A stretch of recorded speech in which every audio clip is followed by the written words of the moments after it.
place.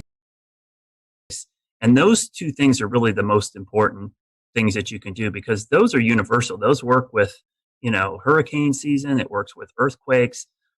It works with just about any natural disaster to have a way to get the alerts, but also a way and a plan of what to do. And then obviously we talked about flash flooding, severe thunderstorms, and lightning, which from a hazard standpoint, lightning, severe thunderstorms, and flooding are much more frequent than tornadoes. I did a graphic in my class the other day about risk perception. Tornadoes have a very high risk perception, but the actual hazard is small, and it's just because the tornado is actually pretty small compared to the map. But severe thunderstorms, lightning, and flooding have a small risk perception, but the threat is actually very large. You're most likely going to encounter one of those than you would a tornado. So it's important that you prepare for all types of severe weather because we have a saying in our business, wind is wind and water is water. It doesn't really matter what causes those. If you get enough of either, it's going to cause problems. And for anyone who missed any of those explainers, you can find them at wcnc.com/prepare. There's the plug. You can also find them here in the Carolina Weather Group feed by scrolling up or checking out some of our latest posts. So, Brad, appreciate you coming on. So happy that you were able to get that work done on your home just before those storms, and hopefully other people will follow that lead. As we mentioned at the beginning of our broadcast, we want to revisit our 2019 interview when we had a chance here at the Carolina Weather Group to learn about the Insurance Institute. They've got one of the coolest jobs in the Carolinas, and it's so great that we get to call this place home and that they constantly are welcoming you guys on down there, Brad. Yeah, and I would highly recommend go to disastersafety.org. They have a great site of all the things you can do to make your home weather ready and a way to talk to contractors because some of these things, James, they're super cheap. Like the things I had done to my roof, it only added an additional couple $100. When you're talking about, a six-figure roofing job, a couple $100, it could save you a long history of having issues. And the other thing is my insurance company actually offers a discount for having a fortified roof installed. So really a good way to get a discount on premiums. And I should ask you before we go, Brad, tomorrow, Thursday, slight chance of seeing some storms? Yeah, I think Tennessee, unfortunately, looks to be the area that's going to get hit the hardest, but that line of storms is going to move into the Western Carolinas late tomorrow at some point. So wind and hail threat certainly possible, especially along and west of I-77. So we're getting in that time of the year, James, where March, April, May for us is big severe weather season. So we're kind of entering that. And it's a good time to use those severe weather safety tips we just gave you to kind of put them into action over the next couple of weeks. Stay tuned, stay weather aware. They're tips that you could use tomorrow, and if not tomorrow, it never hurts to be prepared for the next go around. Absolutely. Thanks, Brad. We're going to go ahead now and take you to that 2019 interview and check out this place in Chester County, South Carolina.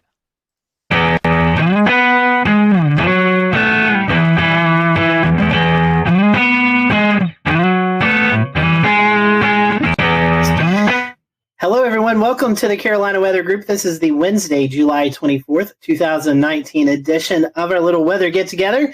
Tonight is show number 285, and tonight we have with us Dr. Ian Giametco. He is the lead research meteorologist at the Insurance Institute for Business and Home Safety. We're going to be talking about hail and some of the research they've done with hail. Ian, welcome to the Carolina Weather Group. This is kind of your first gig with us, and I told you before the show, glad to know you're in the Carolinas. So let's talk about what you do at the IBHS. Our lab here in South Carolina was built and opened in the fall of 2010. IBHS as an entity has been around almost since the 70s. It can trace its root back to a few different names and basically started as an advocacy group to help people better prepare for severe weather and try to reduce the losses associated with severe weather. Well, in 2010, our research center opened, and we're taking the model of the Insurance Institute for Highway Safety. So think about car crash tests. It's been highly successful. The property insurance industry wanted to apply that to severe weather, and so $40 million later, in the midst of our economic recession, trying to bring that facility to life, we have our lab, and it is a pretty neat place. Our centerpiece is a full-scale wind tunnel. We call it our large test chamber. We have 105 6-foot diameter fans that can take winds up to about 120, 130 miles per hour. We can do full-scale hail simulations. We can do wildfire ember attack scenarios in there. Basically, anything the weather's out there, we can throw at it. And our goal is to understand how all these different hazards associated with severe weather attack structures. How can we build better? What are the systems that we can improve? And how do we show people those steps that resilience is affordable, and then we can start to bend down the loss curve that we see growing and growing each year? Tell me a little bit more about, one, to go start basic, how do we get hail? And how do you do a hail simulation? That sounds really interesting. Yeah, so most intense thunderstorms have hail aloft in them. It can grow from particles that freeze or grapple, kind of those melted snowflake conglomerate things, and as they make their kind of horizontal arcing traverse through a thunderstorm, they can collect more ice and water and essentially grow and grow. Sometimes they become too heavy and fall out and get down to the ground. Sometimes they fall and then they melt before they get down to us. And other times they can hang around up there in a thunderstorm and get really, really, really big and then fall down. And those are the ones that can break things. Once you get above that kind of 1.5 inch or so threshold, that's when you start seeing legitimate property damage. Now for cars, it's a little bit less. But for us, it's duplicating the properties of hailstones in the lab. And we can propel them or fire them at materials, basically using electronic controlled potato guns. So in our small lab, we have a single, actually we have two setups, basically cannons with barrels that have a pressurized air tank, and we calibrate that to an exit velocity and associated kinetic energy that a hailstone would have when it hits things. Now in our big chamber, if you ever come to visit us, you can go out in there and look straight up and you'll see a whole bunch of white pieces of PVC pipe. Well, that are the barrels that can basically put down a swath of hail across the footprint of our large test chamber. We can do 3 different sizes and shoot as fast as 1 per second. So really unique piece of capability. I do a lot of work both in the small lab, very meticulous scientific testing, but we can also test the full roof system on a building. You have a job destroying things with hail. That sounds really fun. That's a little bit of what we do. We try to break things in the lab so it doesn't happen out in the real world. That was really interesting. I can't wait to tell my friends and family that you guys shoot hail out of potato guns for testing. So that's kind of cool. Talk about some of the hail studies that you do in the lab. You mentioned something earlier about recreating hail crystals, and you're actually building hail in the environment in which it forms. What we found out, because of the strength, it can do about 3 different things when it hits your roof. It can bounce off. That's really hard hail. It can shatter. That's kind of the hard to medium. Or it can just become really slushy.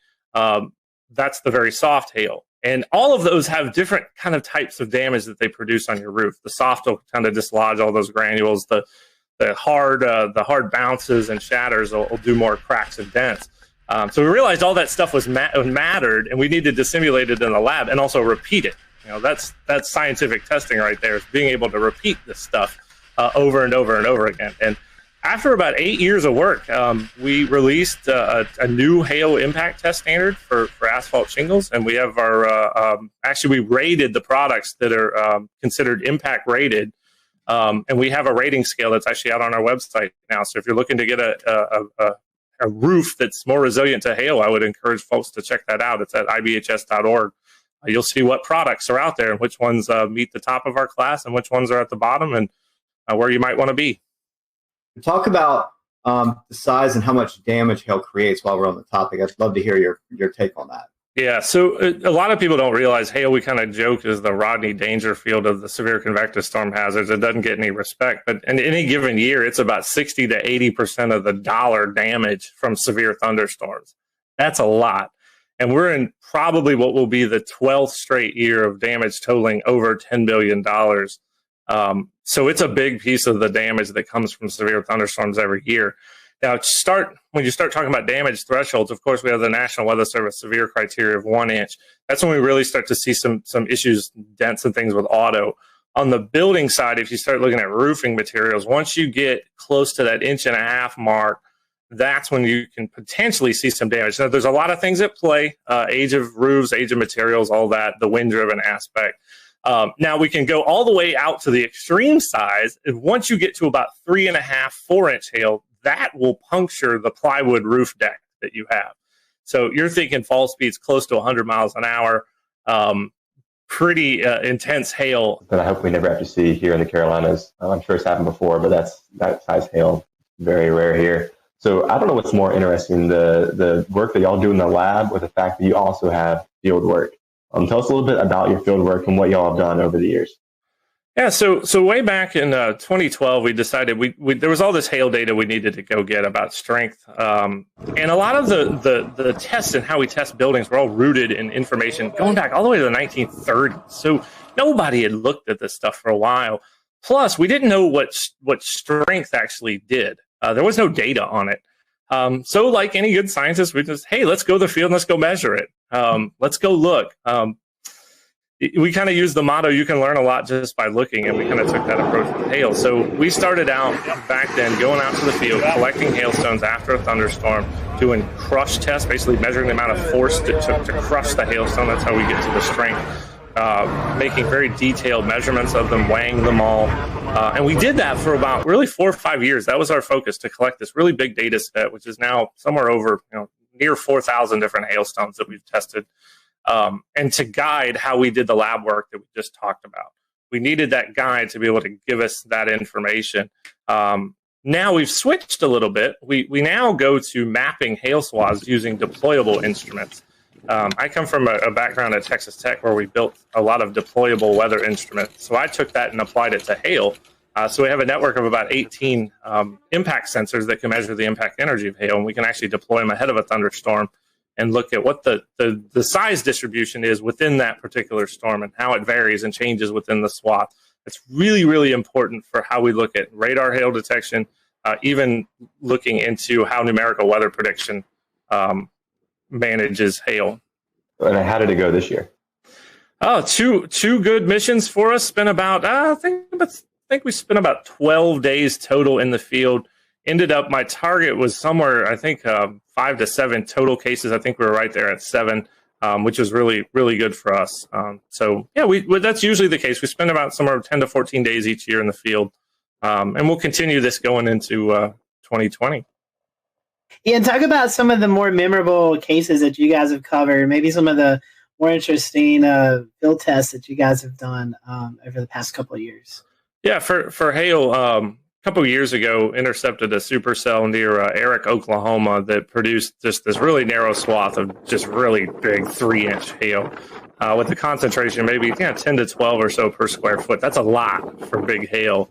It was the first time we got our instruments into hail that size, so that was kind of a unique experience for us. Now, a memorable case, and this goes back all the way back to I think 2013 or 2014 when we were doing a lot of those crush tests. We encountered some hail. This was in Montana. What we kind of think of as low-density spongy type hail, that when you crushed it, it actually deformed almost like a sponge, but held its shape. It actually didn't fracture. And there's some literature out there that talks about how these hailstones can come about. But talk about kind of blow your mind of how complicated hail can be. That the fact you could get this spongy kind of hail that you could compress, it basically just did that and then held its shape even after you took the load off of it. It never broke. I'm guessing those are rare. We haven't seen that again. It was one particular case, and I don't know what kind of environment might produce that, but it's really unique, and it's always been a memorable one from looking at hailstones. And I've seen a fair bit of them. We got a hail threat, right? So how do we tell businesses and homeowners how to better protect their property? One of the things you can do, make sure you can get your car in your garage if you have one. If you're like me, you got all sorts of stuff in the garage. I couldn't get my truck in there if I tried. But that's a step you can take, is make sure you can get your car under cover. And maybe, say we're under a higher risk for a particular day. If you can find a way to keep that vehicle covered, that's one way to reduce your auto damage. Now for homes, it's a lot trickier. If you're in an area that sees a lot of hailstorms, think about the folks in Tornado Alley. If you live in Dallas, Oklahoma City, Wichita, we saw how sick of people were of hail in Dallas this year by their putting pool noodles on cars and inflatable mattresses. And I'm sure they're tired of getting new roofs every 2 years. So I'd encourage people to look at our impact rated shingle test results and look for those good performing products. There are impact rated shingles that do perform, and we tested up to 2-inch, and the top performers really do perform very well. So there are products out there from a roof perspective that I would encourage homeowners to look at, and talk to your insurance agent too, because in a lot of cases you can get a discount for some of these things. you own a business, you have a building, you have roof, you have items up on the roof, you have your HVAC units, you have satellite dish. I mean, whatever instrumentation you have up there. Is there anything we can tell business owners? For HVAC, that's a very good point, because there are some shields that can be made that actually surround HVAC units. That, from what we've been able to tell, looking at their performance, they do a decent job. And HVAC, just the damage to the fins and coils in an HVAC system can be very, very expensive. So there are a few steps you can take if you're a business owner there. You guys are located here in the Carolinas, and many folks may not know that. How did you guys choose the Carolinas? The lab came about in the Carolinas. There was kind of a little bit of a bidding process, and this is before my time at IBHS. We wanted to be away from the immediate hurricane coastline. That's having a facility like that could damage by a significant hurricane was a concern for our membership. So that's one reason why we're a fair bit away from the coast. We had a power requirement, and we wanted to be within a certain distance, basically an hour's drive from a hub airport. So what was settled on was essentially kind of the general Charlotte area. And we had two sites that were the original ones. One was closer to Gastonia, just across the South Carolina border, up on I-85, and then there's the site that we currently had. And we ended up with a really, really nice package from the community down here in Chester County. Our plot size was a lot larger.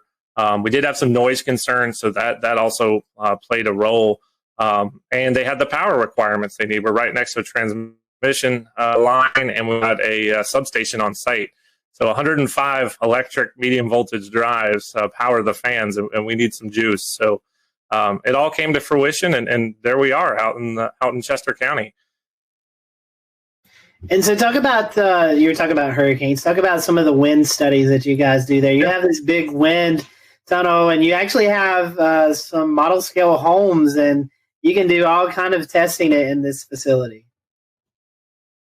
A very unique thing about our facility is that we can do full-scale home testing. We can look at a full home system, and that's really important from a wind perspective to understand how the wind forces are essentially transferred through all the different connections that are within your home, roof to wall, through the walls, wall to foundation, and all the connections in between.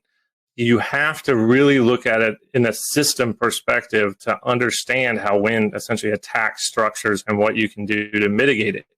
So we do a bit of garage door vulnerabilities. We've seen that garage doors can be a huge damage amplifier. Think about it, they're a big hole, really, if they fail in your house. That allows wind to get in and start acting inward, pushing up and out, and can lead to failures. Once you start the damage cascade, it just goes. Tornadoes, it happens very, very fast. Hurricanes, it can happen over the course of, say, 6 to 12 hours. But that cascade is what we're trying to stop the start of that. And we think we can find those mitigation solutions that are not only useful, but also affordable too. So before we kind of wrap up the interview, can you tell us a little bit about how you forecast and how you decide where you're going during your field studies? Yeah, the logistics are actually a fair bit challenging. So we are a good distance away from essentially what is Tornado Alley or the Great Plains. We like it out there, good road networks, good visibility, although we are going to try to explore some southeast hail. There's some environmental questions that we have that I think we're going to try to tackle that. So we basically have to rely on medium range forecasting.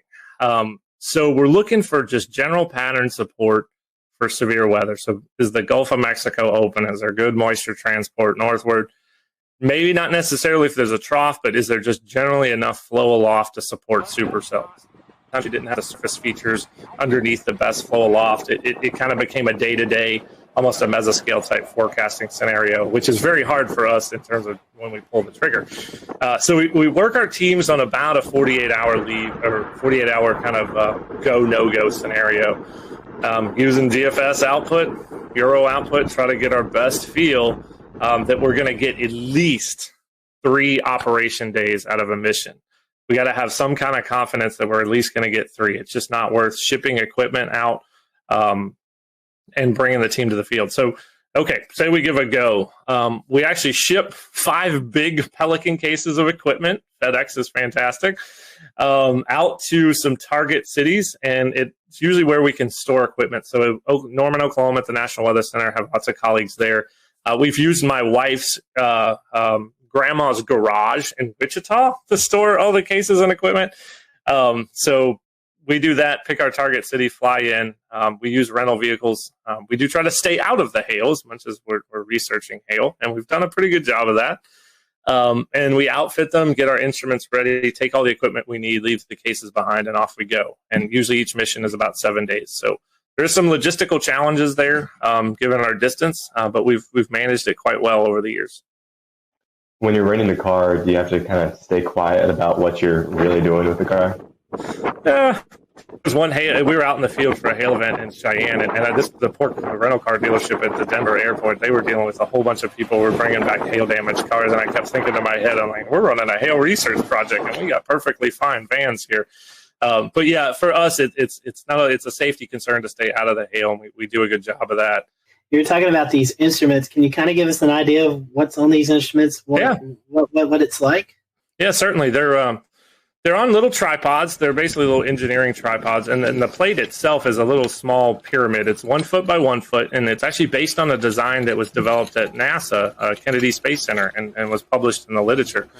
So we use that same plate design. It's got a little acoustic sensor, a piezoelectric disc that can record the vibration of the plate. So the higher the signal amplitude of that vibration, the larger the kinetic energy of the hailstone that hit the plate. And then we can work backwards to estimate a size. The unique thing about ours, we actually use robotics microcontrollers as our data system. We use an Arduino Do. It's about $35. A lot of maker components. We needed to make them cheap so we can have a bunch of them. And it samples really, really fast, about 5,000 times per second. So we can actually resolve impacts at 5/100ths of a second. So that's pretty neat. And it's got some switches for on, off, and data control to make it easily user-friendly. I think we set a record for deployment time of one of these this year in under 20 seconds. I'm going to give out a shout out to Hank Pogorzelski, who's in our Tampa office, who's been with us in the field every single year since we started. Hank went out the door, set the probe up, and was back in the car before I could log the information of where the actual instrument was. So it had to be somewhere in the 15 to 20 second range. So big old tip of the cap to Hank. I think he set a time speed record there. Well, Ian, we've certainly appreciated you giving us some of your time tonight. If our followers want to continue the research you guys are doing or follow along, how can they do that? Yeah, so we got a couple ways. So first of all, if you're a consumer out there and you want to see some of these DIY resilient type solutions and things you can do for your home, go to disastersafety.org. That's our kind of front-facing consumer website. For some of the research work, you can go to ibhs.org. But please follow us on Twitter at Disaster Safety. You can also follow our hail research specifically at IBHS Hail Study. You'll get kind of an inside look on that Twitter account as to what we're doing in hail. We've had many guests on this show, and I think you've got one of the coolest jobs because you get to use potato guns and mix it with weather. I mean, I don't know how much better that can be. So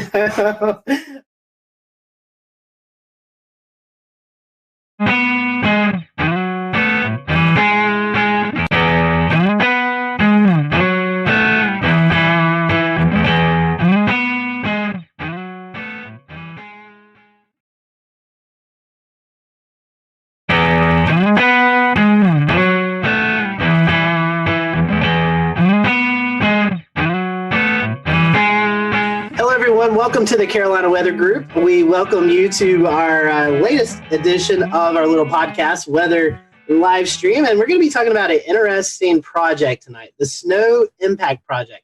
You may have heard about this project just recently released out on social media.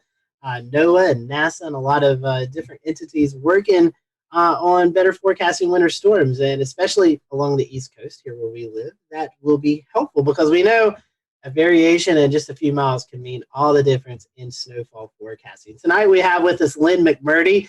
She's kind of leading up this research project. She is a associate professor at the Department of Atmospheric Science from the University of Washington. So, you know, last year on our 300 show, we were talking about the states that we've not had guests from.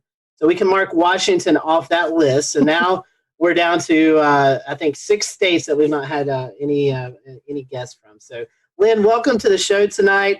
Definitely happy to have you. And I know it's a busy time as we're in the midst of this research project. So tell us a little bit about the project. We'll return to Best of the Carolina Weather Group in a moment.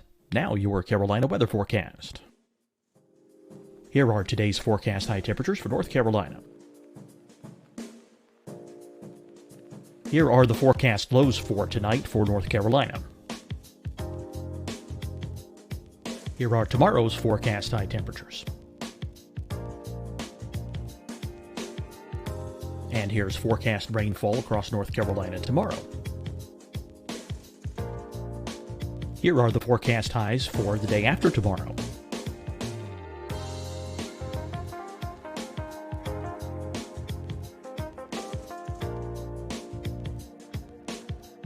And here's the forecast rainfall across North Carolina for the day after tomorrow. This is the total rainfall forecast across North Carolina for the next 3 days. Here's the severe thunderstorm outlook for today from the Storm Prediction Center.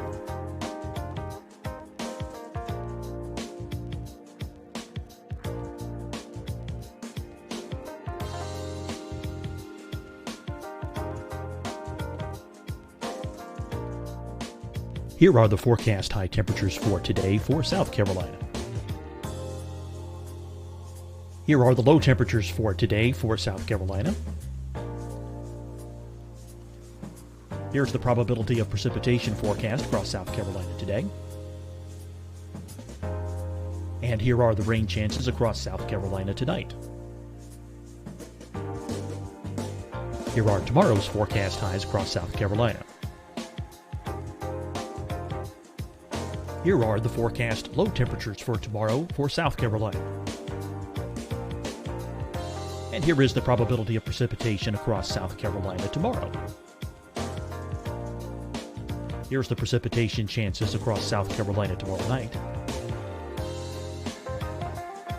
Here are the forecast highs for the day after tomorrow in South Carolina. Here are the forecast low temperatures across South Carolina for the day after tomorrow. And here are the rain chances across South Carolina for the day after tomorrow. And South Carolina's probability of precipitation for that night. Here's the Storm Prediction Center's severe thunderstorm outlook across South Carolina for today through tonight.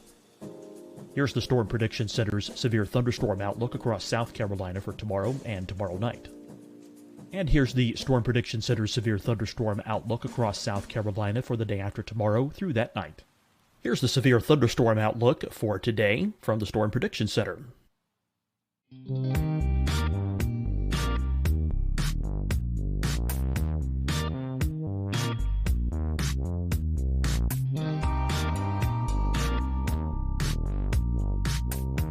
And now here's a live look at weather radar across the southeast. Hi, everyone. I'm Dr. Mandy Cohen, Secretary of the North Carolina Department of Health and Human Services. And when you follow the 3 W's, you protect your family and your neighbors from COVID-19. When you leave your home, practice your W's. Wear a cloth face covering, wait 6 feet apart, wash your hands often. Wear, wait, wash. We're in this together. Stay strong, North Carolina. Fight the spread and take a stand against coronavirus. Wear a mask in public. Stay at least 6 feet apart from others. And get tested. Join us and fight the spread. Visit scdhec.gov/COVID-19. Getting tested for COVID-19 helps you to take the steps needed to protect yourself, your loved ones, and your community. Find the testing location at scdhec.gov/COVID-19 testing. Deciding when to wear a mask isn't about who you know or how well you know them. Just ask yourself, will I be with anyone I don't live with? If the answer is yes, get behind the mask. Help slow the spread of COVID-19. Get behind the mask. Learn more at covid19.ncdhhs.gov. You'll see your Carolina weather forecast at 25 and 55 past. And now back to the best of the Carolina Weather Group on the all-new Carolina Weather Net. I got it starting, how you guys came together to get this idea and get the ball rolling. Sure, happy to do that. I'm excited to be able to tell you all about it. So, as you know, being a NASA project, our name of our project is an acronym because everything is acronyms with NASA. And the name is called IMPACTS, and it stands for the Investigation of Microphysics and Precipitation for Atlantic Coast Threatening Snowstorms. So in its name, it tells you a little bit about what we're doing. So I'm leading this project with I don't even know how many people I'm working with, probably hundreds. It's funded by NASA. It's a very large program that's a 5-year project. In the middle 3 years, we'll be gathering data and gathering cases to study. And it's part of their Earth Venture Suborbital call for projects. And this means instead of NASA funding somebody's idea about satellites, this is using aircraft. So suborbital means below the orbit of the Earth. So the main way that we are performing our investigation is through aircraft observations. So what we're trying to do is, as you well know, snowstorms, which occur all winter in this part of the country, are pretty difficult to forecast. They're fairly complex systems. They consist of large cloud shields that can be as far as Florida, way up into Canada. And within those big complex cloud parts of the storm, there's narrow bands of more intense snowfall. We call them snow bands. And it's that those smaller scale features, usually near the low center of the storm itself, that we are specifically trying to investigate.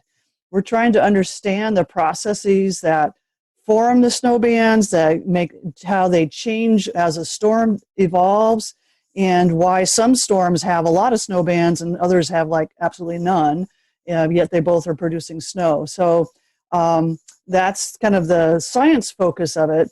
And our observational strategy involves primarily 2 aircraft. One of them will fly high above the clouds. It's NASA's ER2.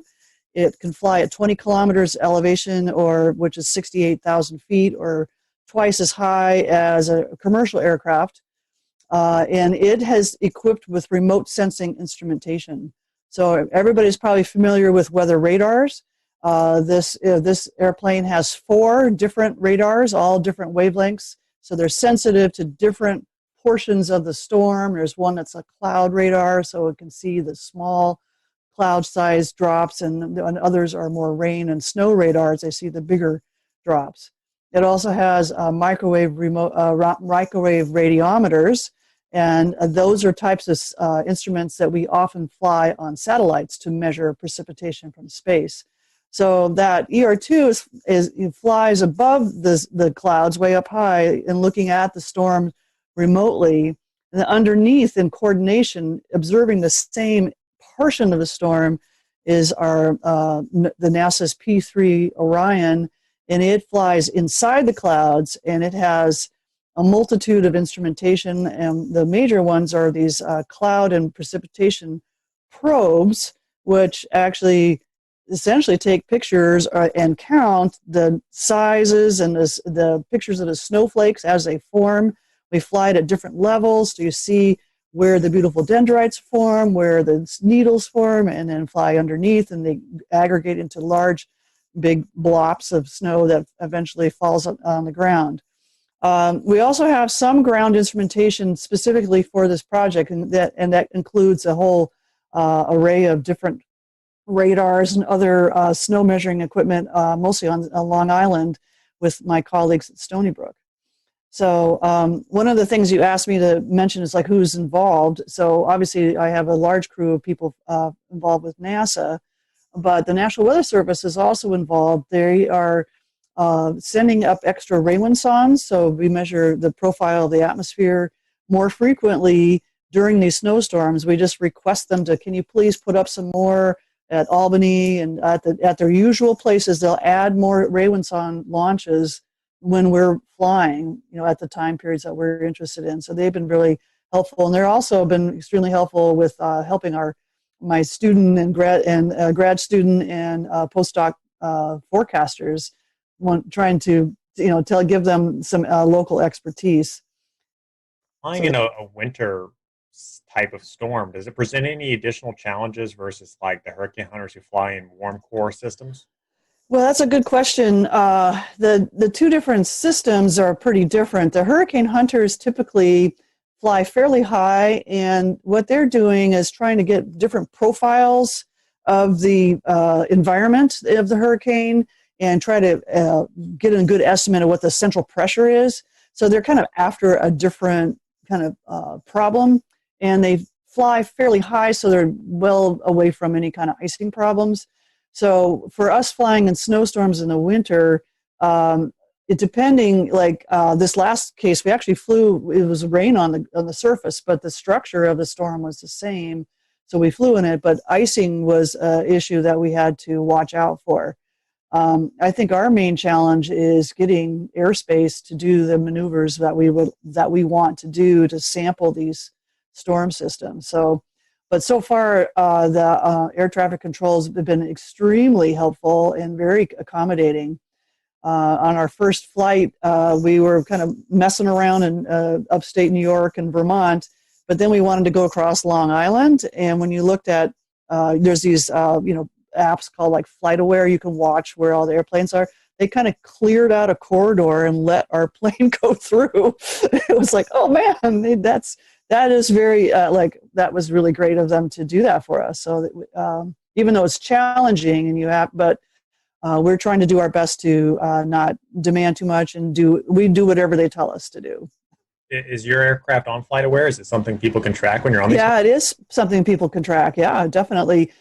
According to the website I found, which is a NASA website, it's November 806 NA and November 809 NA. So I just couldn't remember where the N and the NA were. So we like to make it difficult in aviation. Yeah. So these airplanes, especially NASA flies a lot. So does NOAA, and my colleagues who get National Science Foundation funds can also request the NOAA or NASA flights. And so they've very experienced crew in field campaigns like this. And each one has its unique way of doing operations. I think we're not doing anything really clever, fancy, different, and never been done before. And a lot of our instrumentation has been used in many other projects. And in some ways that's good. It's kind of less risky. And we'll get good data right away. And so it's, banking on the experience from other campaigns. I know specifically the focus of this project is for snow bands, but does some of this data also feed into freezing rain and sleet forecasts as well? It might, yes. I think what we're doing at this stage is we're first looking for any storm we can find. The banded structures can result in different things at the surface. The bands form aloft. So at those levels, that's always below freezing. And then the structure at the very lowest levels, the airplanes can't, observe because you're going to crash them because you're flying so close to the surface. So if it happens to be a situation where there's pre-existing cold air down at the surface, and that happens to turn into freezing rain instead of snow because it's warmer aloft, then yes, we will inform that. So I've told others that snow bands are our wish list, are the main thing we want to get for. But if the storm happens to be warmer than your usual winter storm, the structures are similar and we can still learn the science of what makes those structures. Why does it organize in these narrow bands that are maybe related to the low pressure center deepening or maybe not? There's different hypotheses that we're testing, and we can test them with a variety of storms, including ones that have freezing rain and things like that. Lynn, just off the cusp thinking, this may, correct me if I'm wrong, may be able to help predict or maybe forecast where we could actually see those intense bands set up where we see thunder snow. Is that? Oh, that would be, thanks for mentioning the thunder snow, because for this year on the ER2, we do have an instrument that measures the electric field, which then relates to lightning. So if thunder snow happens to occur, we will actually learn some really fascinating stuff. They've never flown this instrument in situations where in winter storms. So you're correct that one of the applications of the data that we're collecting should help us improve forecasting in a variety of ways. The first way is, we will understand the processes much better. So the science will elevate our knowledge base. But then the direct measurements of those snow crystals and the environment they're forming in, and what the liquid water content, the temperature, all these other parameters, these are things that our numerical models are also predicting, but we have to do that, what we call using microphysical schemes. It's kind of like an algorithm that figures out how to do this. And they're invariably wrong, so that we don't have that portion of our numerical model very well constrained. And by having these direct measurements, we can see which one of these variety of microphysical schemes that you have a choice to use when you run a forecast model, which one is the most correct for these kinds of storms. They make assumptions like how much is made into snowflakes, how much is made into solid ice, how much remains in cloud liquid water. There's those things are assumed in the numerical models, but we will measure those so we can tell the models, no, you're wrong. I don't care how much snowfall comes out of that model, you're still not getting it right for the right reason. So that's one of our key applications, is hopefully down the road making improvements in our numerical models. What's it like? I mean, this has got to be probably the most difficult part of the research. Yes, it is. Where it takes us all week to figure out, like, how would we fly this forecast that's 85 hours out. So far, everything's gone great. We've been lucky, but we haven't flown a lot of cases yet. As you know, it's been kind of a quiet winter, but maybe that's a good thing. So we will be back again next year, and we hope for a really active year, and we really know how to go about this. So this is, even if we don't fly a lot this year, we'll have learned a lot. We will have gotten pretty good data, and we're ready for a better year in the next two. Some of these ideal winter storms can be quite massive and stretch all the way from the southeast to the northeast. Right. Mm-hmm. Is it possible for the planes to cover the southeast on day one and then get to the northeast in time for the deepening low pressure? We would love to do that. The trouble is that these storms kind of move a little too fast. The way when you work with aircraft, there's a certain amount of time that they can fly because of how much fuel they can take, and also for crew duty. So they're very, very strict with how long a pilot can be operating the plane. The ER2, the one that flies really up here, high, is there's only one person on the plane, and that's the pilot. So, and he wears a spacesuit. He's almost beyond the atmosphere. He's so high up. So he has to, we have to be sure that that person is within the safe range. So total crew duty is 12 hours. That includes the pre-flight routine and then landing and the post-flight routine. And then we are required to give them 12 hours off before we require them to show up again. So if my storm would move really slowly, I could probably do that. Well, and I know you mentioned that next year, the project's still going to be going on. How Mm-hmm. long is it set for at the moment?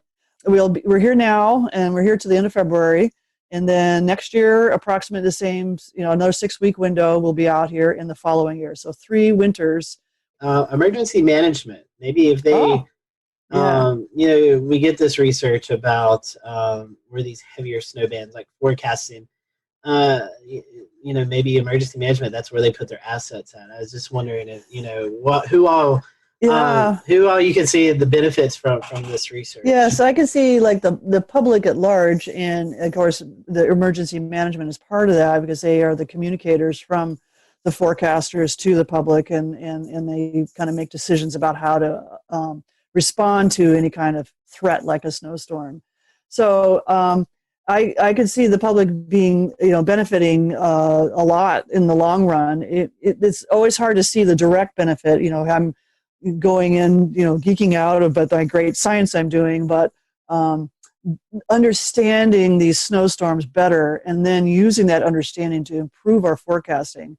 And when our forecasting is done better, and especially in terms of the distribution of snow and where those bands occur, and do they set up, and if it's one kind of storm, do we expect to get a lot more of these banded structures and therefore more localized regions of heavy snowfall, or do we see that a different kind of storm would not have that, and so there maybe be less of a worry? So yes, indeed, that'll eventually benefit the public, our understanding, and then applying that understanding to better forecasting, and better forecasting will help the managers be able to react in a timely manner to inform the public. I know it's kind of early into the project. But what's the feedback been like so far? Thumbs up. It's great. We love it. We have, when the type of instruments we fly on the P3 are kind of finicky and difficult instruments. So some of them have not been operating at the top as they could be. So that's some of the feedback. We're trying to correct some problems or fix an instrument or two. The data that I've been looking at looks really good, I think. What you kind of is exciting is you look at it and go, I don't know what's going on. When you have that kind of reaction, that's actually a good thing because it means you're going to learn something new. So I'm excited about that. So far, I think everything we've collected really high quality data. We haven't lost anything. Like sometimes, your biggest worry is like somebody forgot to flip the switch and it didn't record. Like, oh no, don't do that. So far, everybody knows what to do. They got all the switches turned on. Everything's good. And so far it looks great. So we just need more storms. That's all I need. Well, we need some more storms too. We're hoping. I know. We all need more storms. We need some more storms too. Well, Lynn, it's been a fantastic discussion. I'm going to go ahead and close out. So everyone, thanks for watching the Carolina Weather Group. We hope you've enjoyed this discussion. Lynn, I want to ask you, if you don't mind, if people want to follow along with the project, I know you have some social media platforms they can follow. How can they do that? Boy, I should have wrote this down. So the one I know for sure is our Twitter account, which is at Snow with a capital S, and then Impacts, IMPACTS. Awesome. We follow here on the Carolina Weather Group, and I personally follow the Snow Impacts on Twitter. So get some great information there. You get some behind the scenes photos and things like that. So Lynn, thanks so much for joining us. We want to thank you for watching the Carolina Weather Group, and we will see you on our next episode.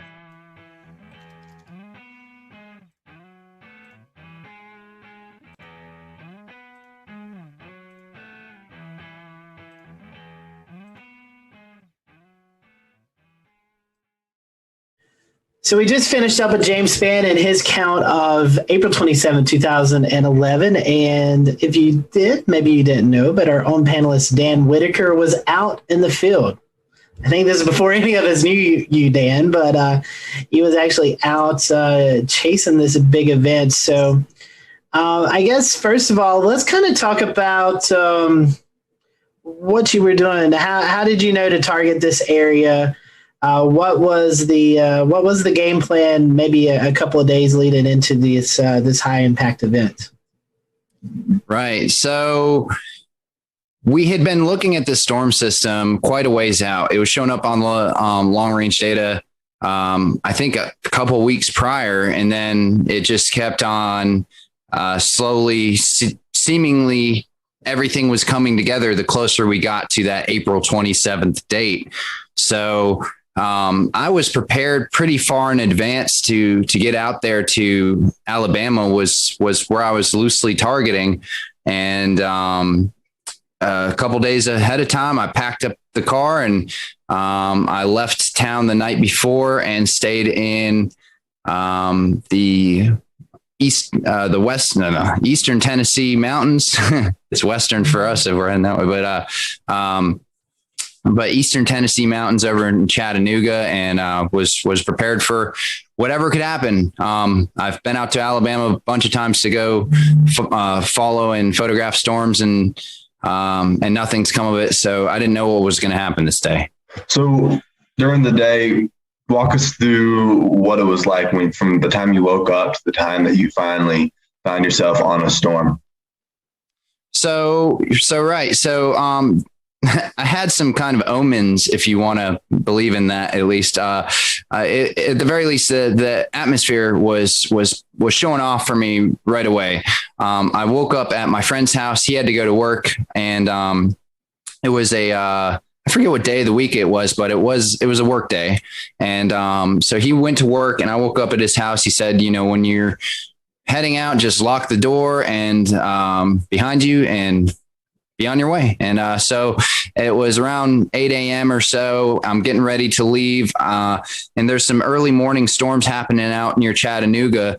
And one of them really started building up. I was watching on radar, and I was like, it's 8 something in the morning. I can't really look too much into this. I'm trying to head to Alabama, and I shut the door behind me. I lock the door. I get in my car, and I pull up at that time I had a full RAM mount, like a computer system in my car. I power on the laptop. It's actually this laptop that I have right here, which is now an outdated laptop system, but it still has some of my data on it.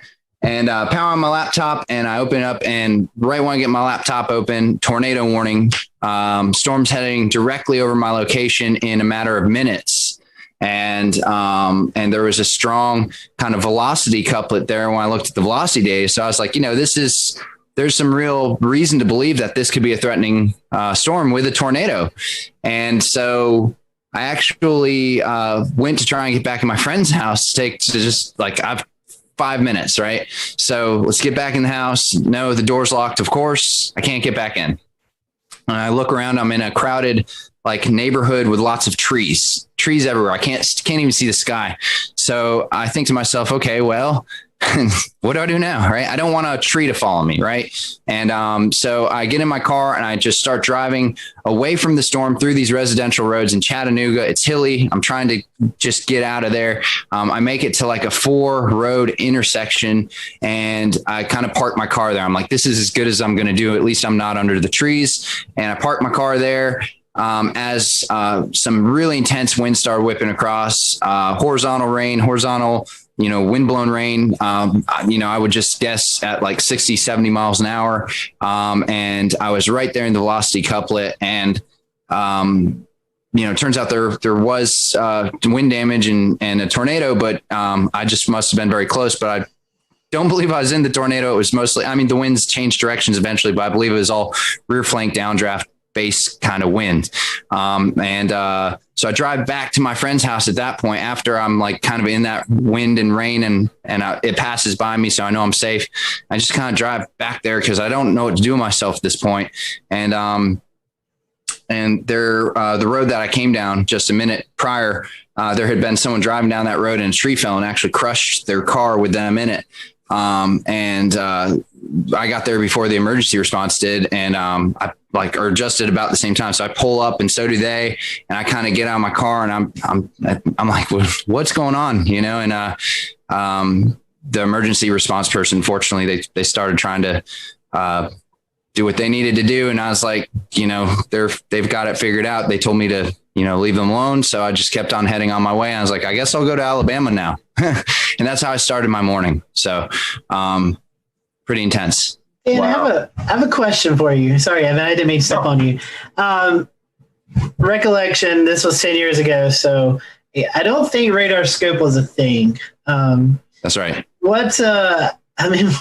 How did you get this weather data while you're out in the field? It's 2011.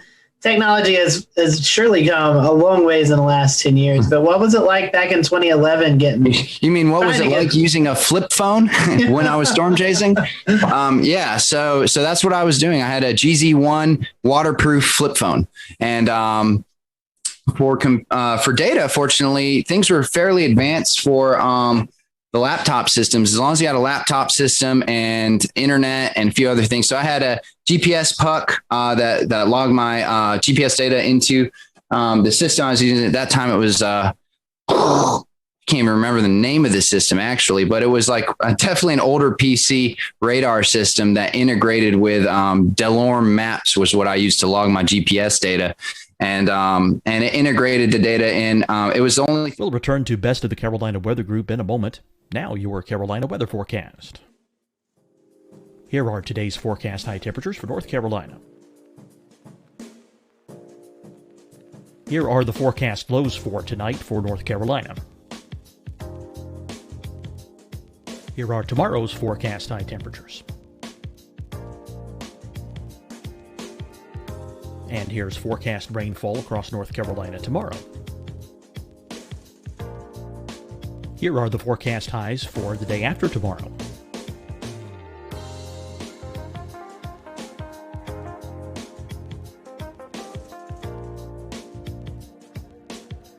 And here's the forecast rainfall across North Carolina for the day after tomorrow. This is the total rainfall forecast across North Carolina for the next 3 days. Here's the severe thunderstorm outlook for today from the Storm Prediction Center.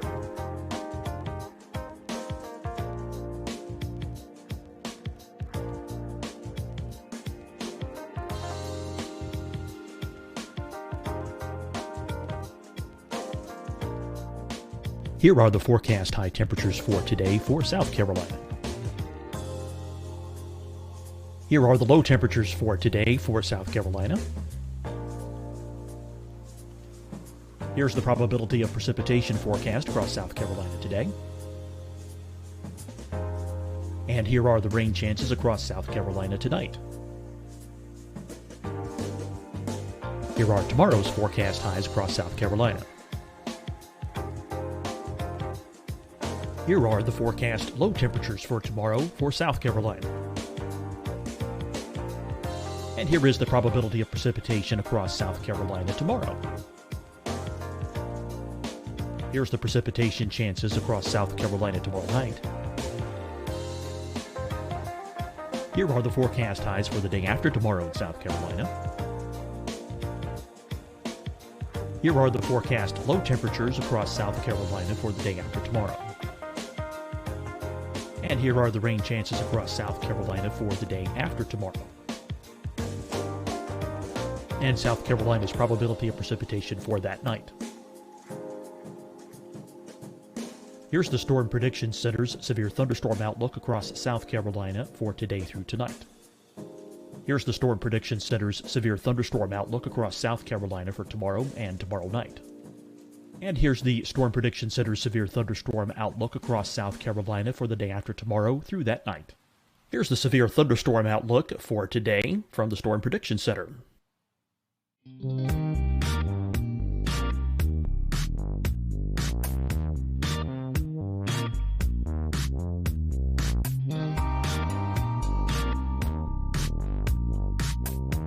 And now here's a live look at weather radar across the southeast.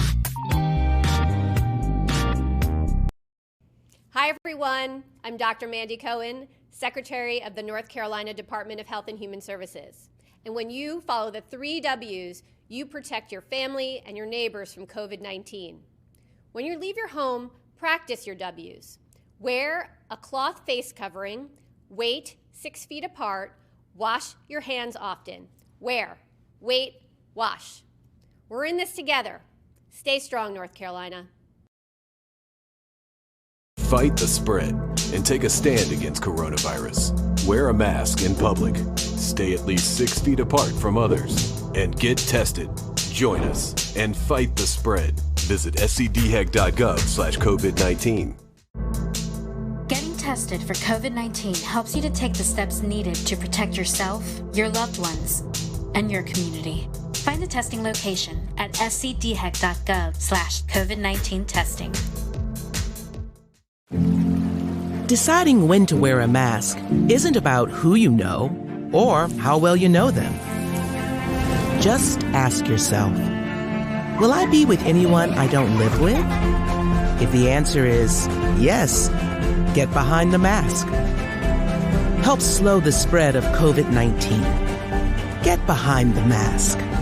Learn more at covid19.ncdhhs.gov.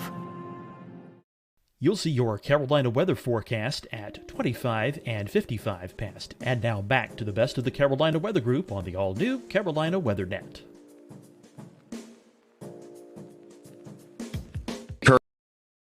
Program comparable to GR level 2, which is still, a top program for PCs. And, but yeah, no radar scope, no quick data via phone. Like I said in the story, I had to power up the laptop to even see what was really going on. So, had that hooked up to a internet puck at that time. There was no hotspots via cell phone. So you had to have a dedicated internet puck.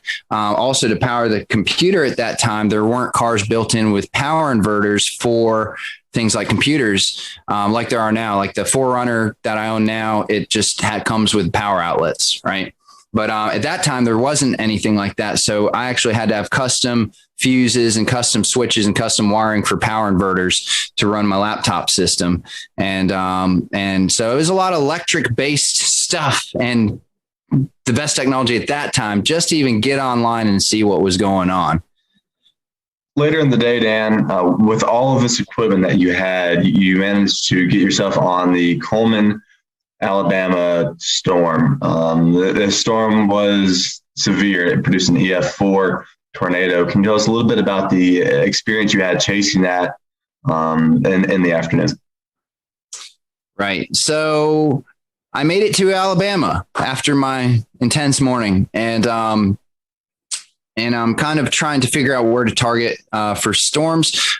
They start kind of popping off immediately early in the afternoon. I think around 1 or 2 was the first supercell that I got on, and these storms were classic supercells popping up in every square foot of Alabama that you could put your eyes on radar.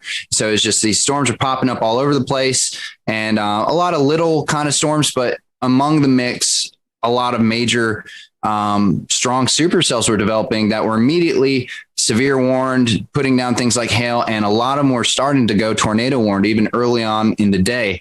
So I chased 4 different supercells, which I believe all 4 of them or 3 of them were tornado warned before I even made it to Coleman. So I had this long, for those of you who aren't as familiar with how a storm chase would work, you see a storm kind of growing either visually or on radar. The ingredients are there for that storm. Then once it grows to become a significant storm. And so you start targeting, you want to target the storm early and get to it before it basically becomes maybe, outdated, so to speak, where it's just overtaken by rain, the visuals are gone, maybe the tornado is gone too. So you want to, if you can be there at the birth of a storm and follow it through, that's ideal. Granted, these storms this day in Alabama were averaging speeds of 40 to 60 miles an hour. So it's kind of hard to stay with them, but that's why you hop around a little bit. So you would start at a storm. Here's the birth of a storm. Great. Let's see what it's going to do. It either outruns you or starts dissipating, and then you pop to the next one. So like I said, I was on, about 4 or 5 of these before I made it to Coleman.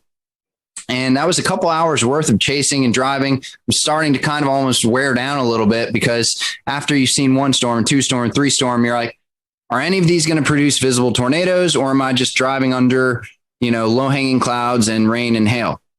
And so I'm driving towards, I guess this is where the story really starts, right? So I'm driving towards Coleman and into town because I saw a really nice hooked supercell that was heading towards Coleman, and it looked great on radar. It was starting to form a really nice hook, really nice velocity couplet.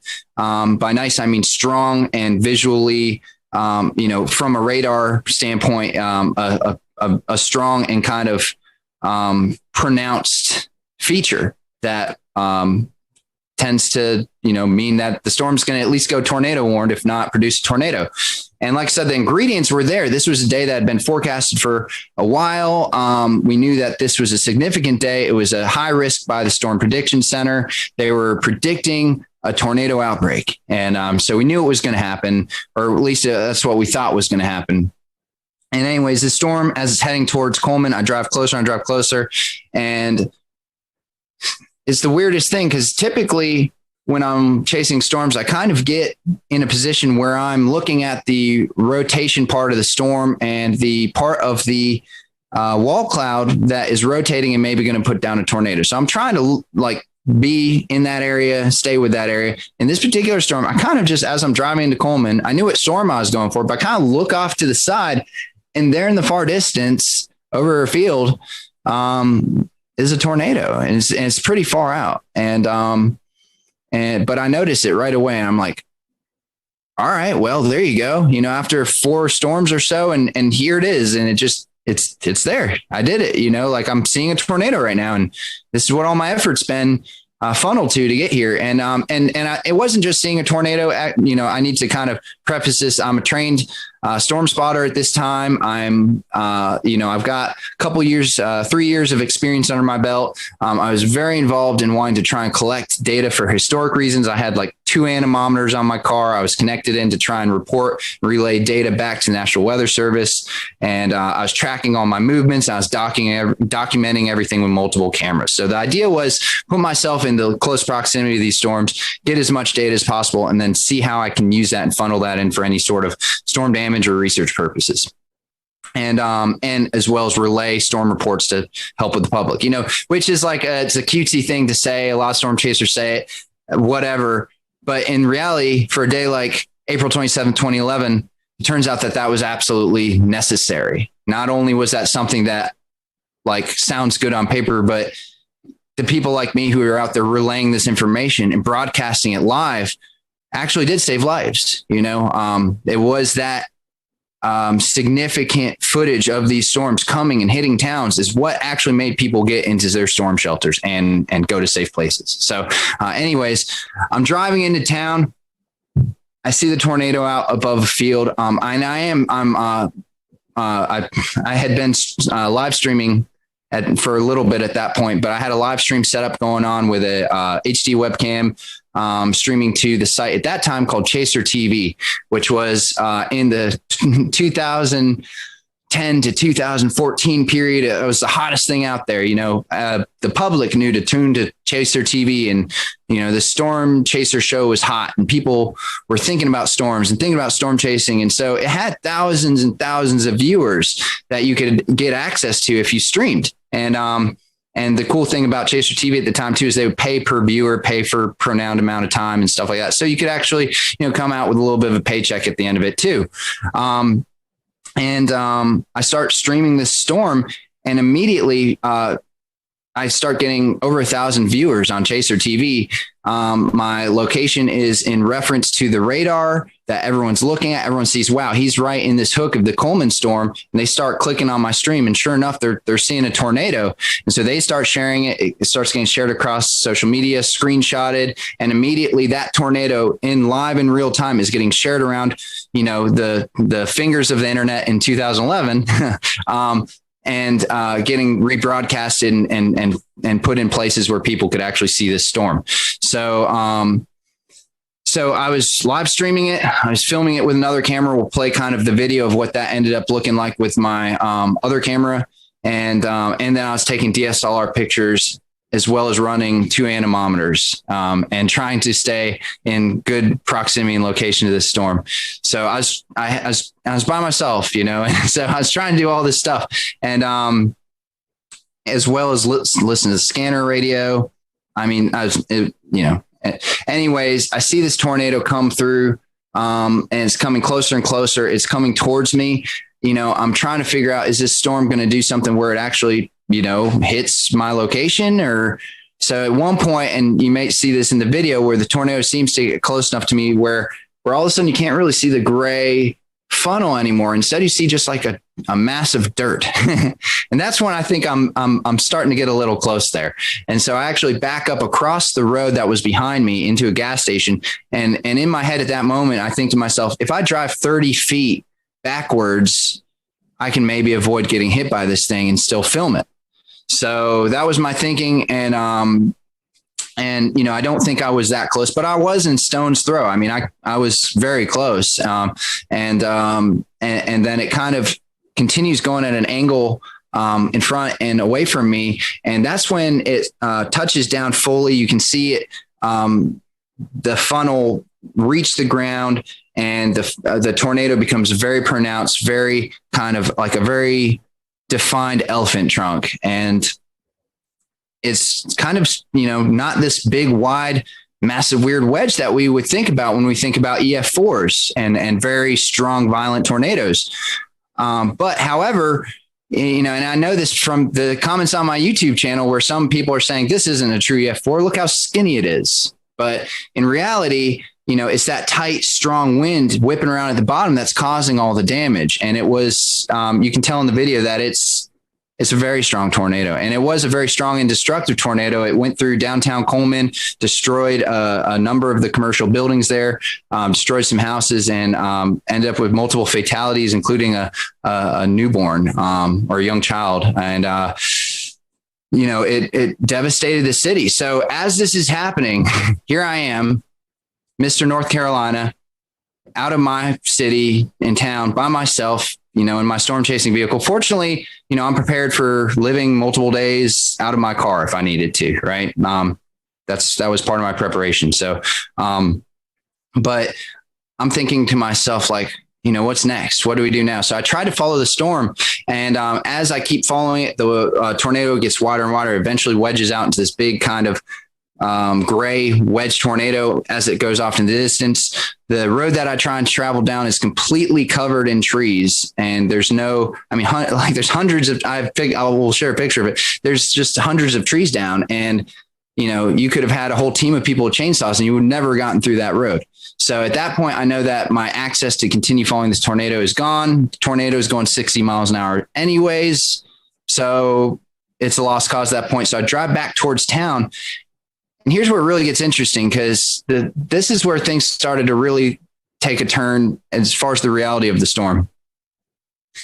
All I could smell was trees and fresh wood.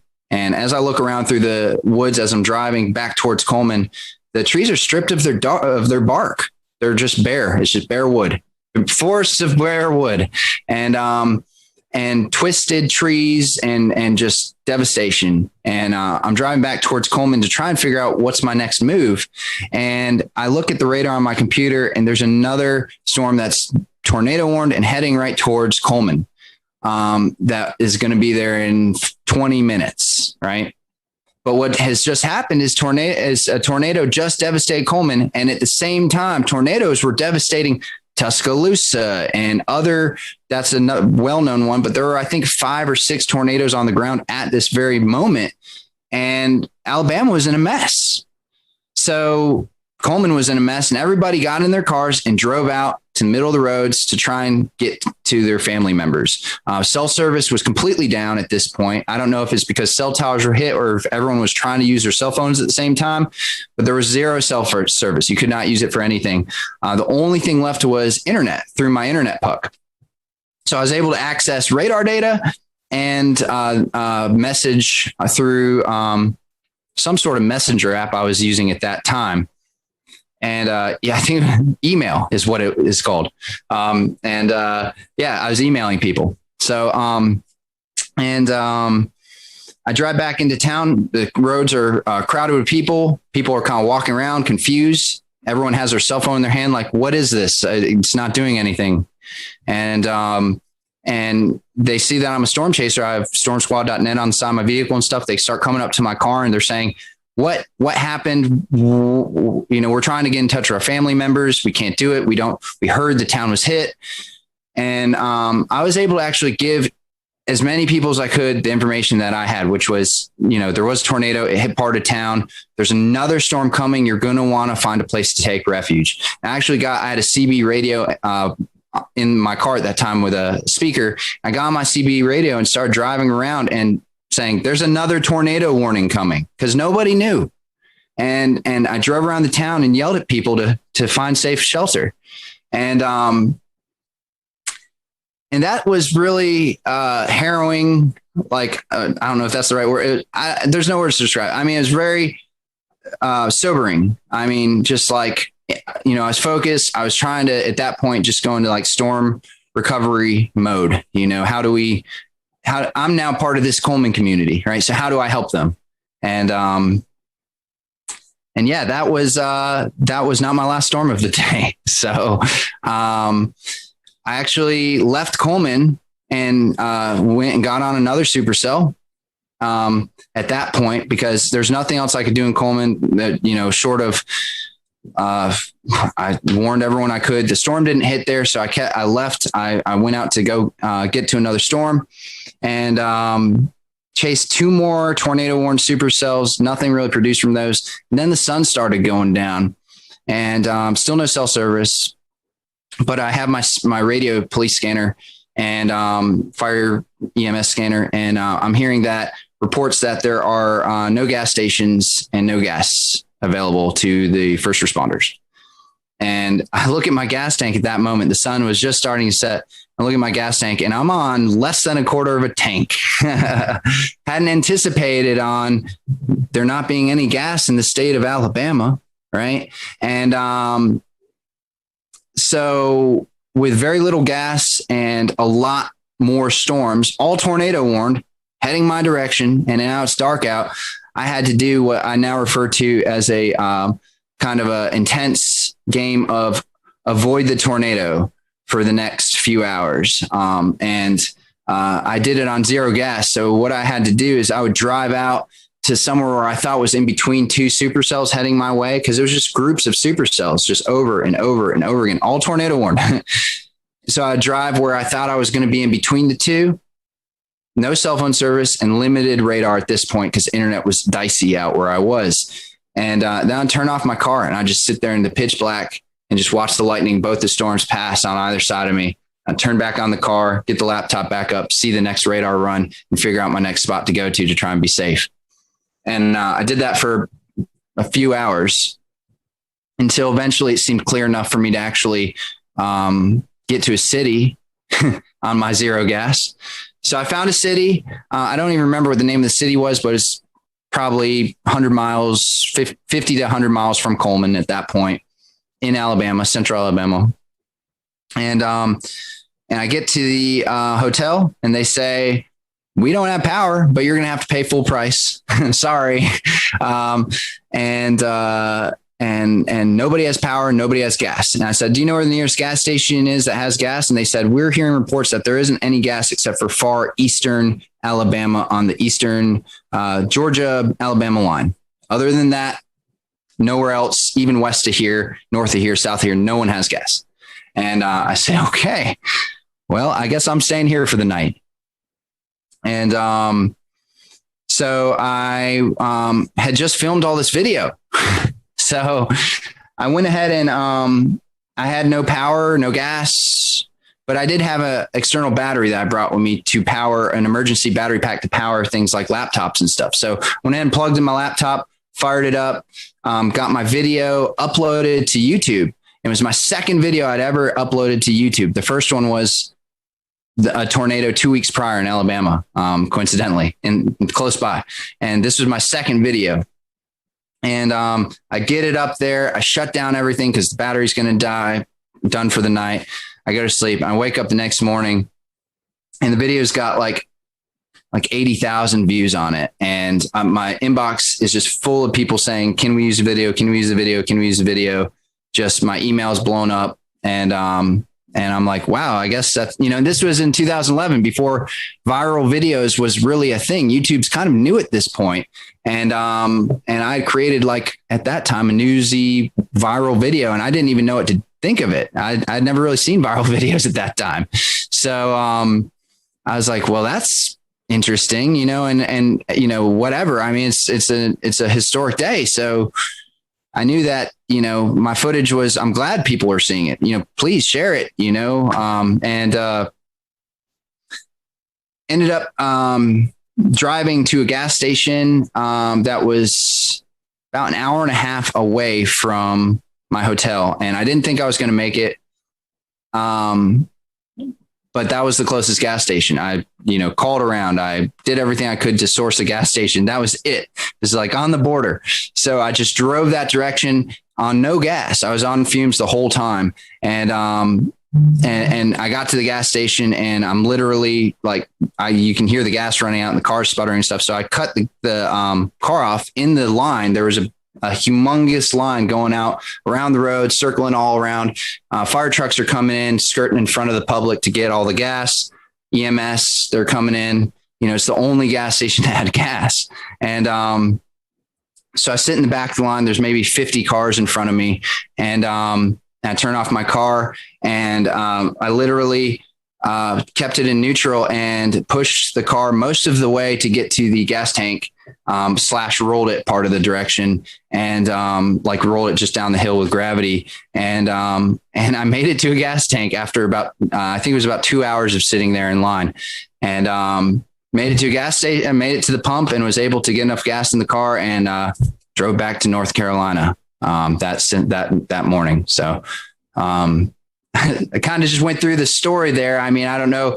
There's of course more to be said, but that's kind of my experience being there right in central Alabama. I mean, the in and the out, at least the basic summary. So Dan, I'm curious. I've been storm chasing once, and the adrenaline rush you get as you see a tornado obviously peaks up, and then you kind of go into recovery mode, hoping that everyone's okay. Did you experience that adrenaline rush when you were witnessing this? Yeah. Definitely. During the Coleman tornado, it was when I first saw it. And for those first few minutes, especially, I couldn't believe what I was seeing. And that adrenaline really kicked in. Here I am. It's real. I'm on a tornado. This is a high risk day. These storms are explosive. And I knew that something bad could really happen. And so yeah, the adrenaline popped in at that moment. But it's the weirdest thing. One of the comments on my YouTube video is, why is there no screaming? Where's all the screaming? Where's all the yelling? This is like the calmest tornado video I've ever seen, besides Pico's Hank. And and it was just my adrenaline turned into straight focus. So after I kind of had an initial I was just 100% zoned in on my task. I mean, you could call it focus. You could also call it busy. I mean, navigating the anemometers, the laptop, the cameras, the live stream, and driving and parking and whatever, running, in my raw video of the tornado, there's me like zooming back and forth in front of the dash cam, because I'm like, who knows what I'm doing? I'm probably setting a GoPro here and turning this thing that way. And I was very busy and very focused. So it just all turned into that. And then eventually, right near the end of the day, a lot of adrenaline and focus kind of wears down to just like, now I'm playing dodge the tornadoes at night. And that part was a little, I wish I could have been back in North Carolina at that point. Dan, real quick before we wrap, can you talk a little bit about the gravitas of watching the storm, the tornado as it came through Coleman, and afterwards understanding that while you were watching it, it killed 6 people? So, I've been at some devastating tornadoes before, but I think the thing that made this more real, and I've been at some killer tornadoes before. I think the thing that made this so real in this particular one is because a lot of people died this day in Alabama, and it was the total destruction of the state. Seeing the Coleman tornado, unless I had actually seen it hit the specific buildings and stuff, it was hard to make a direct connection to who died or how they died or where they died.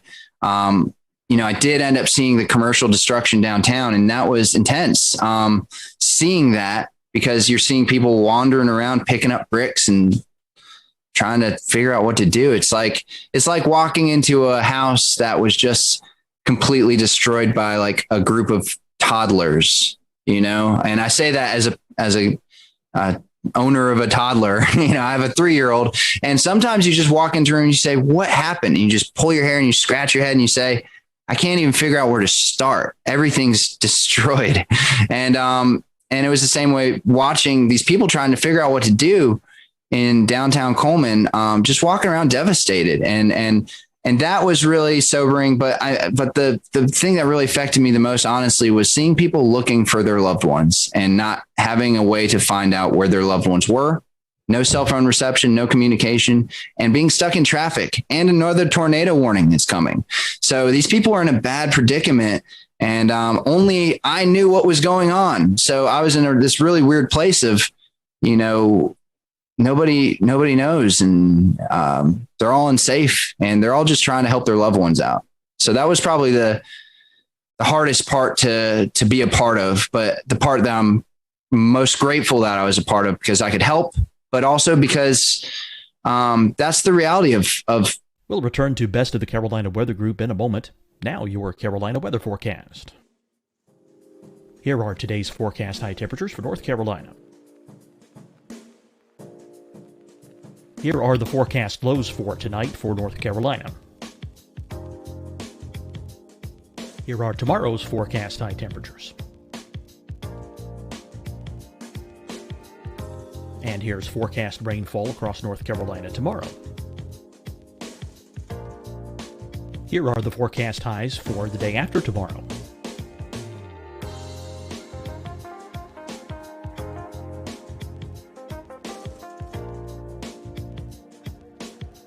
And here's the forecast rainfall across North Carolina for the day after tomorrow. This is the total rainfall forecast across North Carolina for the next 3 days. Here's the severe thunderstorm outlook for today from the Storm Prediction Center.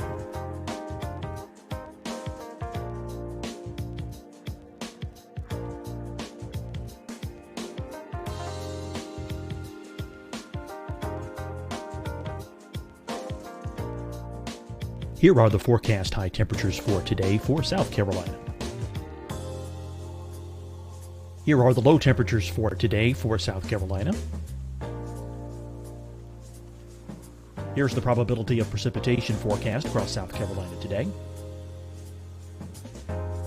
And here are the rain chances across South Carolina tonight.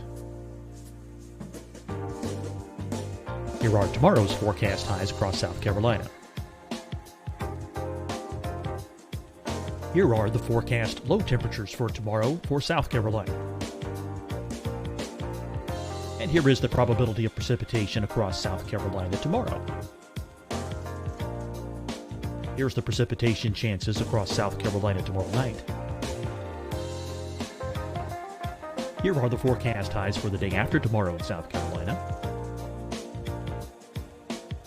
Here are the forecast low temperatures across South Carolina for the day after tomorrow. And here are the rain chances across South Carolina for the day after tomorrow. And South Carolina's probability of precipitation for that night. Here's the Storm Prediction Center's severe thunderstorm outlook across South Carolina for today through tonight. Here's the Storm Prediction Center's severe thunderstorm outlook across South Carolina for tomorrow and tomorrow night.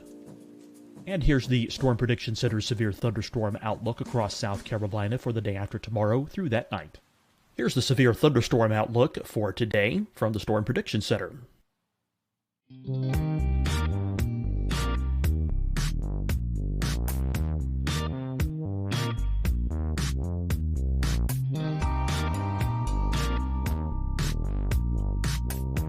And now here's a live look at weather radar across the southeast. Hi, everyone. I'm Dr. Mandy Cohen, Secretary of the North Carolina Department of Health and Human Services. And when you follow the 3 W's, you protect your family and your neighbors from COVID-19. When you leave your home, practice your W's. Wear a cloth face covering, wait 6 feet apart, wash your hands often. Wear, wait, wash. We're in this together. Stay strong, North Carolina.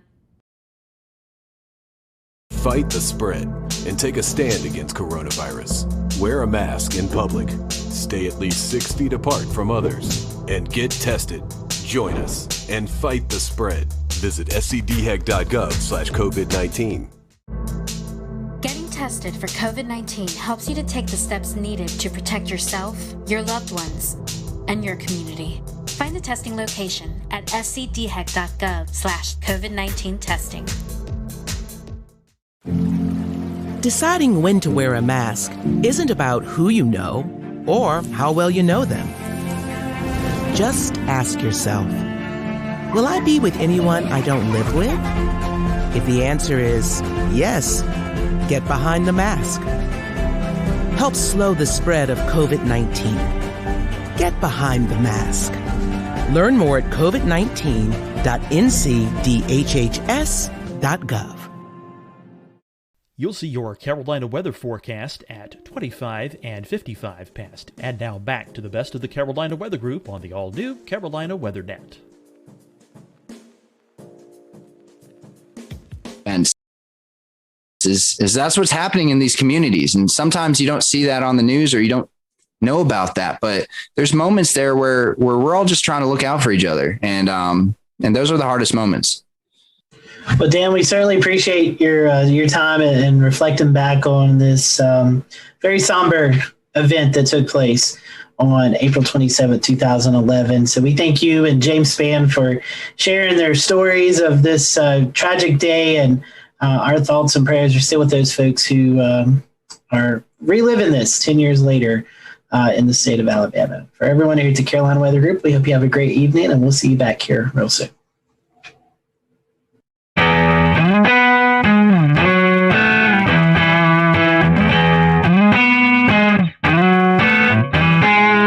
It is September 15th, 2021. I'm James Brierton, live in Charlotte, North Carolina. We have our Carolina Weather Group panel with us tonight, and we are talking about the SpaceX launch just within the hour. You may have seen SpaceX launching from Kennedy Space Center, their first, anyone's first, all-civilian launch to space in the Inspiration 4 mission. We're going to show it to you in just a moment, that SpaceX Falcon 9 rocket and the Dragon spacecraft launching from the historic Launch Complex 39A there in Kennedy Space Center. But the thing I'm really super excited about, and I know these guys are too, is we have photos and videos from you across the Carolinas showing us what it looked like here at home in the eastern sky for many of you, especially along the coast, but not for all of you, because as we take a live look at radar, you can see we've got scattered rain, some heavy, a little thunderstorm activity as well out there, in addition to some clouds, and that ruined the show for many of us here in Charlotte, in Morganton, North Carolina, where Scotty Powell is. But Jared's going to show us some of that video that some of you did manage to take in just a moment. So if you would like to share with us, you can tweet to us right now at Carolina WX Group on Twitter. It's Carolina WX Group on Twitter. You can find us on Facebook as well, too. And we'll take a look at some of those coming up, and we'll hear from these guys in just a moment. But let's get right to it, guys. Let's roll that tape and look here, the final moments of countdown from Kennedy Space Center in Florida just an hour ago. 10, 9, 8, 7, 6, 5, 4, 3, 2, 1. Ignition. Go Falcon. Godspeed Inspiration 4. Copy, 1 Alpha. Vehicles pitching downrange.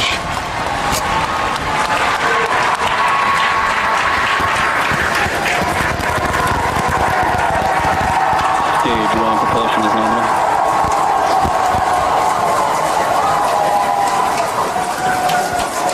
T plus 30 seconds. Callouts indicate nominal. Historic mission flying the Inspiration 4 crew.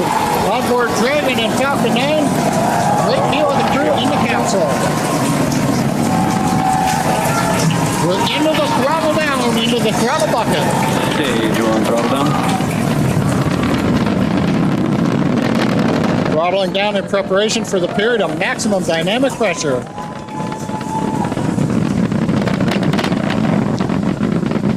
And then the flight. 9 at supersonic.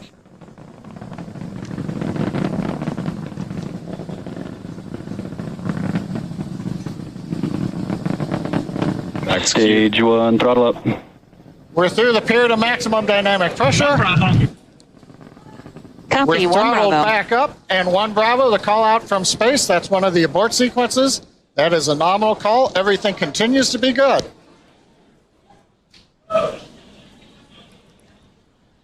Looks like a smooth ride for the crew. And you can see them giving the thumbs up there. That is for quote unquote regular people. They are certainly well trained, knowledgeable, and experts, but they are not military. They are not NASA. And they're not really, really rich guys who own their own space company. So what is exciting about this is that it is the first step towards one day launching us regular people into space. Although, I don't know, guys, I don't see in my lifetime me being able to get to space affordably, but it is really cool. This is all automated. They have to push, as I understand, close to no buttons, and they're just driving this thing from California. But here in the Carolinas, folks like you at home were able to see this. Let's bring in Jared Smith. He is the keeper of the photos and videos tonight, so keep them coming. We'll look for your live comments in chat, but Jared, what are people showing us? Yeah, we got lucky here in Charleston. Really along the entire South Carolina coast, we actually had, it was kind of funny. James and I, we were talking on the phone earlier. I was like, man, I don't feel good about this because we had some showers coming in not too long ago. And I was like, man, I don't know if we're going to get a good look at this. But as it turned out, we got lucky in the Charleston area. And we'll take my screen share here. And this one comes to us from Emily Koppel. Her father, Michael Koppel, took these photos on Kiowa Island. Is like, is this a SpaceX launch? Yep, absolutely. And some really cool shots. You can see, you can just see that trail there. And the SpaceX rockets just put on such a great show. And I got to tell you, looking inside that SpaceX rocket, it's got to be really good that they're not flying on everything that's something that's built by the lowest bidder. I'm sure that it just looks really, really nice in there. And that is the way that I would want to go to space. It looks like they had a really smooth ride, as James said, and I'm really excited about that. So yeah, so this is what it looked like from the ground. This is from Emily. Thank you, Emily. At Total Return on Twitter got a really cool video here. Thought it was a UFO. Nope, it's an IFO. It's an identified flying object. We know exactly what this is, and put this, get this going. Allegedly, we were going to try and get this going. Okay. It would be scary if you didn't know what it was or what was happening.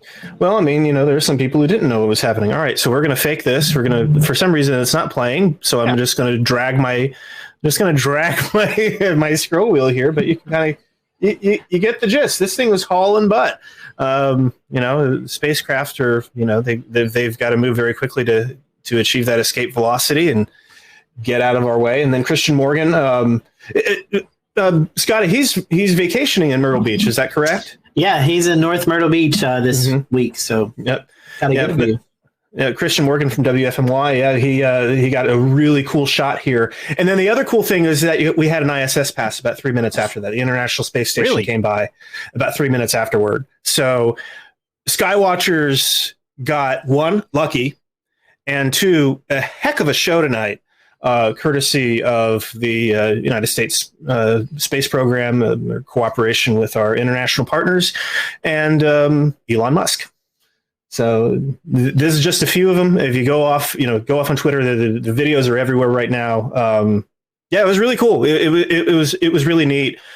Just before we went on, Dave Williams at Channel 4 here, WCIV, he was able to catch not only the liftoff, but also the return. Because remember, the Dragon, and we haven't cleared it, so I'm not running it. They literally just before we got on here. But the Dragon rocket, as we all know, it comes back to Earth. It's complete. It's a totally reusable system, and so we apparently were able to see the landing too. So that is pretty cool. That is pretty. We haven't mentioned yet one of the folks going into space. Christopher Simbrowski is actually a North Carolina native. Grew up in Kannapolis, North Carolina. So really, so he was one of the 4 members on the crew tonight. Went to school in Kannapolis, grew up throughout his high school years, and then moved off. But a North Carolina native on the spaceship tonight. And they are no stranger to things going fast. In Kannapolis, so that is that's right. Probably the fastest a Kannapolis native has ever traveled. So he's got Dale Earnhardt beat by a couple of miles an hour. Yeah, it certainly does. And Scotty just passed this one along to me. This is so cool. This is a 30-second exposure. Look at that! Look at that trail! Look at that tail there. Yeah, so cool. And I feel Steve is a reporter at WBTV, and he's from my hometown, so we talk a lot.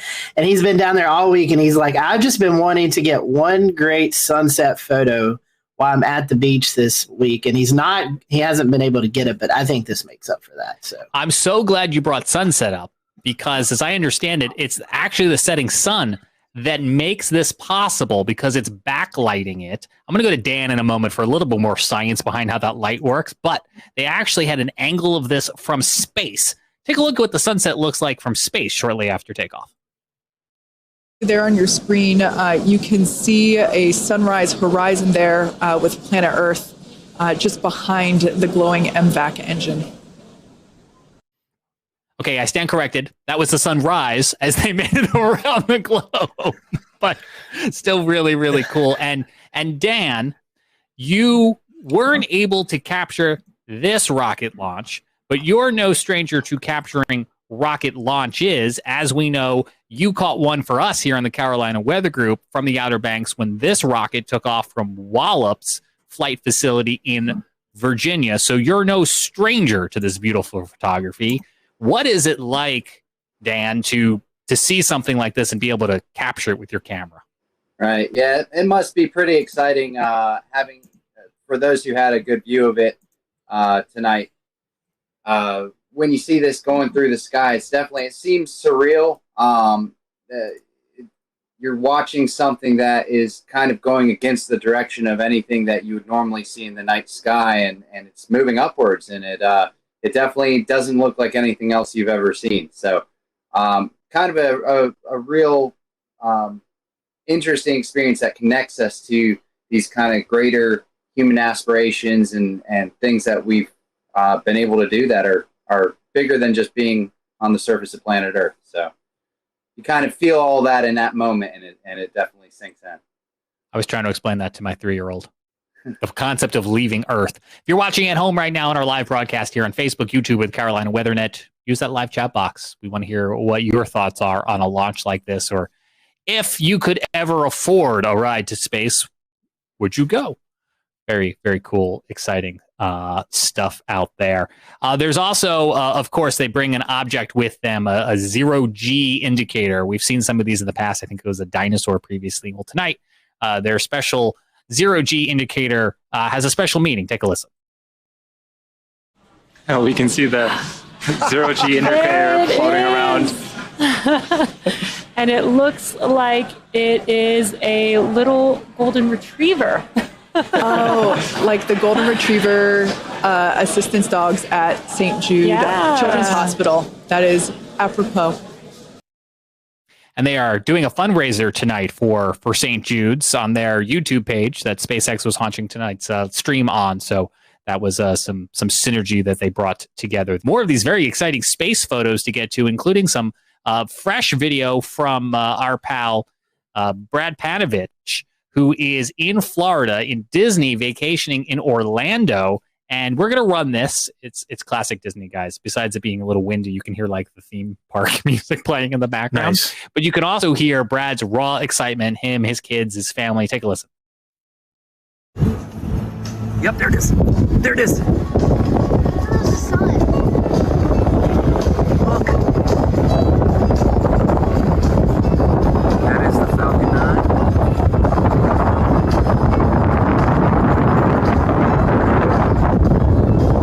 Oh, I can't believe you see it. That's awesome.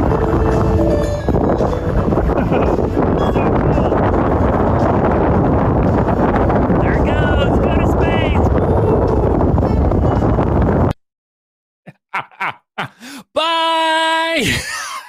So cool. And Jared, you were talking about, the separation and the returning of the booster. Brad's got a view of that too. Take a look. It's really cool. Oh, it just separated.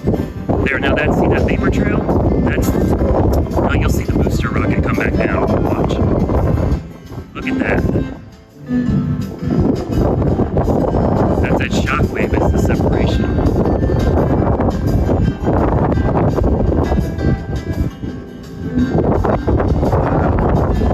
There's the booster. It's coming back. Now watch, the booster will actually come back and land.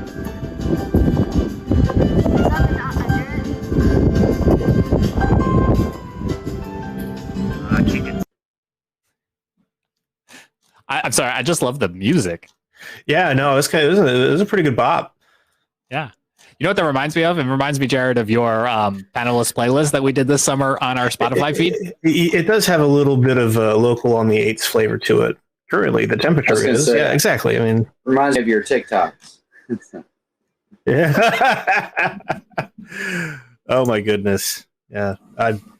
For those of you who are watching and who are not aware, I have found the retro weather channel niche on TikTok. Yes. And it's, quite frankly, it is the energy I feel like that we all need in the year of our Lord 2021. with all these things going on in the world, sometimes you just need an old school orange local forecast. So, but yeah, that was.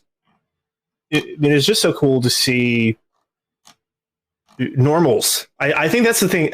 These are not like these are not like your typical, the right stuff kind of things. These are people just having fun, and the technology has evolved so much where it's not such a manual process, as you mentioned. They didn't really have a lot to do. And the user interfaces on the SpaceX on the SpaceX rockets are, just that alone looks really cool. So probably very user friendly and easy to use. You basically you would hope, right? Tech support. Well, you do. It's called Houston, right? Or California. Yeah. I guess it wouldn't be Houston in this case. Somebody yelling for Houston is like, no, we're not here. But no, it was really cool to see. This is going to be a memorable 3 days for this crew, and I hope they enjoy. I hope they're soaking in every minute of it. They get 15 laps around the Earth for the next 3 days. I think if I got that right. Mm-hmm. So while you're stuck at work tomorrow, just think about them. Mm-hmm. And they are orbiting. The other thing too is that they are orbiting higher than the International Space Station. That's wow.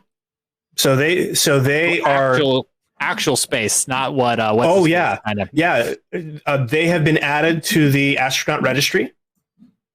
The crew of these 4 have been added as people who have legitimately flown into space. So, right. Something tells me right now Jeff Bezos is on the ground in his cowboy boots, saying, "I wish that was me." Speaking of that, Jared, I've been quiet because I seen something on Twitter this week, and I was trying to scroll to it, and I finally found it. Talking about all this, NASA has selected Falcon Heavy to launch GOES-U in 2024. So, talking about space, here's our next GOES satellite that's going to be released, or I guess flown up into space in 2024. So, just to kind of chime in, this is the weather effect of it. Yeah. As well as we're going to get more GOES satellite data, and we all like that. So, GOES-T is the last one that's going to launch on an Atlas rocket, and GOES-T launches in January 2022. That is going to replace GOES-S, aka GOES-17, in the GOES-West position.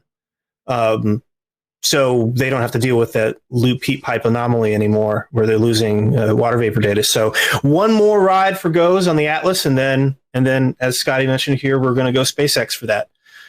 And of course, it's worth mentioning that SpaceX right now is the only way that American astronauts can launch to the International Space Station from American soil. So I know there are a couple different companies out there who are all competing in this new version of the space race, but Mm-hmm. Boy, SpaceX is really good at grabbing those headlines, guys. Well, when you're first to market, I mean, that's that. If there's one thing about SpaceX is the legacy of who runs SpaceX. I mean, Elon Musk, he came into this mainly because of PayPal. So he knows what it takes to build a product that ships. Sometimes. And for anyone who claims they don't use PayPal, but you use Venmo, you're using PayPal. Yeah. Just like Instagram is Facebook. Yeah. But so, yeah, I mean, so you have this really cool ingenuity. And I know that the people there have put in just intense, long hours to get to this point. And I'm sure that they absolutely love, I would hope anyway, that they absolutely love seeing the fruits of their labor go up and come down and land like a James Bond movie, like every time. I can't get over it. So normal. The fact that when we first went to space, everyone stopped, everyone watched it. Even shuttle launches used to be carried on the networks, and it was a thing to view. And now I'm putting it on my phone while giving the kid a bath or doing something else. It's really cool and impressive, but it's almost normal now. I don't know if that's good or bad. In a way, this is what they were aiming for with the shuttle program, if you think about it. Because the shuttle program, the intent behind the shuttle program was to launch that thing like 12 times a year, something like that.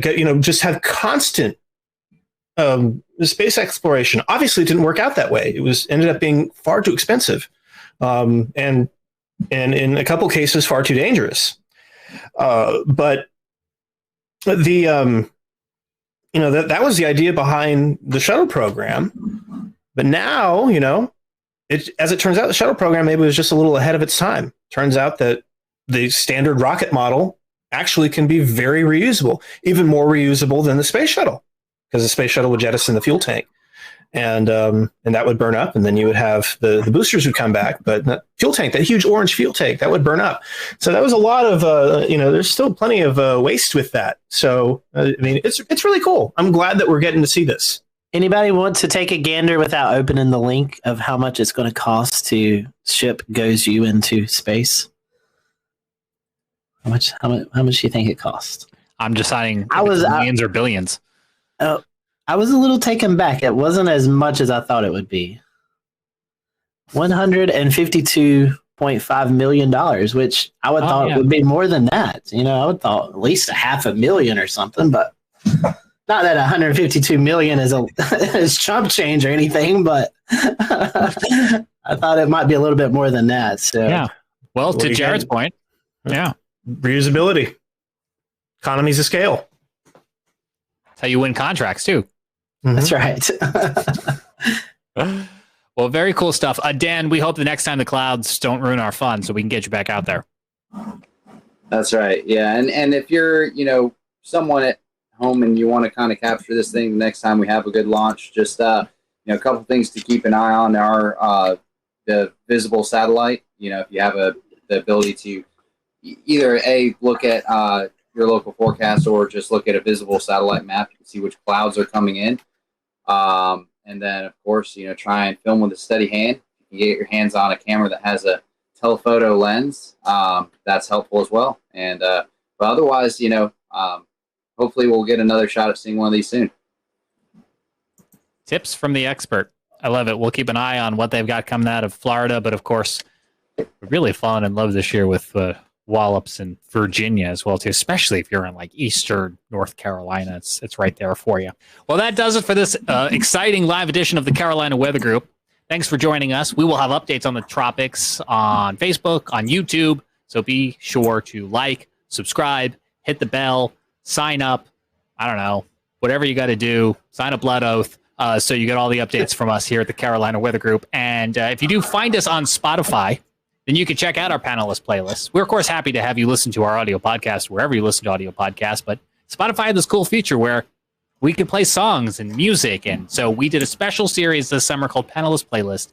And if you want to take a listen to it, head on over to the Carolina Weather Group on Spotify. Look for the episodes that have the little music notes at the end of them. And you can be listening to some smooth Weather Channel local on the 8's jazz with your host, Jared Smith and Tim Pounds. So be sure to check that out. I'm James Brierton. On behalf of Scotty, Jared, and Dan, thanks for joining us. And here again, the Rocket Launch. 10, 9, 8, 7, 6, 5, 4, 3, 2, 1. Ignition. And liftoff. Go Dragons. Go Falcons. Godspeed Inspiration 4. Copy, 1 Alpha. Vehicles pitching downrange.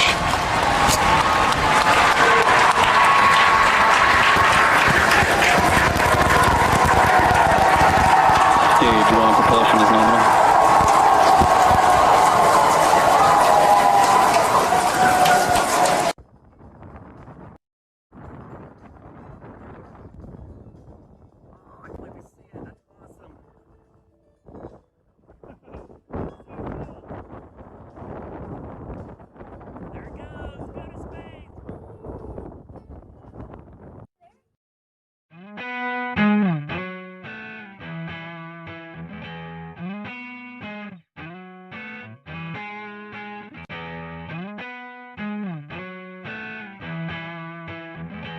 We'll return to Best of the Carolina Weather Group in a moment. Now your Carolina weather forecast. Here are today's forecast high temperatures for North Carolina.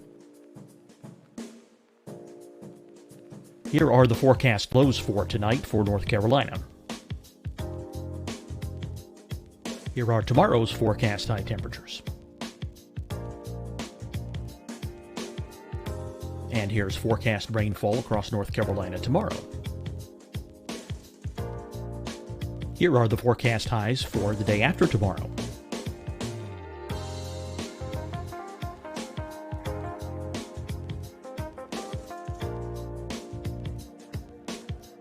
And here's the forecast rainfall across North Carolina for the day after tomorrow.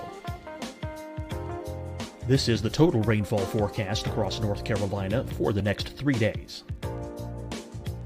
Here's the severe thunderstorm outlook for today from the Storm Prediction Center.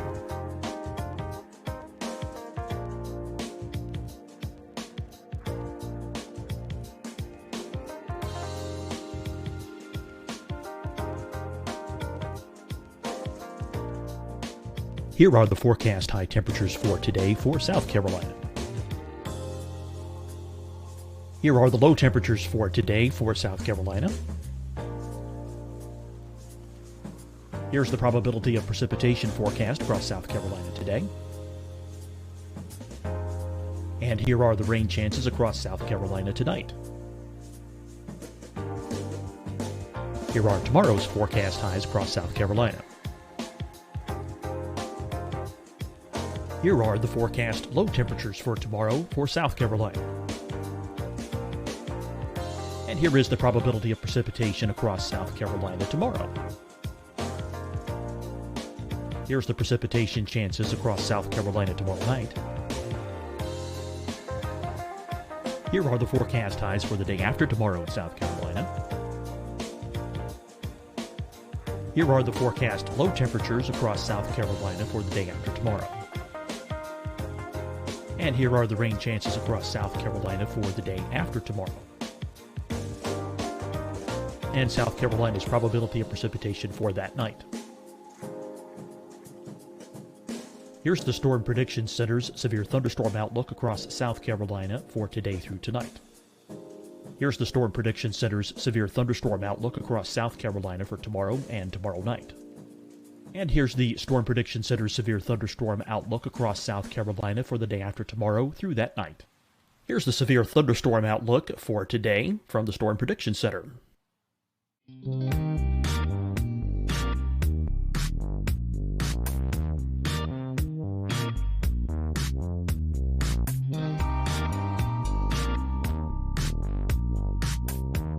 And now here's a live look at weather radar across the southeast. Hi, everyone. I'm Dr. Mandy Cohen, Secretary of the North Carolina Department of Health and Human Services. And when you follow the 3 W's, you protect your family and your neighbors from COVID-19. When you leave your home, practice your W's. Wear a cloth face covering, wait 6 feet apart, wash your hands often. Where? wait, wash. We're in this together. Stay strong, North Carolina. Fight the spread and take a stand against coronavirus. Wear a mask in public. Stay at least 6 feet apart from others. And get tested. Join us and fight the spread. Visit scdhec.gov/COVID-19. Getting tested for COVID-19 helps you to take the steps needed to protect yourself, your loved ones, and your community. Find the testing location at scdhec.gov/COVID-19 testing. Deciding when to wear a mask isn't about who you know or how well you know them. Just ask yourself, will I be with anyone I don't live with? If the answer is yes, get behind the mask. Help slow the spread of COVID-19. Get behind the mask. Learn more at covid19.ncdhhs.gov. You'll see your Carolina weather forecast at 25 and 55 past. And now back to the best of the Carolina Weather Group on the all-new Carolina Weather Net.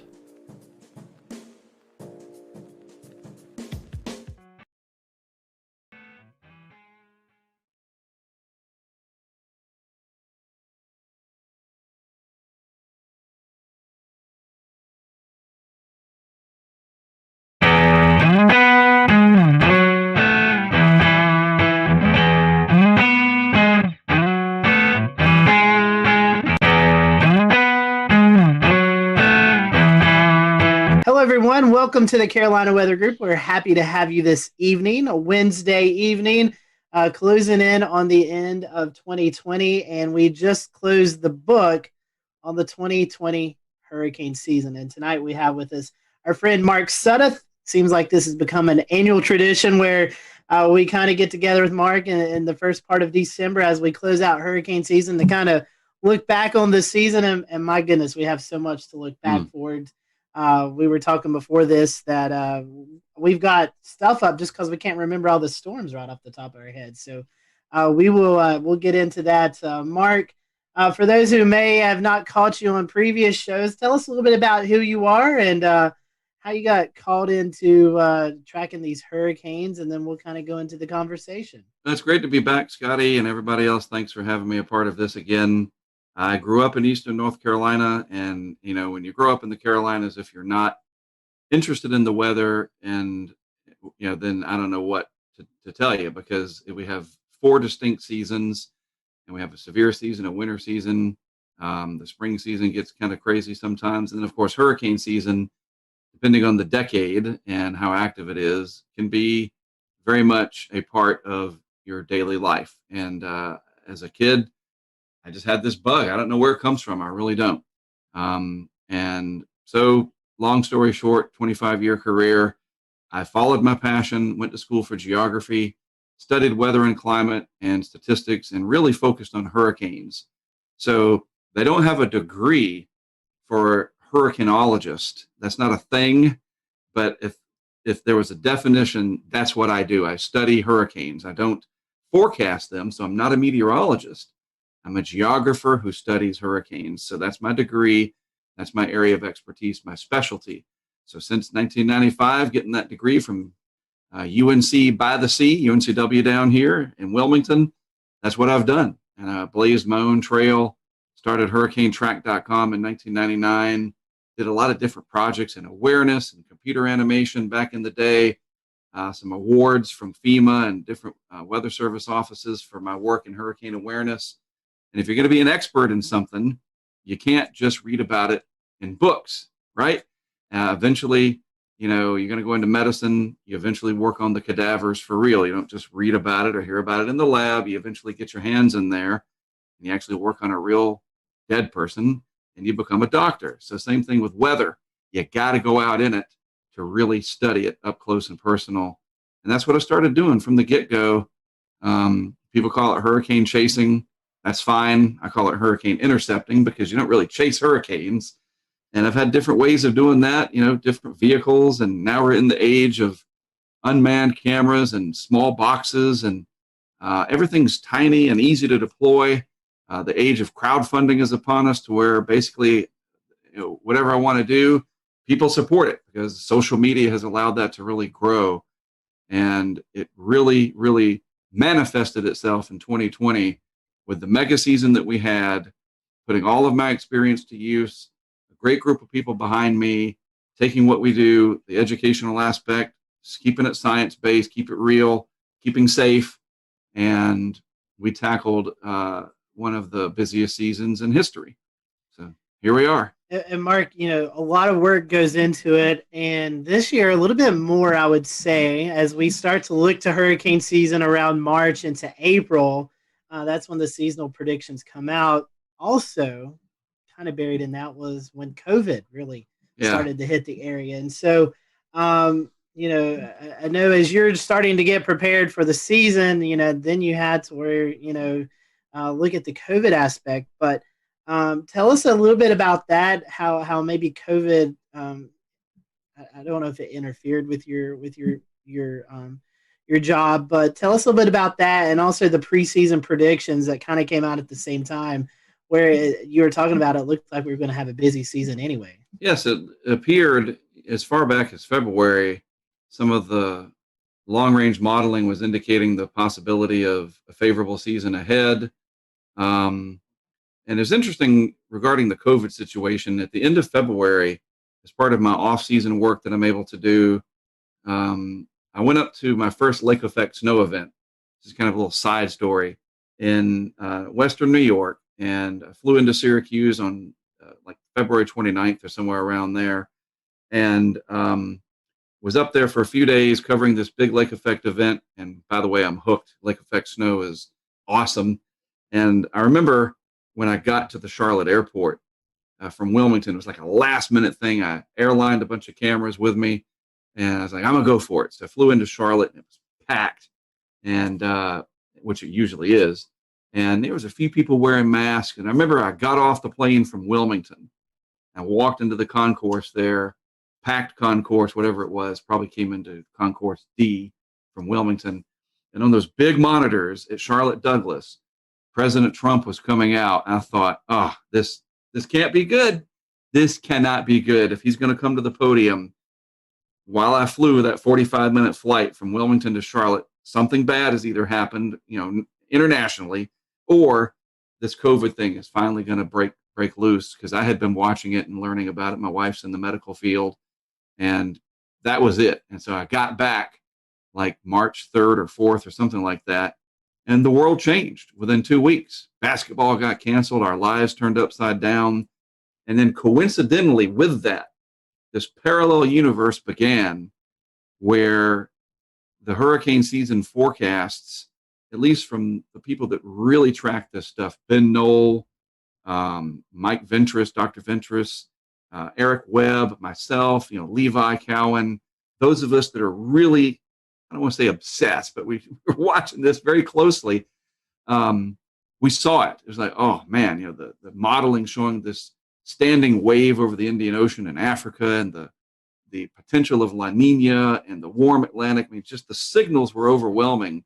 All the while, this COVID thing looked like it was just going to get out of control.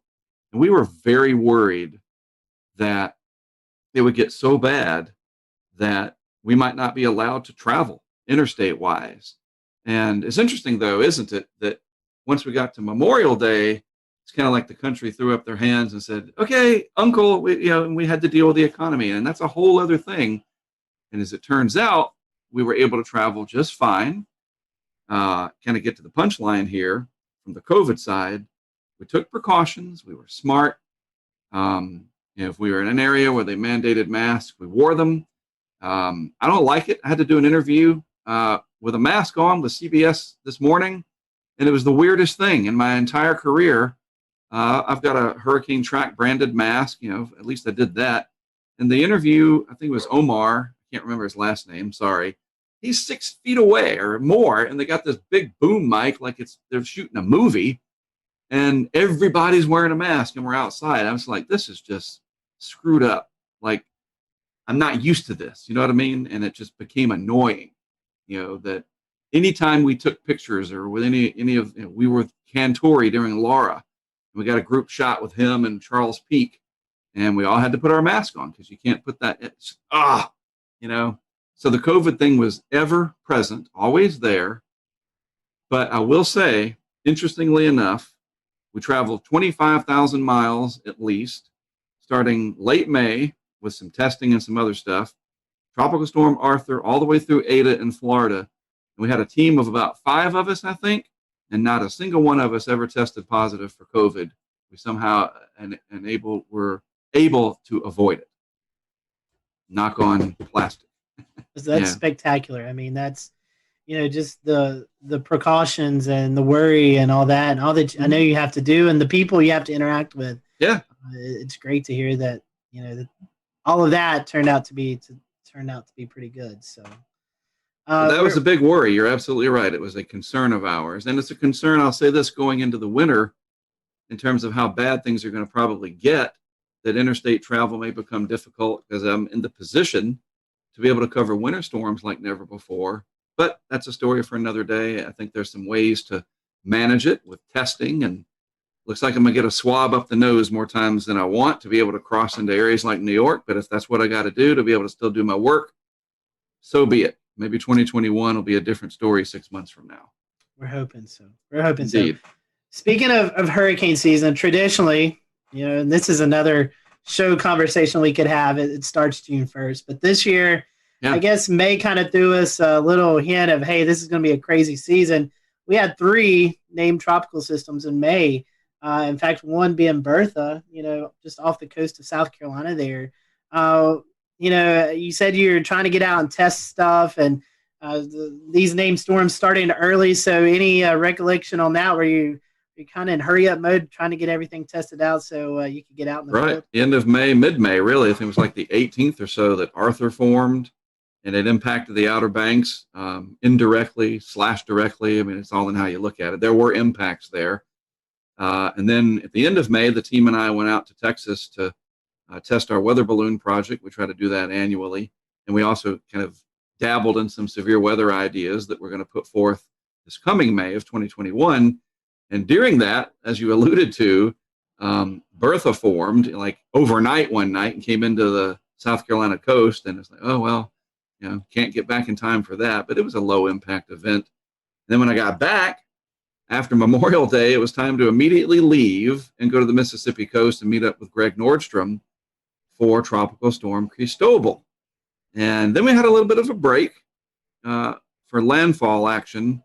And I decided, because I really like to study the monsoon out in the desert Southwest, that at the end of July, I thought, okay, and you guys know this, typically July is when there's the most SAL present, Saharan air layer. The pressures are usually pretty high. We hadn't had any big time main development region like 05 mirroring yet, right? Remember in 05 we had Dennis, early July, Emily, Cat 5. I mean, we didn't have that this year. So I thought, all right, people are starting to fly again. I'm going to take my chances. I took some equipment out there and I went out to the desert Southwest. And what happens? Hannah. And I'm like, I can't. What am I going to do? I'm not going to just fly into Houston and drive down to Kennedy County where there's more cows than people and just stand in it. I don't have any equipment. So Hannah got past me, and I hate it. I hate it when one gets past me. But if there's anyone to miss, it was Hannah. Because look, it came into a county where the cow to people ratio is 1,000,000 to 1. We made it all the way to H, Hannah, and if we're going in alphabetical order, and my alphabet correctly, we're going to have Isaias next. That is the most prominent storm that affected the Carolinas this year. Could you go into just some kind of conversation about how that went for you and what you saw in the eastern half of the Carolinas? First of all, it was a challenge pronouncing it, and it's funny because now I can say it just fine. And I even had a friend of ours down in San Juan send me a video, and we are getting ready for Tropical Storm Isaias, and I couldn't say it. It was so annoying. And then, of course, after it made landfall, I was able to say it just fine. We thought, that was the end of July into early August, and kind of a little earlier than we expect them around here in terms of the peak. And it struggled and probably kind of left over in that unfavorable mid-level dryness left over from the big SAL events of earlier in the season. But then again, boy, that last 12 hours right before landfall in Brunswick County, Isaias took off, and it was very, very surprising. Another 12 hours over water for that, and it absolutely would have been a Category 3. And it pushed a massive surge up the Cape Fear River. It's interesting because I could have just stayed here in Wilmington. I went down to Florida. It was another one of those ones like Dorian, and we all remember it looked like it was trying to do kind of a Dorian redo, right? And it kind of got everybody spooked, but the models weren't as aggressive with it as they were for Dorian, so there was some doubt. But Isaias was impactful, massive surge up the Cape Fear River compared to, I think it was another record. The record before Matthew, I think it was Matthew, starting to get to be too many of them, was Hazel. And I think Matthew broke Hazel's surge record at the Cape Fear River in Wilmington, not Wrightsville Beach, not the Brunswick County beaches, but the actual Cape Fear River gauge. Matthew broke Hazel's record, Florence broke Matthew's record, and Isaias broke all of them. That is incredible. 1954 is Hazel, and then 16, 18, and 20, we broke that record again. That is insane. So we know that you place cameras around. We're seeing other chasers, or I should say interceptors, as you would say. Tim Reed, for instance, they're starting to bring they're bringing more gadgetry into the chase, right? So are you bringing anything else? Like they have the Surgeonator. Are you bringing like water level meters or anything like I know you have anemometers on hand and cameras, but what else are you bringing for your equipment for these interceptions? Well, first of all, it's great that other people are able to fund and do these things, and no matter what you name them, who they are, if it benefits the science at the end of the day and creates public awareness, it's a big enough world that, hey, bring it. That's great. The more, the better. I wish I had time to sit back and watch what some of these people were doing more, but we're all so busy, we hardly even get to see each other, especially in a season like 2020. And so one of the things that we have really focused on is just more cameras, have as many of them out there as possible, and put them in areas that are going to capture the impacts in a way that we can see what's going on, that'll help the local officials, the local media, and then from there, regional and national interests, whether it's the Weather Channel or even the National Hurricane Center. We provide the feeds to them, obviously at no charge.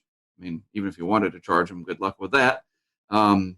This coordination and camaraderie with all of us, it pays off because we're able to let them see their forecast verify in real time.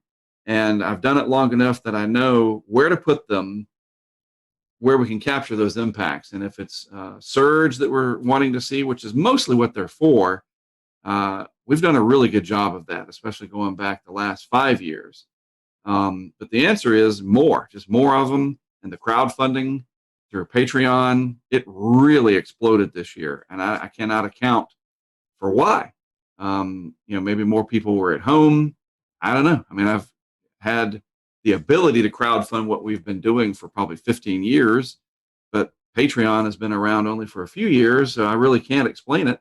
But all of a sudden, especially for Hurricane Laura, it really took off. But it's not just the funding from people becoming supporters and donating, if you will, $10 a month. People literally sent us equipment. We'd say, hey, look, we need more Nest cams. We need more drop sensors, these Kestrel sensors. We need cases. We need batteries. I'm not kidding, guys. And this is just wonderful. I would open my door and there'd be just stacks of boxes from Amazon or from B&H Photo, from people that sent stuff. And it was people from all over the world, not just the United States. And we would go put that equipment into place. And we'd literally hold the boxes of, hey, Pete, this is the box you sent. And that's amazing. So we had the funding to create more stuff than we've ever had before. And the only thing I would say, though, that stunk this year was that a majority of the landfalls were at night. Big thumbs down for that. Mother Nature owes us one. And that was really horrible, and that limits the ability to see the effects. Because here's what I say about the video. Video is data. And that's a real thing. It's called photogrammetry.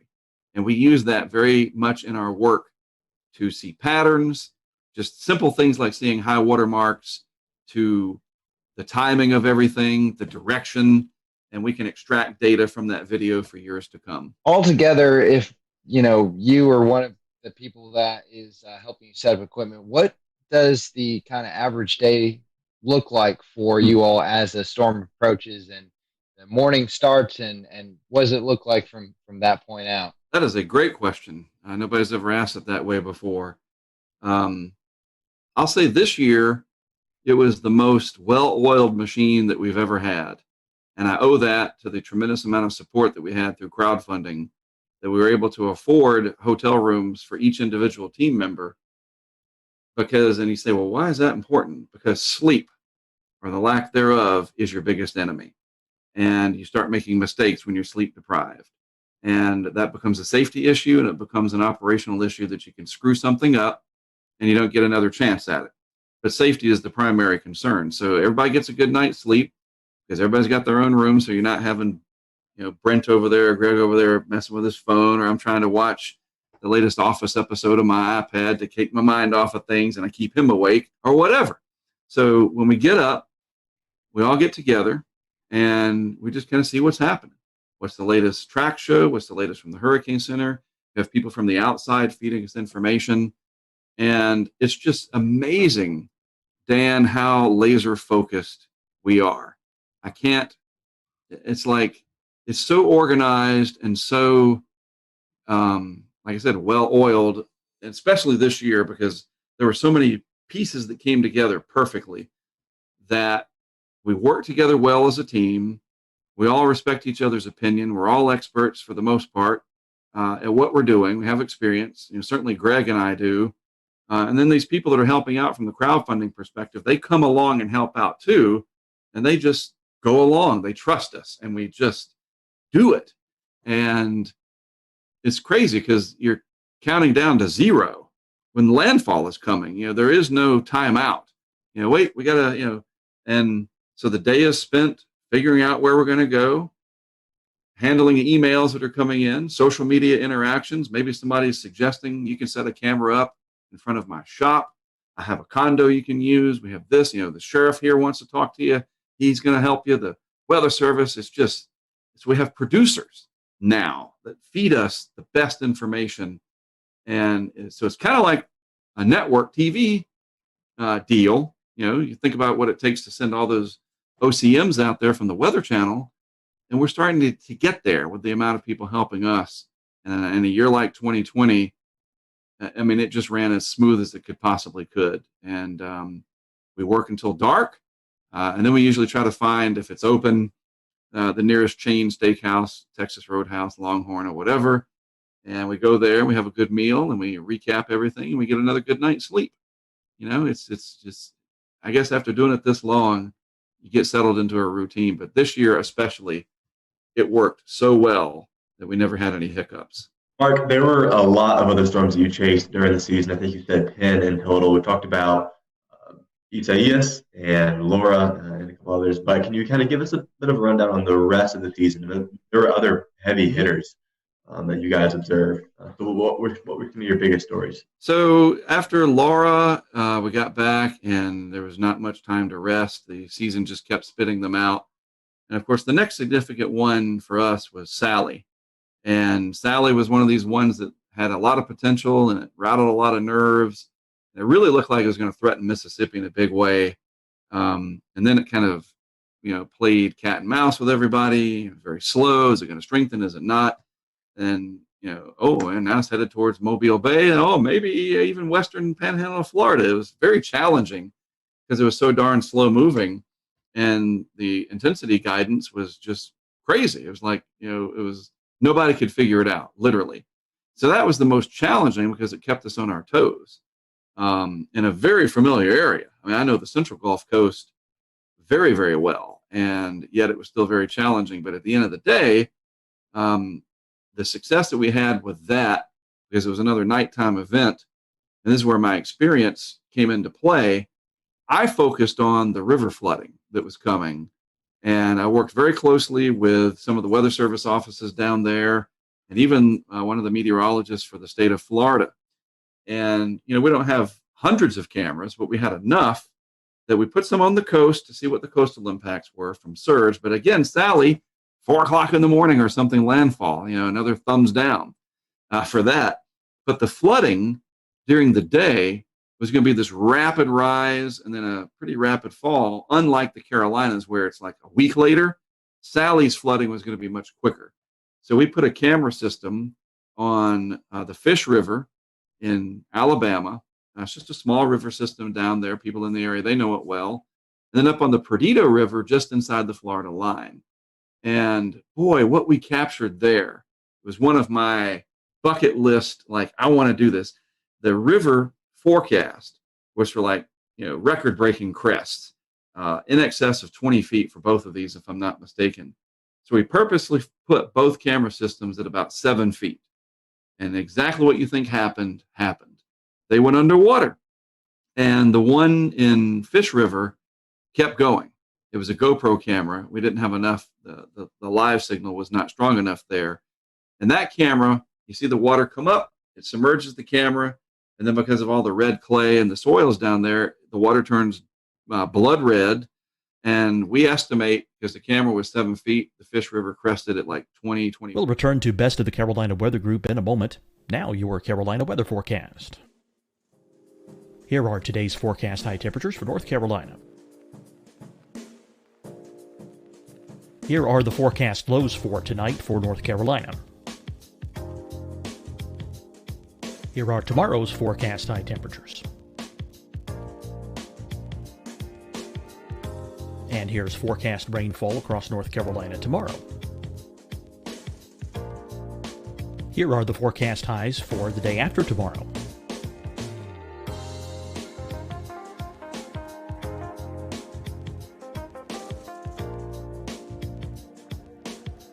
And here's the forecast rainfall across North Carolina for the day after tomorrow.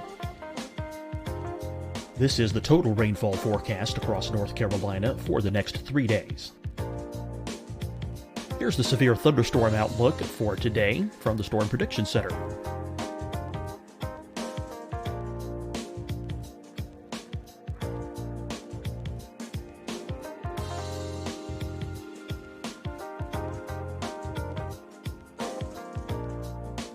Here are the forecast high temperatures for today for South Carolina. Here are the low temperatures for today for South Carolina.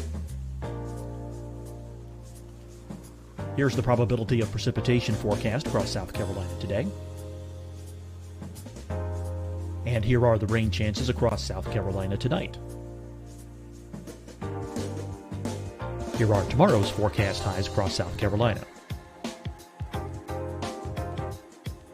Here are the forecast low temperatures for tomorrow for South Carolina. And here is the probability of precipitation across South Carolina tomorrow. Here's the precipitation chances across South Carolina tomorrow night. Here are the forecast highs for the day after tomorrow in South Carolina.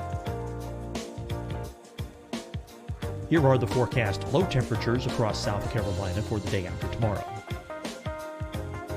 And here are the rain chances across South Carolina for the day after tomorrow. And South Carolina's probability of precipitation for that night.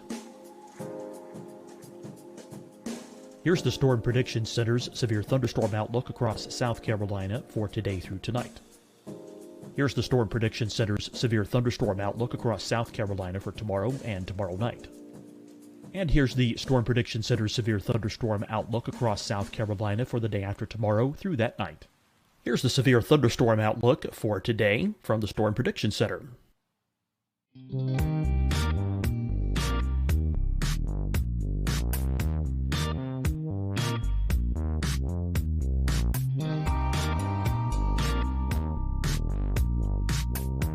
And now here's a live look at weather radar across the southeast.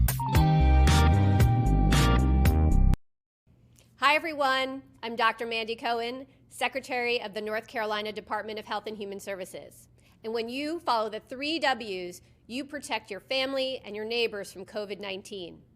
When you leave your home, practice your W's. Wear a cloth face covering, wait 6 feet apart, Wash your hands often. Wear, wait, wash. We're in this together. Stay strong, North Carolina.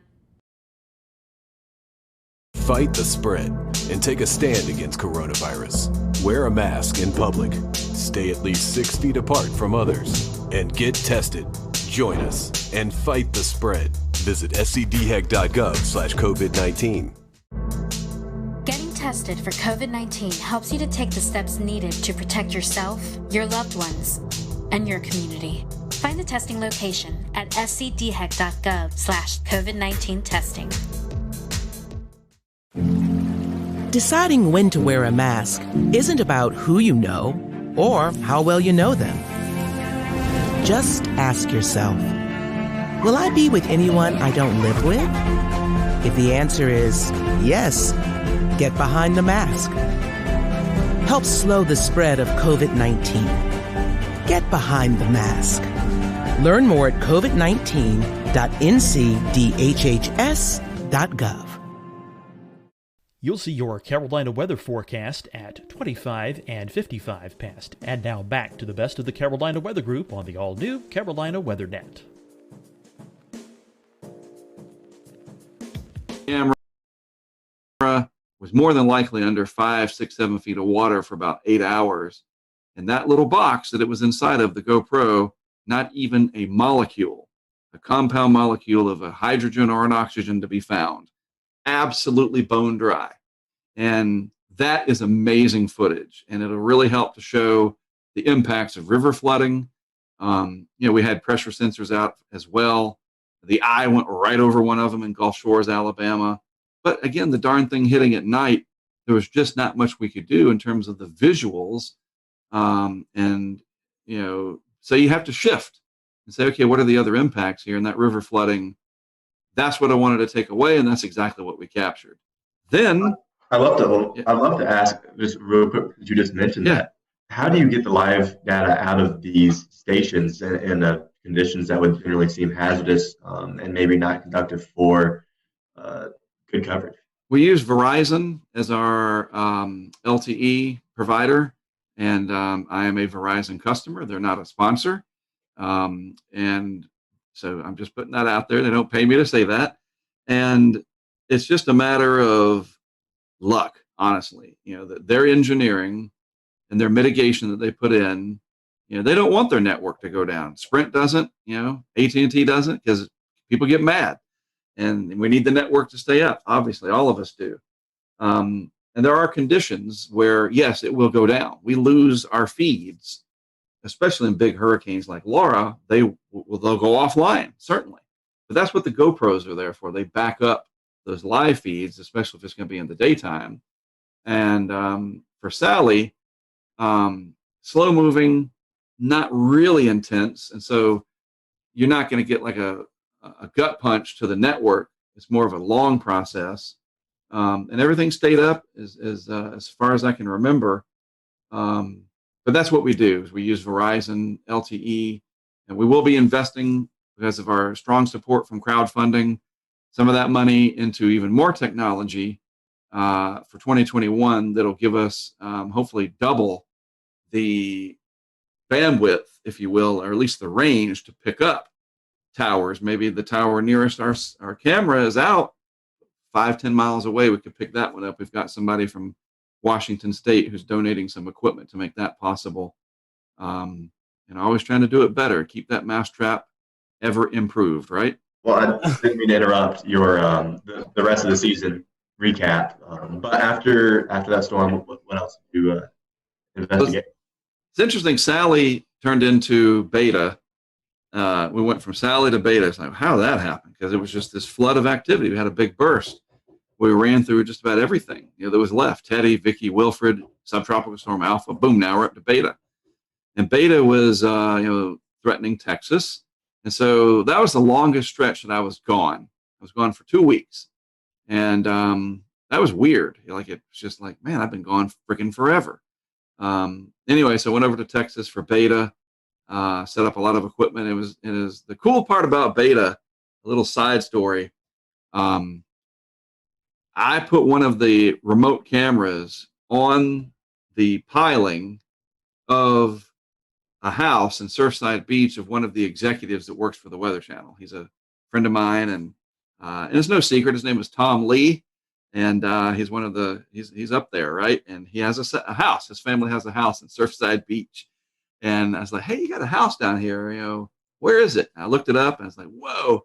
I drove down there, and it was pretty exciting. They had some waves coming in, and I even flew the drone down there, and it was pretty remarkable. And I put a camera right on his piling, and it turned out it was a really good shot because the power didn't go out, and these Nest cameras do really well at night, and you could just watch the Gulf come in and out on the tides from one of the executives of the Weather Channel, right at his house. And he thought, hey, pretty good way to keep an eye on my house. And we met a lot of cool people down there, as we always do. And the people that we meet is remarkable.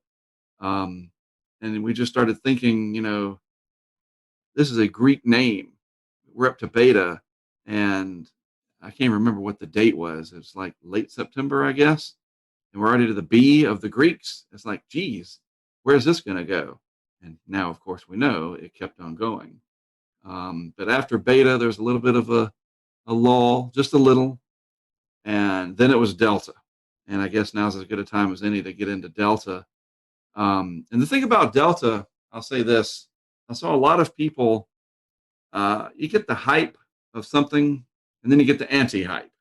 And I think both of them can be dangerous, obviously. People that will put the one snapshot of the 40-inch snow, the Cat 5 hurricane parked over Charleston from the Euro 10 day or the GFS 9 day. You see it all the time. We know. But then you got the guys and the gals on social that they want to play the other side, that I called it, that it wasn't going to be anything, and da-da-da-da-da. It's like, just stop. I don't want to tell you what to do, but stop. Just go down the middle and just look at the facts. And there were so many people saying that Delta was probably not going to amount to much because the Gulf had cooled. So we had those early cold fronts. But there was this research that I had looked into from one of the HRD people and other aspects that, and it wasn't like the 26 Celsius isotherm was 400 miles south of Creole, Louisiana. It was like 20 miles, man, and there's other factors at play. You guys know this, that it's not just baroclinic stuff, but it's not all about sea surface temperatures and upper ocean heat content. There's more to it. If the atmosphere is primed, you're going to extract every bit of latent heat out of that Gulf that you can possibly do. And that's exactly what Delta did. And that thing exploded and became a very powerful hurricane for that part of October. And it was, if it wasn't for Laura, Delta probably would have been the big story for Louisiana. As it stands, it came on top of Laura, which was weird. Like, you're driving around setting stuff up and you're like, there's still stuff wrecked from Laura. Debris piles 10, 12 feet high. And we're putting cameras up in the same place. And gosh, that was so bizarre. Delta came in right at dark. By the way, that was the closest that we came in 2020 to launching our weather balloon in the eye of a hurricane, was Delta. We were ready out in somewhere in south central Louisiana. The eye kind of never calmed down for us where we were. It was filling, as I say, and it was never had the calm winds, and it was getting dark. Came close on Zeta too. We'll get to that. But Delta, like, the countdown was on. You're like, okay, let's do this, turn on the this, to that. We were ready to go through the checklist, and then it got dark, and it was still like 60, 70 mile per hour wind, even when there was no rain. It was weird. When the backside gets hollowed out, they just tend to do that. Delta was amazing because when it was over and we went back to pick up our equipment the next day, they had no barricades, no police, no parish sheriffs, whatever they're called down there, nothing. And that's just Louisiana. It's like, hey, you want to be dumb enough to go and get yourself killed? We're not going to stop you. And we went down and started picking up our stuff, and there was nobody down there. And I don't mean like, there's a few cars. There's nobody, not a single living human being down there. They had all evacuated, or they were already gone after Laura. And we went down to get our stuff. And that's one of those moments that there's just no way to describe it. It got dark. We had to get over to Creole and get the last camera from Creole. And when you say that the Milky Way came out, because there was no lights on, that's an understatement. It's like the closest you'll ever get to primordial Louisiana in the Jurassic era is after a hurricane like Delta, which was on top of Laura, that just took the grid out. There's not a light within 50 miles. And it was remarkable. It was like a religious experience, to be honest with you. And there's alligators and raccoons and all kinds of wildlife down there. And we just felt like there's three of us, me, Brent, Greg. We felt like we were one with this weather universe. And I know it's a weird thing, but it was this amazing thing that I'm glad it happened, put it that way. And we safely retrieved our stuff. And it was one of the greatest adventures I've ever had. Couple more things, Mark. Zeta and Eta, I think I pronounced that right. Impacts here in the United States, but after that we had a couple of storms, Theta and Iota, that just wreaked havoc on Central America. And I mean, these were strong hurricanes. So as we kind of round out the Greek alphabet, what's your? I mean, I know Eta and Theta. Eta and Zeta, you were able to be a part of, but not the last two. But what's your memories of those last four storms? Well, Zeta was a surprise because it overachieved. The Gulf was cooler by then, and yet, I mean, it came close to becoming a Category 3. Remarkable. And again, the atmosphere was just like, wow. And it intensified right up until landfall. And it had major impacts in Louisiana and Mississippi. Greg Nordstrom has damage to his house. You know, nothing significant, and it's all insured and so forth. But he became the hunted. And we were in the eye of that one down in Slidell. That was amazing. You know, just the surge, though. That's the thing I'm trying to remember. The surge, even though Zeta came in at night, this came in right at dark. The storm surge in Mississippi was remarkable. And there's a couple of instances there where our cameras are going to provide some very telling data to the National Hurricane Center Storm Surge Unit as we work through that to turn the video into data where we can find still water elevations in that surge. And you know how we're going to do it, even though it got dark, we're going to use the transformer explosions and freeze frame that at some of these peak surge times and enhance the video and try to find the high water mark on a building that we can definitively go out and survey and say, oh, look. And as an example, we had a camera on the backside of the Hard Rock in Biloxi. There's a little marina back there. And that camera box was at 4 meters or 3 meters, 4 meters above the water. And the camera went underwater. And it actually took out the camera. And some of that was wave action. But in those waves, and Shay, you know, all of you know this, you smooth it out, and you can get that high water mark from video, and we're really looking forward to helping the Hurricane Center Storm Surge Unit with that as we go forward. So Zeta was very successful,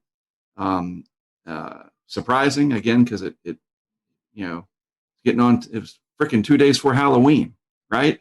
And very strong hurricane into the Central Gulf Coast. And then Eta, boy, what Eta did down in Central America, and I will be on record as saying that I am 100% in that they will upgrade Eta to a Cat 5 in the post-analysis, because you remember the recon planes were going down there and they had to turn around and come back, and it just, we missed a lot of data. But then when they finally got in there, there was some to support. I just think in the off season when they do their analysis that the wind and the Doppler and the SFMR data will show that Eta was our second Cat 5 of 2020. I'm 99% sure of that. And then, you know, it looked like it could come around and be a real big problem for Florida. Luckily for Florida, it was not a real big problem, but it gave me an excuse to go down to the Keys. So I did. And that was, honestly, I really wanted to go down and kind of know the lay of the land for a future event. I've never been to the Keys for a landfall, believe it or not, in my entire career. And so I went to the Keys. We dealt with it down there. Wasn't too big a deal. And then we went up to Tampa, St. Pete, another place that I haven't been to, and set up camera equipment around there, worked with some of the locals that knew the area really well. That helped a lot. And we nailed it. We got some amazing storm surge shots right along some of those causeways. And I felt like Eta was another one of those warning shots that was a November tropical storm, and if it had been a month earlier, it would have been a lot stronger if everything else was equal. and Tampa Bay would have had an 8 to 12 foot surge, not 2 to 4 that they had. And it just shows you, bypass them and then it kind of died out going into Cedar Key. Man, it just shows you how vulnerable Tampa Bay, St. Pete are. Those areas are to hurricanes. And you never know. Sometimes the end of the season kind of shows you where you're going to pick up the next year. I've learned that. It's not always a good match, but sometimes you can get some clues from that clustering, and especially if we're going to happen to have 2 very similar years to each other. Maybe that's a warning shot. And then it was Iota. Theta, I think, was I don't even remember, didn't do much out in the Eastern Atlantic, I think, but Iota, wow, that was, poor Central America. And I was in touch with a guy on, I guess, Facebook Messenger for the Hurricane Track page who lives down, it's the island that's south of Providencia. He was real worried about it, and it reminded me of Irma when I was communicating with a guy on Facebook that lived on St. Bart's. He was scared for his life because 185 Irma was coming for him. And this guy was down there on that island south of, I think it's San Andres or something, south of Providencia. Of course, that island, Providencia, these are Colombian governed islands, was just annihilated. We saw the devastation from there. And that was it, thankfully. Iota capped off 30 named storms, the ace of around 180, right? 13 hurricanes and 6 of them, whatever it was, major, right? Something like that. It's hard to even remember. And maybe that's it. Maybe we'll be done for the whole, we won't be like 05 and we're still naming these things in January, but I wouldn't be surprised if we get something in the subtropics at this point. Well, Mark, one more thing to kind of wrap up this hurricane season, and we talked a little bit about it earlier, is how many storms we saw this rapid intensification. Yes. A day and a half before landfall. What's your thoughts? I'm not asking for scientific or just what are your thoughts about that? I mean, because you've mentioned previous, sometimes these seasons kind of foretell what's going to happen next season. This is a scary trend, and it's a trend that really needs to be watched. Well, the simple answer is it's concerning because we look at the ACE, and some of that ACE, the accumulated cyclone energy, was generated. Like we look at Laura, it was a 150 mile per hour hurricane, but it did so in that last day before landfall. And Michael did the same thing in 2018. Matthew rapidly intensified on approach to Florida, and it was very fortunate for Florida that it just scraped by 20 miles offshore. Dorian stopping, I don't know, whatever it was, 180 miles short of West Palm Beach, our vicinity, as a rapidly intensifying Category 5. And we're getting real close here to some absolutely mind-boggling disasters because these hurricanes are intensifying close to land. Eta and Iota both intensifying real close to South America like they did. That was a similar theme in 2005. Now, we had a much higher ACE score in 2005. And you say, well, yeah, there's a lot of, we had 4 Cat 5s that year. Well, think about it. Here's a similarity. All 4 of those Category 5s in 05, yes, they were much stronger than what we had in 2020, looking at the big picture. But Katrina, the entire life cycle of Katrina was about 5 days, the whole thing. And in that 5 days, it became a Cat 5. Rita, same thing. Tropical storm in the Bahamas, Cat 5 in the Central Gulf, makes landfall as a 3. The whole thing lasted less than 5 days, roughly. Wilma, a little longer, but it rapidly intensified. Twice, once on the approach to the Yucatan and another on its way into Florida, and it made landfall as a 3, if I recall. Emily, Dennis, both, Dennis almost was a Category 5, rapidly intensifying. And here's the common thread. They all did so probably west of 75 degrees longitude, not like Irma, which was a Category 5 way out in the Atlantic. Florence, way out in the Atlantic, very strong. Ivan.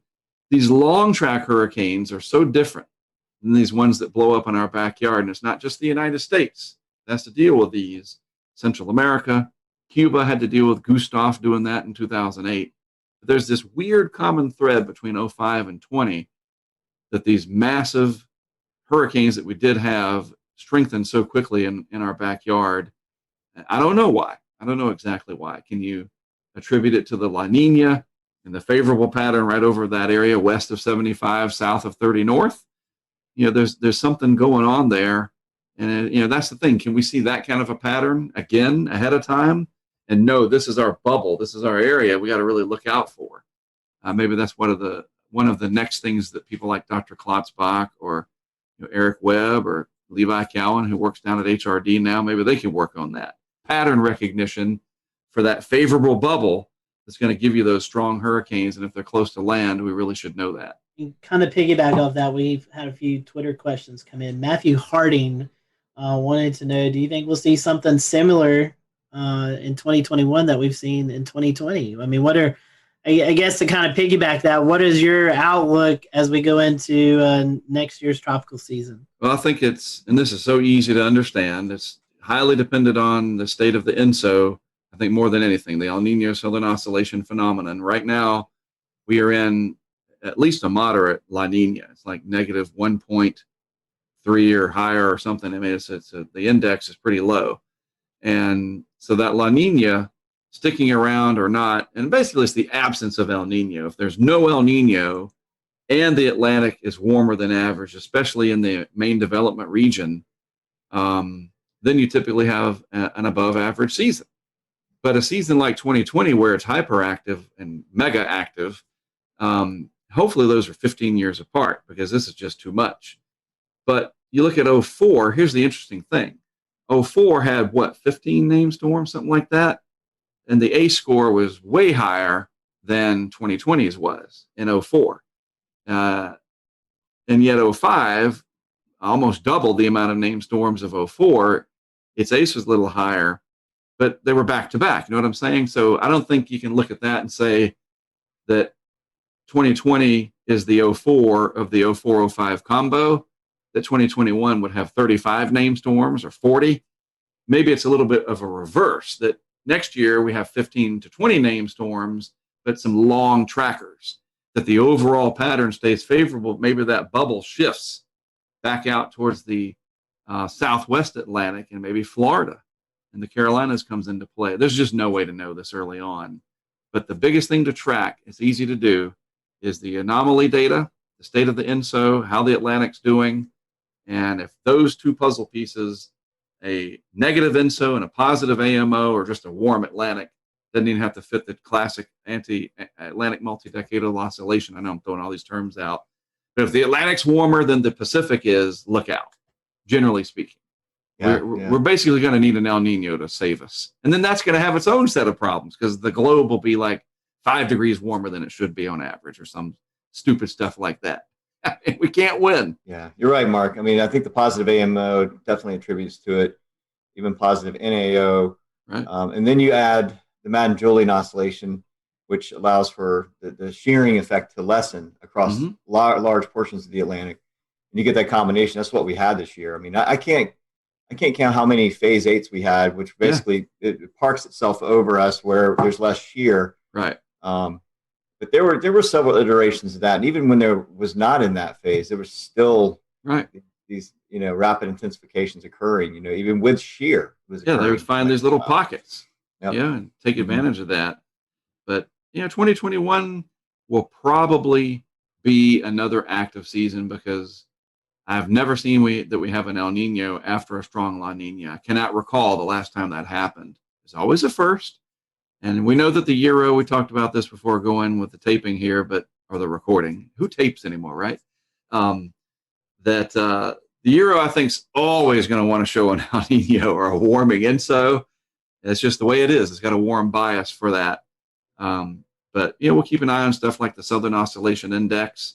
And as long as that stays wildly positive like it has been, that's literally a good barometer, quite literally, to follow that. There's ways to watch. That's what's so neat now, is we can actually watch it. It's kind of like watching the NFL in the off season. The Super Bowl is over, and then the Pro Bowl is over, and it's not like, oh, that's it. There's an entire network dedicated to the NFL, and we have a network dedicated to weather. That's the Weather Channel. There's other channels too, but it doesn't all end on December 1st. we're on top of it until the next season. And we're getting better. I'll go back to the start of this whole thing. We saw this coming in March and April. Not to this extent, and you can never get the details, but the overall pattern was very well telegraphed. I think the best in any of the modern age of numerical weather prediction. Yeah, I certainly agree. Speaking of 2021, hurricanetrack.com. What are you looking forward to next year, Mark? Any exciting projects? I know you've this year I've been seeing you've been doing some discussions with several guys in the tropical world and doing some off-season discussions. Mm-hmm. So what's going on over at hurricanetrack.com, and what are you guys working on for next year? A lot of projects. We had a great group of people that volunteered to help out this year. That really helped our back end, and we grew the crowdfunding substantially, which was a very pleasant surprise, and especially to be able to reinvest into more equipment to do more things. Obviously I want to be able to support my family and have a career out of this, and that helps that. Since I'm independent, this is what I do for a job. But it's the way it grew and how fast it grew, and to the extent that it did, meant that we were able to afford more stuff. And we put that. We'll return to Best of the Carolina Weather Group in a moment. Now your Carolina weather forecast. Here are today's forecast high temperatures for North Carolina. Here are the forecast lows for tonight for North Carolina. Here are tomorrow's forecast high temperatures. And here's forecast rainfall across North Carolina tomorrow. Here are the forecast highs for the day after tomorrow.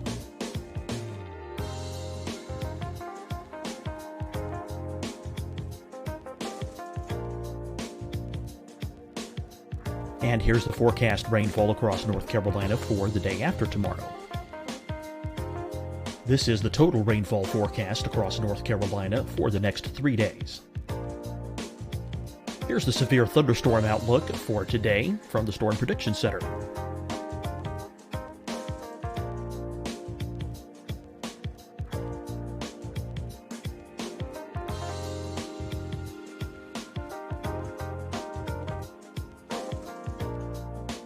Here are the forecast high temperatures for today for South Carolina. Here are the low temperatures for today for South Carolina. Here's the probability of precipitation forecast across South Carolina today. And here are the rain chances across South Carolina tonight. Here are tomorrow's forecast highs across South Carolina. Here are the forecast low temperatures for tomorrow for South Carolina. And here is the probability of precipitation across South Carolina tomorrow. Here's the precipitation chances across South Carolina tomorrow night. Here are the forecast highs for the day after tomorrow in South Carolina. Here are the forecast low temperatures across South Carolina for the day after tomorrow. And here are the rain chances across South Carolina for the day after tomorrow. And South Carolina's probability of precipitation for that night. Here's the Storm Prediction Center's severe thunderstorm outlook across South Carolina for today through tonight. Here's the Storm Prediction Center's severe thunderstorm outlook across South Carolina for tomorrow and tomorrow night. And here's the Storm Prediction Center's severe thunderstorm outlook across South Carolina for the day after tomorrow through that night. Here's the severe thunderstorm outlook for today from the Storm Prediction Center.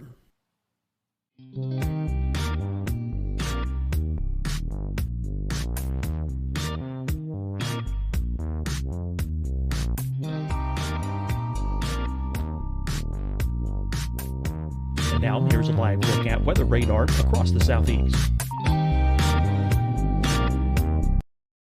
Hi, everyone. I'm Dr. Mandy Cohen, Secretary of the North Carolina Department of Health and Human Services. And when you follow the 3 W's, you protect your family and your neighbors from COVID-19. When you leave your home, practice your W's. Wear a cloth face covering, Wait 6 feet apart.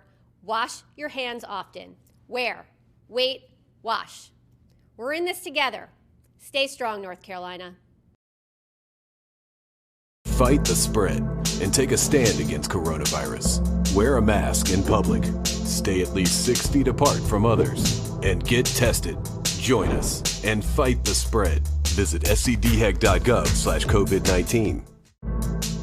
Getting tested for COVID-19 helps you to take the steps needed to protect yourself, your loved ones, and your community. Find the testing location at scdhec.gov/COVID-19 testing. Deciding when to wear a mask isn't about who you know or how well you know them. Just ask yourself, will I be with anyone I don't live with? If the answer is yes, get behind the mask. Help slow the spread of COVID-19. Get behind the mask. Learn more at covid19.ncdhhs.gov. You'll see your Carolina weather forecast at 25 and 55 past. And now back to the best of the Carolina Weather Group on the all-new Carolina Weather Net. Keep doing, and we're definitely going to have a much stronger initiative in the off season, to the extent that we even have a new logo, a new branding, and it's my Twitter handle logo right now. I think it's on Facebook as well. Haven't changed YouTube yet. I'll have to do that. But it's like it says hurricane track, it says off season, but it's a winter look. It's got a snowflake instead of a hurricane, and some wintry colors. And it's funny because it was a high school kid from Illinois that designed that for us. I don't have time to learn Illustrator and do that. I used to do that many years ago. That's that whole idea of people helping out, man. It's incredible. So our goals. I want to have the opportunity to go out if let's assume these events happen, first of all. A really big bomb cyclone nor'easter kind of deal. Is it New England? Is it the Northeast or the Mid-Atlantic proper? I don't know. I don't care. I just want one of those. My favorite is Situate down to the Cape. Those are my favorites, to be honest with you. I want one of those. I'd like to put in an order for a big bomb cyclone, winter storm, preferably in February. A big lake effect event in western New York, where I was last year from Syracuse up to Watertown through the Tug Hill Plateau. I know there's other areas, Cleveland, Buffalo, etc., but I really like that part of upstate New York. So I want a big lake effect event. Then a high plains blizzard, one of those bomb cyclones that moves out of the Front Range, 980 on the pressure, big comma shape out over the Great Plains. I got a good friend and colleague up in Sioux Falls, Derek Thompson, who's got a nice Mesonet truck. I'm going to send him some cameras. He's going to put them out. My goal is to fly into Denver, rent a vehicle, bring some cameras with me, scatter them around South Dakota, out in the Black Hills. Nobody's ever done that. You got traffic cams and you got storm chasers, and again, they do great. But I want to stick a camera on an overpass out on, Interstate 70 or something out there, and show you that blizzard from the ground, basically. And then have these pressure sensors and temperature sensors attached with it that we're working on that feeds that information in real time. That's our next big project, is that every camera box will have a Kestrel with a Raspberry Pi that feeds that live weather data. The only thing we're going to be missing is wind. I talked to WeatherFlow about getting some anemometers. The arm youngs are just too expensive, man. It's killing me, especially when people are throwing them into the bayous. But I digress. Yeah, we're going to have a big data. We're going to have 20 cameras next year, and each one of them is going to have live data with that camera. What else? Oh, then after that in May, we're going to have this big initiative to go out and put all these 20 cameras and all these sensors and the weather balloon project and have a big test during a severe weather outbreak over multiple days. Sometime in May. It's not a schedule. We're going to be there from May 10th to the 15th. We're just going to wait for the pattern. And when the pattern says go, we're going to assemble the crew and drive out there and hopefully do so mask-free, because the vaccines have been working. That's what we're hopeful for. To go back into that ugliness of the COVID. I mean, we can't escape that, but looking ahead to May, it actually might be a time of some big celebration. We can keep our fingers crossed that we can enjoy the weather and do so back more towards what I don't use that phrase, a new normal. I hate it. I call it the alternate universe. I want the alternate universe to be dissolved. Well, Mark, we appreciate that. Always appreciate your time with us, and we wish you the best on this off season.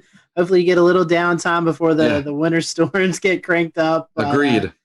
We always appreciate you joining us around this part of this time of the year and kind of recapping the tropic season. I don't know how you want this. Hopefully, it's not as active, or maybe you do want it active next year. But whatever you want, we hope you get it. Well, the way I look at it, if there's going to be hurricanes, I look at it like what Jack Nicholson said in A Few Good Men, and where he said, and I'll do the phrase without the cuss word, where he says, "You want me on that wall," right? You want me there. If there's hurricanes, you want us out there. You want me, and you want the others that do this to do what we do, and the support from the social media world and the crowdfunding world allows that to happen.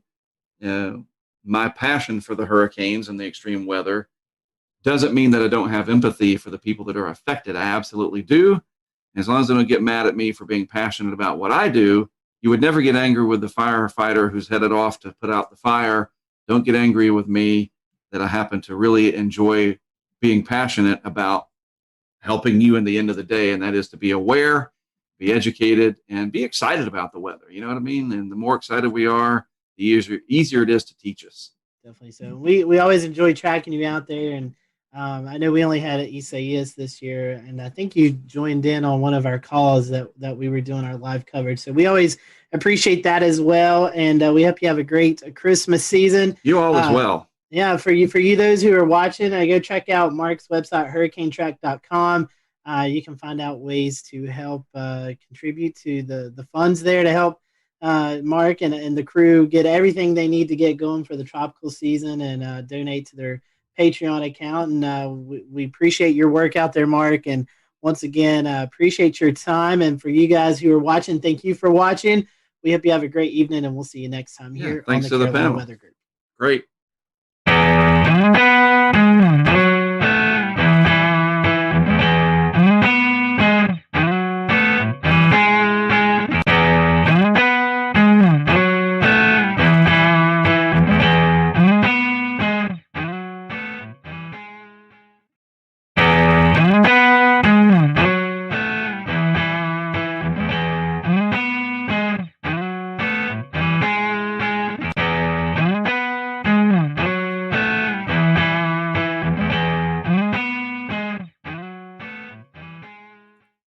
And good evening from Charlotte. I'm James Brierton. It is Wednesday, November the 18th, 2020, and thanks for joining us for an all-new edition of the Carolina Weather Group. Now, this week on the Carolina Weather Group, we are dusting off a tape that has been sitting on our shelf for a little time now. We want to explain why. We're going to be talking about fire safety here in the Carolinas, and in March, we talked to the North Carolina Wildfire Service, Forest Service, and they gave us some great information about trying to keep your home safe, keep yourselves safe, and trying to keep our beautiful scenery here in the Carolinas safe.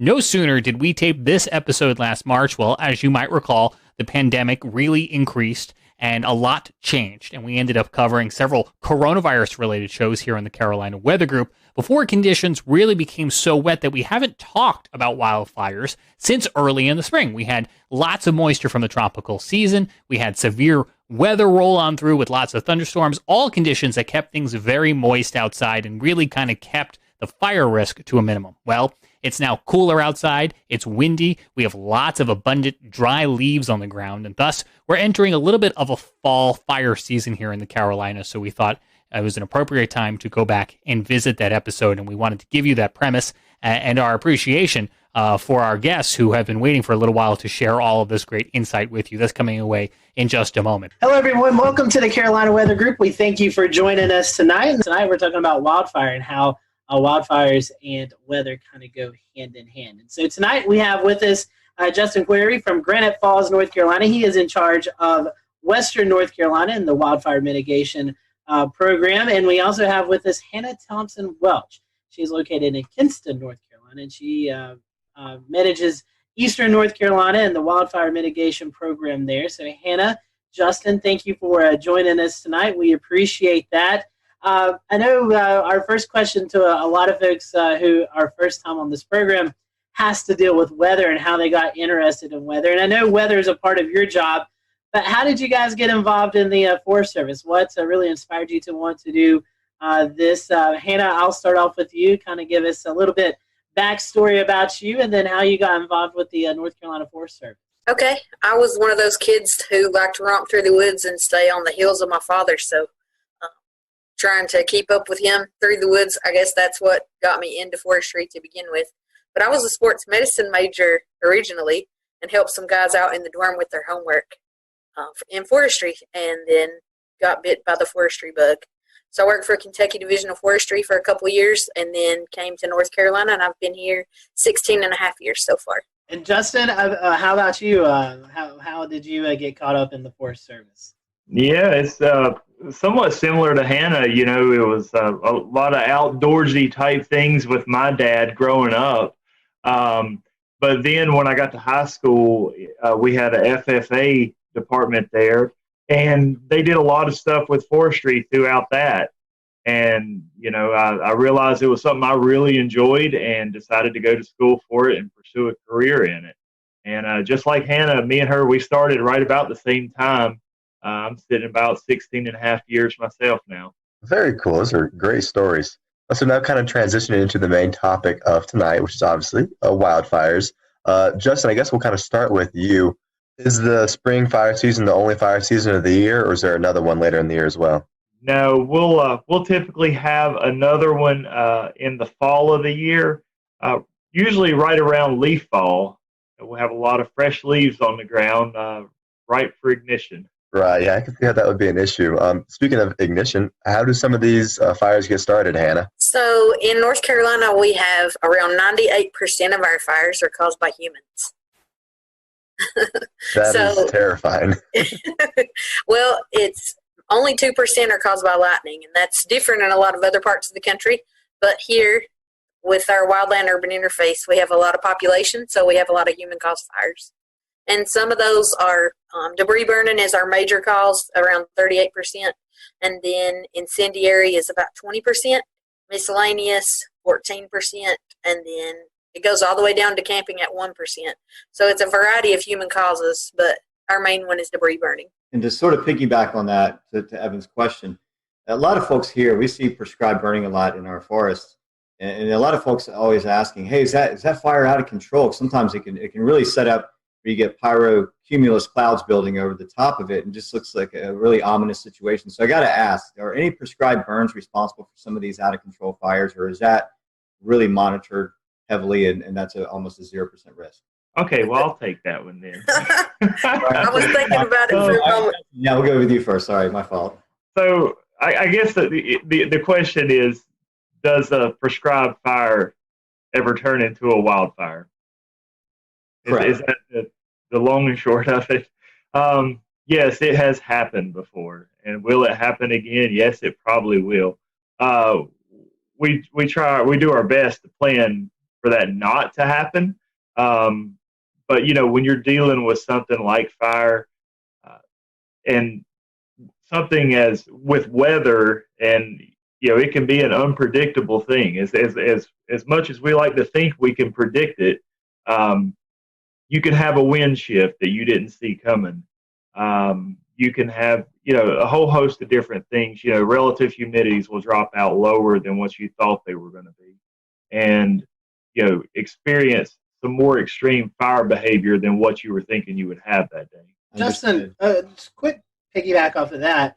You're kind of talking about the weather variabilities. When you find yourself on some of these larger wildfires like we experienced in Western North Carolina back a couple of years ago, and they grow so large, and you guys actually have like a command post, and you have Forest Service and firefighters. Do you guys ever get like meteorologists that on like site to help you out with like you talked about humidity or wind shifts or anything like that? Yeah, absolutely. We'll get an incident meteorologist on most of our larger incidents, and then we'll also get some fire behavior analysis guys out there that will help to take those weather parameters, and they'll actually try to turn that into what will the fire actually do, with the weather parameters that they're given. So yeah, we'll get incident meteorologists out there on our fires, our larger ones. Another piggyback where Evan was talking about causes. Something that comes to mind, which I don't think so. Evan, correct me if I'm wrong, because I know you follow Western North Carolina as much as I do. The flash drought that we had back last fall, where we had, I think, the whole month of September, we were very dry into October. I was actually looking at some of my forecast graphics earlier today and noticed that we had high temperatures in the first week of October, still in the 80s and 90s. What was that like? How, flash droughts happen. Well, a long-term drought, you can kind of predict, we have a chance of seeing fires, but these flash droughts that are caused by the lack of precipitation, really high heat, and everything's kind of starting to die off from summer into the fall season. You guys, I guess, assuming when this happens, Hannah, you and Justin, you guys are watching this, and everybody really has to be on guard for something that could quickly happen. Yeah, and we put a lot of resources into place. There was a lot of pre-planning efforts that went into the flash drought situation from last year. So we were ready to move in the case that we had a larger fire occurrence event where we had a bunch of new ignitions. And so there were plans in place to aggressively hit those where they were, and even calling in out-of-region resources for that. Very good. So I'm sort of, going to ride along with this, Scotty, because I know one of our topics is going to be how does weather play into these fires? And we talked about wind earlier, right? We talked about the lack of rain, we talked about droughts. You mentioned something earlier, Hannah, about winds. And sort of, we saw what happened in Western North Carolina a few years back. We saw what happened in Gatlinburg. And we saw what happened ahead of the cold front where convergent winds drove that fire. What sort of factors are you looking for severe type events to occur, severe outbreaks, or these fires are spread very quickly? In other words, how is weather playing into everything that you're doing? Well, weather is a huge part of what we do every day. So you almost become an amateur meteorologist when you join the Forest Service, not even by choice. It just happens. Sure. So you're looking at all the models like us too, right? Yeah, we are. We're looking at similar products, predictive services, long-range planning, long-range forecasting, a bunch of different data sets that we look at. And we even have a portal that's available to anyone that wants to look at it with a lot of climate data that's in there. Very good. And Justin, are you guys working with the National Weather Service offices in the local areas, or if it's divided down the region, you go to two different offices, but you're working closely with them, correct? Yeah, that's right. A lot of these offices, we have direct numbers where we can call them. One of the products we always love to get from them is a spot weather forecast, where we can really pinpoint. I want to know what the weather's going to be at this exact location. So yeah, we're in very frequent contact with our National Weather Service. And so I'm gonna kind of switch this because we're starting to talk about territory, right? And we're looking at mountainous areas versus coastal plains. So like, what would be differences between a fire in the mountains in Western North Carolina and a fire in Eastern North Carolina? So whenever we're dealing with fires in the western part of North Carolina or the mountains, the biggest difference there is we have a lot of terrain to deal with. Whenever you have a wildfire on a steep slope, it's going to burn typically a lot faster going upslope. The other issue that we run into is the equipment that we can use in some of these terrains. You can't put a bulldozer on a 50 or 60% slope. You can, it's just very, very tricky. So most of the firefighting that we do in that type of terrain is a lot of manpower with hand tools. So the actual vegetation that we have, there is a difference there. So luckily the vegetation doesn't burn quite as severely as it does in the east. And I would say Hannah will probably cover some of that. She talks about the eastern fires. But I was just going to mention, we've referred back to 2016 several times, and we definitely had a major fire problem that fall. I believe we burned somewhere around 62,000 acres just within a 2-month period. It was a real problem in Western North Carolina that during that fall. Yeah, and in eastern North Carolina, while we don't have to deal with mountainous terrain, we do have to deal with a lot of challenges all in flat country or in rolling hill country. Our fuels are more volatile and they burn with greater intensity, but we can use heavy equipment such as tractor plows, which is a bulldozer with a fire plow behind it. And though that equipment's used more easily in most cases, unless the soil is not it can't support the weight of the equipment. So we use that equipment to break through organic soil or organic matter down to bare mineral soil is what we're using that for. So in many cases, some of these fires down east will smolder across the surface of the ground until it burns deep enough in organic soil material. And when that happens, then we have fires that go on for a long period of time, sometimes months. And with that, we have a lot of smoke impacts as well. So we get a lot of people who are concerned during those types of fires that we have. And some of those exist in what's called a pocosin, which translates to swamp on a hill or a shrub bog, it's also known as. So those are wetlands with deep acidic sandy peat soils, and they have like an accumulation of organic material that it'll resemble muck, black muck underneath the crust of the surface. So, and that builds up over years and years and years.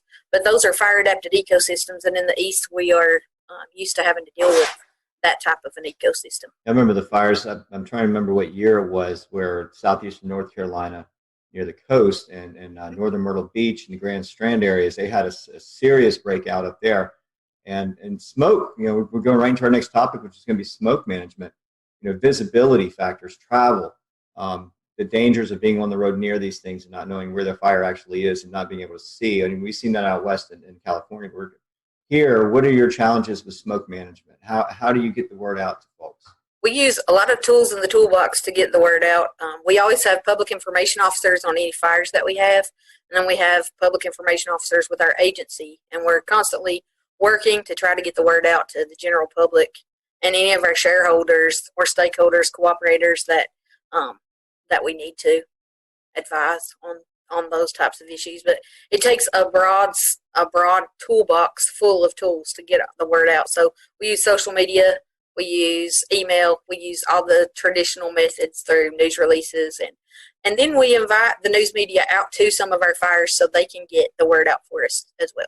One thing that I know you guys look at, and actually I'm going to share my screen here for those folks who are watching, is you guys look at all kinds of parameters. And I know we were talking a little bit about that. You have a lot of tools in the toolbox. One thing, since the wildfires here in Western North Carolina a couple of years back, I've got a tab now on my laptop that has labeled fire weather, meteorology, and kind of look at some of this stuff. So if you guys don't mind, we don't have to go through everything, but as we tie in like weather to you guys, what all indexes and things are you guys looking at? I know we have the KBDI index. You guys look at kind of like the initiation point. You're looking for fuels, fine fuels. Kind of talk to us a little bit about that and what you guys really look at day to day for the potential for wildfires. Yeah, that's So our fire weather intelligence portal. This has been a great tool for us as fire managers. In the prescribed burn realm, but also for the wildfire realm here too.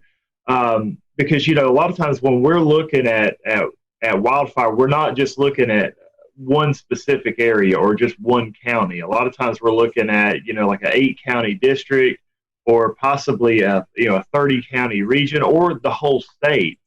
So we may need to look at, different indices crossing over the state. So, some of your more obvious ones, temperature, relative humidity, wind speed and direction, precipitation over the past 24 hours.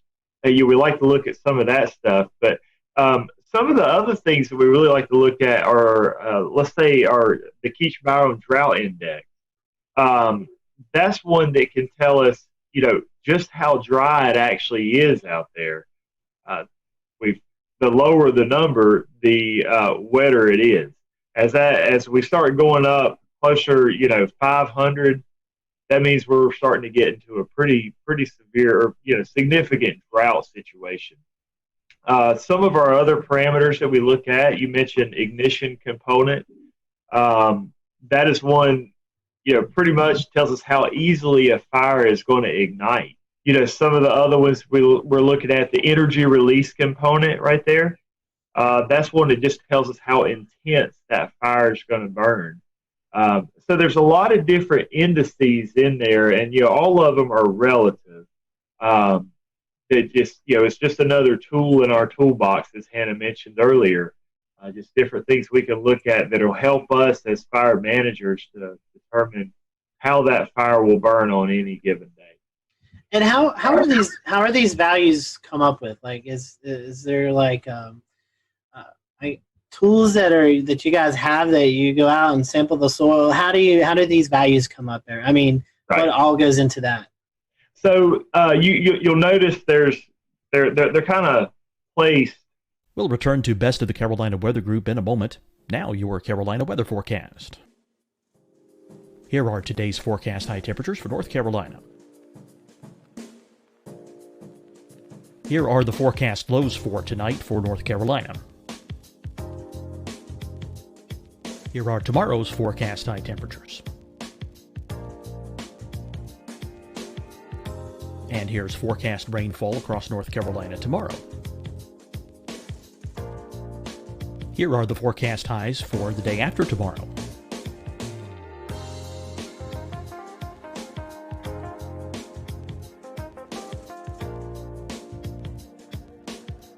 And here's the forecast rainfall across North Carolina for the day after tomorrow. This is the total rainfall forecast across North Carolina for the next 3 days. Here's the severe thunderstorm outlook for today from the Storm Prediction Center.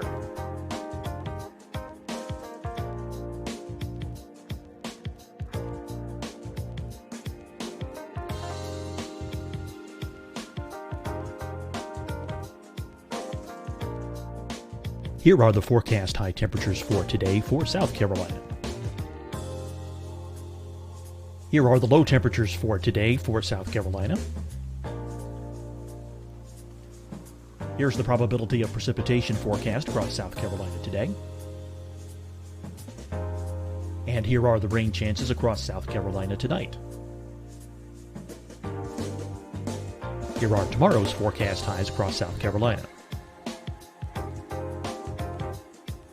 Here are the forecast low temperatures for tomorrow for South Carolina.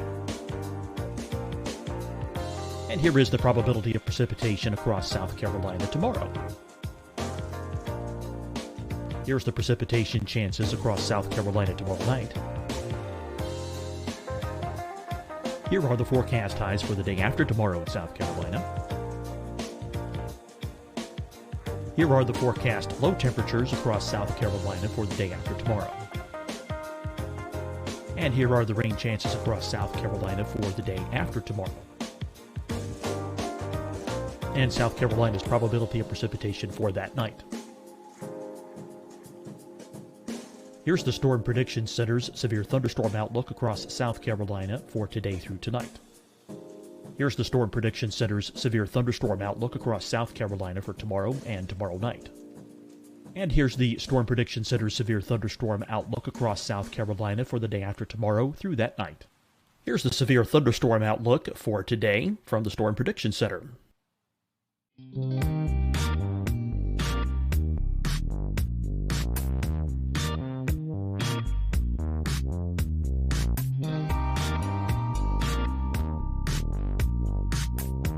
And now here's a live look at weather radar across the southeast. Hi, everyone. I'm Dr. Mandy Cohen, Secretary of the North Carolina Department of Health and Human Services.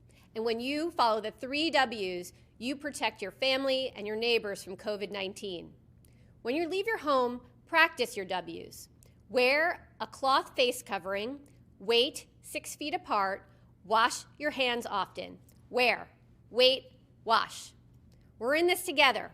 Stay strong, North Carolina. Fight the spread and take a stand against coronavirus. Wear a mask in public. Stay at least 6 feet apart from others. And get tested. Join us and fight the spread. Visit scdhec.gov/COVID-19. Getting tested for COVID-19 helps you to take the steps needed to protect yourself, your loved ones, and your community. Find the testing location at scdhec.gov/COVID-19 testing. Deciding when to wear a mask isn't about who you know or how well you know them. Just ask yourself, will I be with anyone I don't live with? If the answer is yes, get behind the mask. Help slow the spread of COVID-19. Get behind the mask. Learn more at covid19.ncdhhs.gov. You'll see your Carolina weather forecast at 25 and 55 past. And now back to the best of the Carolina Weather Group on the all-new Carolina Weather Net.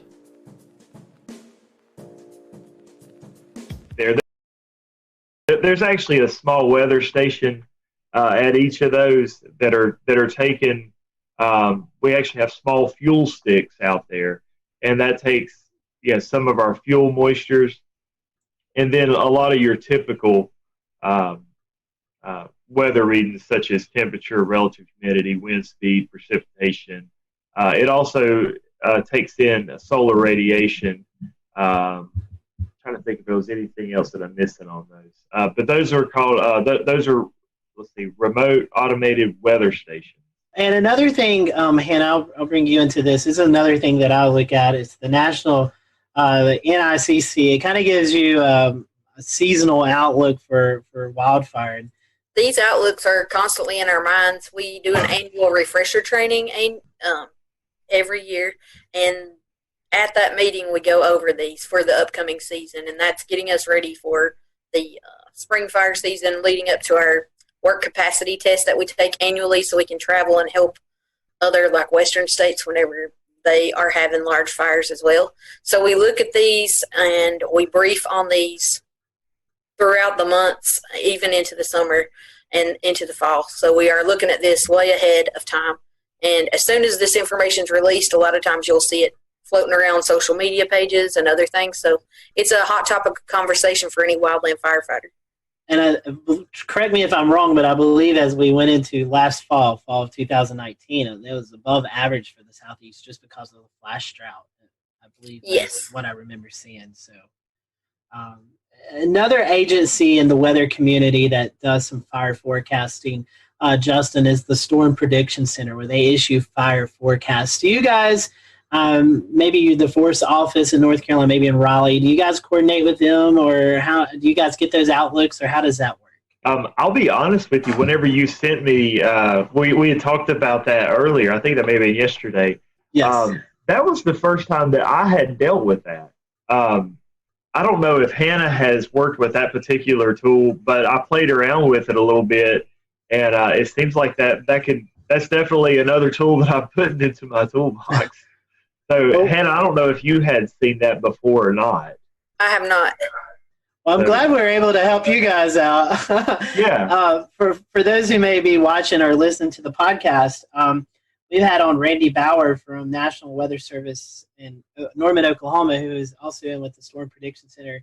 And they issue these fire weather outlooks for the day of and then 3 to 8 days. It's kind of like the severe weather outlooks, Evan and Shay, that we see on a daily basis, but they kind of highlight areas that they're concerned about for the potential of some increased fire danger. And Shay, correct me if I'm wrong, if I'm not mistaken, we kind of saw this last year in eastern North Carolina, northeast South Carolina, where dry lightning was highlighted for portions of the area. No, that's exactly right. They've even done it a little bit out in the Midwest as well during some of the drier seasons, and where positive strikes might be forecast. Anything of heat values where drought conditions, severe drought conditions are existing, And, it seemed like it was maybe a little controversial, but at the same time, they're trying to incorporate more into their risk factor for severe weather to be a threat, even more of a threat on any level. So they're working with the forestry department and others as well, from what I understand. I'd like to learn more about that this year because it is kind of new with them. So yeah, I think to me, it's a good effort on their part. Definitely. So Justin, Hannah, one reason that we wanted to invite you guys on tonight is the North Carolina Forest Service is really putting a big campaign out about being ready and prepared for fires. But one thing I wanted to talk about before we do that was the idea of prescribed burning and how that kind of helps you guys get ready for the wildfire season. So could you briefly kind of talk about the purpose of prescribed burnings, and then we can kind of go into the wildfire mitigation, what you need to do as we get into the fire weather season? I'll go ahead and grab that one. So our prescribed burns, we're going to do those anytime that we have a forest stand out here that we want to reduce the hazard in. If you don't have a fire in there, the leaf litter, the pine litter just continues falling to the ground year after year after year, and it accumulates more and more and more. So the more it accumulates, the more of a hazard you have. Whenever you do have a wildfire come through, it's going to have a pretty extreme danger there. So what we do is we'll come through and we'll actually burn the understory and reduce that wildfire hazard. But we'll do it under controlled conditions, or we'll make a pretty strict prescription as far as the weather goes, and follow that to a T in order to hopefully control that prescribed burn like we were talking about earlier. And so, Justin, one thing that you guys are doing with that prescribed burning, trying to prevent these wildfires, but if we do see some coming, how can folks prepare for these? I know Shay alluded to Gatlinburg earlier, and we kind of have seen some of the scary videos out of California, the fires that were out there, and how these people are kind of just grabbing what they can and getting out before all heck breaks loose. What can folks do now while things are kind of wet, like we were talking about? It's pretty wet outside, but as we could possibly enter a dry part of any time of this upcoming year, how can folks get ready around the house to get prepared for the possibility of these wildfires? But the first step for most homeowners is you need to realize what your risk is. And so we always recommend that folks actually do an assessment of their own home, or possibly have their neighbor do an assessment of their home. And if they will go to resistwildfirenc.org, that is a webpage that we run, and we actually have some links to a home assessment sheet on there. But some different things that are just really quick and easy that any homeowner can do. The biggest one we see is keeping your roof and your gutters clean. You wouldn't believe how many homes I go out to, and I'll take a look around, and the gutters will just be simply packed full of leaves and debris. The fact is, when a wildfire comes through, it will simply pelt the home with embers, just thousands upon thousands of embers. And it just takes one ember landing in that gutter or on that roof, in the eave of that roof where the debris has piled up, and it could easily ignite and start a wildfire there. Ignite that home. And the last place that you want to have a fire is on the roof of your house. So that's one, really quick and easy mitigation strategy that folks can do. We definitely want to ask, what's the best way to see what you're reporting out? I know you mentioned wildfire.northcarolina.org. Are there any other social media sites or websites that we could go to view your material and what you're reporting out on? Yeah, the biggest one that we recommend right now is the one that we're on is going to resistwildfirenc.org. You can also go to firewise.org. That is run by NFPA. That's another great resource for homeowners to take a look at. I think that's the only two that's coming to mind right off the top of my head. Hannah, do you have any others that you can think of? You have a Twitter account or Facebook page or anything? Yeah, we do. The North Carolina Forest Service does have a Facebook page, and I think we do have a Twitter, but I'm not active on that one. So I know we do periodically post stuff for mitigation strategies on there. Justin, it was a pleasure having you on. Anything else you or Hannah would like to cover kind of before we close out the program? Well, I think the other mitigation strategy I was going to cover real quickly was just going to be, the one of the most important zones around the house are just the first 5 feet around the home. And that's typically where we have a lot of our flower beds, where we do a lot of our landscaping. So it's very important, the things that we put there, such as not putting highly flammable plants in that area, and then the mulch what we're putting down on the ground there is not using a flammable mulch, not using anything that's organic that can catch fire, such as pine needles or a shredded bark. Best thing we could recommend is like a hardscape, such as a lava rock or a pea gravel, or possibly even a river rock. Hannah, any other ideas that you could give folks about how they could prepare for the upcoming wildfire season? It's important to work with your neighbors. It's important to recognize what type of situation you have right immediately around your house and take appropriate measures to reduce risk ahead of fire season approaching. So it's really important to work with those around you, because if they have risk, then likely their risk adjoins your risk. Because we talk about home ignition zones. So the zones around your house from 0 to 5 foot is your immediate zone, and then from 5 to 30 feet is your intermediate zone.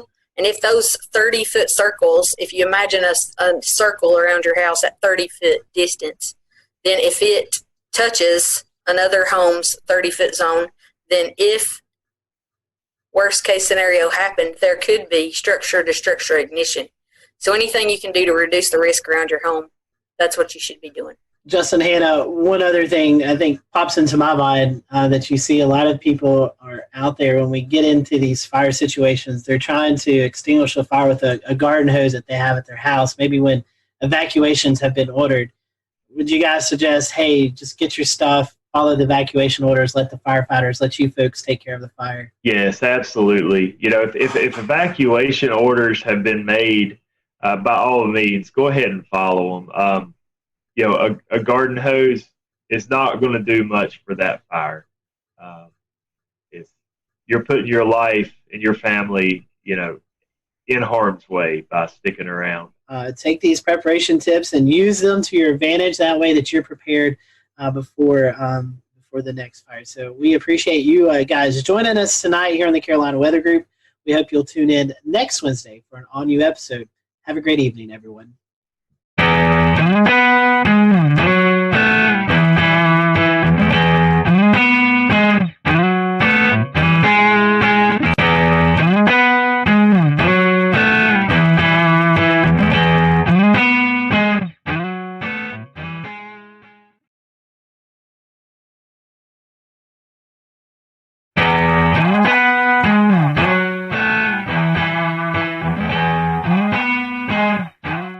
Good evening, I'm James Brierton in Charlotte. It is May the 6th, 2020. Can you believe it is May already? We had a thunderstorm roll on through here earlier and brought the temperatures way down as we are looking ahead to a cool down the next few days, and through the weekend could be pretty chilly as you wake up on Mother's Day, Sunday morning. But we're so happy you're with us tonight on this Wednesday night. The panel will be along in just a few moments for tonight's episode. It's kicking off a new series that we're calling Quarantining at Home. We're kicking it off with the weather team from WECT, the NBC affiliate in Wilmington, North Carolina. It's designed to be kind of a lighthearted experience among all of the serious news that is going on. But first, we do have to start on a more serious tone tonight. The National Weather Service has confirmed that an EF1 and an EF2 tornado struck southern portions of Chester County and Lancaster County in South Carolina about this time yesterday. It all kicked off at about 6:30 when the National Weather Service at Greenville, Spartanburg issued that tornado warning as a tornadic supercell was moving to the east just south of the city of Chester. It continued to move to the east where it produced an EF1 tornado, brought down some trees and some power lines, and much of that town was in the dark for a good portion of the evening. Now, the storm itself was moving just north of Little Rock Creek when it most likely lifted and then dropped again. What is being considered a second tornado then touching down near Interstate 77 as it began to leave Chester County, enter into Lancaster County, move towards Great Falls, where the National Weather Service out of Columbia took jurisdiction of the storm. Now, both Weather Service offices went out there today, did storm surveys, and the team out of Columbia came back with EF2 damage caused by the tornado in Great Falls, and that would have been winds of about 115 miles an hour. The other thing you're looking at here on your screen, we're going to go ahead and bring these beautiful and stunning pictures full screen for you. This is friend of the show, Chris Jackson, was out yesterday in the area with his drone. I believe it's a DJI Maverick. And take a look at these stunning pictures. You can see that supercell coming towards him, the lightning that is being produced by this storm. Now, the tornado itself is not believed to have caused any deaths or injuries. However, one man did die in Chester County yesterday from a lightning strike, and you can see some of that powerful lightning here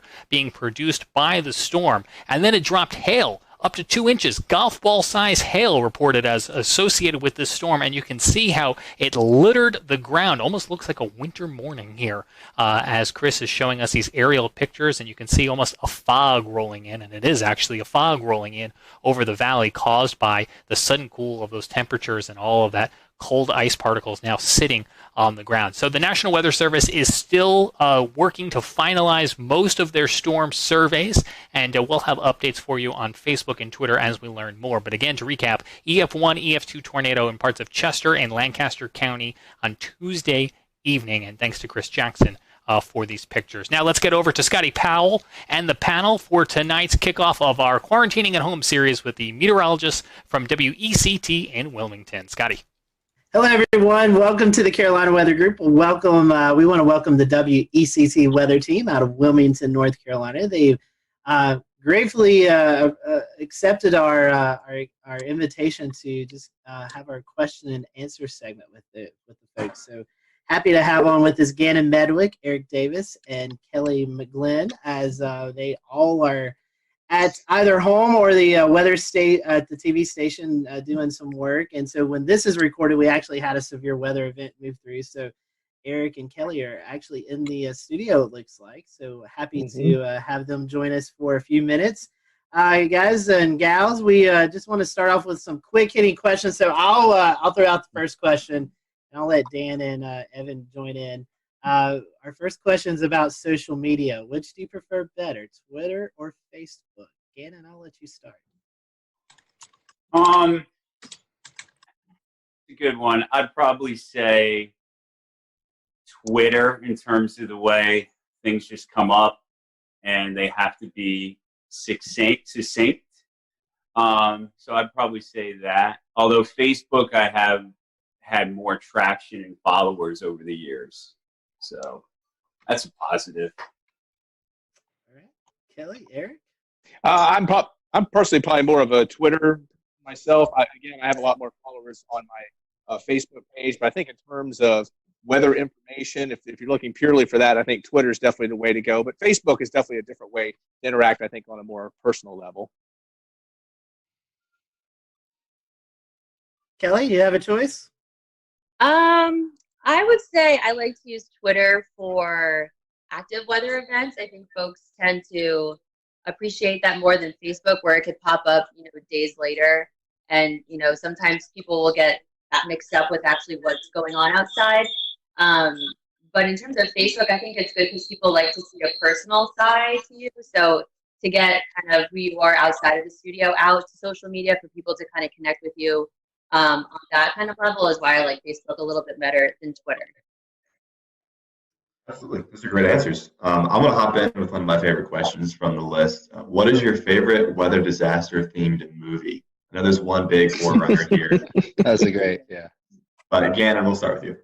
Weather disaster. The first one that popped into my head was Perfect Storm with Mark Wahlberg and George Clooney back in the day. Like, I would have said that last time. That's a good choice. Yeah, and it was kind of fun. I mean, you pick out in any weather and disaster themed movie that you pick out the inadequacies of the weather and the geography. That gets you a little bit, but that one was fairly entertaining, I guess. Good. Kelly? The first thing that popped into my mind was The Day After Tomorrow. Oh, yes. Just because my dad used to like that movie, so I kind of grew up watching it and always kind of had some kind of appreciation for all the wild stuff that happens in that movie. Good choice. I guess mine would be Twister. That was out about the time I was graduating graduate school or graduating from college. Just about probably aged myself a little bit, but I just love cow, flying up in the air. That's classic. And there's a lot of liberties with that movie, but it's kind of a cool theme. I like it. Yeah, absolutely. Those are great. Dan, you got one? Yeah, and I'm with you there. That Twister. Personally, I think if you haven't seen Twister at least a dozen times, you're missing exactly. out. But kind of in the same mode here. Back to you, Gannon. Kind of circling around. As far as music goes, do you have any favorite type of music, or even any music that kind of gets you in the mood for weather or weather related music?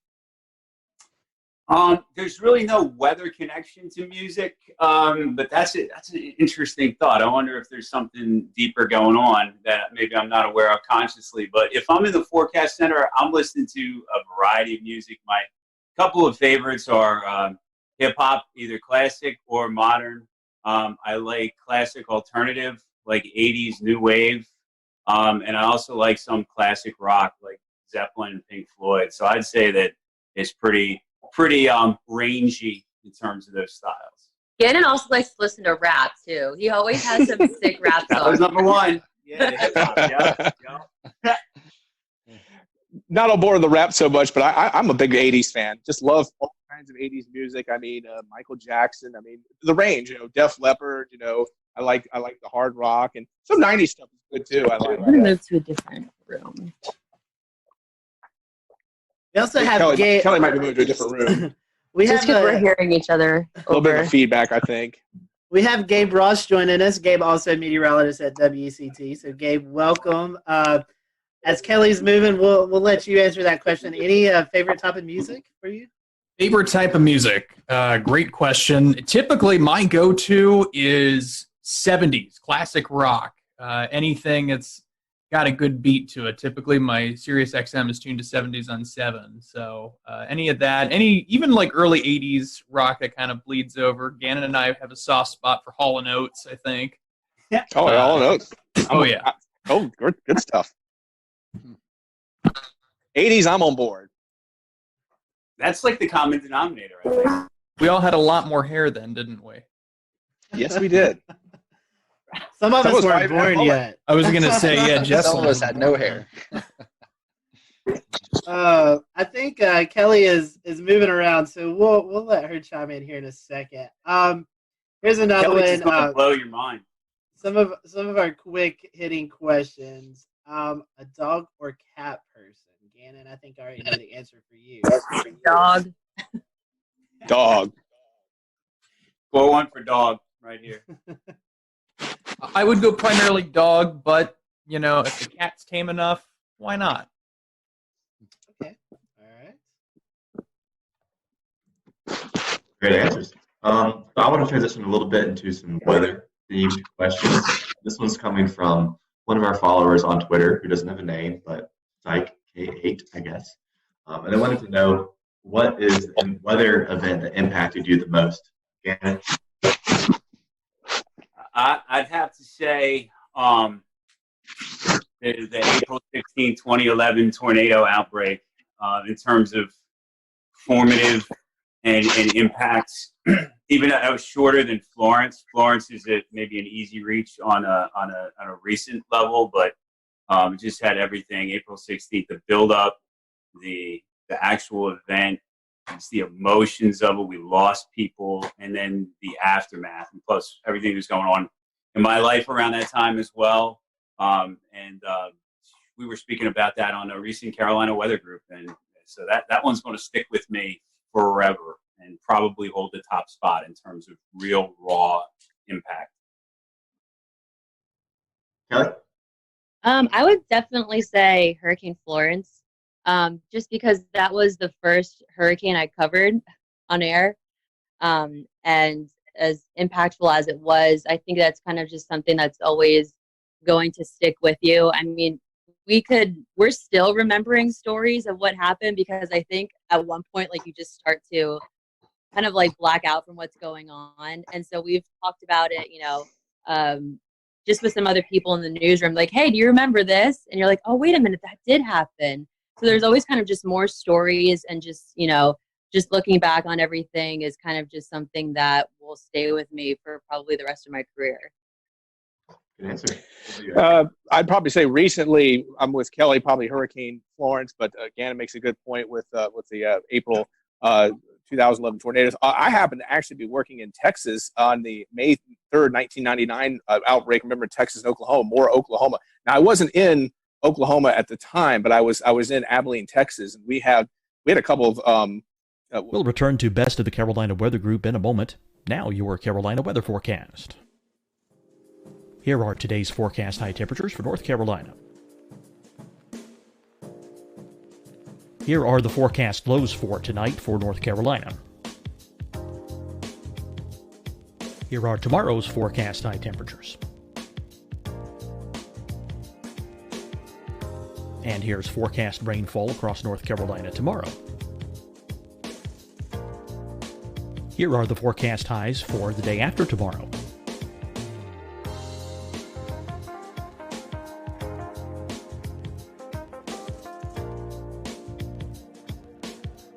And here's the forecast rainfall across North Carolina for the day after tomorrow. This is the total rainfall forecast across North Carolina for the next 3 days. Here's the severe thunderstorm outlook for today from the Storm Prediction Center.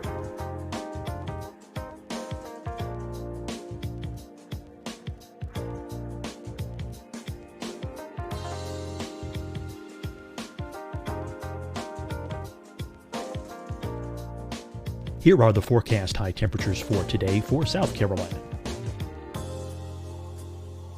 Here are the low temperatures for today for South Carolina. Here's the probability of precipitation forecast across South Carolina today. And here are the rain chances across South Carolina tonight. Here are tomorrow's forecast highs across South Carolina. Here are the forecast low temperatures for tomorrow for South Carolina. And here is the probability of precipitation across South Carolina tomorrow. Here's the precipitation chances across South Carolina tomorrow night. Here are the forecast highs for the day after tomorrow in South Carolina. Here are the forecast low temperatures across South Carolina for the day after tomorrow. And here are the rain chances across South Carolina for the day after tomorrow. And South Carolina's probability of precipitation for that night. Here's the Storm Prediction Center's severe thunderstorm outlook across South Carolina for today through tonight. Here's the Storm Prediction Center's severe thunderstorm outlook across South Carolina for tomorrow and tomorrow night. And here's the Storm Prediction Center's severe thunderstorm outlook across South Carolina for the day after tomorrow through that night. Here's the severe thunderstorm outlook for today from the Storm Prediction Center.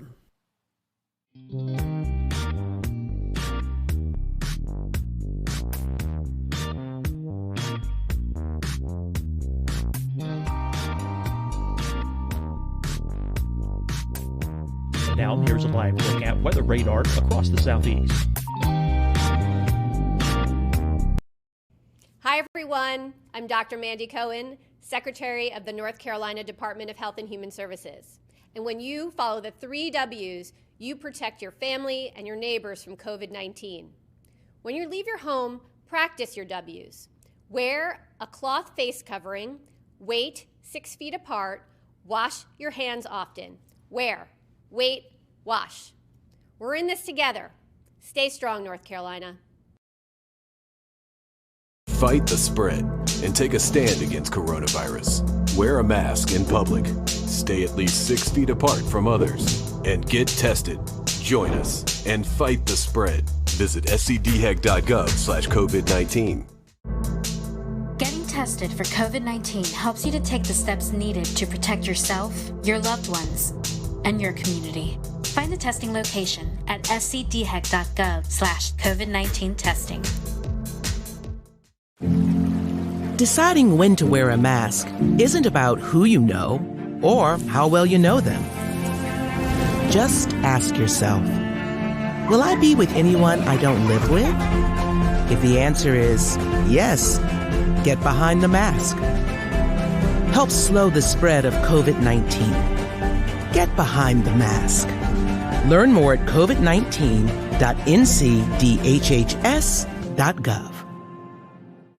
You'll see your Carolina weather forecast at 25 and 55 past. And now back to the best of the Carolina Weather Group on the all-new Carolina WeatherNet.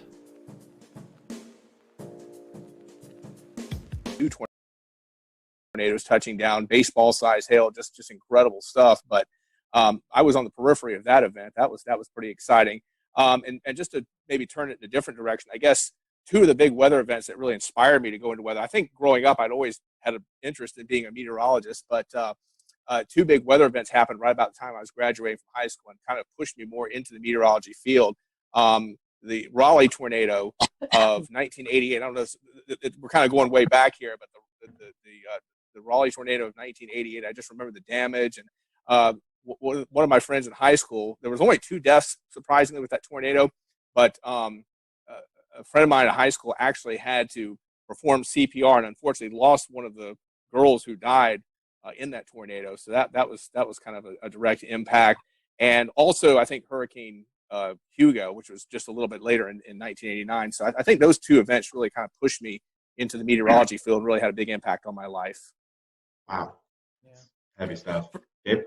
For me, I mean, I'm with Kelly. You know, Florence was certainly substantial. Prior to that, I guess within my first year of doing weather professionally, there was a massive derecho that came through Ohio, June 29th, 2012.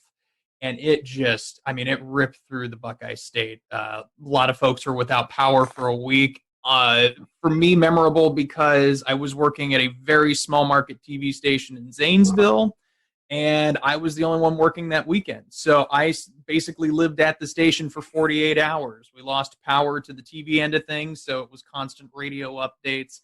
I slept in the basement. Temperatures were, I would say, in excess at times of 85 degrees just in the actual studio. Outside, daytime highs were in the deep 90s, and I want to say some low hundreds, but just an incredible system to see it sweep through. I mean, straight line winds, I want to say they were close to 90 miles an hour, if not more than that. It's been so long, but certainly sticking in my mind. But of course, most recently, Florence, and even a little bit with Dorian too, just the tornado outbreak that Gannon and I were covering that morning. It will stick with me for a long time. Well, and so sticking with you here, you've talked about what's most memorable, but what would be your favorite? What's your favorite type of weather to forecast? Favorite type of weather? Winter weather. That's the easy one. I love snow. Eric. Don't get to see a lot of snow, so I get pretty excited with snow. Yeah, pop-up showers and storms are, pretty expected during the summer. So after a while, it gets kind of tiresome. But yeah, anytime there's a threat of snow, mixed precipitation, especially down here, we get it from our viewers all the time. They're just, oh, is it going to snow? Well, a degree or two difference, and that's what we get. So it's a lot of fun. Kelly, Gannon, choice on that?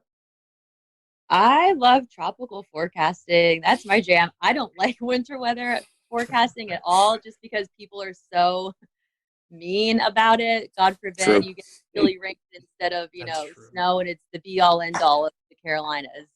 But I've always just loved tropical weather. That's been my thing for probably quite some time now. Yeah, I would have to agree. Tropical is my favorite. Challenging weather to forecast and impactful weather to forecast. In terms of just favorite all around, though, I love those first couple of fall air masses that come down in September, October, August. If we're lucky, we get a little taste. And I think those are fun to sort of gauge and talk about, just because you realize everybody's ready for that at that point. Even if you like summer, everybody seems to be happy when the weather just gets a little more mellowed out. So that's the kind that I like, that makes everybody happy. Hurricanes and tropical storms probably take the top spot, though, in terms of the challenge of the meteorology. It's just fascinating. So speaking of your favorite weather, kind of the reverse of that, do you take it personal when you miss a forecast? I mean, does it bother you, or do you just kind of shrug it off and say on to the next one? I'll start with you, Eric. I guess it depends on the circumstances. Sometimes, I know early in my career, I kind of got a good lesson in when I was in Rapid City. I completely I went outside and, I said, oh, yeah, beautiful sunny day. And then all of a sudden some big storms developed in the Black Hills. Like, oh, and then, of course, Rapid City that was my first job, was in Rapid City, South Dakota. Of course, obviously, I've had many more misses since. And I guess it just depends on the experience. I guess when I go back and I look at something, I miss something, I'm a little more bothered. But sometimes, I guess Mother Nature just throws a monkey wrench in your forecast. And you just, at that point, you just kind of have to say, oh, well. But I guess I'm a little more upset when I maybe didn't look at something and I should have, and then I missed the forecast. Ellie, Gabe, Gannon?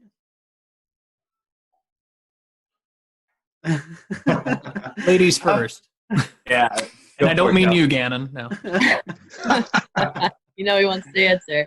I mean, yeah, of course, it's something that, if we miss a forecast, or, the timing of a line of storms is off by a couple hours and it arrives earlier. And, a lot of people work outside in the summer, like landscapers, and, people have businesses along the beaches, and they rely on those forecasts for their businesses. So, from time to time, we know how the summer goes here.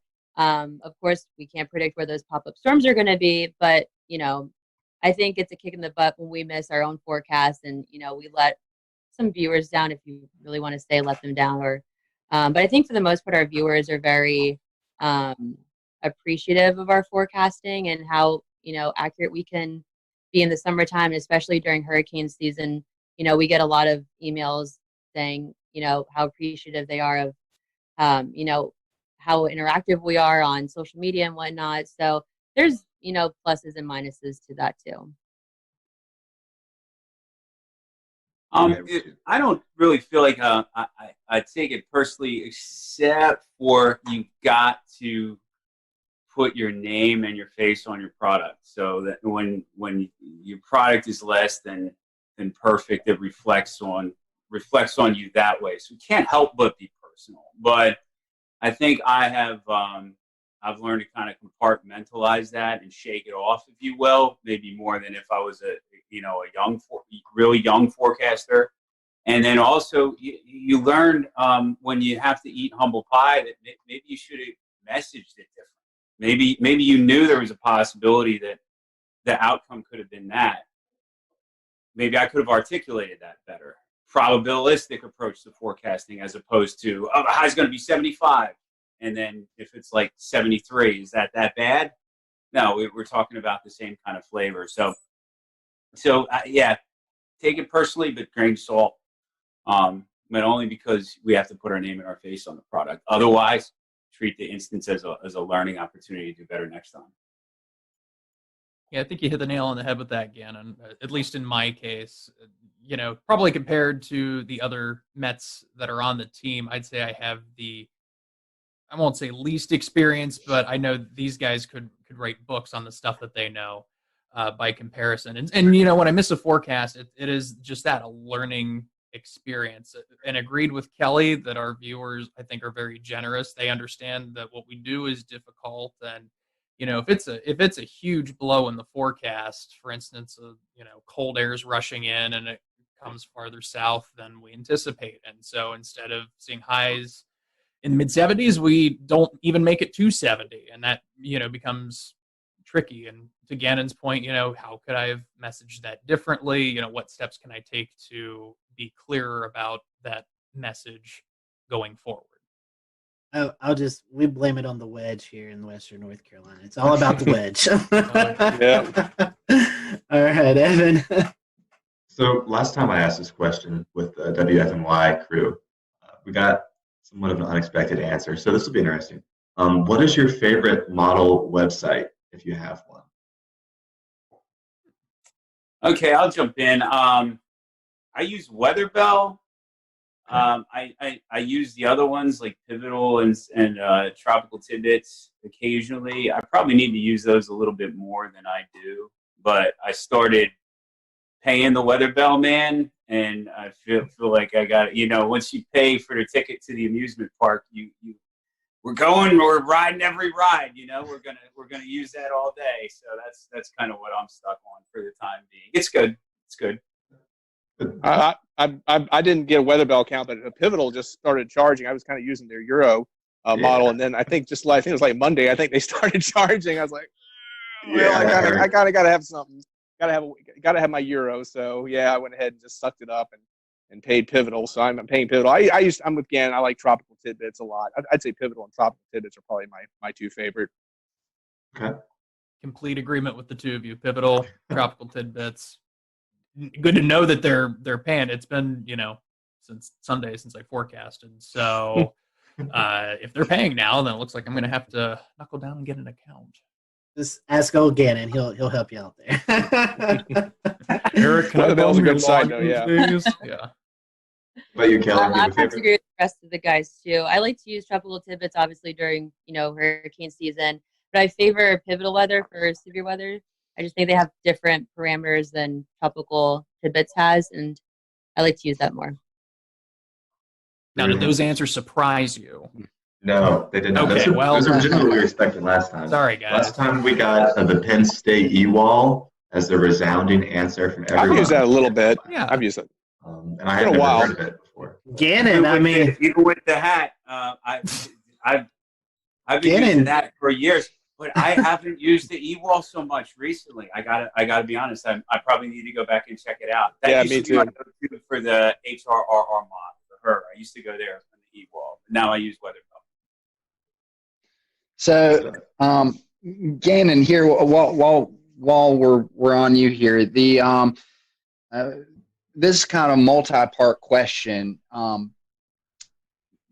Were you scared of thunder and or lightning as a kid? And also, was there kind of a period connected to that or after that you knew you wanted to be a meteorologist? My answer to the first part was not especially. Like, I don't have one specific knock your socks off thunderstorm memory that really freaked me out. And I have a couple of thunderstorm related memories. Like, we actually had a lightning strike to a tree outside of my house, and I remember the current got in the house somehow to the extent that some electronics were messed up. And I remember thinking, "Whoa, how would that?" So it's like 3-4 years old. That kind of gets the gears turning in your head that something bigger is at play. It didn't really turn into fear, and I would say it was just a compilation of thunderstorms and other weather phenomena in aggregate that got my interest in meteorology going throughout my childhood years and in my adolescent years. Okay, great. And Kelly, do you want to speak to that? Was I scared of thunder and lightning when I was younger? Is that the question? Yeah, and then did that kind of evolve into an interest for meteorology one way or another? I don't think I was ever scared of thunder and lightning. I actually would love when like a summer storm would pop up in Pennsylvania in the summer, and you just feel that nice rush of cool air.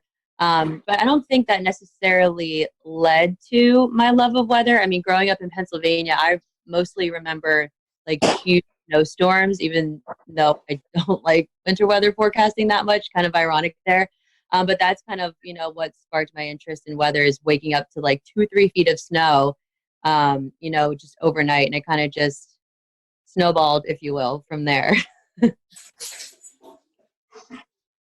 I have to say I wasn't really that afraid of thunder and lightning. I certainly had an awareness of it. And one interesting thing is my house, I think when I was maybe 15 years old, was struck by lightning, or at least some streamers got into our house. And I remember my mom was making spaghetti that day, and she was cooking spaghetti sauce on an old cast iron pan, and the lightning actually burned a hole in the cast iron pan. I remember that very, very vividly. Well, see, I'm going to go the opposite of these guys. I was scared to death of storms growing up, and I think doing weathers has helped me over the years, of course, get over that. I remember, I was living in Thornville, Ohio at the time. It was the summer of 96 or 97, I think 96, and we had just a huge, string of showers and storms that came through that resulted in what was basically tornadoes, and constantly the EAS tones going off. As a kid, that's kind of scary. So it always stuck with me. From there, I was always at least keeping an eyeball on the weather forecast, no matter what it was. And then when I got to college, I had actually. Long story short, my folks had us grow up basically in TV. They were both TV personalities, TV managers in Columbus, Ohio. Got out of it for a little bit, and then college came around, and then got back into it. And so I started on the news end, and then I actually dated a meteorologist my junior year of college, and then that sparked the love of weather. So the relationship didn't last, but my love of weather from there on did. At least you had something lasting from that. We'll call it a nice parting gift. Another question, and then we want to kind of get to some more fun questions. While we're taping this, we've been going through some crazy times in the country with the COVID-19 pandemic. So this is kind of another two-parter question. A lot of folks have been able to do weather from home, a lot of meteorologists. So my question is, what are your thoughts on doing weather from home, and what do you think the future of meteorology looks like? Do you think we can incorporate this more into your daily routine of what you guys do on TV? Whoever wants to start, I'll let whoever. Well, my thoughts of weather from home is I think it's a great way to offer the service, the public service of distancing as you can. We've kind of followed the guidelines at work from our middle and upper managers, and we're kind of as weather in terms of directives, the last off the boat, really. A lot of our anchors have been broken up, and our reporters have been taken away. Some of our producing has been doing sales, etc. But they've left us in place. But I mean, I think it's great when it can be done. I know Gabe has a great setup that he's probably going to speak to, and but I'm enjoying watching some of the setups and the creative things that people have in other media markets. Every little bit helps, I suppose. Yeah, Gannon's right about that. I for sure think that this entire outbreak is going to change the landscape. Are we going to be doing this completely at home from now on? No, but certainly we have a baseline of what to do in the event that we can't be at the station. I mean, it's really no different than doing live shots, but the key is going to be for stations to help as much as they can their meteorologists, their anchors, reporters, utilize the technology they have, or provide them with the technology they have that is comparable to what they would have if they were in the building. Yeah, I kind of agree with Gabe. Again, I think it is incumbent upon the stations to make sure that the meteorologists have the tools that they need, the computers, the broadcasting equipment they need to broadcast from home. I love the idea. Of course, I think you always run into the issue, of course, is probably severe weather. It's probably a little easier to obviously broadcast from home on a quieter weather day, but when you start getting a severe weather situation, especially, it kind of feels like it's more incumbent to be at the station where you have all of the tools that you would really need to do a broadcast, especially on short notice. Yeah, just to piggyback off what they were saying, I have personally seen a lot of very impressive work from home setups. And I think, at least for me, going in, you normally think you're a broadcasting major. Everything that you do needs to be done from the studio.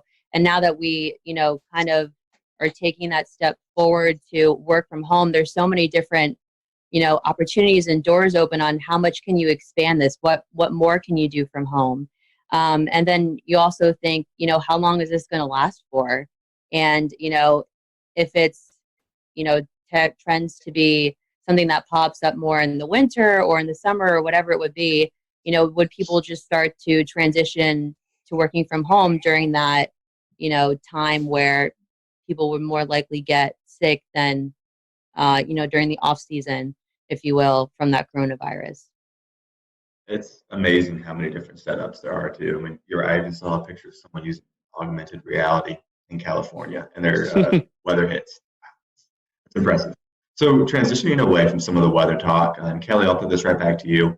What are some of your favorite non-weather hobby? Well, I've recently started painting at home just to keep myself busy. And I've also realized that I'm pretty good at doing puzzles, since that's kind of one of the only things that I can do now. But I also love doing anything at the beach. Anybody who knows me knows anything coastal or nautical or ocean related. Like, my name is just all over it. I really want to start surfing. That's like the next thing on my list. Are you able to get to the beach right now? I know. Well, Ganna said there's parking in Carolina Beach, so I'm going to try and get down there like ASAP, because I usually go probably like 3 days out of the week, and I haven't been in like 2 months. So I'm starting to go a little stir crazy there. The waves are good today, so I know it could be a good day to learn. I'm seeing that. Even just body surfing would be fine with me. Just something to get into. I love being in water and around water. Awesome. Good choices. Eric? Well, I don't get to do it enough, but I like to play tennis with my son. Obviously, in recent years, I've been having raising my kids, but now they're kind of getting older. So actually, probably in the future, I'm going to have a little more time to myself. But yeah, I love sports. I like golf. I'm a terrible golfer. I haven't golfed much recently, but I do love the sport. Obviously, I love just getting out, walking around, and obviously when I go to neighborhood swimming pool, beach, things like that. Pretty simple guy. Wouldn't say I'm real complicated, but those are the kind of things I like. We found out during a photo shoot that Eric has got some pretty awesome hoop skills. Oh, yeah. This was. Need to get in shape. I got to get in shape though. That's the first thing. Well, yeah, is there but any video of this? I feel like someone recorded some cell phone video with it. I'm not 100% certain, but I could shoot a little ball in the day. I could. Yeah, it was October, November. I'm a perpetual band kid, so my athletic talent is slim and none, unless it's pro wrestling, because it's predetermined and I know how to do it. So you would fit in well with the WFNY crew last week. Every single one of them played an instrument. They were all in the band back in the day. So we're trying to get a band together, a weather meteorologist band. So we'll maybe reach out. Not me. Oh well, I'm your guy. Any drums or any percussive needs, I've got you covered. Okay. Gannon, what about you? Favorite non-weather hobby? If you guys get a band together, I'll just call the bars to see if I can get you in. That'll be my role. I'm not very musically inclined. I like a lot of the things that my cohorts said they like. I like sports. Play a little sports. This past week I did tennis, but I like watching sports, keeping up with sports. Around the house, grilling and chilling, gardening. I like to exercise, so try to do that. I got a little elliptical machine that I try to hit at. Even if you're tired, it just feels good to get drenched with sweat when you can, a couple of days a week at the very least. And then just the salt water, having that, I really like it. I'm with Kelly. Made it down to the beach yesterday. It kind of have a just keep moving along directive going on right now. So there's no coolers or beach blankets, but that's real nice when you can do that, because that's just a real good way to unplug, is being near water. I've always found that to be the case. Very nice. Well, in a similar light, is there what makes this city that you live in so great? And do you have any favorite spots to go to? Anything you can recommend to the viewers? I'll say Wilmington is great in its variety of things to do for a city of its size. I think it's a relatively small city, and you might pick something out of Charlotte or Atlanta or Washington, D.C. that Wilmington wouldn't have had a chance of even having. So, I mean, I know there's scale to be had, but there's plenty to do. And then the variety of landscape with the different water bodies, the ocean, the intracoastal, the river, so close, that naturally lends itself to a lot of different things to do. I'd say one of my favorite spots is the part of the downtown riverfront and historic district portion of Wilmington. It's all within a few city blocks of each other, and it's extremely walkable. And there's just a variety of places to dip into and eat and drink. It's a good vibe down there. Wonderful. Do you want to jump in, Kelly? I was going to say, I love Wilmington. I'm not a city person at all.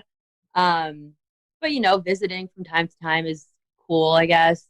But, Wilmington just has, beautiful downtown features. They have the Riverwalk, numerous. We'll return to Best of the Carolina Weather Group in a moment. Now your Carolina weather forecast. Here are today's forecast high temperatures for North Carolina. Here are the forecast lows for tonight for North Carolina. Here are tomorrow's forecast high temperatures. And here's forecast rainfall across North Carolina tomorrow. Here are the forecast highs for the day after tomorrow.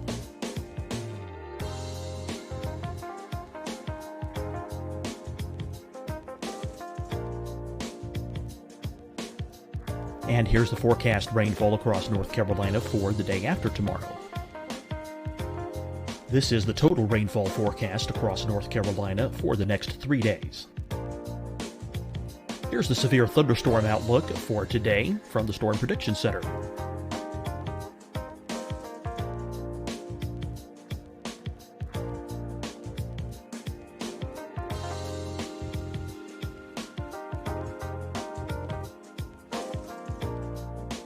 Here are the forecast high temperatures for today for South Carolina.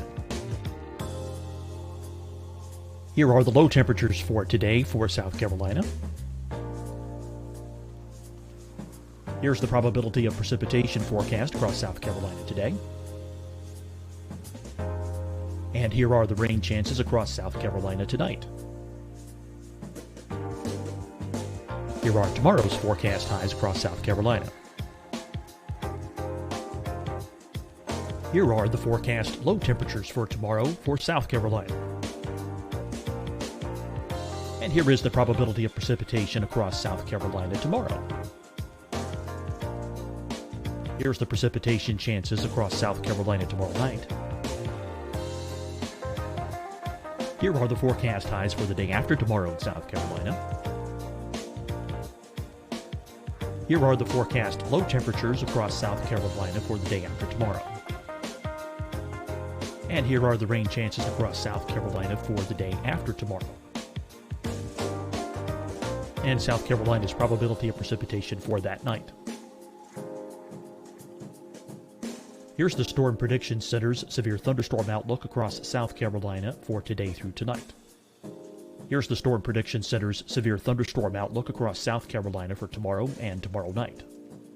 And here's the Storm Prediction Center's severe thunderstorm outlook across South Carolina for the day after tomorrow through that night. Here's the severe thunderstorm outlook for today from the Storm Prediction Center.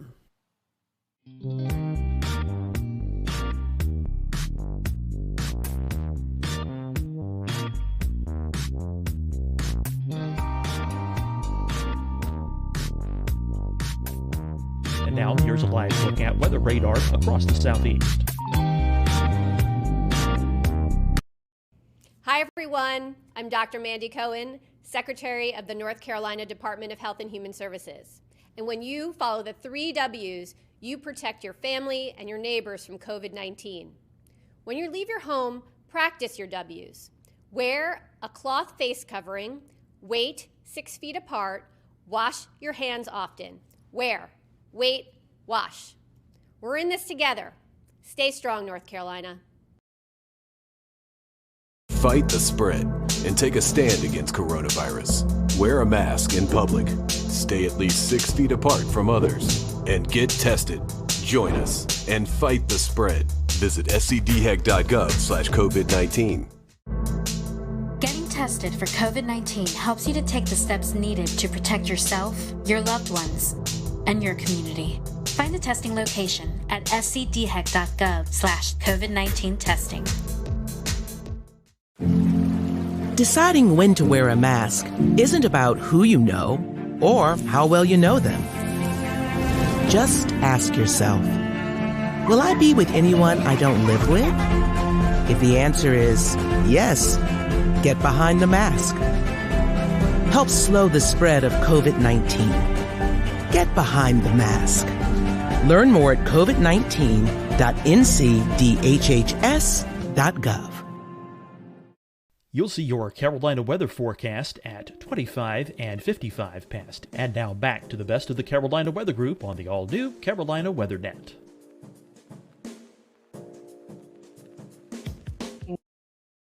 Go in. They have a raid room. They have, again, what did we do the one time? The knife throwing thing. Oh, you can throw axes. Axes yeah, and Throw arrows, axes. multiple axe throwing opportunities in Wilmington. Yes. Axe throwing. Then you have, the beaches. Any beach you go to is going to be a beautiful beach. I love how the people here really take care of the beaches. Like, I rarely ever see any trash on the beaches, and it's great. People pick up after themselves there, and we keep our beaches clean. And, not too far away from here, you can go to Raleigh. You have Myrtle Beach to your south. It's just a really good location. And being in a southern coastal town, for me, it's something that I've always wanted to, experience living in. And I'm glad I did it. Yeah, I completely agree with what my colleagues have said. I kind of like the Fort Fisher State Park myself. I think that's kind of a hidden treasure in a way. One nice thing about Fort Fisher is, you probably, of course, hear about, like, you go to Carolina Beach or Riceville Beach, you have to pay a lot of money to park. But obviously, Fort Fisher is a state park. You can park there for free. So that's a good beach experience. And plus, it's not quite as crowded either. So that's kind of a nice place to walk around, or if you want a little quieter beach experience.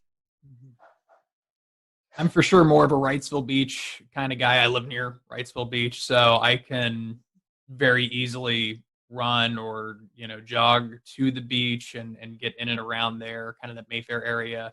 Also, really just from here up through like Surf City, North Topsail, some of those places. They're a lot of fun. I don't want to say a lot of folks my age, but 30-somethings, you're going to find some 30-somethings, in that neck of the woods. So it's pretty cool to get out there. And yeah, most people keep to themselves. And the one thing that was remarkable, when I came down here 5 years ago from Ohio, I was just floored at just how nice everybody is. You don't get that kind of niceness in Columbus, Ohio, when you walk past somebody in Walmart. Oftentimes it's what are you looking at me for? Like, what's going on? Here it's like, hi, how are you? Oh, wow, I didn't get cursed out. That's incredible. So it was a nice change of pace. I love the people down here and the scenery just as much. Well, what they say is that people who are at the coast often are have a little bit more of a relaxed personality and are generally happier, right? And it sounds like we all need to try the river walk too, if we haven't done that. I know that's off to put that on my list. Worth it. But I think, Evan, you have one more question to follow up with, and we'll go with that. Yeah. So one last, very short, very silly question to kind of end us off for the afternoon, I guess. Gannon, start with you. Really philosophical here. Is a hot dog a sandwich? Oh shoot! You were really going to ask that? Oh yeah, we weren't joking around earlier.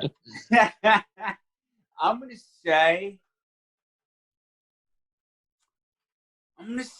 say yeah. Like a square is a rectangle, but it's a square. What goes on? What goes on your hot dog, Gannon? Tell us what's your toppings. Oh man, I haven't had hot dog in years, but I like brats, so same kind of thing. It's mustard and sometimes pickle relish, but definitely mustard. I like the rectangle is a square is a rectangle, whatever. That's good. That's good logic. I got mathematical on you. I'm going to say yes, because if it's between two pieces of bread, in my mind, that qualifies as a sandwich. Very, very simple criteria. If I have to have a hot dog, I'd probably say chili, mustard, and some onions. Got to throw some onions on there too. Okay. Well, by that criteria, quesadilla is a sandwich too, then, right? Oh, sure. Yeah, that's for the next show. It's got to be bread. Hot dog That's kind a bread. parallelogram. Gabe, Kelly? I'm stumped. Would never consider a hot dog a sandwich, but I guess if you think about it, kind of. Yeah. I don't know. You know, in elementary school, when, they'd send out the list of what's for lunch or whatever, they actually would have, for us, hot dog sandwich, which is, okay, small town Ohio, great. But I guess it would be considered a sandwich in that regard. I mean, if that's the same thing with, with a hamburger, I guess it's technically a sandwich between two pieces of bread, like Eric said. So, in my case, I'm with Eric though. I like chili on my hot dog, and I am a cheese fiend. So whether it's nacho cheese, cheddar cheese, you name it, load it on there, good to go. So, Gabe, on my hot dogs, I do the cheese rotel dip. You can mix the rotel and the cheese to get with a little bit of chili. It's good. Oh yeah. Oh, and bacon too. Duh. We're planning in my front. A little bit of bacon on there, just for some taste. Kelly, what's on your hot dog? I'm still figuring out if a hot dog's a sandwich over here. I haven't even gotten past the first question. But I guess, I don't know, kind of just a classic hot dog kind of gal, onions, mustard, ketchup. What's that one hot dog place in Southport that's now in Wrightsville Beach, guys? You know what I'm talking? The Trolley Stop or something like that? Maybe, yeah. They have a bunch of really cool, different kind of hot dogs there, so I don't know. Is a hot dog a sandwich, though? This is a question that's going to have to come back every time we do this now. So, I bet like y'all's answers. These were good. I bet for you guys watching, you never thought we was going to talk about hot dogs on this show. But we are going to start to close up, so I would love to give each and every one of you the opportunity, if our followers and listeners find themselves in Wilmington, how can they find you on the social media platforms so they know what the weather's going to be like when they're visiting the Wilmington area? Again, and I'll start with you. Thanks, Scotty, and thanks, guys, for the opportunity to hang out. I'd like to revise my answer on the hot dogs to include chili, first of all. But also, if you're in Wilmington weather, I'm at Medwick, just my last name, on Twitter, at Gannon Medwick, all one word, on Instagram, and then meteorologist Gannon Medwick -WECT is the search for Facebook. So I'm on all of those three places. Forgot my Instagram. I'm going to have to remember that. But on Twitter, I'm at Eric Davis, WECT, ERICDAVIS, WECT. Meteorologist Eric Davis -WECT. You can find me on Facebook. I'll have to get back to you on the Instagram. I forgot for the moment. I have it, Eric. It's WX Eric D 10. WX Eric D 10. There you go. That's Instagram. Thank you, Gabe. Quick search. My Twitter is at Kelly_WX. And for those that may be watching that doesn't know what WX means, it means weather. And my Facebook is just meteorologist Kelly McLinn. So if you do come to the Wilmington area, you won't be disappointed. And hopefully you won't be disappointed in what the weather is that day. But otherwise, it's a beautiful place. I try to make all my social media as consistent as possible. So you can find me on Facebook, Twitter, Instagram, at TV's Gabe Ross, TVS Gabe Ross, GABEROSS, YouTube, and all the other fun stuff you can find on that too. Well, and I just want to say too, I'm not like other Kellys who spell their name with a Y. Oh yeah. My name is Kellie, so that may help you find me too. All right. There you go. Well, we appreciate you all joining us this afternoon. For everyone who is watching, thank you for joining us, and catch us next time as we wrangle up another group of meteorologists and ask them these silly questions. Have a good day.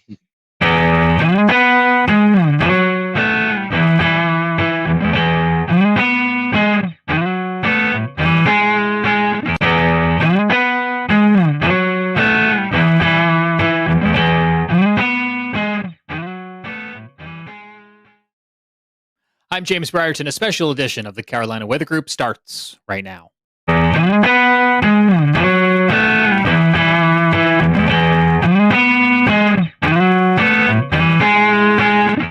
These are pictures out of western North Carolina in the first daybreak after devastating flash flooding from Tropical Depression Fred. Good evening. I'm James Brierton in Charlotte, North Carolina, and we are live with you on this Wednesday, August the 18th, 2021. Our panel is assembled here again tonight. We have Jared Smith in Charleston, South Carolina, and Evan Fisher in Asheville, North Carolina. So many of our friends and neighbors in Western North Carolina still dealing with the aftermath of Tropical Depression Fred, with ongoing flooding that the word aftermath just doesn't do it justice. This is a situation that is still very much active and ongoing for these folks. And states of emergency remain in effect tonight because of the devastation that is being felt in some of these places, including reports tonight that we're learning out of Haywood County in North Carolina, where some 35 people remain unaccounted for.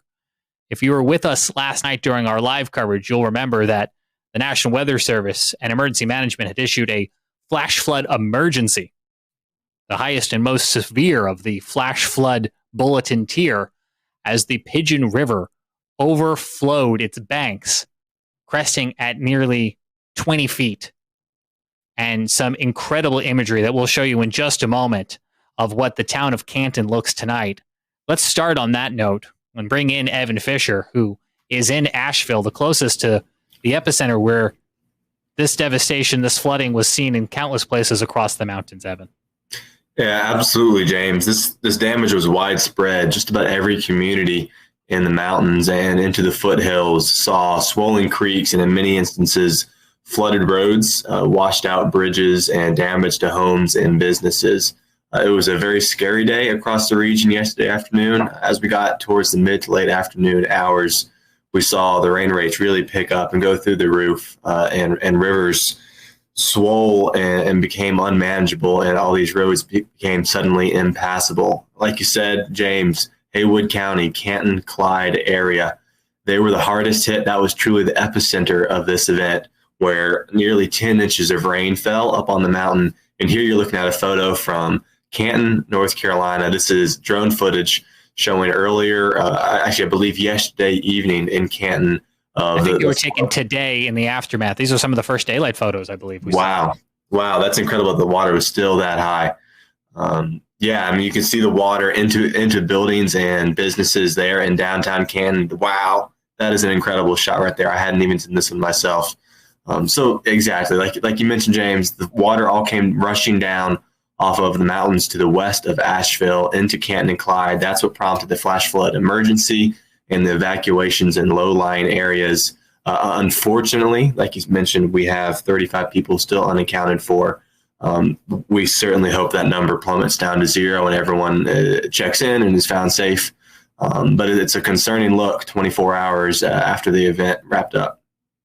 Yeah, the best case scenario is those 35 people sought higher grounds and just have yet to check in with family, friends, or officials. But that number is now up at this 9 o'clock hour from 30 earlier in the day. And so if you happen to leave town and have not yet checked in, they are looking to account for all of the residents here of the town of Canton And we do thank the photographers at A Shot Above for allowing us to show you these pictures tonight, because pictures are unfortunately worth 1,000 words, and telling you that a river overflows banks is one thing, but to show you what that means for a town like Canton and other communities in Haywood County along the Pigeon River is absolutely breathtaking. And I think we saw that firsthand, Evan, with your viewing of some of these pictures for the first time. We did, absolutely. There were multiple swiftwater rescues throughout Haywood and Buncombe County and down towards Transylvania as well. We are quite thankful to not have heard of any official fatalities yet, and we do hope that continues and that those 35 people show up safely. We have been monitoring information from Haywood County, who are, as Evan mentioned, continuing to do the search and the rescue and the securing of their town tonight. And as soon as we get information from them on some verified ways that you at home can help these neighbors and others across Western North Carolina through donations and charities, we're to pass that along. Evan, you're in Asheville, and you traveled out yesterday. We looked at some of these pictures yesterday, but I was hoping for folks who maybe weren't with us last night, you can let people know what else you saw yesterday as some of the rivers, creeks, and streams, the countless of them across Western North Carolina, were overflowing their banks. What are we looking at here? Yeah, so I went out and drove around my hometown of Fairview, North Carolina, which is about 8 to 10 miles southeast of Asheville, down a little bit closer towards Chimney Rock, if you're familiar with the area. And I went out about mid-afternoon when the rainfall rates really went through the roof and drove down towards Bat Cave and Chimney Rock, which is in the Hickory Nut Gorge, a very flood-prone area where water just funnels down through large crevices in the rocks, and it's more of a canyon than anything else. Went down and scoped out the Broad River, and there was widespread flooding on it. The main highway was actually closed halfway down the gorge, and I could not go any further. Water was lapping up into some homes right there along the main highway, Highway 74. Then I did circle back towards Fairview, my hometown, and by the time I got back, it was a totally different scene than when I left an hour and a half prior. When I left my home, I drove down roads that when I returned were fully submerged in 2 to 3 feet of water. The water had come roaring down off of the mountains and higher elevations, and truly Cane Creek, our local main waterway, had swollen up to a degree that I had not seen in my 8 years of living here. There was water where I've never seen water before. 2 of the 3 access points to the valley in which I live were cut off by flooding. It was very scary for a while watching the round after round of heavy rain come in, and knowing that so many neighbors and members of the community were going to be dealing with the cleanup for days and weeks following. Some additional pictures to share with folks tonight on this special edition of the Carolina Weather Group. This video shot by Austin Taylor in the city of Boone in Watauga County, where you can see water spilling into the streets and parking lots. This photo showing what looks to be a single car in a parking lot, now covered by water instead of pavement. Another vehicle with looks to be a pickup, water up to its bed. And you can see some of the rapid movement of a lot of this water, and that flash flooding in a nutshell. Quick moving water spilling into places where it's not supposed to be.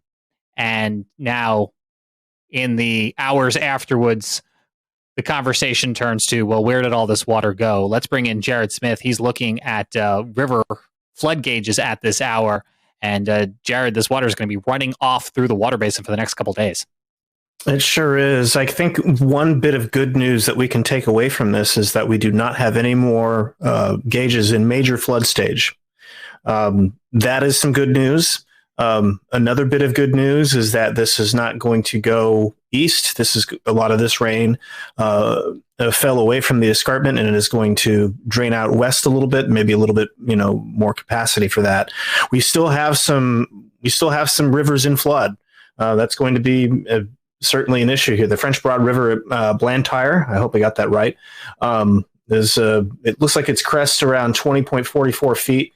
And is continuing to fall here, but still in moderate flood stage for the next little bit, should fall below flood stage by Friday. So that's some good news there. Again, this is, it's going to go, and it's going to dissipate down. But the French Broad still is, obviously very problematic here. We still have a minor flood stage now at Fletcher. We have a minor flood stage at Asheville, but this is almost, the good news is that this is almost below flood stage at Asheville. So that's some really good news. And then when looking at, some of the other gauges, the French Broad near Marshall. So you can see it's kind of draining down. We'll keep an eye on this as time goes on, but that is a little bit of good news there that we are seeing some of these, more severe instances down. So here's the French Broad River near Hot Springs. It got in a minor flood stage last night, is leveled out here as well. And let me see here. It was much easier to find. Let me grab the Pigeon River real quick, because that's what we're looking for. Let's see here. So here's the Pigeon River near Hepco. You can see that huge jump there. They don't have flood forecasts there, but they do here at Canton. And again, this was the major event here, and you can see it crest just shy of 20 feet and is now back down to normal. I mean, it's remarkable how quickly it got back down to normal. But we saw from the images in the opener just how devastating that this major flood event was. Absolutely, Jared. And I think you're right. I mean, some of these communities, we won't know for a couple of days what lies beneath some of those floodwaters, and other communities downstream will have to watch for the swelling of local rivers as the water basin works to run off all of this excess. At the height of things yesterday, or I should say at the culmination of things yesterday, this is a look at the day's final tally. Every flash flood warning and advisory, every tornado warning issued, every local storm report. Hats off to the men and women at the National Weather Service who had a relentless day followed by storm surveying today. We'll talk about that more in a moment, but just you can see on your screen right now, every one of these little green beacons is some sort of flood-related event. That's a river, that's a creek, that's a stream, that's a road, that's a mudslide. Those are low-lying areas that are impassable because of the torrential rain that fell upwards of 8 inches in some places. We'll get you some of those storm totals here in just a moment. Matter of fact, what I can show you on the screen is from our own Evan Fisher. Evan, you were graphing and calculating some of these rainfall totals today. What were some of the highest? Sure, James. Yeah. So the highest 3-day rainfall total that I have seen through the CocoRoss system actually was let me get the numbers on this, 17.36 inches of rain from Lake Toxaway. Fallen rain?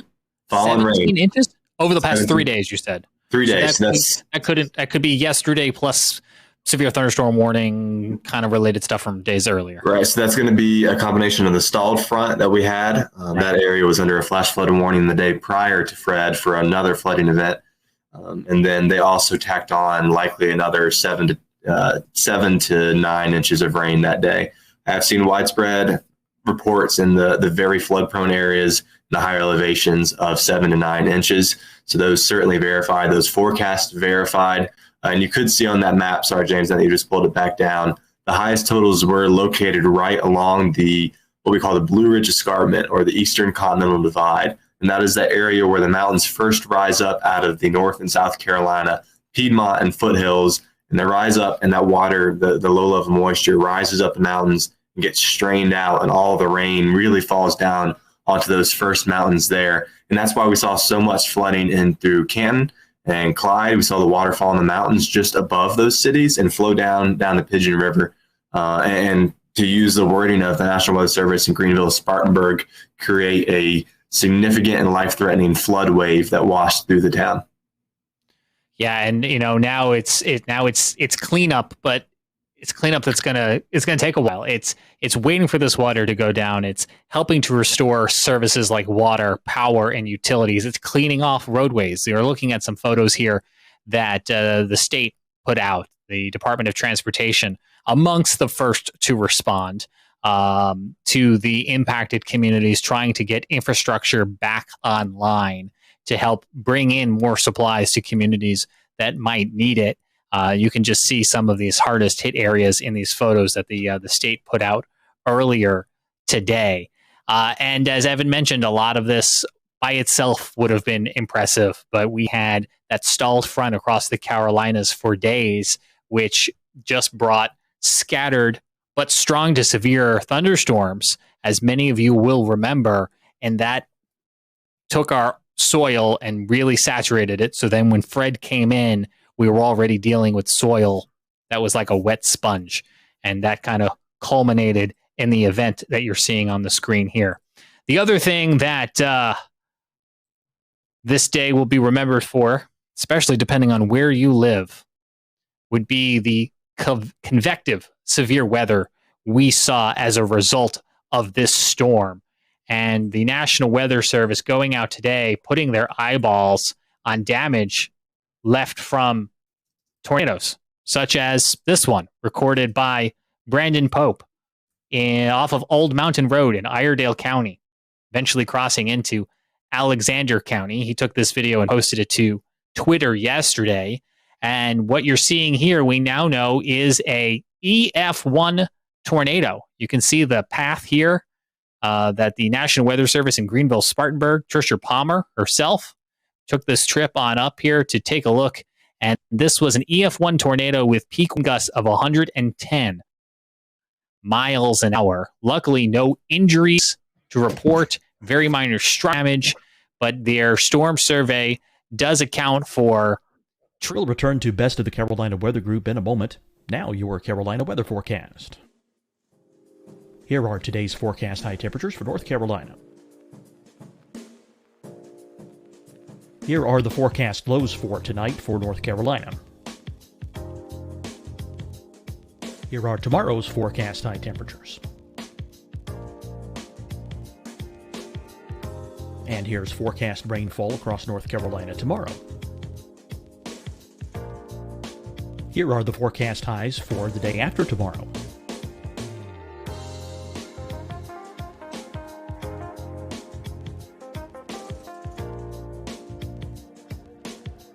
And here's the forecast rainfall across North Carolina for the day after tomorrow. This is the total rainfall forecast across North Carolina for the next 3 days. Here's the severe thunderstorm outlook for today from the Storm Prediction Center.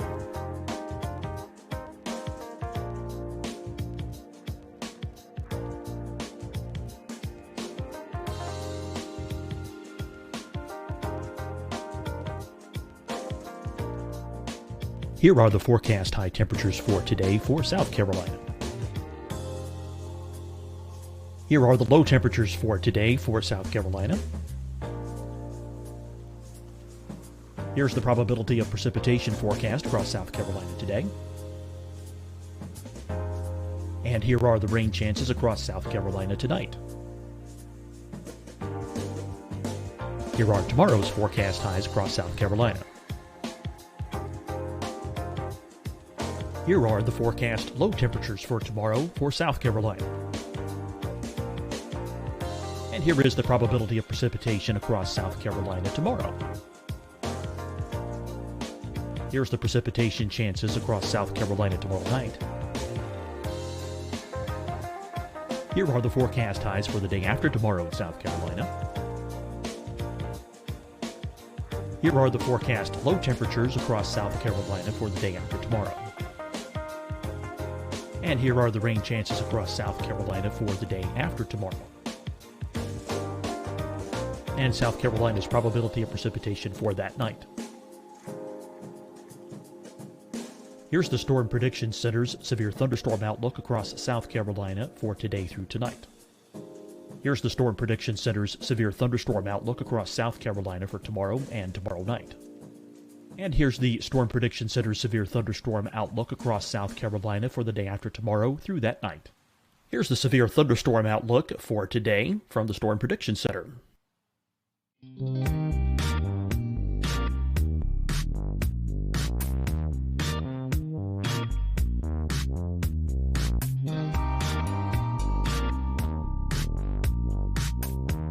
And now here's a live look at weather radar across the southeast. Hi, everyone. I'm Dr. Mandy Cohen, Secretary of the North Carolina Department of Health and Human Services. And when you follow the 3 W's, you protect your family and your neighbors from COVID-19. When you leave your home, practice your W's. Wear a cloth face covering, wait 6 feet apart, wash your hands often. Wear, wait, wash. We're in this together. Stay strong, North Carolina. Fight the spread and take a stand against coronavirus. Wear a mask in public. Stay at least 6 feet apart from others. And get tested. Join us and fight the spread. Visit scdhec.gov/COVID-19. Getting tested for COVID-19 helps you to take the steps needed to protect yourself, your loved ones, and your community. Find the testing location at scdhec.gov/COVID-19 testing. Deciding when to wear a mask isn't about who you know or how well you know them. Just ask yourself, will I be with anyone I don't live with? If the answer is yes, get behind the mask. Help slow the spread of COVID-19. Get behind the mask. Learn more at covid19.ncdhhs.gov. You'll see your Carolina weather forecast at 25 and 55 past. And now back to the best of the Carolina Weather Group on the all-new Carolina WeatherNet. Popped off at about 20 feet above the ground, which was helping them to determine the impact of that tornado. That was just one of several tornadoes that the Weather Service confirmed today. The National Weather Service in Greenville-Spartanburg, by the way, issued, if I have this right, 37 tornado warnings yesterday. The most their office has done since the late 1980s. Wow. If I recall the statistic correctly from Brad Panovich at WCNC, I think it was. Yeah. Go ahead, Jared. I mean, it's worth noting, too, that the methodology in the late 80s is far different from what we have now. Keeping in mind that we switched to storm-based warnings in 2007, 2008. And so where you might have one warning covering a county, if you have 2 events, boom, you got 2 birds, 1 stone. And also keeping in mind that if you have a warning that goes out for multiple counties, that's actually, I was actually talking to somebody about this today. Believe it or not, that was counted as multiple warnings back in the day. So you could issue 1 warning, but it would go out as 3 because it was county-based. And there was no such thing as the valid time event code, the VTEC. Not talking about revved up Honda motors. I'm talking about valid time event code. And what that does is it groups each event as 1 warning. And that just was not a thing. That was invented, that was a mid-2000s invention and rollout. So I'll want to use caution a little bit about that. But again, not to take away from the fact that they issued, they issued 69 tornado warnings across all of the National Weather Services in the Carolinas. Evan Fisher's got a map up here on the screen. So that does include Peachtree City. That does include Virginia, because the National Weather Service boundaries and the state boundaries are not the same. 67 tornado warnings, flash flood warnings, 27 with flood. Is that advisories then? 23? Flood warnings. I left flood advisories out. Okay. Yeah. Let's get back over to what the Weather Service was finding today. We did have down here a little bit closer to Greenville, another EF1. Now, this was a low-end EF1 in Malden, South Carolina, with a tornado that touched down near Brooks Road at Highway 276. And you can see that this one was on the ground for about a little over 2 miles or so. And minor damage to roofs and siding noted to several structures. Damage was primarily limited to multiple uprooted large hardwoods and snapped trees, not too dissimilar from the one seen in Alexander and Iredale counties. Another EF1 here to show you on the map near Fountain Inn, South Carolina, where the storm survey team found that a tornado touchdown east of Pennington Road. This tornado tracking north-northeast, crossing intersections such as Highway 418.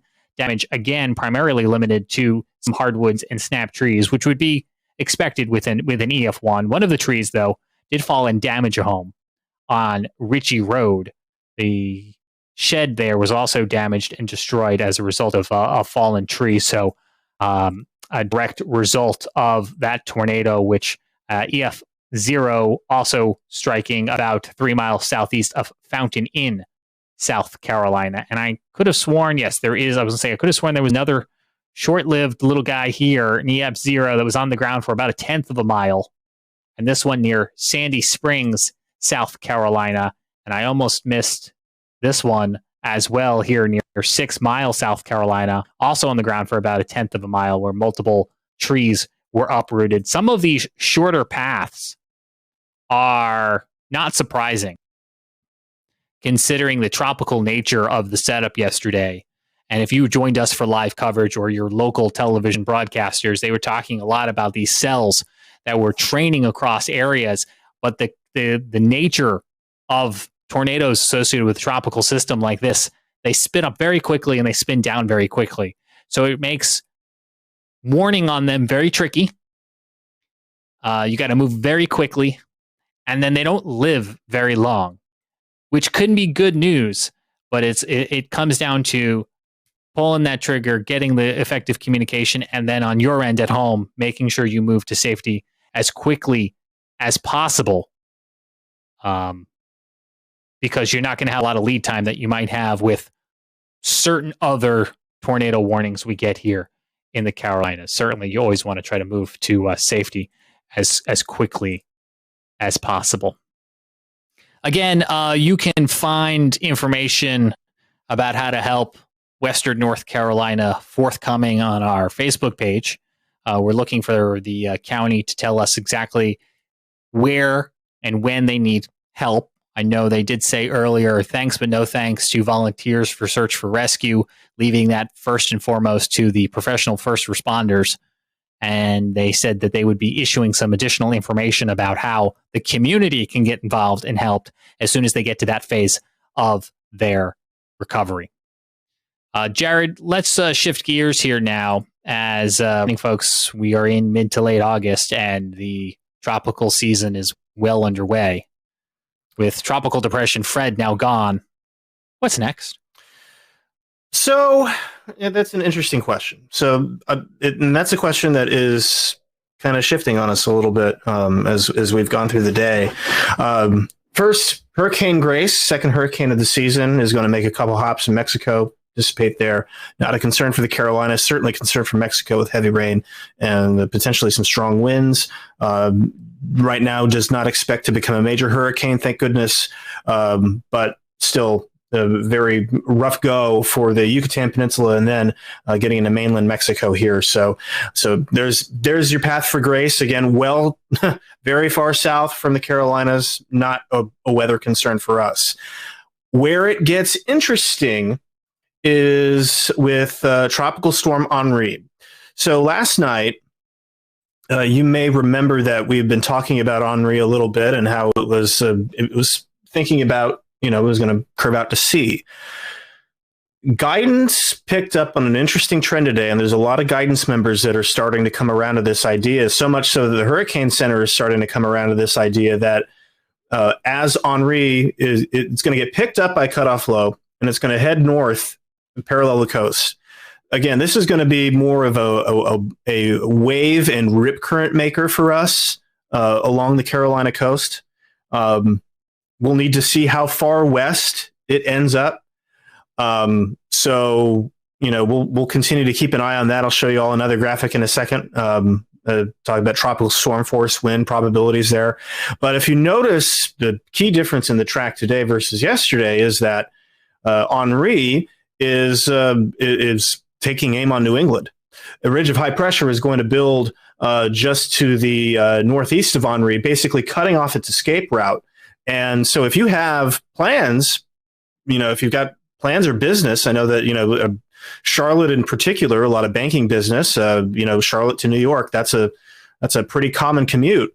You may be dealing with Tropical Storm Henri by this time, by next Monday. We'll see how this turns out. Again, there's a long way to go. There's certainly uncertainty around this. We have some guidance that's really strictly on board with it. We have some guidance that has not yet gotten on board with it. It's going to be an interesting situation for the Hurricane Center forecasters, to put it mildly. So again, and there's that reasonable arrival of tropical storm force winds. I'm going to put the probabilities up as well. So let me grab the probabilities real quick, and we'll look at this. So the tropical storm force wind speed probabilities here, taking a look at that, you've already got up to 50% along Cape Cod and out there on the coast of Massachusetts here. So certainly increasing confidence in the short term for potential tropical storm force impacts all the way there. But you will notice that there is a slight chance of tropical storm force winds possibly extending out to the Outer Banks as we get into later this weekend. So that'll be something to watch. Again, a lot is going to depend on the track. Still a lot of uncertainty as far as how west it gets. But that is, if you're on the Outer Banks, this is something that you're going to want to keep an eye on. Yeah, definitely. As we're coming into what is traditionally the peak of hurricane season, early to mid-September, we're going to be keeping a close eye on those outlooks from the National Hurricane Center to let us know what we should be expecting. So Outer Banks, we can't rule out the chance of some gusty winds and some rip currents along the Carolina coast. You're going to want to keep an eye on that. I did just get this number that I wanted to share with folks tonight. If you are in Haywood County and need assistance, the county has set up a hotline. This is for residents, business owners of Haywood County. They're not looking for you to call this number to ask about other people, but if you are in need of assistance from the county following the flooding there in Haywood County, that number, 828-356-2022. That's 828-356-2022. That's a Haywood County hotline for residents and business owners who do need assistance in that area after the flooding that we saw play out. This has been a very tiring last couple days, not just for people who are communicating the weather, but the people who are out there with boots on the ground, the first responders, those coming in afterwards, the National Weather Service. And it really just goes to show that the impact from a storm cannot always be judged by its category. This was a tropical depression, and its impacts are going to be with these folks for a really long time. There are a lot of factors that go into forecasting weather, and purely categorizing them into neat little buckets, well, there's a lot more to it than that. When you factor in things like saturated grounds, stalled fronts, and I think that's a lesson for all of us. Not a critique, but a lesson for all of us to remember. There's no such thing as just a tropical depression. Because all of the pictures and all of the stories and all the damage we told you about tonight are a culmination of factors that get triggered by a tropical depression. And I hope that we remember that in the future. So as people are planning for whatever the future may hold, here in this hurricane season or another, have that go bag. Have it ready. Put it together now and stick it on a closet. There's no harm in just having it. It's better to have it and not need it than need it and not have it.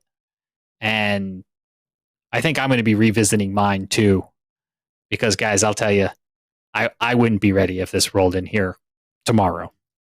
I've got some stuff stocked away either from being a weather nerd or from pandemic toilet paper hoarding, but I'm going to get really tired of eating canned black beans or whatever it is that's down there.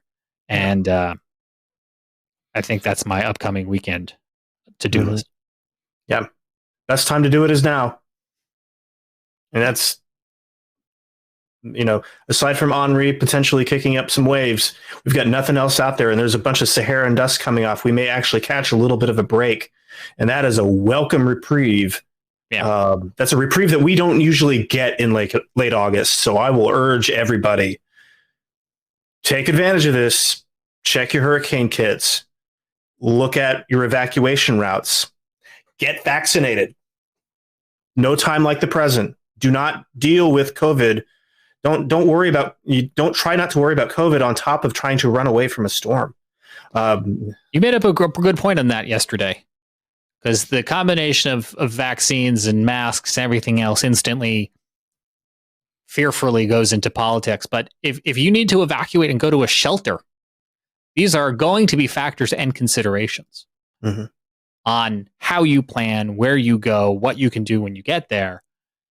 And they were conversations that came up last year and will certainly have to be revisited again if and when we need them. Gentlemen, that's going to do it for this special edition of the Carolina Weather Group. We thank you all at home for tuning in tonight, whether you're watching with us on Facebook or YouTube, or maybe listening to the audio podcast.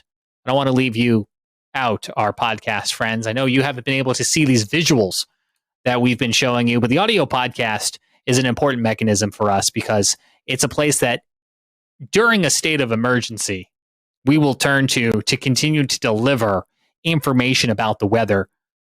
Not live, of course, because a podcast inherently isn't live, but it's a place that we can put forecast updates, weather updates in a means that doesn't require a ton of cellular data, doesn't require a ton of battery power, things that can be scarce during severe storms. So I would encourage you to find Carolina Weather Group wherever it is you get your audio podcasts, so that you'll have yet another means to getting information.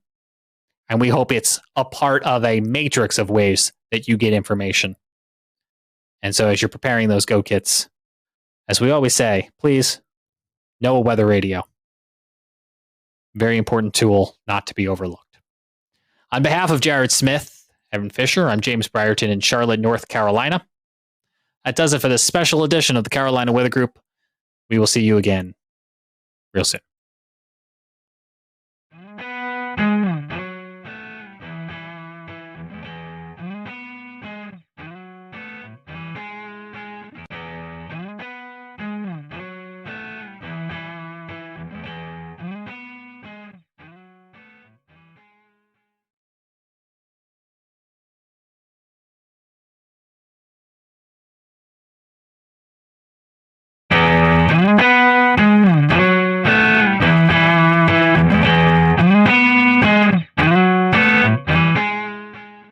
Good evening and welcome to an all-new Carolina Weather Group for this Wednesday, July 28th, 2021. I'm James Brierton here in Charlotte. We have a great show for you this week. It's a brand new episode featuring North Carolina state climatologist Dr. Kathy Dello. And you're going to hear it coming up in just a moment. I want to let you know ahead of time that there is a bonus part to tonight's episode. If you want to hear even more of the conversation, it is available for free, and you can find our whole chat with her on the audio podcast feed of the Carolina Weather Group. That's on Apple Podcasts, Spotify, or wherever it is you get podcasts. That's where part 2 of tonight's episode will be. But first, let's get on to part 1. Here's Evan Fisher. Hello, everyone, and welcome back to the Carolina Weather Group. We are here tonight with Dr. Kathy Dello of the North Carolina State Climate Office. We're super thankful that she's given us some time tonight, and we're excited to chat with her. It's been a long time coming. She is the North Carolina State climatologist, which is a bit of a lengthy title, right? Some people are, what is a climatologist? That's a question we're going to cover tonight. We're really excited for this, and we're going to chat more about North Carolina climate and everything that the North Carolina State Climate Office does. Kathy, one thing that we love to do with our first-time guests is ask them about their weather journey. How did you get into all this? Yeah, so I'm from upstate New York, Western New York, as I'm supposed to say as a New Yorker, and lake effect snow just really blew me away, that you could get feet of snow in the course of a day. And I decided that, this was something that I needed to study, but also as a precocious preschooler, I went outside during recess and saw that the clouds were moving. And we had learned that day that we're on a planet that rotates, but you can't feel it. So I thought I had discovered something super big and went up to my teacher and was like, you said we can't feel it or see it, but I see it. And she's like, those are the clouds. So just built up this huge curiosity about kind of what was going on around me and what was going on with the weather. And I was dead set on being a meteorologist. So Kathy, I have to ask you, we have a few of our folks who grew up in your area up there. What was the biggest lake effect snow event that you remember? So I remember so I'm going to age myself here, the storms in the early 90s. One was an ice storm in 1991 and then the 93 snowstorm. And we were out of school for about a week, which is unheard of kind of in Western New York. You get to school when it's snowing, but we were sledding and building igloos. It was fantastic. So it's the one time that New Yorkers can't doubt us Southerners about closing everything during snow. Nope. Except I'm guessing y'all had about 3 feet of snow while it only takes about 3/4 of an inch down here. Yeah. When we were building igloos, it was basically just tunneling through like what the plow had built up. Maybe one day we'll get to experience that. Maybe just in the mountains. We won't wish that on the Piedmont. That might be too much. No. So tell us what a state climatologist does. What do you do over there at the NCSCO? Yeah, so we are the state's climate and weather kind of knowledge repository. We keep the climate data for the state. And I like to tell people the state climate offices have evolved over time. They started in the 70s and it was truly a man in a filing cabinet who would kind of write down records and file them away. Clearly, we've evolved beyond that. I'm not putting anything in a filing cabinet these days, but what we do is we're the nerve center, the knowledge center for anybody who wants to understand North Carolina's climate and weather. So people come to us for research. People come to us for outreach and extension. We work with K-12 students. We work with North Carolina Cooperative Extension, and they're all in all 100 counties. And then we do monitoring. We run the North Carolina EcoNet, which sends 1.5 million observations a day back to Raleigh. Wow. So we are monitoring North Carolina's environment every day. Wow, that is a lot of data.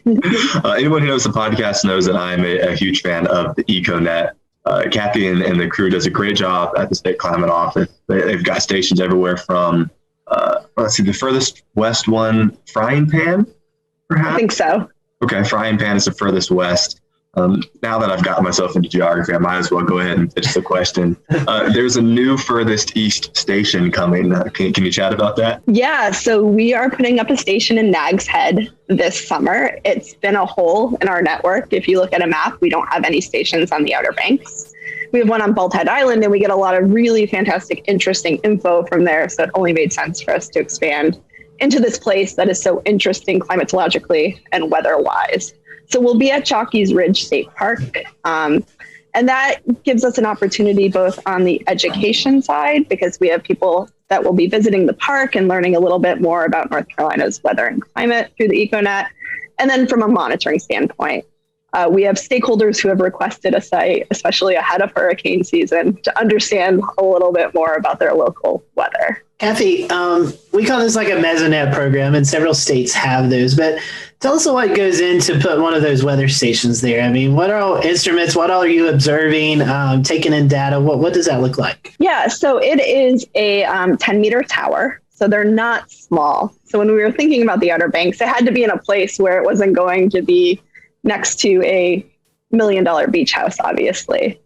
And we're putting all sorts of sensors on these towers. We measure soil moisture, we measure temperature at different levels, we measure wind at different levels, which is good for understanding inversions and fire weather, which they are interested in Nags Head as well.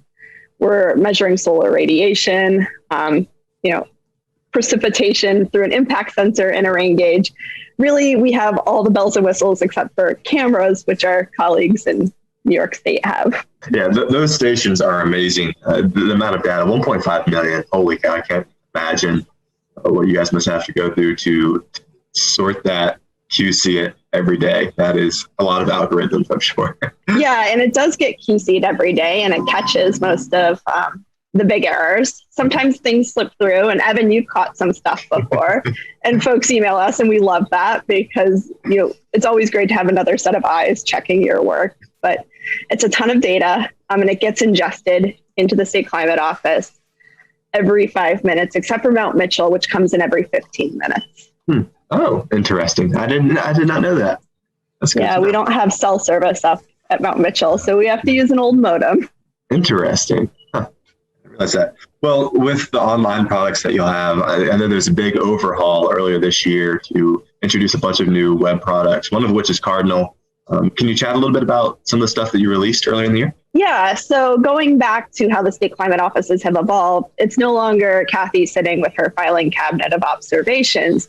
We have all these data coming in from our network, from NOAA, from USGS, and we want to think of a way to serve it up to North Carolinians in a way that's accessible for them to access and use and kind of repurpose for their needs. So we had a system called Kronos. It was developed in 2003. So Kronos was old enough to vote by 2021.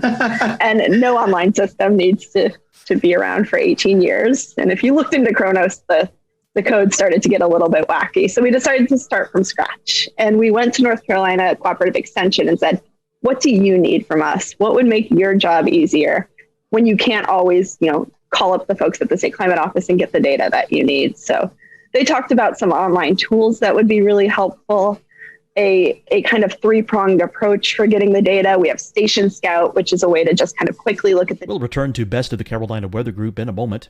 Now your Carolina weather forecast. Here are today's forecast high temperatures for North Carolina. Here are the forecast lows for tonight for North Carolina. Here are tomorrow's forecast high temperatures. And here's forecast rainfall across North Carolina tomorrow. Here are the forecast highs for the day after tomorrow.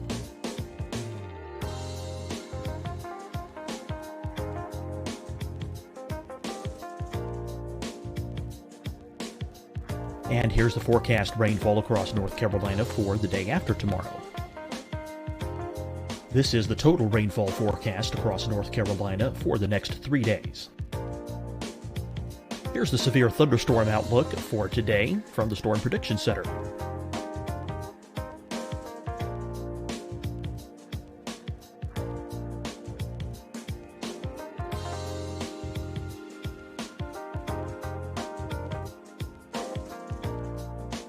Here are the forecast high temperatures for today for South Carolina. Here are the low temperatures for today for South Carolina. Here's the probability of precipitation forecast across South Carolina today. And here are the rain chances across South Carolina tonight. Here are tomorrow's forecast highs across South Carolina. Here are the forecast low temperatures for tomorrow for South Carolina. And here is the probability of precipitation across South Carolina tomorrow. Here's the precipitation chances across South Carolina tomorrow night. Here are the forecast highs for the day after tomorrow in South Carolina. Here are the forecast low temperatures across South Carolina for the day after tomorrow. And here are the rain chances across South Carolina for the day after tomorrow. And South Carolina's probability of precipitation for that night. Here's the Storm Prediction Center's severe thunderstorm outlook across South Carolina for today through tonight. Here's the Storm Prediction Center's severe thunderstorm outlook across South Carolina for tomorrow and tomorrow night. And here's the Storm Prediction Center's severe thunderstorm outlook across South Carolina for the day after tomorrow through that night. Here's the severe thunderstorm outlook for today from the Storm Prediction Center.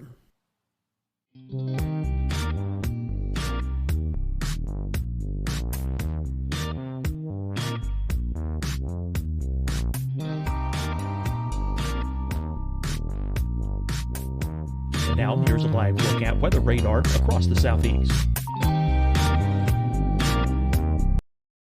Hi, everyone. I'm Dr. Mandy Cohen, Secretary of the North Carolina Department of Health and Human Services. And when you follow the 3 W's, you protect your family and your neighbors from COVID-19. When you leave your home, practice your W's. Wear a cloth face covering, wait 6 feet apart, wash your hands often. Wear, wait, wash. We're in this together. Stay strong, North Carolina. Fight the spread and take a stand against coronavirus. Wear a mask in public. Stay at least 6 feet apart from others. And get tested. Join us and fight the spread. Visit scdhec.gov/COVID-19. Getting tested for COVID-19 helps you to take the steps needed to protect yourself, your loved ones, and your community. Find the testing location at scdhec.gov/COVID-19 testing. Deciding when to wear a mask isn't about who you know or how well you know them. Just ask yourself, will I be with anyone I don't live with? If the answer is yes, get behind the mask. Help slow the spread of COVID-19. Get behind the mask. Learn more at covid19.ncdhhs.gov. You'll see your Carolina weather forecast at 25 and 55 past. And now back to the best of the Carolina Weather Group on the all-new Carolina Weather Net.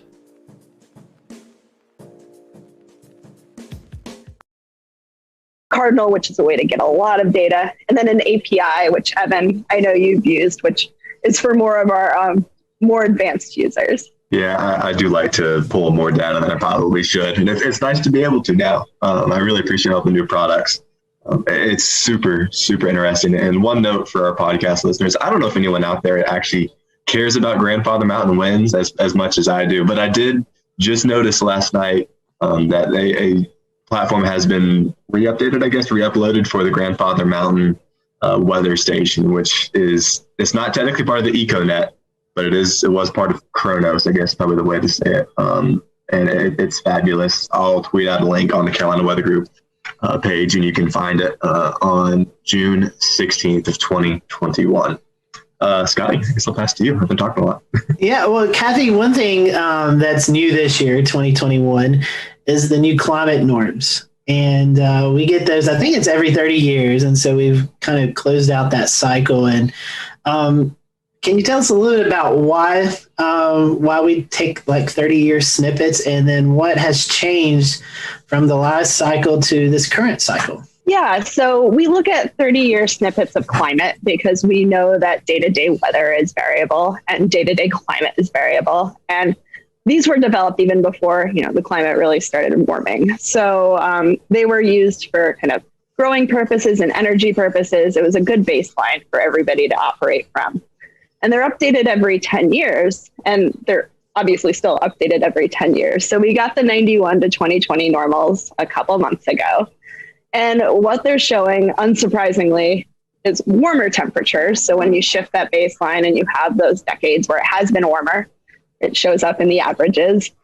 But then we're seeing some parts of the country get wetter, including coastal North Carolina. But some parts of the country get drier. We're seeing a massive drought out in the western U.S. where I used to live, but also western North Carolina shows up as dry in the new normals. So we're seeing some in-state variability as well. I see Scotty already scrambling at the keys, going pull numbers. Yeah, so one thing that we're working on at the State Climate Office, which I think is super cool with this conversation, Kathy, is a new climate trends analysis tool. And I've been poking around at it the past few days, and it is really interesting to see how parts of the Carolinas, despite how incredibly wet it has felt, there are parts of the Carolinas that have actually gotten drier, and a significant trend towards dryness over the last 30 to 50 years, I should say. Yeah, I mean, one of the fun things and tough things about working in North Carolina is that our terrain is so variable. So even without a changing climate, the fun fact that Lake Toxaway is the wettest spot in the state, and Asheville's the driest spot and they're so close to each other. We have all this internal variability going on within the state. And then obviously we've got our tropical systems. We get the direct hits on the coast in the east, but then we get these remnants that creep up from the Gulf hits in Western North Carolina. And we saw it last year kind of come at us from both ways. Yeah, I think many parts of West North Carolina are still recovering in a way from 2018. And that was an incredibly wet year. And it did set the stage for a series of wet months going through the rest of 2018, 2019, 2020. It just felt like it wouldn't let up there for a while. And now we find ourselves in a bit of a drier pattern. I think Mount Mitchell is actually having its driest year to date on record, which is pretty unusual considering they had 50 inches by this time in 2018. Yeah, it's amazing. We came off North Carolina's second wettest year on record in 2020. We had this really wet winter in Raleigh-Durham. It was the second wettest on record. Then we went to the driest spring at Raleigh-Durham Airport. And then the first 10 days of June have been extremely wet. So these swings between very wet and very dry, and farmers are telling us it's too wet to plant. And then when I can get in and plant, the soils are too dry and my crops are being compromised. So it's a big conundrum. Well, while we're on that topic, we, as of this taping in mid-June, you were talking about how dry it's been, especially in eastern North Carolina. As a climatologist, I guess drought is one of your biggest things you have to monitor for the state, and probably one of the most dangerous things, not only because of, we could lose water resources, but also a lot of agriculture in the state of North Carolina. So if you don't mind, could you tell us a little bit about drought and why it's important that we don't get in that condition as we have here currently? And I guess 2016 was the last drought that we saw here in the Carolinas. So drought's not a good thing. I know people complain about it raining all the time, but we actually do need some rain from week to week. Yeah, and it's interesting. So really, a lot of my background is in drought. I was in Oregon for 10 years, and I was our drought person in Oregon, and we had our drought of record in 2015. Since then, there's now been 2 more droughts of record, but almost no snowpack throughout the winter, and that's how the West gets its water supply. So I learned a whole lot about why drought matters to people, who needs the water, when people need water at different times, how different groups compete for water. It's incredibly fraught, and water is something that we all need to live. We can't just get by without it. So when I got here, I started poking around on what are the droughts of record that I need to know. What's the 2015 drought in North Carolina? And it's obviously 2007. And it's scary when you learn that towns were close to running out of water. So Durham had less than 100 days of water supply. The city of Atlanta, who's this big southeast drought, had water restrictions in place. Falls Lake in Raleigh, it did not look like a lake at that point. So we have droughts in the southeast U.S., obviously, even if it's kind of not like the arid West. And, here we see more of these flash drought situations, which is what I would define what happened from winter to spring to kind of what's happening now in the summer. Really, really wet to really dry, flipping back and forth between these extremes. Whereas in the West, we've seen on the drought monitor that drought evolve over the past few months. And here, we grow a lot of crops in North Carolina. I just looked this up today. I don't remember why, but North Carolina is number 9 for crop growing expenditures in the country. So we still grow a lot of the country's food. We need water, obviously, to live. And some of the towns in North Carolina in the past few weeks issued some voluntary restrictions. So they weren't required, but maybe people should start to think about saving some water. And that also kind of leads into a tool that I use a lot from your website, and that's the fire danger, which I really enjoy that product and so glad that it's available. But those drought conditions also can lead to wildfires. And thankfully, during this drought spell, I don't recall of any major events happening. So correct me if I'm wrong with that, but I think we relatively got lucky during this dry span that we've not seen big fire events. Yeah, and people ask me what are the climate and weather events that keep me up at night. 2016 fire, like what happened in Gatlinburg, keeps me up at night. people dying in a fire that kind of just exploded in a very dry year. We didn't have any fires that I know of in the past few weeks, but certainly the fire danger increases in these hot, dry periods. Yeah, it absolutely does. 2016 was a harrowing experience for those of us who live in the western part of the state, and as well as everyone who's involved in emergency management, the climatology office. It was not a good year. It was not a good fall. How about that? All right, well, that does it for part one of our conversation with Dr. Kathy Dello, the state climatologist from the state of North Carolina. To hear part two, it's available for free. Find the Carolina Weather Group wherever you get audio podcasts, Apple Podcasts, Spotify, wherever that might be. We're going to talk more about wildfires. We're also going to talk about a study they're doing to understand the urban heat island effect that so many of our metropolitan areas see. That's available right now. Carolina Weather Group audio podcast, wherever you get your audio podcast. We'll see you over on those platforms. But for now, from Charlotte, I'm James Brierton. See you again in just a few moments.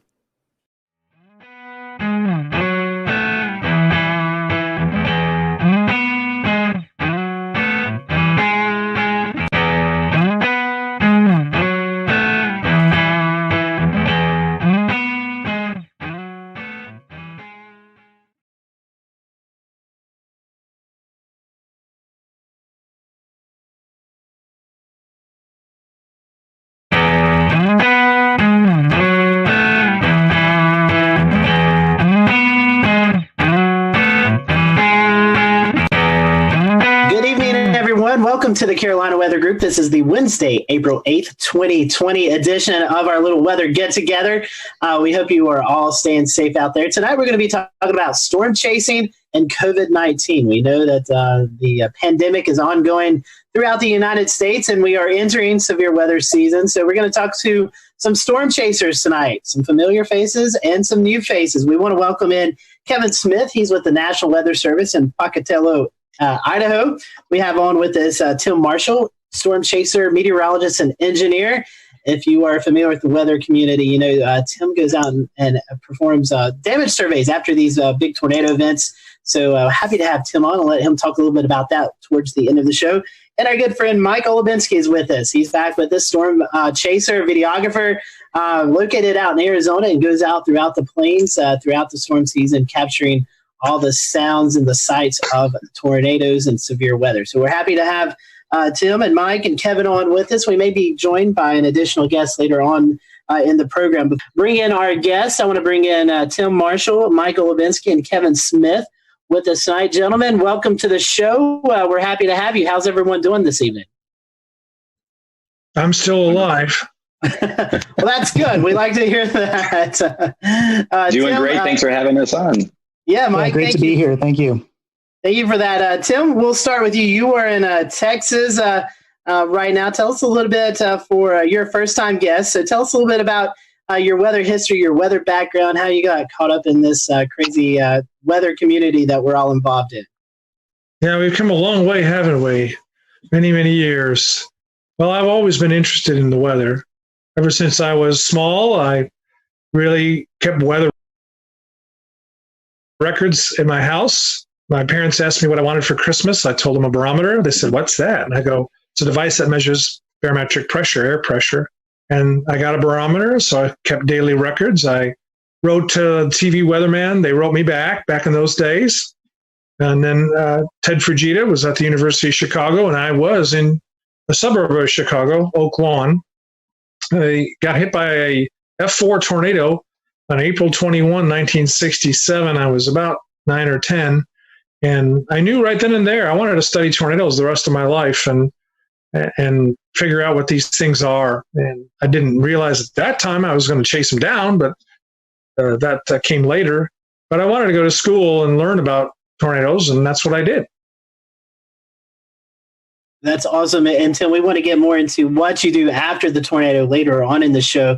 Let's bring in Kevin Smith. He's with the National Weather Service in Idaho. Kevin, currently in Idaho, but you also have some ties here to North Carolina. Tell us a little bit about you.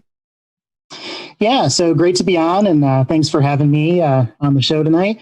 So grew up in central New York, Syracuse area, right in the middle of New York State, and right on the edge of the lake effect snow belts, which might have helped spur a little bit of my early interest in the weather. And I'm not really sure what really got me into it. You know, a lot of people have stories of a big tornado or a big storm or some trigger for them that really launched them into their meteorology careers, their storm chasing careers and whatnot. And not sure really what it was for me, but ever since elementary school, knew I wanted to be a meteorologist, and was particularly interested in the National Weather Service, just for the public service side, public protection side of everything. So went to college down in NC State, Raleigh. So there's my connection to North Carolina. Started in 2007, working on my meteorology degree, and was there for 4 or 5 years. So, got to know a lot of great people down there. And Dan Whitaker and I believe we met possibly doing some local chasing back during that time when I was in college. Got some exposure at the Raleigh Weather Service office, doing some volunteer work there, whatnot, and I got involved in the ham radio side of weather spotting and the Skywarn programs there in Central North Carolina as well. And so graduated in 2012, and just like a lot of people are facing, very competitive these days to get into the National Weather Service. And it took several years of applying and kind of refining my credentials and gaining some more experience in different areas. And during that time, I spent some time actually firefighting and doing private security as my paid job during that period. So a little bit of a break, and then was able to get a job offer at the National Weather Service out here in Pocatello, Idaho, just a little over 3 years ago. And I've been out here ever since. Do you know one of my best friends out there? I'm sorry? Do you know one of my best friends out there, Jeff Hedges? Yes. Jeff was there when I first started. He's retired now, but I was able to work with him for, I believe, a little bit over a year out there. Yep, Jeff and I went to school together at NIU. Yeah, so small, tight-knit community in this meteorology world we live in. Yep.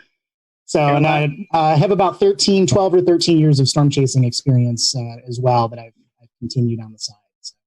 Do you know Elizabeth Padian? I have met her. I believe she is or was working at the Boise Weather Service office. And I've met Boise. Her. Oh, that's what it was. Okay, yeah. I shot her wedding like years ago, and she was always, she said she was up from one of those offices, and for some reason, Pocatello always seemed to be where she was from or something in my head. So that's why I remember. Yeah. No, I have met her as well. Well, Mike, I'm going to start off with first question for you. Our guests may remember you from December. But I want to ask all three of you guys your different roles. Each one of you have a different role in storm chasing, a different agenda, idea of what you want to do. So, Mike, I'll start with you. Kind of tell us, you live in Arizona, so you make the trek out to the plains every year. Kind of tell us about the role that you want as you're out storm chasing. I was just talking to someone today. They were saying something about, I bet you'd probably still go chasing if you didn't have a camera. And I was like, I don't know. Like, I would love to watch a storm if I didn't have a camera, but chasing it and going out to the plains and all that stuff, my big thing is I love to capture that stuff. Photos, time lapse, and share that stuff. That's kind of what, drives me. So my whole kind of motivation every year is to go out and do that. And it's, my job has kind of evolved since I've been, started doing this over 10 years ago out here. And I'm, from Arizona, we get amazing monsoon thunderstorms. And that's what I grew up loving out here, was lightning and dust storms and all that. And so, of course, once I saw a supercell and a tornado, I was like, well, that's the next best thing. So, but my job has kind of evolved where I'm out there mainly for me to get footage, but I've also turned into taking people along on tours. I kind of, do more like, I guess I would kind of call them private tours, where there's 1 or 2 or 3 people coming along, try to keep them small because I still want to get, the footage I want to get. And we've also played guide to having some people follow us that want to get the same kind of footage that we're getting. And we're definitely, when I say we, I mean, sometimes I have my buddy Brett ride along or me by myself, but we kind of have a different mindset. I know Tim, a lot of these guys are right under the tornado. They want to get close up footage. They're getting the damage. They're getting all the crazy stuff. And we're usually in front of it because we want to stay out of the rain and the hail because we want to capture these images. So the footage we're getting is a little bit of a different type than what other people get, but it's a heck of a lot of fun, and hoping badly that I will be able to get some more this spring. I'll bring in Brett Adair. He's joining us. I think he's actually out in the field right now doing a little bit of chasing. Brett, a guest of our show, so if you've been following us, you've seen Brett before. Brett, you do live storm media, doing some stuff for Weather Nation. What's your objective? What's your goal as you go out in the field and chase? Well, the number one objective has been report. Obviously, we want to get in front of these storms and, in some cases get close and others maybe not so close. Today, the objective was we had some inverted V-type soundings earlier in the day, so we knew hail and damaging winds were going to be the key elements and components for earlier today. So we did a little chasing in the severe thunderstorm watch down in Alabama just to do a little bit of reporting if we had anything. Now we're shifting into nighttime mode where we're moving up I-65 north of Birmingham headed toward Huntsville. And we're going to go up and see if we can't, confirm anything that might happen. We got increasing shear in the overnight hours, and we're still really unstable. 2,000 to 3,000 cape out here as these storms push out of Tennessee and Arkansas. So we're going to be doing anything that we can to confirm any type of damage and see if we get any wind or hail reports up here. And so we know chasing kind of a different scenario this year with the coronavirus going on. Maybe some different rules, perspectives coming through. Tim Marshall, I know you was able to head up to Jonesboro, Arkansas. We'll talk a little bit about that later on. But as you're out in the field, what is your guidelines, or what are you wanting to look for as you're out in the field? Well, we've had to change now. Oh, my bad. Oh, go ahead. Now, right now, I'm on this EF scale committee, and what we try to do is get pictures of certain buildings that are damaged by tornadoes. So that's my mission, and that's why I was in Nashville, I was in Jonesboro and Dallas, looking for these specific damage indicators, as we call them, and get photos of that. We have plenty of photos of damaged houses and manufactured homes. What we want to do is look at more details, like your Walgreens and your cantilever lights that we have, street lights, those kinds of things that we need photos for. So that's what I'm doing, is I'm surveying to get specific photographs. Awesome. That's some great perspective there. Some good information that we get from your storm surveys. Dan, I know you friends with Kevin, and maybe you guys can kind of talk about that side of the conversation tonight. Right. Yeah, definitely. So it's nice to have a great round view of perspectives here of all the different types of chasing that the people here do, as well as the professional associations with their job in storm chasing. It's one of the perspectives that I thought was really important to have tonight was bringing on Kevin Smith, who's a meteorologist at the National Weather Service. I've known Kevin for a while. We've ran in storms together. We've in North Carolina, we both would end up on some of the same storms as we were chasing it. He's always been someone who has thought very critically to spotter reports and reports to be used for the National Weather Service. So that being said, kind of Kevin, what do you think, just for you to speak to it, your overall kind of perspective on storm reports and the importance of those and how those are used for the National Weather Service? What is kind of your history and your, where you feel that importance lies with those reports? Yeah. So going back to before I was in the Weather Service, my focus chasing has always been on reporting. And I know, we all chase for different reasons. There's research applications, there's chasing with tour groups as a means of making money and whatnot. Obviously a lot of research going on and whatnot, people looking for photos and videos. My focus has always been on the public reporting side, just because I knew back in the day that it had a lot of importance for the local Weather Service offices. And I'm also personally very driven by things that help people. So putting on my Weather Service hat, now that I'm working out in Pocatello, spotter reports are huge. And, there's this distinction. There's skywarn spotters, there's storm chasers. A lot of people kind of put them in two different bins. And there is a difference. Spotters are usually going about their daily life and just when they happen to come across something, when they happen to see something going on in their neighborhood or on the way to work or on the way to their family, they'll go ahead and report that, whereas chasers put more time and money into following storms over great distances, counties and states and whatnot. And again, sometimes for different reasons. So from the Weather Service perspective, ground truth reports are huge. They are not going away. The importance of spotter reports are not going away. We talk about all these great advances these days in radar technology, dual pole radar, phased array radar. We have satellite imagery that's incredible resolution now with even 1 minute updates if we want that type of data during severe weather. And even with these advances, there's nothing that's come along, and probably nothing that's going to come along in any of our lifetimes, that's going to replace ground truth reports. So the Skywarn program, the practice of calling in reports, whether it's to the media or directly to the Weather Service offices, remains incredibly important for our operations at the Weather Service. And I think that's going to remain incredibly important going forward, even with the advances. Well, thanks for explaining that really well.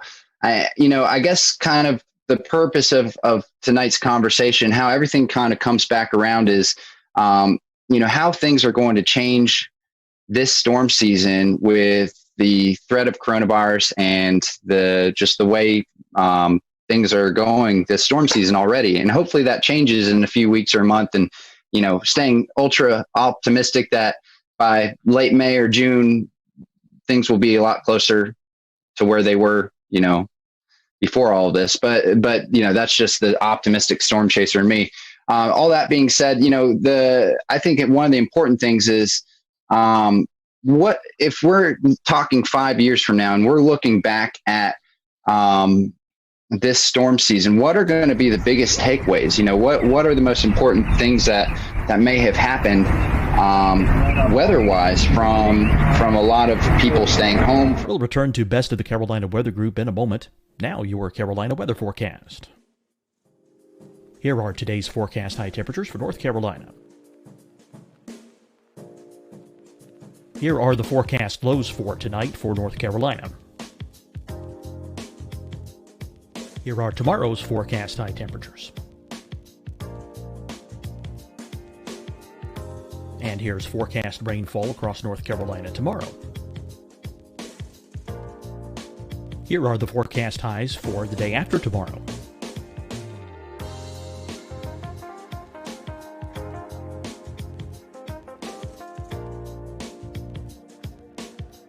And here's the forecast rainfall across North Carolina for the day after tomorrow.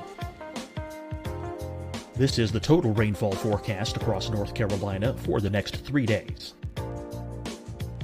Here's the severe thunderstorm outlook for today from the Storm Prediction Center.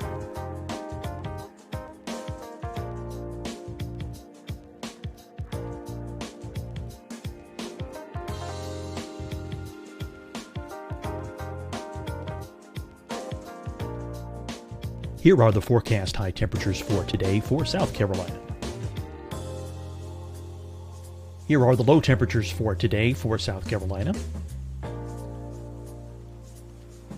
Here's the probability of precipitation forecast across South Carolina today. And here are the rain chances across South Carolina tonight. Here are tomorrow's forecast highs across South Carolina. Here are the forecast low temperatures for tomorrow for South Carolina. And here is the probability of precipitation across South Carolina tomorrow. Here's the precipitation chances across South Carolina tomorrow night. Here are the forecast highs for the day after tomorrow in South Carolina.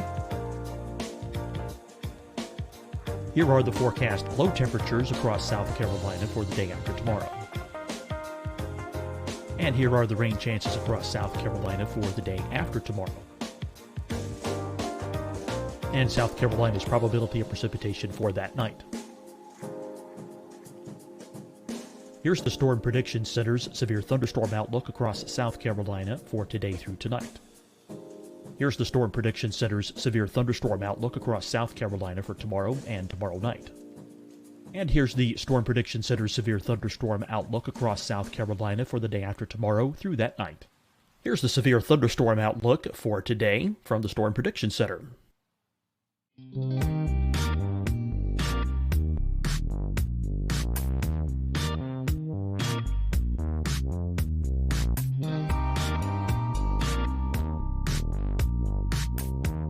And now here's a live look at weather radar across the southeast. Hi, everyone. I'm Dr. Mandy Cohen, Secretary of the North Carolina Department of Health and Human Services. And when you follow the 3 W's, you protect your family and your neighbors from COVID-19. When you leave your home, practice your W's. Wear a cloth face covering, wait 6 feet apart, wash your hands often. Wear, wait, wash. We're in this together. Stay strong, North Carolina. Fight the spread and take a stand against coronavirus. Wear a mask in public. Stay at least 6 feet apart from others. And get tested. Join us and fight the spread. Visit scdhec.gov/COVID-19. Getting tested for COVID-19 helps you to take the steps needed to protect yourself, your loved ones, and your community. Find the testing location at scdhec.gov/COVID-19 testing. Deciding when to wear a mask isn't about who you know or how well you know them. Just ask yourself, will I be with anyone I don't live with? If the answer is yes, get behind the mask. Help slow the spread of COVID-19. Get behind the mask. Learn more at covid19.ncdhhs.gov. You'll see your Carolina weather forecast at 25 and 55 past. And now back to the best of the Carolina Weather Group on the all-new Carolina WeatherNet. Actually being halted. So that being said, Kevin, kind of back to you about, this reporting, just kind of starting there, as we're all trying to make sense of severe weather and try and figure out the best way to make sense of ground reports and get those in. How do you think that might be affected this storm season? Kind of our security that we just have. It's really hard to tell. So obviously, and probably everyone on this panel is aware, there's a lot of debate right now going on among the spotter community, storm chaser community on to chase or not to chase, and CDC guidelines, and how is the overall season going to be impacted? With everything going on with COVID. In terms of the reports that are streaming into the Weather Service offices, it's hard to tell. We get a lot of reports from the local spotters in each CWA, so each county warning area, the area that each Weather Service office is in charge of in terms of forecasting and warning operations. I don't speculate that would change significantly, particularly with a lot of people at home. Our spotters that usually call in reports are hopefully going to continue to call in reports throughout the pandemic as long as they can do so safely. In terms of maybe having less chasers out in the field, it's really hard to speculate on that. Whether that's going to have an impact on the overall verification process or just the amount of reports that are coming in. Officially, from the Weather Service standpoint, we strongly recommend everyone to follow all the CDC guidelines and all the local guidelines related to the pandemic. That's kind of a first priority before we get into, I need to report the wall cloud. But outside of that, pandemic or no pandemic, we want those ground truth reports whenever they can be sent. Kevin, one of the things that you said that stuck with me was the importance that in normal times, these observations can provide to you guys at the National Weather Service. I'd like to have you speak a little bit more to that in just a second, but what I'd like to do to kind of draw a parallel between the two conversations we're having is play a sound clip today from here in Charlotte, North Carolina, where Mecklenburg County Health Director Gibby Harris actually drew a line between what hurricane forecasting is like and what trying to forecast the coronavirus is like, and it plays off of exactly what I think you were just talking about how today's observations determine tomorrow's forecast. This runs about a minute. It's a little long, but I want to let our weather-centric audience hear this sound. We have built the modeling that we're using in this community based on methods that were developed by a team of researchers at the University of Pennsylvania. The CDC has also used this model. We're working with our partners at Atrium and Novant, and it requires data from all three of our systems to run these models. We've adjusted the models with our local data and are monitoring the projections daily. Every time we put in new data and adjust the assumptions based on what we're seeing in our community, the forecasts can shift. These models are not unlike what you see when we have a hurricane. When you see models from a hurricane, you see where the hurricane is and then the cone that goes out from the hurricane. That means that it could happen anywhere within that cone based on the modeling that they're able to do. And the further you go out with the modeling, the wider that cone becomes. That's what we're dealing with in this situation. We have limited data, and we're using what we're seeing in other communities to help us with that modeling.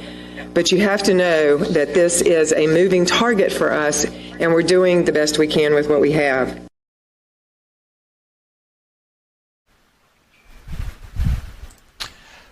So, Kevin, those observations, whether they come from humans or machinery, really do play a role in the weather world to help with tomorrow's forecasting. Is that right? That's right, yes. And I think we're padded a little bit as far as spotter reports go. And what I mean by that is, obviously, when we're reducing weather balloon launches, which are directly inputted into the models that we use, if we're reducing observations coming from aircraft, because air travel is down so much right now with the pandemic going on. Things like that are direct inputs into the weather models are going to have a pretty clear and documented impact, I think, on some of the accuracy and just the performance of the overall model. When we circle back around to ground truth reports from spotters and from storm chasers, again, it's hard to ascertain. We're not plugging a spotter report or a chaser report directly into a model.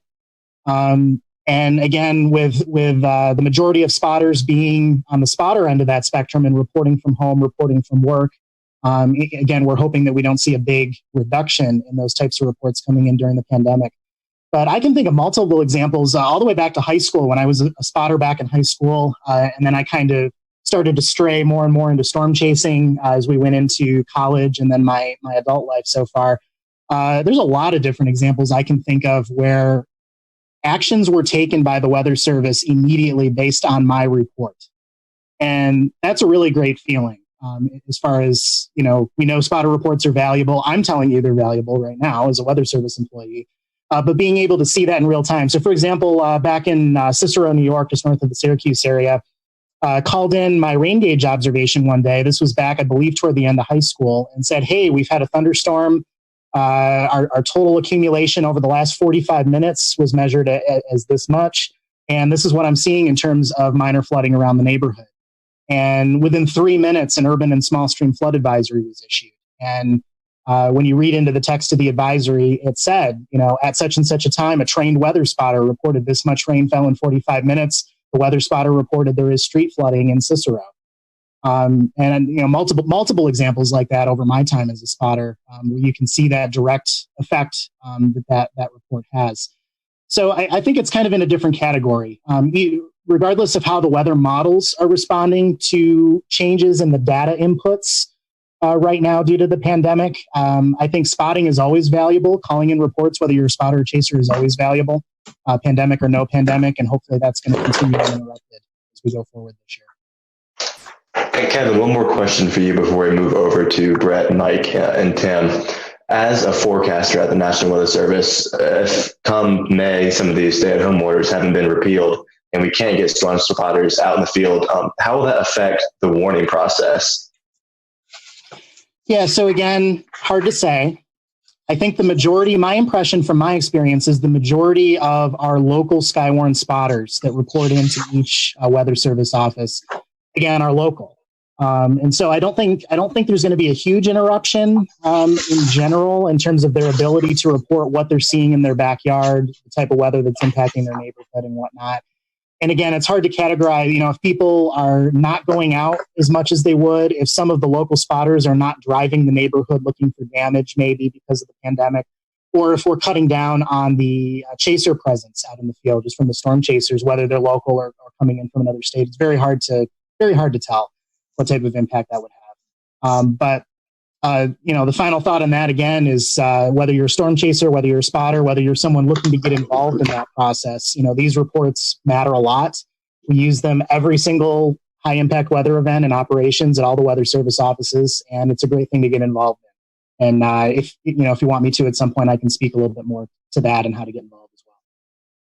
Yeah, actually, Kevin, near the end of, after we talk about some more things, we'll be talking about that specifically. And for any of the listeners, it would be great for us to give them things to do they can that they can do from home to become involved with better reporting and stuff like that. So we'll be actually speaking to that. I think it's a great and very useful thing that we can all kind of try and figure out what we can all do while we stay at home. So, but over to you, Brett. You're out in the car. You're pursuing storms right now.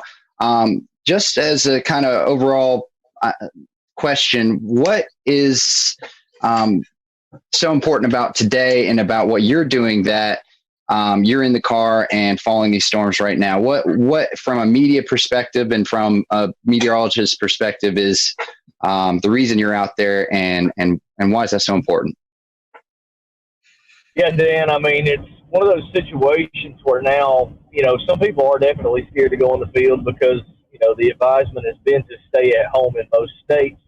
For us, we're still essential. We still have to report. We still have to, give the news, whether it be the news or weather news. And we're having to take really drastic steps to change things in the field ourselves. Normally, when we go out, we do this, we're, covering the storms, and then we may be covering damage. And then in most cases, we're going to go and, try to find a place to have a meal, try to find a place to sleep for the night, get ready for the next day, or get ready to head home. For us, over the last month and a half, my wife already has a bit of an issue with lupus. So she has an underlying condition. So I'm having to be extremely careful.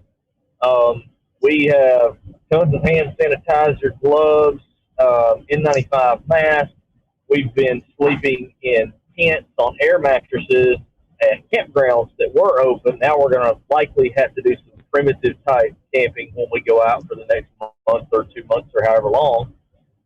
We also are having to bring our own food because in many cases we just don't, either A, you don't have restaurants open to do curbside when we're finished with our day, or B, the comfort level of trying to get food right now is just not there because personally I think you could easily spread a virus through, food contamination. So, I mean, we're just having to be extremely careful wiping down gas pumps before we use them, wiping down credit card readers because we've still got to pump fuel. It has really changed the way that we operate, and we're having to really slow down and be more attentive to the things that normally would be second nature to us when we're in the field. So, personally, I'm a little more worried about other things than the storms, and you have to pay attention and really think about things more in depth. And it also, I second guess myself sometimes. I don't want to become complacent about the weather and then have an issue there as well. So it's becoming very challenging, but we still have to be out here, reduce number of spotters. One thing that has not happened yet, and luckily for all of us it hasn't, what if we had a radar failure during, a time of this where we don't have as many spotters and eyes out in the field on storms if we had severe weather? Luckily, our equipment hasn't failed us yet. Let's just continue to hope we get through this without any of those type of issues as well. Yeah, that's right. So, Tim, to kind of speak to you, you've already been out chasing as well. You've done your damage assessments. You've seen some of these effects probably as well. Is there anything like what Brett was talking about that you think you've had to change, or that's limited your ability to do your job or to pursue the storms? Absolutely. Everything Brett was saying with regard to carrying hand sanitizer. I have an N95 mask and have gloves, have surgical gloves, have a whole box of them. So every time I go to fuel up, I put on a surgical glove and then go ahead and proceed to use that and then throw it away after I fill up the vehicle. Fast food is the order of the day, obviously, and that's not good for my health. My doctor would certainly frown on that, but that's the way chasing is. So some of the fast food restaurants are still open fairly late at night, and even the Sonics we found were open, and not my first choice to go eat there. But if it's the only thing around, you want something warm there, there you go. Hotels, I have not found to be a problem yet. I've been finding that many hotels welcome to have a visitor because they don't have hardly anybody in the hotels. So I'm not too concerned about that. So far, we've done pretty well. We've had a couple chases already, and it's been fun. But I think what happens is we'll see how things work over the next few weeks and months, and see how bad it gets or if it improves any. And so, Mike, I want to bring you in because Tim lives in Texas, Brett's in Alabama. You're in Arizona, so you have to do a lot of traveling to get to where you need to be. What do you think the effects may be for you? Have you already experienced some of them? Kind of tell us, walk us through your game plan. Well, at least I haven't experienced them. I haven't been out chasing yet. I've kind of put a goal in my head of not chasing until May, just so I don't even think about it right now. I just want to wait till things maybe get a little better. Plus, I have 3 kids. They're out of school, and my wife works at our church where there's only a couple people working, so she still goes in every day. And so I'm kind of hunkered down, helping them, get caught up on schoolwork that they need to do. I'm the one going to the store to get groceries and all that. So it's actually been really fun, but also kind of, still trying to work and stuff on my own, which has been a little bit stressful with the kids. But I'm trying to look at this time a little bit with some silver lining as a gift that I get to spend time with them and help them out. But all the precautions they're taking, I've been taking. I'm starting, I'm freaking out. I sound a little sick. I have allergies out here. But on Friday night, I thought I was like, oh my God, my chest is caving in and I've got all these symptoms, and had like a panic attack on Friday night. So, since then I realized I just have allergies. It's real bad out here for everybody. But I do everything, go to the store and wash my hands before I go in. I try not to touch anything. I've trained myself not to touch my face. And it's just crazy how much your face itches once you've trained yourself not to touch your face inside a grocery store. And then I cannot immediately wash my hands and make sure and wash my phone if I've touched it, or credit card or whatever. So, but for me, at least coming up, it's going to be different. I usually will do tours for 7 days, 10 days. I don't know if any of those are going to happen. They don't usually start until mid-May. So right now I'm, one of the guys coming, he was a 77-year-old man who's come on a couple of my workshops before. He's like, I don't want to come and I don't want to stay in hotels, and which is great. I don't want him to risk anything he doesn't want to. But, for me, when I started doing this, I started in Arizona chasing by myself. And when I started coming out the plains, I had a buddy or two, but really my first time ever coming out was by myself. And I learned to chase solo and how to navigate, look at radar, and do all the stuff at the same time. For me, I'm almost thinking, it's going to be kind of like a flashback to how I used to chase. And right now, the plan is to bring a cooler of food and a sleeping bag and a pillow and sleep in the back of my 4Runner. And if I need a, motel, I might even go in and bring my pillow and my sleeping bag, so I don't really have to touch the bed, and make sure I wipe everything down. And like Tim said, I have a neighbor who works with hotels, and, I know that some of them out there, they're going to need money. They need support as well. And so, in a way, hopefully we're kind of helping them out at the same time of being, safe and all that. So, my plan is to just kind of try to do that as much as I can. I've gotten used to driving out there, especially to, kind of to Denver, chasing, coming back to Denver, leaving my truck somewhere and flying home for, $100 a flight one way, which is pretty cheap, staying home for a few days, flying back out and chasing. So I don't have to do the crazy drives back and forth across New Mexico and everything. But this year I'm probably going to have to get used to doing that again. So I think it's possible it's going to be a little bit different than before, but my plan really is to, hopefully wait till May, maybe first, second week of May.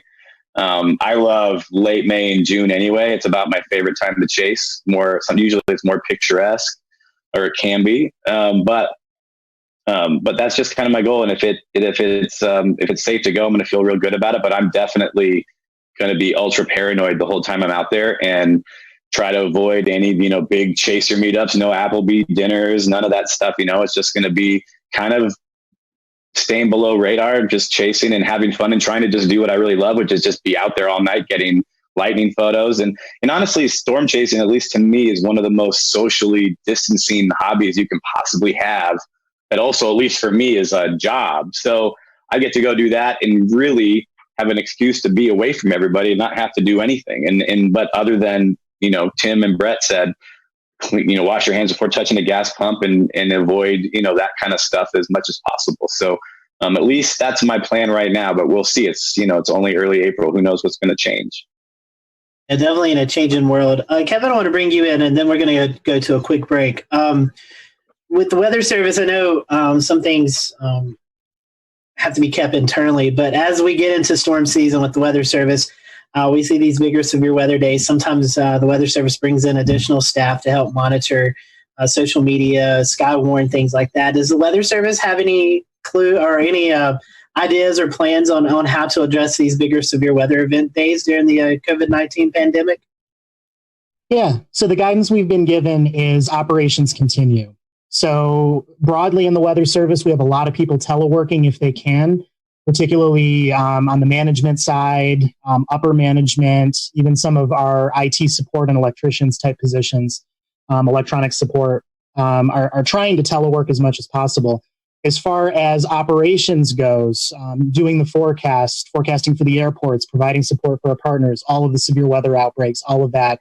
I say business as usual. We're washing our hands more. We're spraying down the workstations. We're trying not to sit next to each other. So we're trying to practice social distancing and disinfect as much as we can. But we're going to bring in everybody that we need to work a severe weather event or a tornado outbreak. And it kind of comes down to risk. If we have the potential for big tornadoes to start wiping people out, there's a point where that risk potentially, particularly if we can't warn for it, that risk is going to become pretty big and be a pretty big threat to life and property. And, right alongside the pandemic, that needs to be addressed. So, we bring in everybody that we need on the operational side to handle the big events, just like we normally would for the pandemic. So, Tim, you were in Jonesboro just recently in the past few days surveying. Did you notice any effects of the COVID-19 outbreak and how that influenced storm surveying as well as storm recovery? Well, the people there were very cognizant of the stay-at-home order, but they also wanted to go out and see the damage. So there was, two types of people out there. There were people who did stay home, and then there were people who were out in their cars taking cell phone pictures of the damage and destruction. The police were all over there, and funny because talking to the police there, one police officer shook my hand, and then we both thought, wait a minute now, we shouldn't be doing that. And then other officers would say, well, we could just, say hi or something like that. And that's great. So there was some of that. And then the hotel I stayed at up in Jonesboro, they said that before the tornado, they had 20% occupancy. But then after the tornado, it went to 60%, and they expect to be sold out as more first responders and contractors come into town. So in a way, it brings back some business. Absolutely. Wow, that's scary stuff. It's the worst case scenario that a major tornado goes through a populated area at a time like this. And obviously that's awful no matter when, even when there's no virus wreaking havoc through the world. But that's just awful for those folks. Over to you, Scotty. Thank you, Evan. Tim, I want to keep you up and bring Kevin in as well. Tim, you were able to kind of go through Nashville, Tennessee, look at this tornado damage that went through downtown. That was pre-COVID-19, before everything kind of shut down. You was in Jonesboro after COVID-19. So you did storm surveys on both. So I want to ask you, how are those storm surveys different? Have you noticed anything? And then Kevin, I want to piggyback that off to you as how will the Weather Service conduct these storm surveys when we're in this time of social distancing? So, Tim, I'll throw it to you first. Well, as far as Nashville and then Jonesboro is concerned, I was still able to get around without any problems whatsoever. I was able to do my survey without any problem. I do a lot of walking as well, and I have all the credentials with me. So, I have my hard hat on and I have a jacket on that says, that I'm a surveyor. So those kinds of things, people recognize me as somebody who's supposed to be essential out there doing the job. And that's what I do. So I've had no problems with it myself. And like I was saying earlier, there's two kinds of people out there in the Jonesboro area, those that stayed home and those that went out and took a look at the damage. And it wasn't anything too bad because it's a rural town, and it didn't have the hundreds of people that have had it or died from it yet. And so it wasn't really that impactful to a lot of the people I spoke with. They didn't realize the full extent of it, I don't think, like some of the bigger cities have. It's because they're out 2 hours from Little Rock, for example, and they're out in the country, and they don't have the concentration of COVID positive cases as something like Little Rock. And Kevin, with you guys doing out National Weather Service storm surveys, I know you got the credentials and stuff, but sometimes you maybe interview or interact with homeowners and business owners and things like that. Is there any guidelines that are changing during this COVID-19 period? Yeah, so luckily we haven't had anything to survey yet out here in Idaho. Certainly less severe weather than the plains, which makes it a little bit nicer. But, storm surveys are a responsibility of the Weather Service, usually a lot of times in conjunction with local emergency management and some other partners. And as they fall under operations, we're going to proceed forward with what we need to do. Certainly there's going to be social distancing. There's going to be an increased emphasis on safety and disinfecting and masks and things like that, just like everyone else is doing. So that's the main difference there, is that type of stuff is going to come into play in a pretty big way as we go out and do that. But storm surveys will continue. I'll mention too, since it relates to chasing and spotting, we've had to cancel our outreach. We'll return to Best of the Carolina Weather Group in a moment. Now your Carolina weather forecast. Here are today's forecast high temperatures for North Carolina. Here are the forecast lows for tonight for North Carolina. Here are tomorrow's forecast high temperatures. And here's forecast rainfall across North Carolina tomorrow. Here are the forecast highs for the day after tomorrow.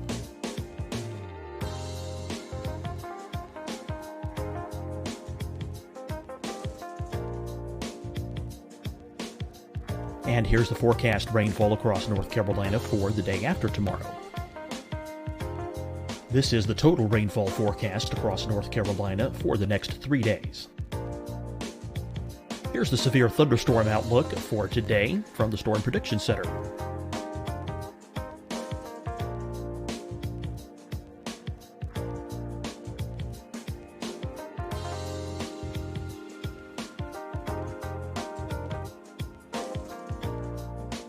Here are the forecast high temperatures for today for South Carolina.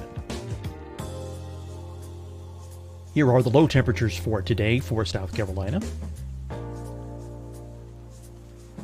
Here's the probability of precipitation forecast across South Carolina today. And here are the rain chances across South Carolina tonight. Here are tomorrow's forecast highs across South Carolina. Here are the forecast low temperatures for tomorrow for South Carolina. And here is the probability of precipitation across South Carolina tomorrow. Here's the precipitation chances across South Carolina tomorrow night. Here are the forecast highs for the day after tomorrow in South Carolina. Here are the forecast low temperatures across South Carolina for the day after tomorrow. And here are the rain chances across South Carolina for the day after tomorrow. And South Carolina's probability of precipitation for that night. Here's the Storm Prediction Center's severe thunderstorm outlook across South Carolina for today through tonight. Here's the Storm Prediction Center's severe thunderstorm outlook across South Carolina for tomorrow and tomorrow night. And here's the Storm Prediction Center's severe thunderstorm outlook across South Carolina for the day after tomorrow through that night. Here's the severe thunderstorm outlook for today from the Storm Prediction Center.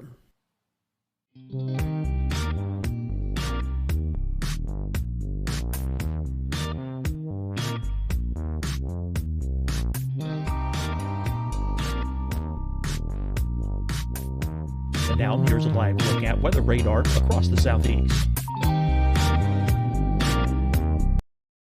Hi, everyone. I'm Dr. Mandy Cohen, Secretary of the North Carolina Department of Health and Human Services. And when you follow the 3 W's, you protect your family and your neighbors from COVID-19. When you leave your home, practice your W's. Wear a cloth face covering, wait 6 feet apart, wash your hands often. Wear, wait, wash. We're in this together. Stay strong, North Carolina. Fight the spread and take a stand against coronavirus. Wear a mask in public. Stay at least 6 feet apart from others. And get tested. Join us and fight the spread. Visit scdhec.gov/COVID-19. Getting tested for COVID-19 helps you to take the steps needed to protect yourself, your loved ones, and your community. Find the testing location at scdhec.gov/COVID-19 testing. Deciding when to wear a mask isn't about who you know or how well you know them. Just ask yourself, will I be with anyone I don't live with? If the answer is yes, get behind the mask. Help slow the spread of COVID-19. Get behind the mask. Learn more at covid19.ncdhhs.gov. You'll see your Carolina weather forecast at 25 and 55 past. And now back to the best of the Carolina Weather Group on the all-new Carolina WeatherNet.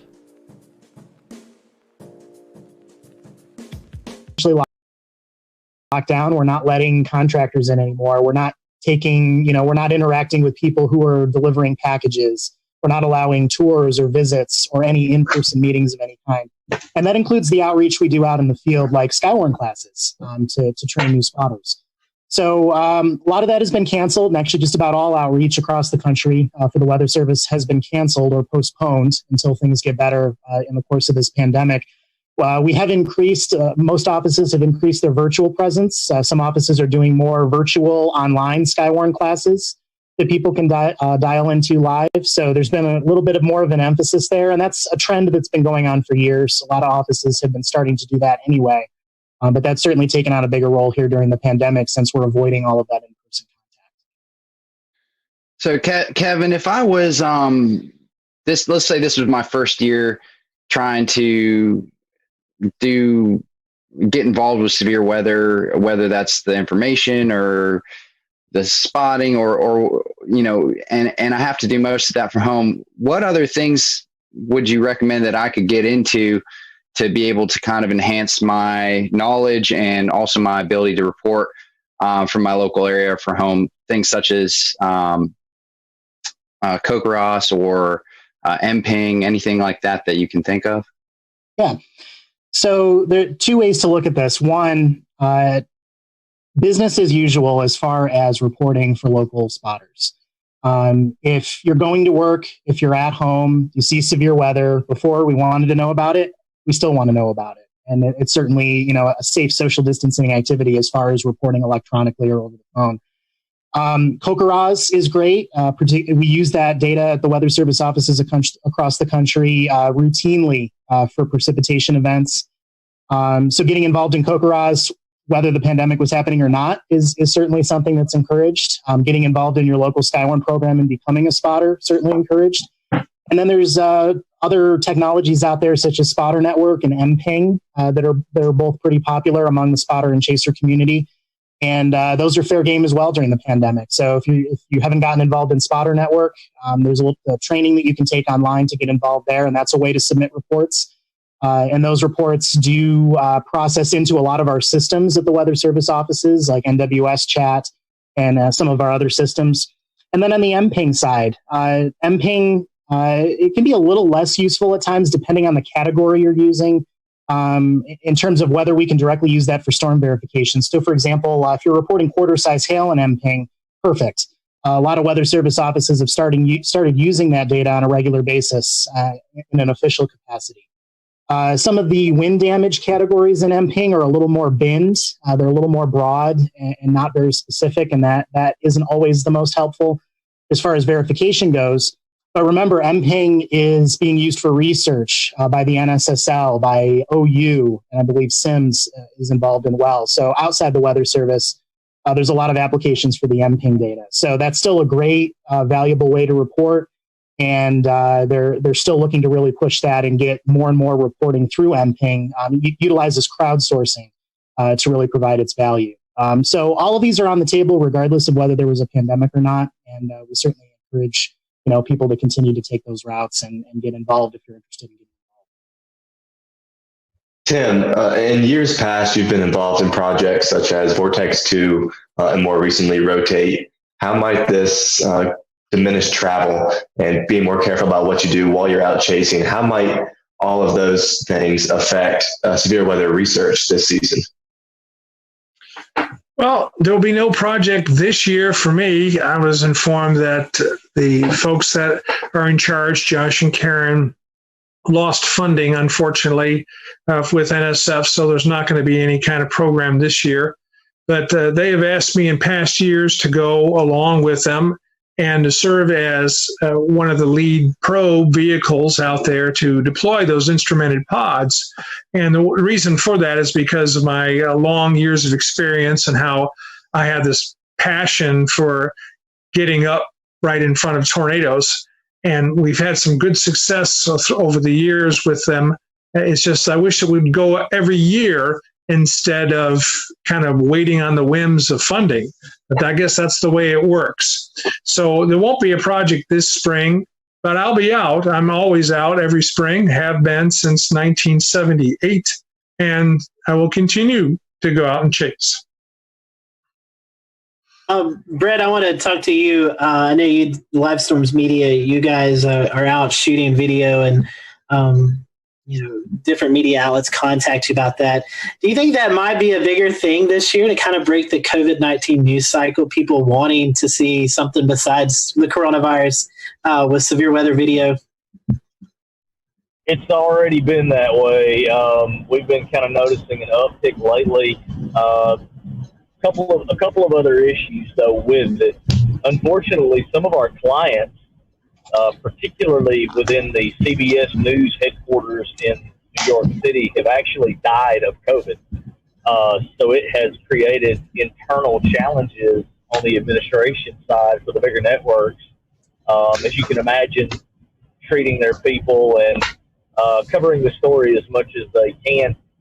Another issue that we have actually ran into this year is we covered the Eufaula, Alabama tornado last week as it roared through. And, your first thoughts are to get out and check on people, number one.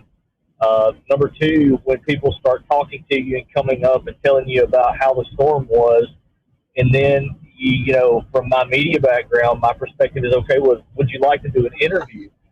And it's very, very hard for me to try and retrain myself. Wait, I can't mic this person up, or we're going to have to take a different approach. We're trying to stay 6 feet back. Well, the boom mic pick up the audio, those type of things. So the actual coverage element has had to change overall as well due to COVID. But back to your original question, yes, we've seen an uptick in weather video. I think really and truly, there's so much doom and gloom with the curve and the number of fatalities nationwide, the number of cases, that anything that is different that's going on television, people are kind of glued to, because they know the seriousness of the situation, but they're getting burned out on hearing about it.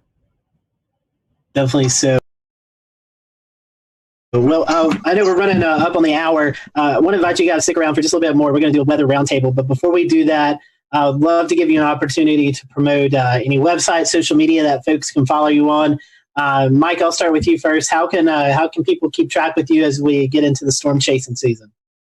Pretty much, unless it's something called TikTok, which I've never understood what that is, you can find me. So Twitter and Instagram and Facebook, and my name for my website and all that. But if you Google my name, you'll probably find it. I think we may see Mike on TikTok before long. Tim, how about you? Well, I'm on Spotter Network. When a storm gets going, then I put my beacon on, but not until my target storm is going. So people cannot follow me until there's a target storm there. And I'm on Facebook. That's the only social media I'm on. Even though I do have a Twitter handle of Tornado, I don't really post very much on Twitter. So it's best to follow me on Facebook. I put out a forecast in the morning if I'm going chasing, and I show kind of the setup and show you my target. So that's not done by too many other chasers, but that's what I do. So at least they have an idea of where I'll be in the afternoon. I always enjoy seeing your Facebook posts, drawing the target area of where you are headed towards. Brett, how about you? How can we follow you? Yeah, we're on Facebook. Obviously, I have a personal Facebook with Live Storms Media. You can see all kind of cool videos, and then the YouTube channel, Alabama Storm Tracker on Twitter. And if you got an iPhone, Android device, which most people do these days, the live chasing app. That's one thing where people are going to be able to get some entertainment. We're going to have a lot of new live streamers streaming storms this year. And we're going to be running on livestormchasing.com. Also, lots of cool new features coming as we go through the season. And then, Kevin, if we find ourselves in Idaho up in your area, how can we follow you? Well, unfortunately, with my focus always being on calling in reports, and that's been, always been kind of my core focus. I haven't really dabbled much into having social media pages for people to follow me on. So not super helpful there. I have a personal Facebook page. I post some photos and video, mostly for friends and family. And I'm on Spotter Network. So for the chaser community and the spotter community, you will see my beacon moving around when I'm out on chases on Spotter Network. I'll toss out there too, since I don't have a personal page that's public. The last question I kind of said, well, there's two different things here. One of them, like I talked about, is the spotting and chasing side and calling in reports. But for people who are home teleworking right now, or maybe just have more free time on their hands because they are isolated because of the pandemic, one way to get involved if you want to expand your knowledge a little bit in the world of weather, weather.gov/learning is one of our official websites where we've collected together a lot of different things. So some of it designed for children, some of it designed for everybody. And I believe there's links to like Comet Med Ed and some different programs in there where actually you can take Skywarn spotter training online and get that to your local office. But a lot of different resources there for anyone looking to pick up a little extra knowledge or learn a little more about weather if you have extra time at home during the pandemic. Climatologically, this is the prime time for severe weather in the South. So we'll definitely be keeping our eyes on that. And James, today, the National Weather Service, NOAA, Weather Ready Nation ambassadors, all were promoting Safe Place Day. Safe Place Selfie Day. I'll say it that right the second time. Safe Place Selfie Day. And so, James, I know you were able to capture a few selfies. Yes, the first one comes to us from the National Weather Service in Greenville-Spartanburg, making mention of social distancing. Have you thought about where your safe place is at work? For that point in time when we actually went to work. For them, it would be their break room, which doubles as their storm shelter. And you'll notice that it is empty here, as we've talked about with so many of them working from home. This guy's going to look real familiar to you.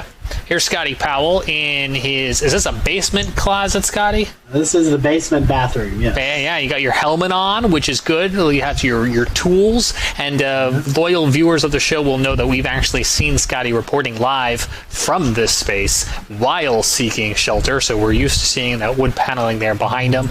And then...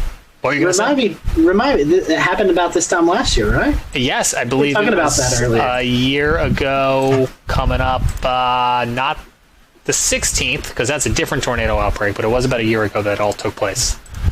And then here's my picture. We moved into our new house a couple months ago, and I'm still trying to figure out where everything is, but we have this really nice space under the stairs, and I was going to pose with my emergency hand crank radio because it's important that when you go into a shelter, you can continue to receive information, but it's actually acting as the flashlight in this particular photo. So it's not too late. If you have not already taken your picture, you can send it using hashtag #SafePlaceSelfie. And it's just always good to know exactly where you're going to go, how you're going to get there, and if you're like me, make sure you clean the space out, clean the closet out, maybe the day or so ahead of time so you can get in there in a moment's notice. Scotty, back over to you. Yeah, so we have a couple of days. We'll be watching that severe weather possible setup over the weekend. So that's all for tonight. Next week, we're going to be talking about the April 16th, 2011 tornado outbreak in the Carolinas. So be sure to tune in next week. We all hope you have a great Easter weekend. Stay safe out there, and we'll see you next time here on the Carolina Weather Group.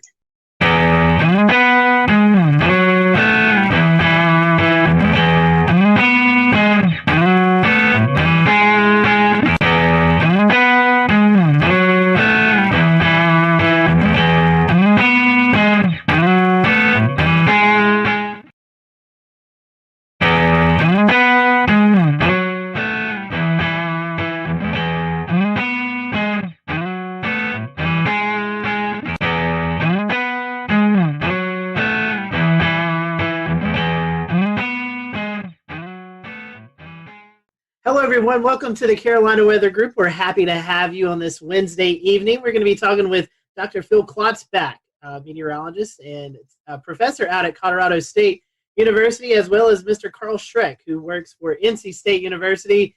You've also probably heard him associated with NOAA up in the Asheville office. So, Carl, a fellow North Carolinian on the show tonight, and we're going to be talking about some research that they've put together, and they are trying to get a little momentum behind of this theory of classifying hurricanes not by the traditional way of wind speed, but more of surface pressure. And that is something that we've seen over the past couple of years with, you guys know, living here in the Carolinas, we've had our fair share of tropical weather. So as always, we appreciate you following along. And if you have any comments throughout the show, feel free to drop them in the respective outlets that you're watching on tonight. So, Phil, we've had you on the show several times. We're happy to have you back. Carl, this is the first time for you, so I'll start with you first. Kind of give us the background of your weather history, and then Phil, I'll turn it back to you since and let you kind of give our audience a little bit of background behind you too. So, Carl, I'll let you go first. Yeah, thanks, and thanks for having me on the show tonight. So I grew up right down there in Raleigh, North Carolina, and one of my pivotal moments was in high school when Hurricane Fran made landfall in Wilmington, followed I-40 right up to Raleigh, and just the power of that storm and all the damage that it caused and the power outages and missing school for 2 weeks, which seems like nothing now, but back then that was a big deal. So decided to go on to grad school, and to this day my parents don't understand why I went from North Carolina up to Albany, New York to study tropical weather. But Albany is actually kind of one of the hot spots for tropical meteorology. And I did my PhD, master's and PhD in tropical meteorology up there, mainly large scale things, equatorial waves and the Madden-Julian oscillation on subseasonal scales. And then managed to find my way back here to North Carolina, where I got a postdoc out here in beautiful Asheville, working for NC State University, but at the National Climate Data Center at that time, NCDC. It's since been renamed the National Centers for Environmental Information. Yeah, we're kind of like the research arm of NCEI, doing some of the more fun researchy stuff. And Phil, for those who may have not caught you on a program that you've been on with us before, you study hurricanes, but out in Colorado, so kind of tie all this together and let us know a little bit about you. Yeah, so I grew up in Massachusetts, right on the coast in Plymouth, and so when I was 5 years old, Hurricane Gloria came into Connecticut.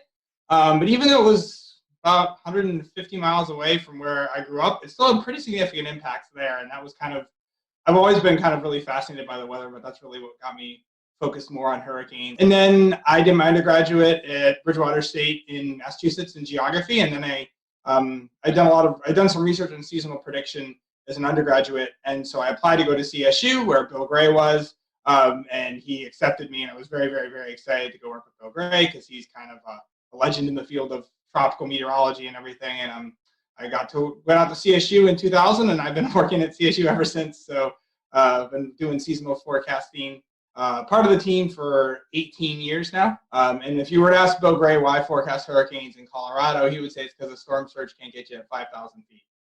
That is very true. That is very true. Well, Dan, I think you're going to kick off the topics, so go ahead.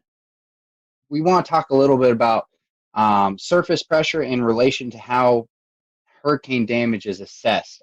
Currently, hurricanes are based mostly on wind speed, but it would be great if you could tell us a little bit more about how the pressure is actually related to the hurricane damage assessments, or how that comes into play at all, other than just forecasting.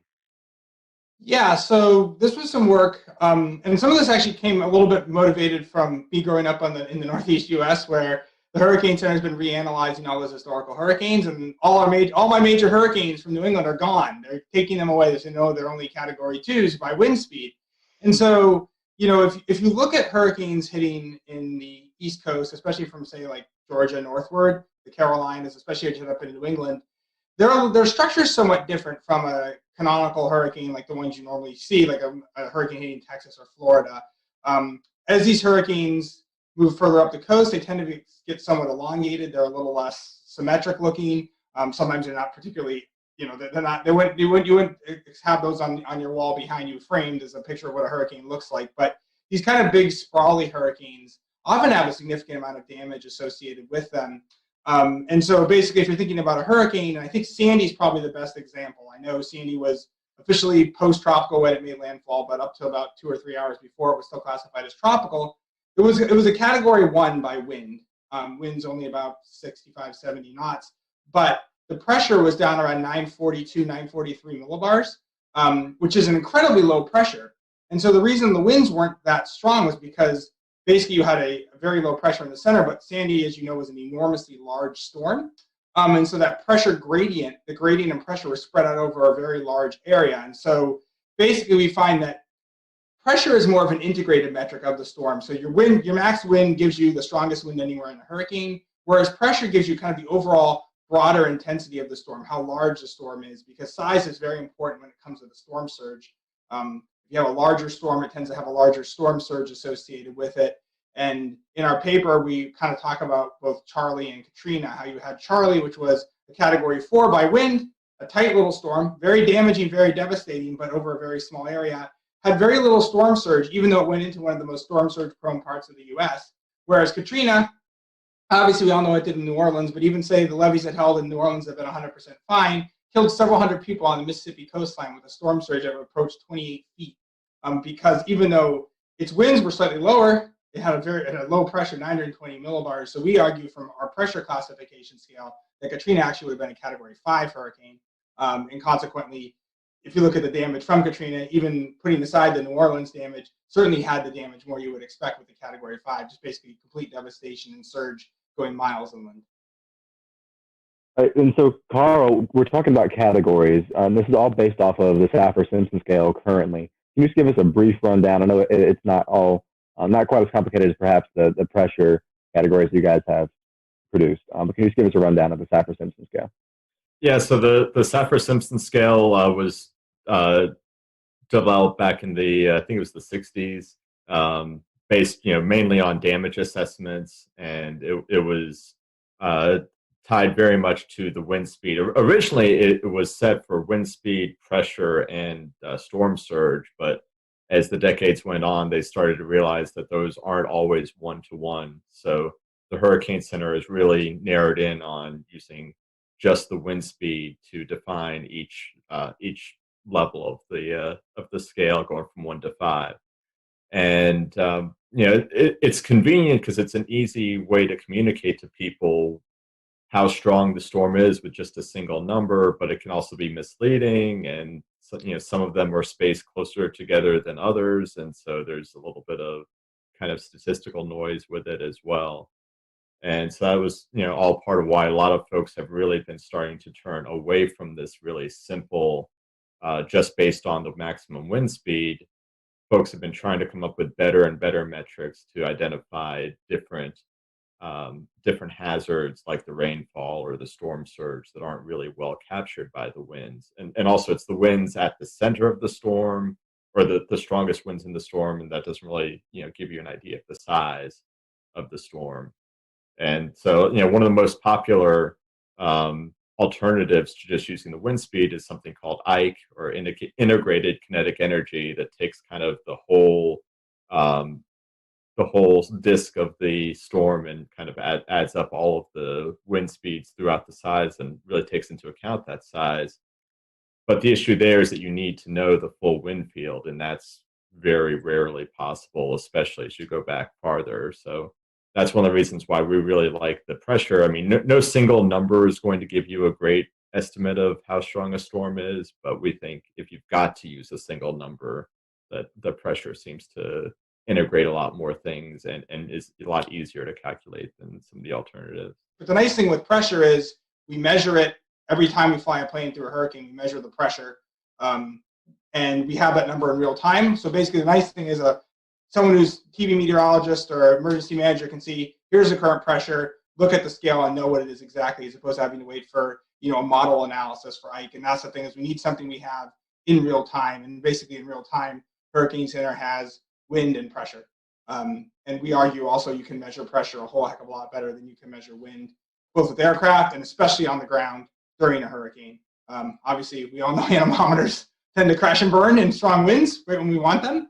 So your research, is this at the point where we could see this becoming the new scale in the near future? I don't know. I mean, I think the general public, I think we do need a scale for hurricane intensity. I think you need a 1 to 5 scale. I mean, you look at whether it's a hurricane, a tornado, or even just like storms, your CTV stations will categorize it under 1 to 5.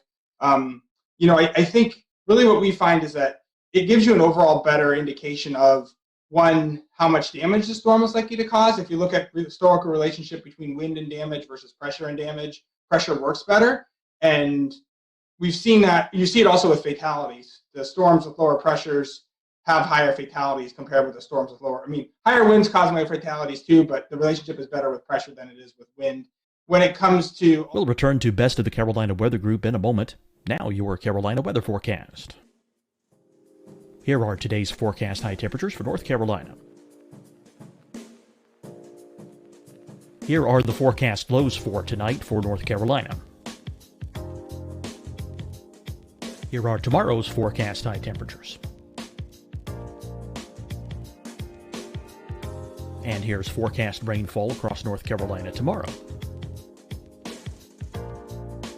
Here are the forecast highs for the day after tomorrow.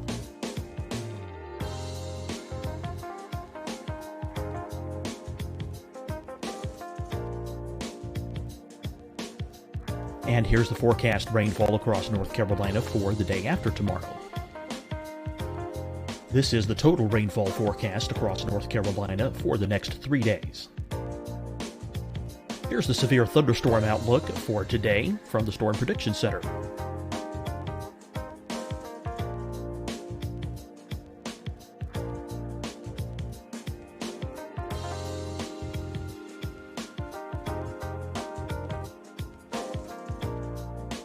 Here are the forecast high temperatures for today for South Carolina. Here are the low temperatures for today for South Carolina. Here's the probability of precipitation forecast across South Carolina today. And here are the rain chances across South Carolina tonight.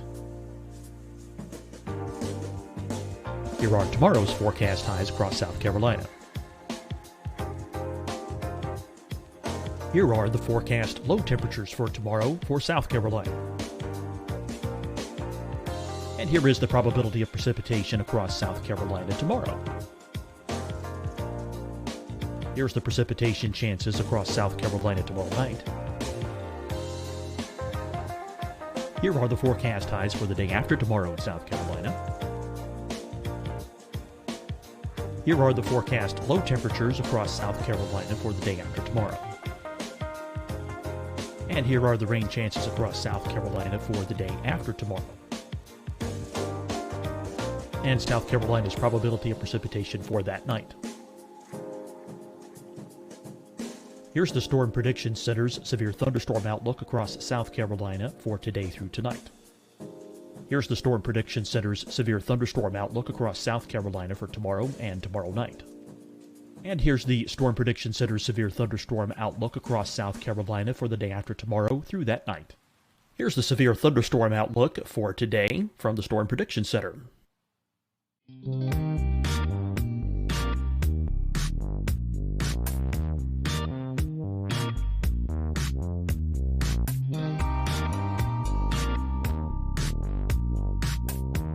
Now, here's a live look at weather radar across the southeast. Hi, everyone. I'm Dr. Mandy Cohen, Secretary of the North Carolina Department of Health and Human Services. And when you follow the 3 W's, you protect your family and your neighbors from COVID-19. When you leave your home, practice your W's. Wear a cloth face covering, wait 6 feet apart, wash your hands often. Wear, wait, wash. We're in this together. Stay strong, North Carolina. Fight the spread and take a stand against coronavirus. Wear a mask in public. Stay at least 6 feet apart from others. And get tested. Join us and fight the spread. Visit scdhec.gov/COVID-19.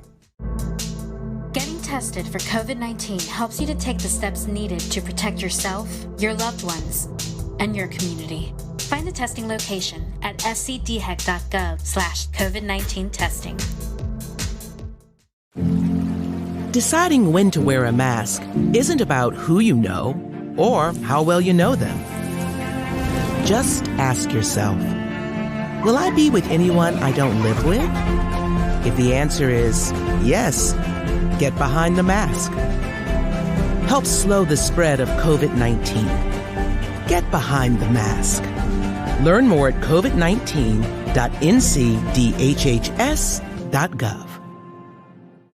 You'll see your Carolina weather forecast at 25 and 55 past. And now back to the best of the Carolina Weather Group on the all-new Carolina Weather Net.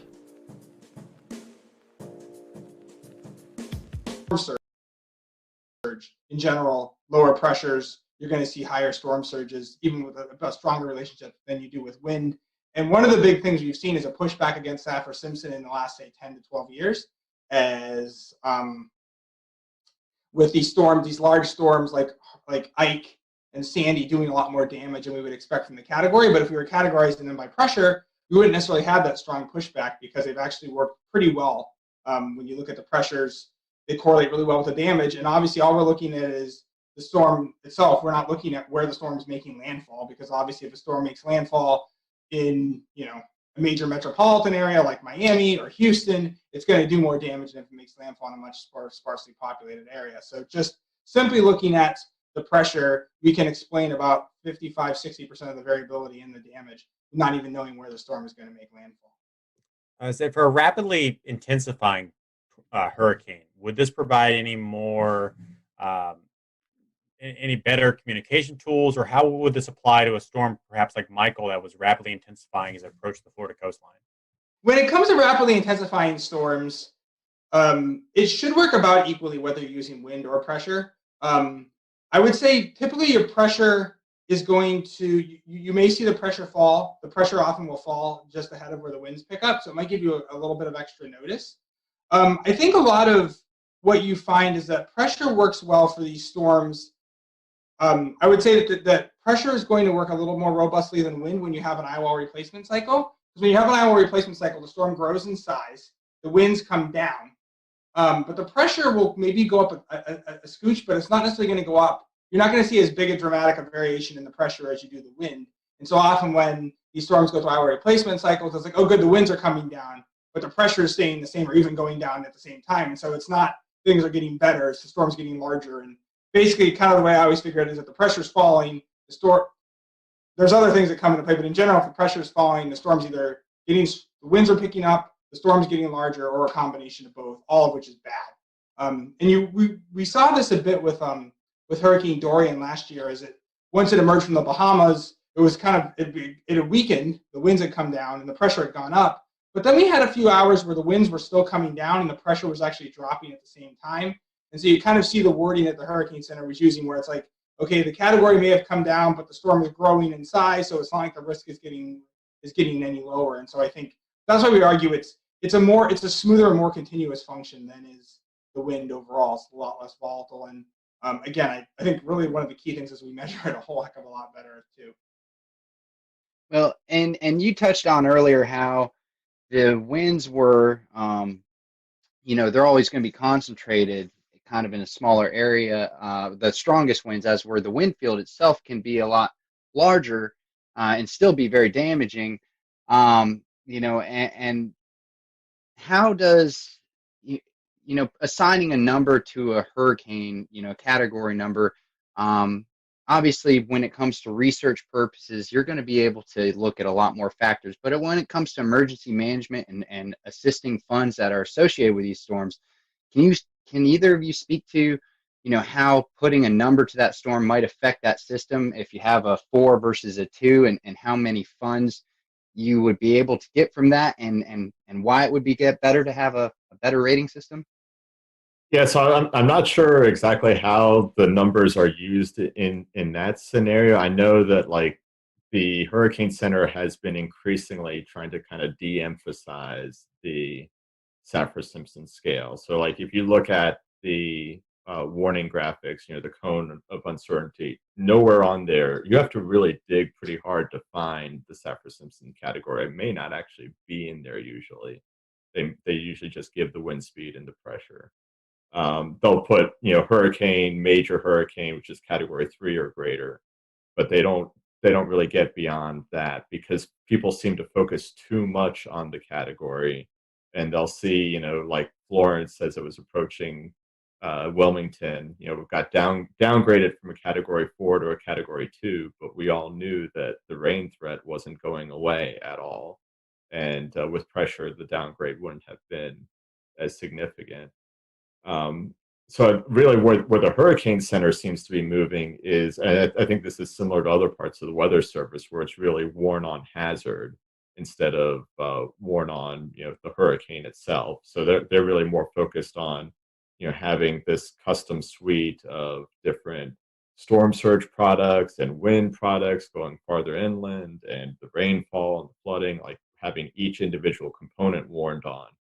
And that's really, I think that's what the emergency managers probably really need, because they really care about what's going to happen in their county, not necessarily what's happening at the coastline if you're not, right there on the beach.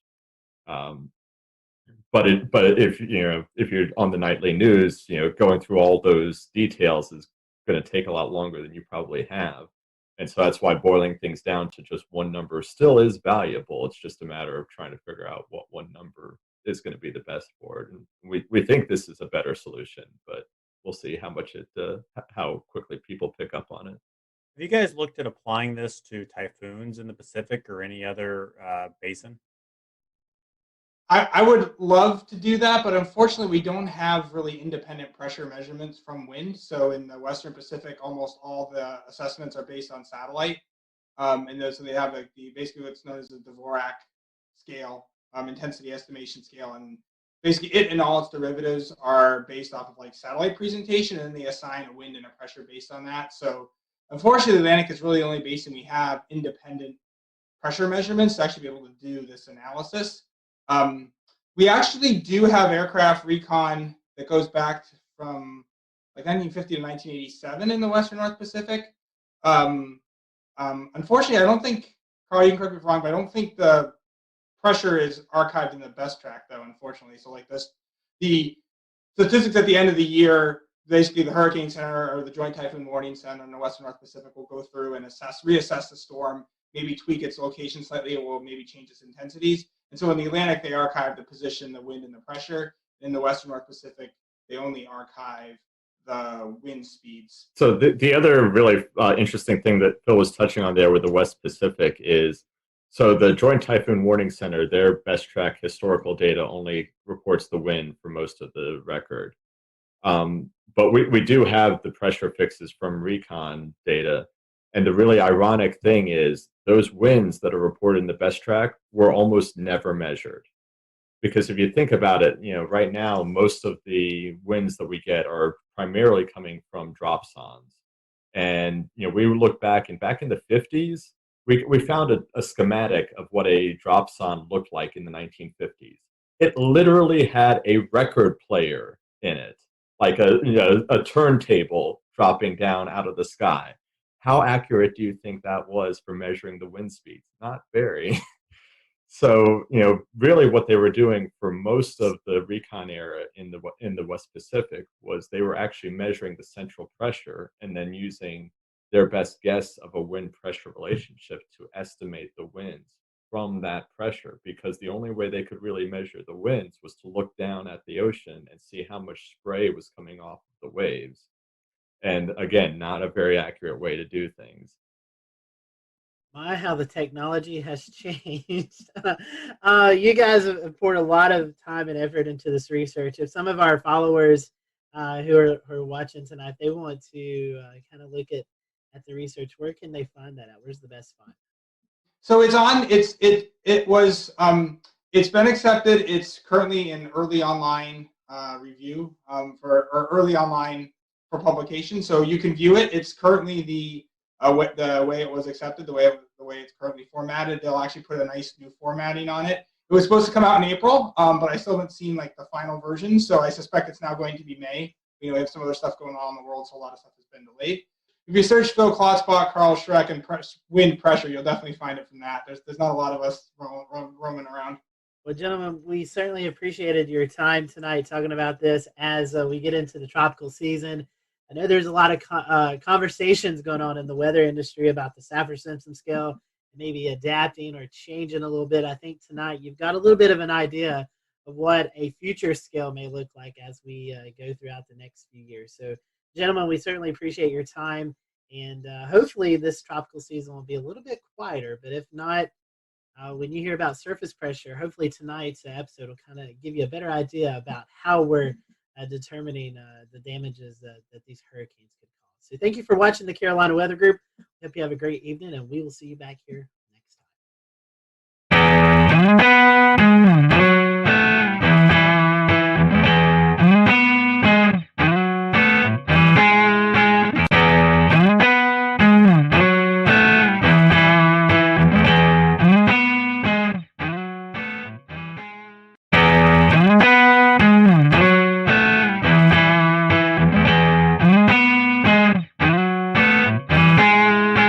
Everyone, welcome to the Carolina Weather Group. We're happy to have you this evening, and man, I am excited about this show.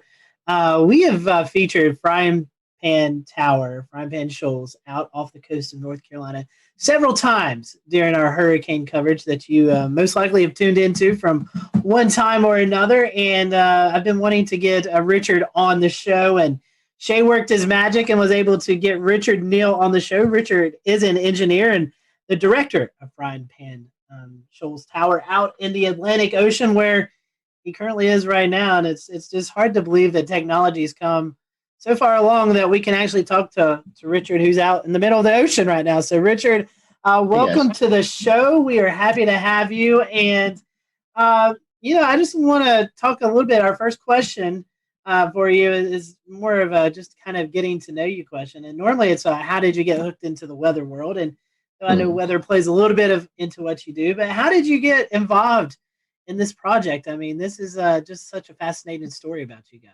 Well, like a lot of guys, after work, I still have my hands on the keyboard and I'm working on things and I'm surfing the web. And this is back in 08, 09. And I was like, well, there's got to be great things that are giving away because we're in a recession and everything's so discounted. And let's search for government surplus in North Carolina. And the first thing that popped up on screen was this big old warehouse. And no, that's crazy. Swipe right or left, whichever it is. Next one was a whole bank building, and then some FEMA trailers, then some strange big metal box out on legs in the ocean. And that was kind of the fish hook that caught me. So ended up getting it. Won the auction. A little bit about you, assuming you was looking up stuff in North Carolina. Are you originally from North Carolina, or how did you get here? Well, I was born and raised in Oklahoma, which is not exactly a land of oceans or mountains.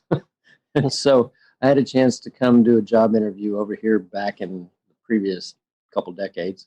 And I was like, the trees are tall, the ocean's beautiful, so it hooked me. I moved into the Charlotte area where I've been since 99. I've got to ask you, I personally love Oklahoma. I go out as much as I can to storm chase. So did you have any close encounters with tornadoes in your time out there? In Oklahoma, it was pretty normal to just, there's the tornado and it's only yay big. And so you drive a little slower so it can stay ahead of you, or you drive a little faster because it's behind you. The one time riding in my dad's pickup truck, banged on the rooftop because back then we could ride in the back. And we were following one about 2 miles ahead of us. And I asked him to hurry up because there was another one behind us, about 3 miles behind us. So we just stayed right between the two as we went home that day. Just a normal day. Did not understand the magnitude of the difference between a tornado and hurricanes. Hurricanes are a whole different ball of wax, aren't they? Yes, they are. They are. We'll talk a little bit about that. So engineering, I know you got some engineering out there. Tell us a little bit about that and what all engineering-wise you do out there right now at the tower. Well, when I got the tower, when we first came out here, we opened the doors and all the windows were sealed up and there was thick junk all over the floor. It was incredibly filthy. And of course, nothing worked. There was no electricity. There was no running water. You name it. Obviously, no internet. And so the name of the game was basically, how do we reestablish? And so if you can think of walking into a garage that people had walked out of 2 decades before, leaving most of the tools in there, almost like a put-it-together puzzle. Figure it out, and you can make it work, that sort of thing. That was what it was. So found that there were holding tanks of water, found that the wiring was redundant because in the classic military Coast Guard sense, you never modified a circuit. You just added another one, So, oh my gosh. So it's really stretched my brain, everything from the structural to the mechanical to the electronics to you name it. Again, you don't just hire a plumber out here. You are the plumber.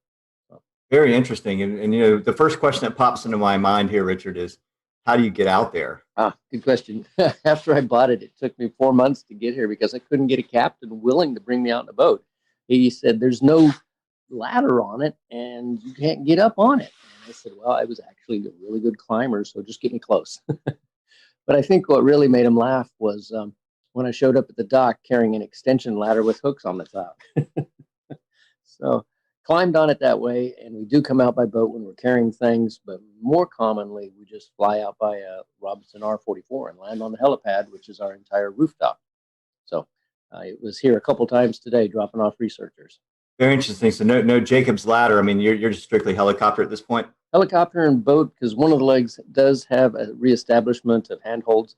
You do have to be a little bit of a monkey to jump from a boat to a leg and then climb up freehand 65 feet of handholds. So you're telling me if you're not a fan of heights, that might not be the best way to. Not a good idea. But, that's actually how we get to the first person on, usually one of the crew, and then we snatch everybody. If you don't like heights, we snatch everybody out of the front of a boat with a hoist and just pull them straight up, and that's actually really, really safe because the person's sitting there with a harness or whatever, and until they get hooked in, they're perfectly safe. They're just sitting in a boat, right? Then we grab them, pull them right up, roll them inside, just tell them to stand up. That's all there is to it. And haven't dropped anybody yet. It's probably a good record, 10 years. So why was the tower built in the first place? I'm the old one out of probably all of us. And I remember when we didn't have cell phones and we rolled this little circle on the phone to make it work. So back in the 1960s, there was still the frying pan shoals, and the shoals were shallow and then deep, and then who knows. Boats were going aground and wrecking. So because we didn't have GPS and we didn't have LORAN, and you could use a sextant or whatever to look at the stars, but it was out here to be the lighthouse. So it's still got the light up in the corner that we don't use anymore because GPS, obviously, but it was purely to keep people from running aground. There's literally hundreds of shipwrecks from here to shore. We're about 32 miles from the closest point. Technically, we're outside of America by about 6 miles. And speaking of that closest point, for those who may not know, what is that closest point of reference of North Carolina? A lot of people would be aware of Wilmington, and Wilmington has a bunch of smaller cities flanking it, Southport and Carolina Beach, and coming out to the tip of it of Bald Head Island. And that's from where the shoals actually continue on outward. So Bald Head Island, which is right over that way. We can see the light of a lighthouse on shore occasionally, just a little faint glimmer, but we don't see light of anything else because we're just too far away. Sometimes people just like to go out in the ocean, fishing and stuff. Do people ever come by and just yell up and say hey to you and whatever? Yeah, it is interesting. I don't know if it's good or bad, but I've got, I guess, people are like, "Hey, Richard," and my phone number's out there, so I'll get text messages, emails. I think I'm down to, 5,000 or more emails in the last couple of weeks again. So it's a little tough. I'm amazed you guys could track me down. I'm glad you did. But they'll holler up, "Richard, hey, this is so-and-so, and I was out there 2 years ago, 5 years ago, 6 years ago." Sometimes I remember who they are and sometimes I don't. But on a good, flat, calm weekend, we can have 30 boats around here all getting bait fish or catching fish or just hanging out. It's really quite the party. Yeah, I was going to say, I've done spearfishing at the Chesapeake Light Tower to the north up there. That's a popular spot. And there's, there's a lot of fish. There's a lot of great, fish that hang around these things. It's an object in the water. It goes in depth. There's teeming life around it. It's kind of neat. Yep. We've got a lot of bugs underneath this. And bugs, in layman's terms, are lobsters, spiny lobsters. They average about 8 pounds here. So you kind of took up my next question was going to be about the B&B and how long that ran for. Yeah, we were doing that from 2012 when we had our first family stay out here, which was quite interesting. They were like, "Yeah, we know it's sort of a B&B, right?" And then we shifted over in 2018 purely to the nonprofit. And we still have a lot of people come out, but it's not in the sense of coming out and hanging out. It's come out and participate. The walls in here are nice and blue because we had 3 or 4 volunteers a couple of weeks back, clean and scrape and put it all back in order. How many people do you normally average in a year, Richard, that come out and volunteer? I mean, I know it can vary, but it's... That's a really great question. We've had thousands out. And that's because many people will come by in their boat and then they'll come on up and maybe they'll carry something out. I occasionally get a call on the Marine Band radio. "Hey, Richard, we're here and we brought you that extra water, or we brought you some food, or we have too much beer and we can't get rid of it. We need your help." So, or we have fish that we've caught and like, "Yeah, come on up, let's share it and have a meal and then head out the next morning." But with 8 bedrooms, and a crew room in addition, and about 6,000 square feet, and a rec room, and a stainless steel kitchen, and a big generator room where we can cut and torch and do all the types of mechanical things you would want to. It's actually got a place for all different kinds of people. We've got people that came out and did nothing but work on our garden in the back corner. So we've got a garden that grows. Go figure. And for those who are maybe wanting to know, you do a fantastic job on social media, the Facebook page, of just sharing your experiences from day in and day out. And it's a really cool thing. If you go to Facebook and type in Frying Pan Tower, Richard, you do a great job on social media, just kind of showing the behind the scenes look there. Yeah, it's funny. People ask what the tower is really like and how it survived these hurricanes. And some of the things that I've learned is that the engineers that put it together had a fair amount of experience with what they call Texas tower or Texas oil rigs, the genre in the 40s and the 50s. So they made this thing stupidly overbuilt. I mean, massively structurally strong. With the legs, I just got a blueprint that I hadn't seen in 10 years. And it actually indicates that when they set the base pilings down, they actually took pipes and then hydraulically rammed them through the legs down into the bedrock to the depth of, if you can imagine this, 296 feet. Wow. That's incredible. It's a football field of steel down into the bedrock and then filled up with cement. So, and the casing on the pipe that actually is water level down is multiple layers. So it's approximately 3.5 inches thick. We just, we have to worry more about anything above water and just keep welding on parts there. So, yeah, I've gotten a chance to become a more proficient welder. And, since I don't have OSHA looking over my shoulder, it's like, yep, I'll do it. I'll do it right, but I don't have to get it inspected. So again, being outside the country does have some perks, right? Next question is, it's kind of like just everyday life that we have here, the luxuries of plumbing and power, internet. Mm-hmm. I've seen you were watching the football game a couple of nights ago. You cook up these really nice looking dinners. So how do you get all of that 32 miles out in the Atlantic Ocean? That's it. This is truly a working environment along the lines of, we don't just say, hey, stick a solar panel up there, it'll be great, you'll love it for 25 years. No, we actually know that they will hold on during a hurricane. We've had solar panels up for 3 or 4 hurricanes now. We know the flags don't last quite as well, but that's another story. And with those solar panels, we still are on conventional solar batteries. So we don't have lithium yet because we work off of a very tight donated budget, obviously.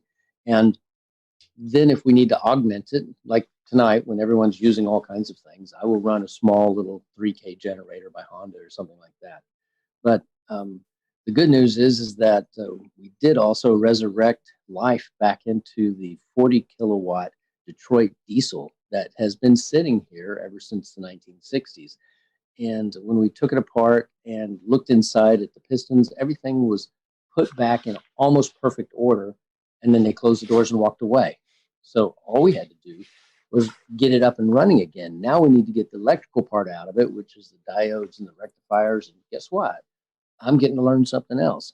But once I do that, then we'll reach out to our audience and say, be nice to have some resistance heaters bolted back on the wall, and then we'll run that and be warm while we're out here working. So 99% of the time, we're just solar and wind. So we have a couple turbines, and we've got a couple dozen panels and a battery room full of batteries that we watch very closely and monitor. And everything that we do out here, we can also look at and monitor from shore. So, and that was a 5.2 gigahertz microwave dish that we set up, shot to shore, 56 miles, talked to TV station into letting us put a dish up on their tower at 1,300 feet. And, you know, it's one of those, I can't believe they let us do this sort of stuff, but, you know, we get really smart people and then they're excited about it. And then they tell other people and then we get a phone call. And a gentleman just got on a helicopter today that left that made a donation. And he spent a day or two out. We'll return to Best of the Carolina Weather Group in a moment. Now your Carolina weather forecast. Here are today's forecast high temperatures for North Carolina. Here are the forecast lows for tonight for North Carolina. Here are tomorrow's forecast high temperatures. And here's forecast rainfall across North Carolina tomorrow. Here are the forecast highs for the day after tomorrow.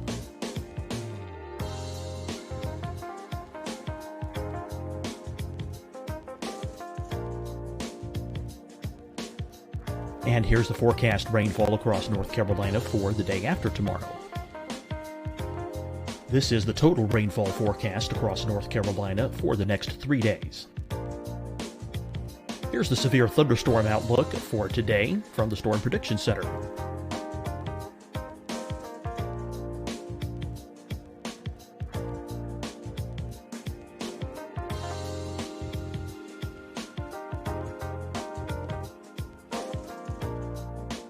Here are the forecast high temperatures for today for South Carolina.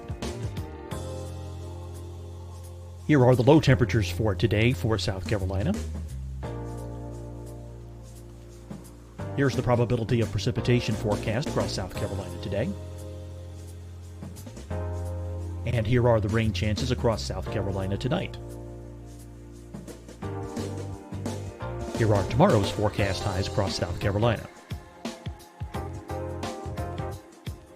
Here are the forecast low temperatures for tomorrow for South Carolina.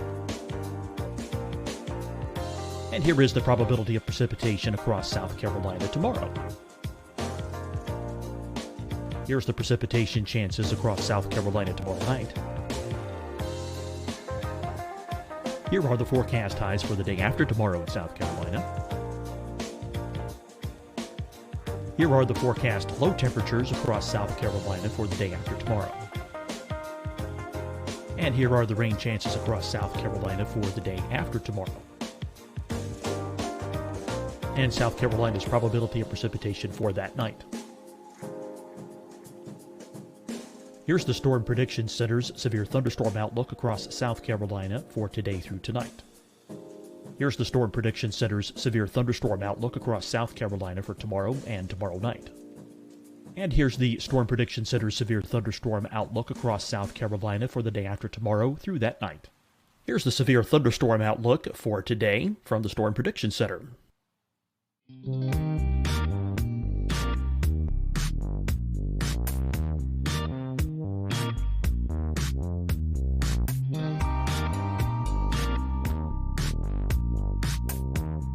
Now, here's a live look at weather radar across the southeast.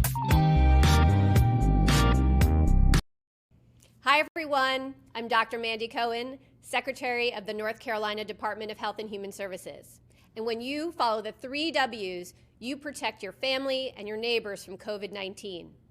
When you leave your home, practice your W's. Wear a cloth face covering, wait 6 feet apart, wash your hands often. Wear, wait, wash. We're in this together.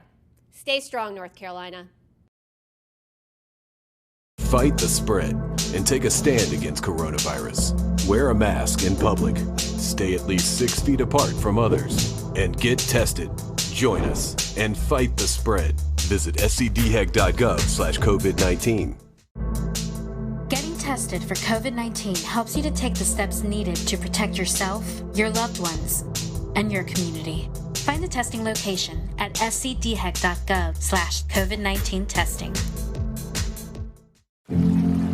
Deciding when to wear a mask isn't about who you know or how well you know them. Just ask yourself, will I be with anyone I don't live with? If the answer is yes, get behind the mask. Help slow the spread of COVID-19. Get behind the mask. Learn more at covid19.ncdhhs.gov. You'll see your Carolina weather forecast at 25 and 55 past. And now back to the best of the Carolina Weather Group on the all-new Carolina Weather Net.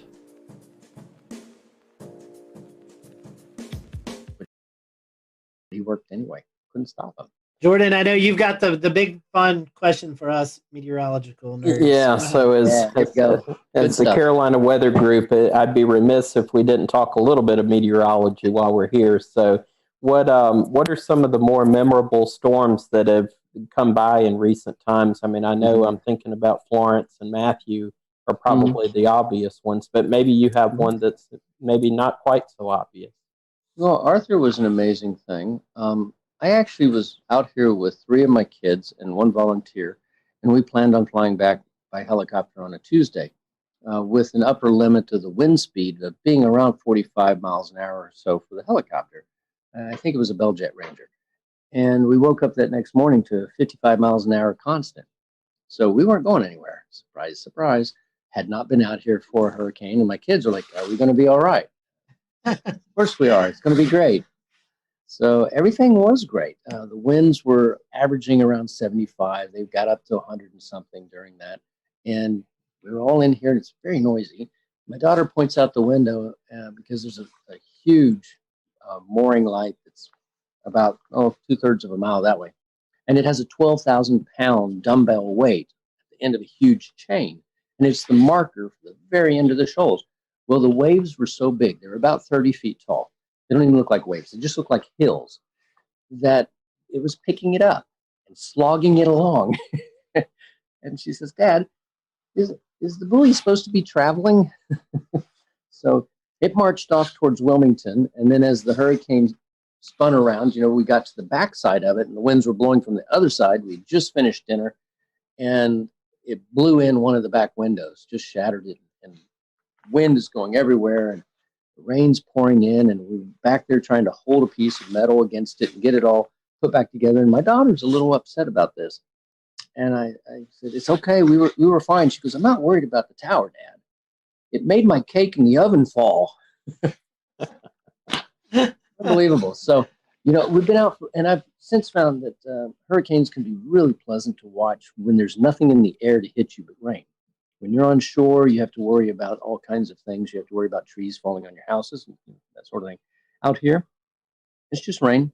You wear safety goggles so that it doesn't sting your face too bad. And anything under 100 miles an hour, it's not going to blow you off the top. Over 120 miles an hour, it gets a little dicey. We had some gusts to that during a couple of them.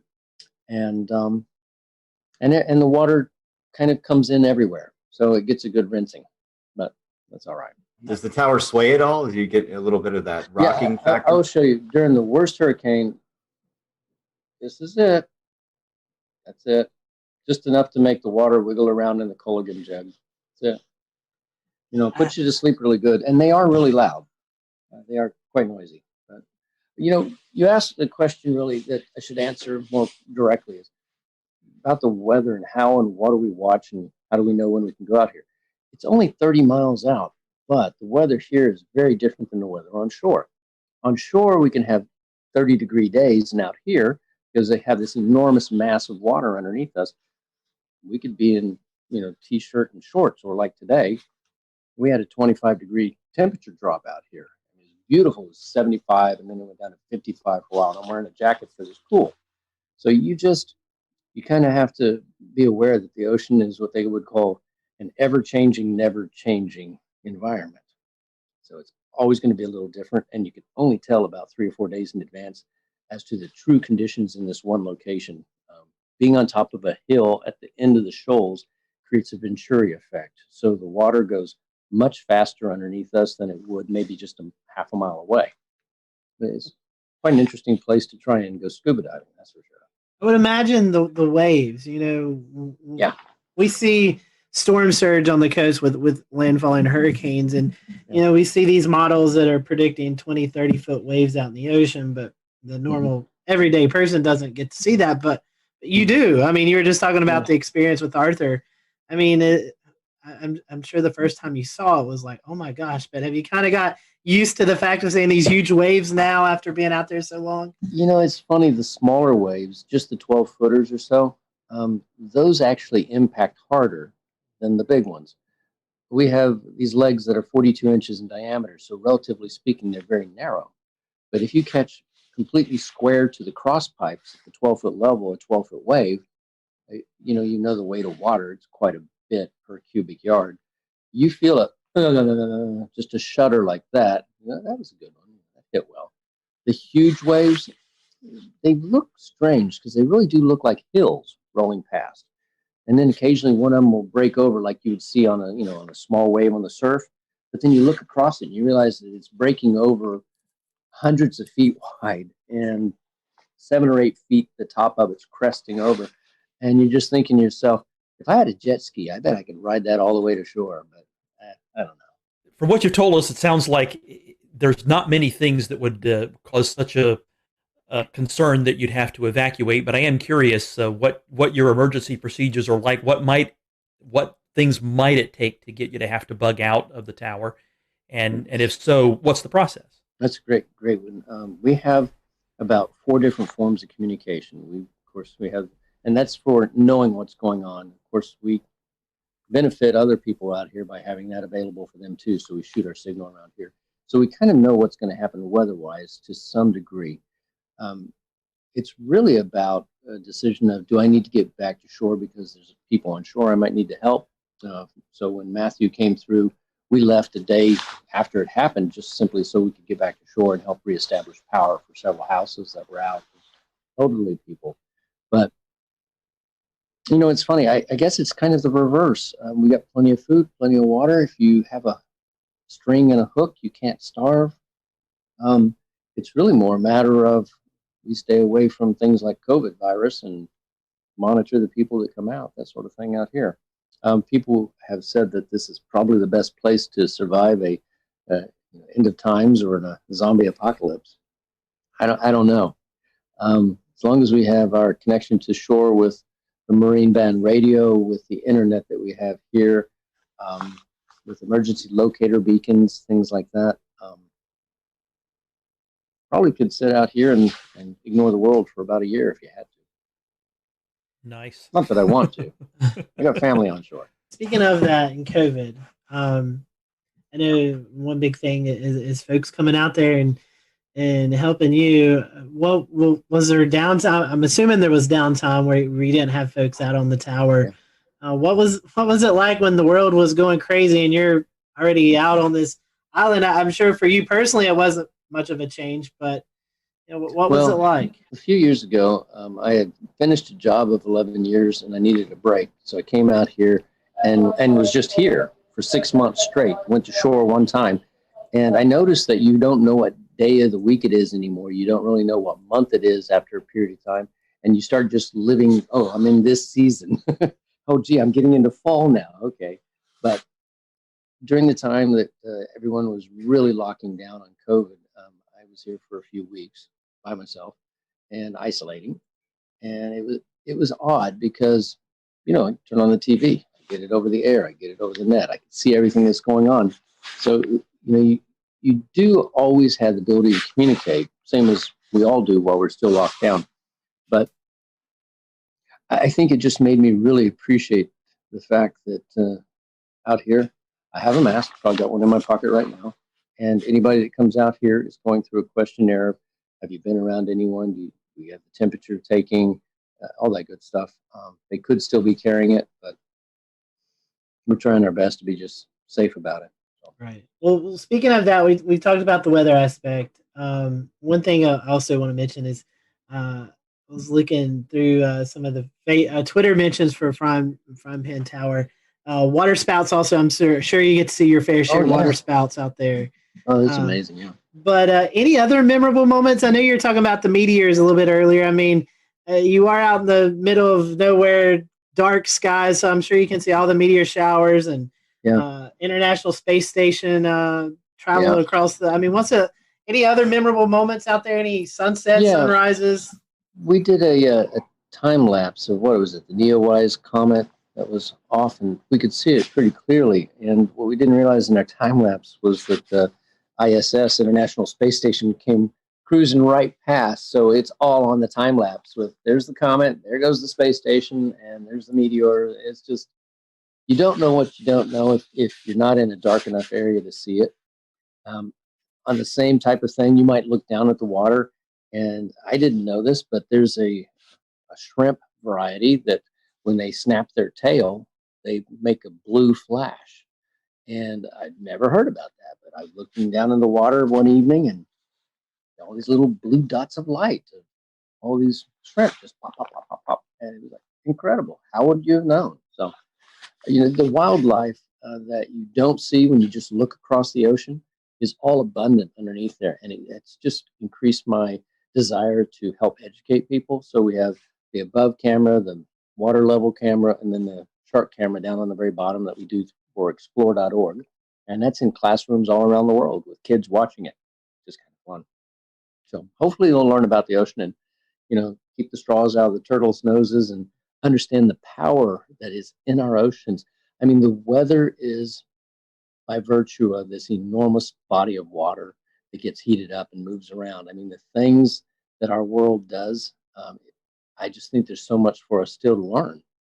And I really applaud what you guys are doing on sharing and discussing what's going on with the weather, because, it's not a matter of do I have on a jacket so I can go from my apartment to the car. It's what's happening in the world and why are there, storms and fires in different places. And that's all about weather and what's happening, right? Yes, that's true. The one thing I'd like to learn, those spiny lobsters, how do they compare to Maine lobster? What do they really taste like? Oh, I had thought they would be, because they're so large, that they would be tough, right?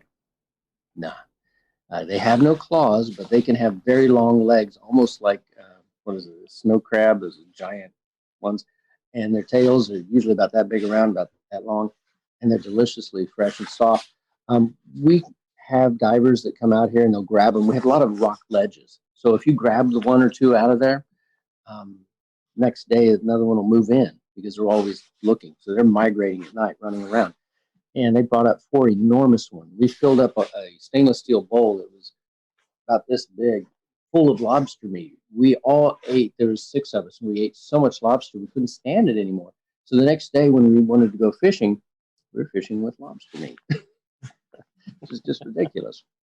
So it's really, really good. For those folks who are listening tonight and they may feel like, this is a worthy cause that I want to give to, I know looking at your website, I mean, you've got a shop with apparel that you can do. You have a list on Amazon that folks can purchase and send to you. All sorts of way to help out the cause. So tell us about that. And I even see a signature coffee blend. So tell us about all the different ways that we can help you guys out there doing the research you're doing. It's really funny. A few times I would have a conversation and talk, people that would be watching about, having this cup of coffee or that cup of coffee. And I finally came across one. And mind you, if you're stuck out here, I'm not going to go and grab a Starbucks or a Pete's or a Dunkin' Donuts. And so I found a blend that was incredible. And the company that makes it, Black Powder, said, well, I'll tell you what, we'll make you that particular variety and we'll give you a percentage of the proceeds for the nonprofit. I thought, oh, win-win. And then they gave me free samples. So I'm going to drink that coffee because it's really, really good. The whole goal is, it's not just a YouTube clip that makes you a few pennies, or an Instagram or whatever, or a few shirts that you make $1 or $2 off of. It's whether or not we can get enough people to pay attention to this, to restore this. And that really is my goal, is how do we restore something? So it's restore, obviously, protect, which is not only the sea life down there, but also the mariners around here. We've been really lucky. We've actually helped save 3 different divers' lives out here, and over the last few years. And then preserve. Now, how do we get it so it's self-maintaining? And I think the only way to do that is basically what we're doing right now. Sharing the message, educating people, and helping them understand that it's not me. Again, I joke, it's like I'm the chief custodian and janitor. But I'm also the one that really wants to get the world to understand that this is a rare thing that was done back a long time ago. And we typically don't do things like this anymore. We don't build big steel structures because we simply don't need to. And it's really worthwhile to save it. That's all we're trying to do. Interesting that you say that. I was looking, you're on the wish list, you have like an AED, and I never would have put that together with, folks who may be out there and, 30 some miles off the coast and they need immediate medical attention. That's a great thing. Had a heart attack when you had to, get him out of here. We had the helicopter flew out here and grabbed him. So a big Coast Guard helicopter snatched him off. And he was okay. Next day, he was fine. Wow. Amazing story. Well, Richard, I personally want to thank you for what you're doing. And you were talking about, Dan, about getting some storm chasers out there. We may have to pitch in on a helicopter ride and come out and at least have a meal with you or something. I'd love to get you guys out for a weekend. And you know what? If you give us enough notice, we'll find a volunteer with a boat and just have you guys come out on that. How's that? Hey, I am down for that. we are up for that. And again, Richard, how can we follow you? I told about your the Facebook page, but do you have Twitter or anything else that they can follow the work you're doing? We've got we're either Frying Pan Tower, I forget what it is, original or something. So we have an Instagram. It's easy to find us. You search for Frying Pan Tower. Clearly, there is also a in the middle of the woods a frying pan light tower, not a light tower, but a tree tower for observing for other things. You'll know it when it's us because we have water around us. So we have Twitter, we have YouTube, we have Instagram, we have Facebook, and I don't know what else. Well, you're talking about and our website. Yeah, at the explore.com, which we got permission to air some of the footage during hurricanes. Oh, good. It's explore.org. They're good. Yeah, explore.org. Yes. Yeah. They're doing good things. Definitely check that out. That's awesome. Yeah. Good deal. Well, Richard, we thank you for your time. And for those who are watching here on the Carolina Weather Group, we hope you have a great rest of your week. And we'll see you next time here on the show.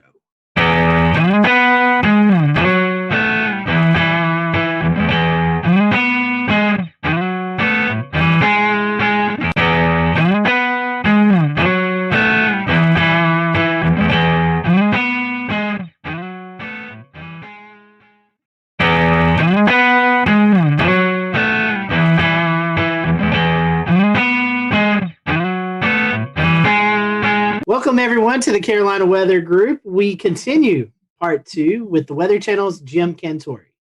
So I think to talk to you, Jim, and not bring up the famous commercial of you going to the beach and playing beach volleyball and going to different places, and the crowds run away from you, and you're like, what? I'm just here to go to the beach, which is an amazing commercial. I think it's a fun kind of that was pretty brilliant. Time for all of us.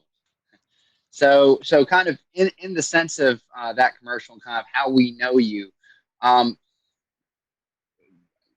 are the actual kind of emotions and reactions of communities when you do show up and they do see you? Is there sometimes some mixed emotions, or is it usually kind of just people are excited to be meeting you and in the in an area that is going to be on TV, or is it more of a thing where people are kind of a little bit, sometimes a little bummed?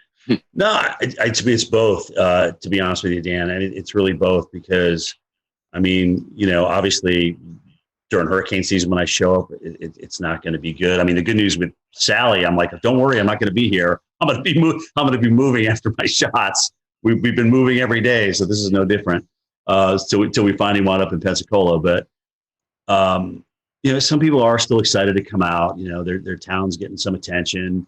I've been doing this a while now, so people have kind of grown up, just kind of getting used to, if there's going to be a big weather story, Jim's more than likely going to come to town. So if it like I've always said, if it creates the awareness and it has people react in a way that they protect themselves and their family, then great, mission accomplished. So I still kind of get both ends of the spectrum.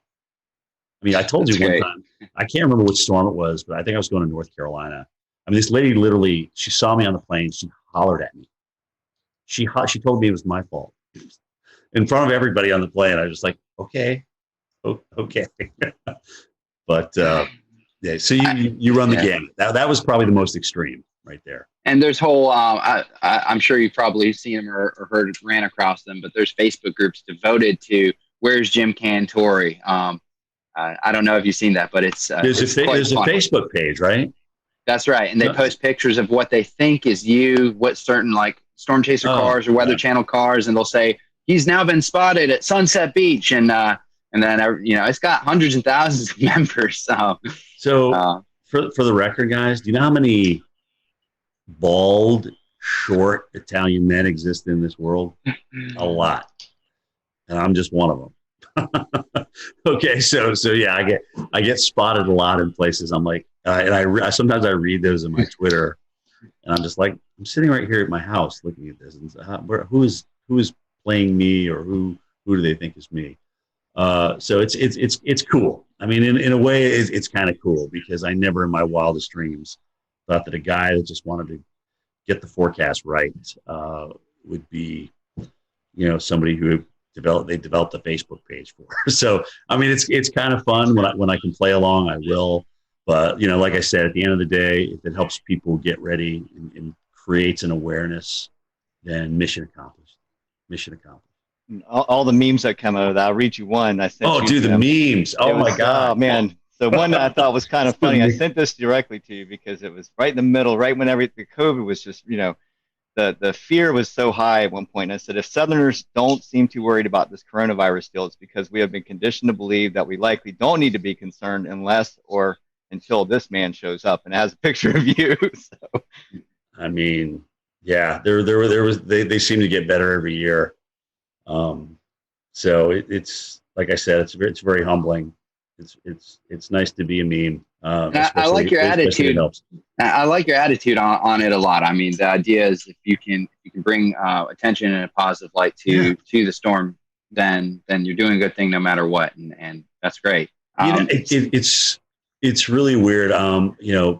Bobby Labonte is a friend of mine, and I remember when he was telling me a story about the ESPYs, where he was in the back room with Tiger Woods, and he was, they were both just kind of like, "Are you here for this?" "Yeah, we're here for this." I mean, when you don't really want to be in the limelight. Sometimes when you're in the limelight, you don't really want to be in the limelight. It's not what you strive for. It's not. You don't wake up in the morning and say, "Oh gosh, what can I do to make myself more in the limelight today?" I mean, that's just really not. I mean, Bobby is a fantastic race car driver. He won a championship. That's all he wanted to do. Tiger is a phenomenal golfer. All he wants to do is play excellent golf. And now, as you saw from this weekend, his son can play pretty good as well. It's just I think that the true professionals, the notoriety that comes along with them is just kind of an after effect. But I do think you also have to embrace it. You can't ignore it. You have to embrace it, because I'll never forget the time as a kid I got a chance to meet Reggie Jackson. As you guys know, I'm a huge Yankees fan. And I got a chance to get an autograph from him. I stood in line just like everybody else. They used to have this big thing in Atlanta called the Super Show, which was everything and anything to do with sports. And I was like, oh my gosh, Reggie's signing for Upper Deck. I got to go get Reggie. So I had my baseball and I stood in line just like everybody else. So when I finally got up there, which was, probably 45 minutes, I was like, oh my gosh, I handed my baseball. I said, Mr. Jackson, what a pleasure to meet you. I mean, you've been you've just been my hero. You took the Yankees to a world championship. And he turns around and looks at his publicist or whatever. He goes, hey, how much time we got left here? 15 minutes. All right, here you go. And he handed the ball to me. It was just kind of, I don't know. It just kind of left a sour taste in my mouth. I just never forgot it. And I'm not Reggie Jackson, but the people that want to meet you and want to come out and talk to you, I think you owe them a little bit of your time because you've been given this gift and it's there to share. And that's really how I feel about it. But I'll never forget that experience, and I always go back to it. And look at, I can't say that Reggie didn't have another thing to do. I can't blame him for that, but I just never forgot that reaction, how disappointed I was. Now, if I'm out to dinner with my girlfriend or if I'm with my kids and we're talking and having a good time, and if you want to come up and talk about climate change or what we should do about NextRad, I'm like, hey, can we save this for another time? Pick your times when you approach people. That would be my best advice to other folks out there. But I'm happy to talk to you. I am a true weather geek. I love talking about it. I'll give you my opinion. Sometimes it's going to be good. Sometimes it's going to be bad. Sometimes it's going to be right. Sometimes it's going to be wrong. But that's me in a nutshell. Speaking of NextRad, could you talk to those folks in Washington and get us a radar in Charlotte? We'll return to Best of the Carolina Weather Group in a moment. Now your Carolina weather forecast. Here are today's forecast high temperatures for North Carolina. Here are the forecast lows for tonight for North Carolina. Here are tomorrow's forecast high temperatures. And here's forecast rainfall across North Carolina tomorrow. Here are the forecast highs for the day after tomorrow.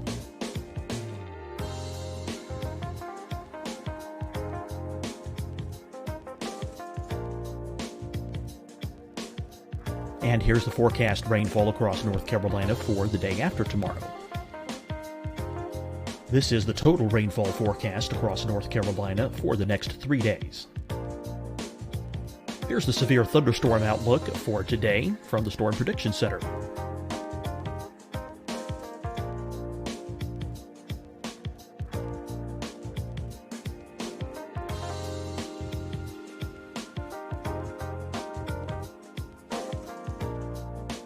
Here are the forecast high temperatures for today for South Carolina.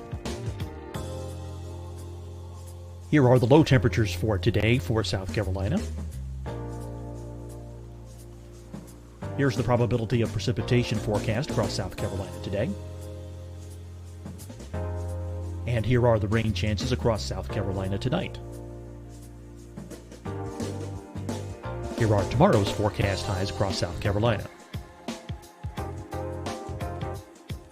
Here are the forecast low temperatures for tomorrow for South Carolina. And here is the probability of precipitation across South Carolina tomorrow. Here's the precipitation chances across South Carolina tomorrow night. Here are the forecast highs for the day after tomorrow in South Carolina. Here are the forecast low temperatures across South Carolina for the day after tomorrow. And here are the rain chances across South Carolina for the day after tomorrow. And South Carolina's probability of precipitation for that night. Here's the Storm Prediction Center's severe thunderstorm outlook across South Carolina for today through tonight.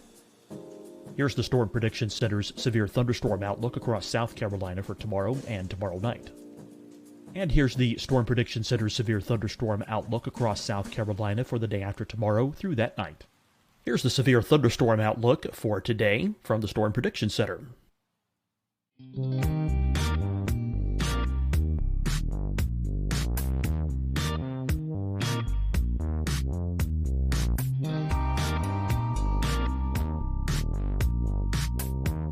Now, here's a live look at weather radar across the southeast. Hi, everyone. I'm Dr. Mandy Cohen, Secretary of the North Carolina Department of Health and Human Services. And when you follow the 3 W's, you protect your family and your neighbors from COVID-19. When you leave your home, practice your W's. Wear a cloth face covering, wait 6 feet apart, wash your hands often. Wear, wait, wash. We're in this together. Stay strong, North Carolina. Fight the spread and take a stand against coronavirus. Wear a mask in public. Stay at least 6 feet apart from others. And get tested. Join us and fight the spread. Visit scdhec.gov/COVID-19. Getting tested for COVID-19 helps you to take the steps needed to protect yourself, your loved ones, and your community. Find the testing location at scdhec.gov/COVID-19 testing. Deciding when to wear a mask isn't about who you know or how well you know them. Just ask yourself, will I be with anyone I don't live with? If the answer is yes, get behind the mask. Help slow the spread of COVID-19. Get behind the mask. Learn more at covid19.ncdhhs.gov. You'll see your Carolina weather forecast at 25 and 55 past. And now back to the best of the Carolina Weather Group on the all-new Carolina WeatherNet. Oh, look, if we wait around for phased array, we're going to have more tornadoes missed. We're going to have more gaps. They told us not to really talk about this, but now that I'm on with you guys, let's fill the holes. Let's fill the gaps. Long overdue. I mean, we got a nice system down now. And I know this data needs a lot of maintenance and it's very, very expensive. And if that's the case, then come up with a great, new phased array and let's get that. Let's roll that out. Let's just roll out phased array. But until we get there, let's fix the stuff that we got. Maybe add a few mobile radars here and there to fill in the gaps, especially when you're talking about large metropolitan areas and cities. I mean, at this point, the NWS radar, the guys that are operating the radar and monitoring the radar, they know where the gaps are. They've been doing it for years. I mean, it's not like they're just coming out with this out of nowhere. So, yeah, I'm pro filling the gaps all the way. Do it. It's long overdue, guys. It's long overdue. So I have just one follow-up question here about how you deliver your message and the best way you can kind of connect with your viewers and stuff. So really in a perfect world of your day-to-day, big storm comes around or whatnot, would you rather spend more time actually kind of doing on-camera storm action coverage where you're in the heart of the storm, or would you rather spend more time kind of, in some instances, being from a safe location where you can spend better time broadcasting, have clearer messages, and work more on the communication side? So studio versus non-studio, I think that's what you're asking me, right? I like a mix. I've got to have a blend because I still need, like when I was told I was going to go out to the snow the other day, I was like elated because A, it wasn't a hurricane, and B, it was just, I just love getting out in it. Because here you are, you spend all this time looking at model data and this, that, and the other thing, and reading this and reading that, but you to go out and experience it, and then to kind of bring it home to the viewers, that's the win, that's the home run. I don't want to live in the field, and I don't want to live in the studio. I got to have a blend of both, and hopefully I'll be able to carry that to the end of the career. But it is getting exhausting out there. I won't lie. When you go through an eye wall, guys, and then you got to get up the next morning and do it, kind of tell everybody what happened. It's tiring. I mean, the adrenaline takes you through the event, and then after that, the tiredness and the lack of adrenaline. I mean, you got to find it from somewhere else. But you still got to put together 2 words in a sentence. So that's how that's going. What's going on, Pete? Hey, what's going on, Jim? How you doing? Good, man. So to kind of piggyback off of that question, take us through your workday at the Weather Channel, from when you wake up to when you leave the Weather Channel for the day. So AMHQ is the show I'm on, 7 to 10 in the morning. Get up about 4:15, come down to this very computer that I'm on, jump on it, see what's going on. Like I said, Twitter's nice not only for us to communicate with each other in the enterprise, but also it kind of helps me centrally get my thoughts together. What do I really want to say about this? What do I think about it? And I can put it down right there and go from there, because more than likely I'm going to be talking about one or more of those things when I get to the Weather Channel.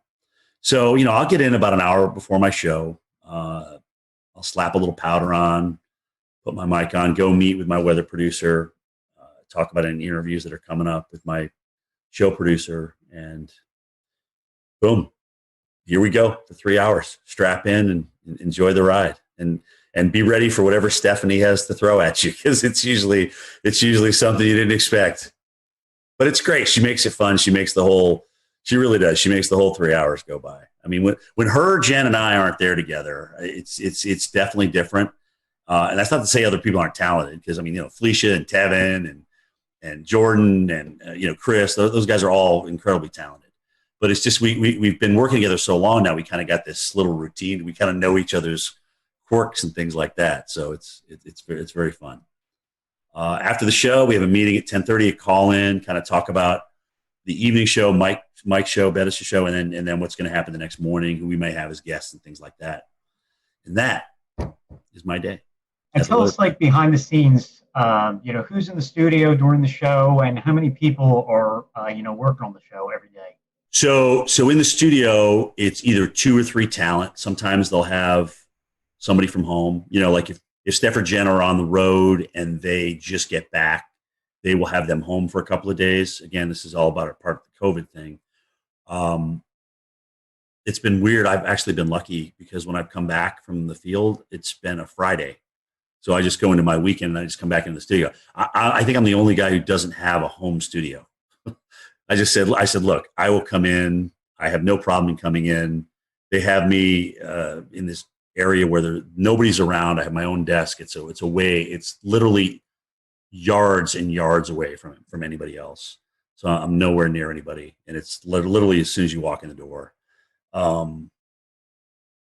There's a couple floor directors, 2 weather producers in the studio, but we're all spread apart. I mean, that studio that we have downstairs that we're doing the immersive reality on is huge. It's kind of like a half a gym, if that gives you an idea of the size. So ceiling wise and width wise. So we just have everybody spaced out perfectly. And, a lot of the cameras are run from inside the production booth, so they can run those from upstairs with the joystick. So we don't need people down there moving cameras, even though sometimes you have to move some of the cameras. It's really the jib operator who's got to move this big jib and this big teleprompter so that we're out on the new augmented reality set.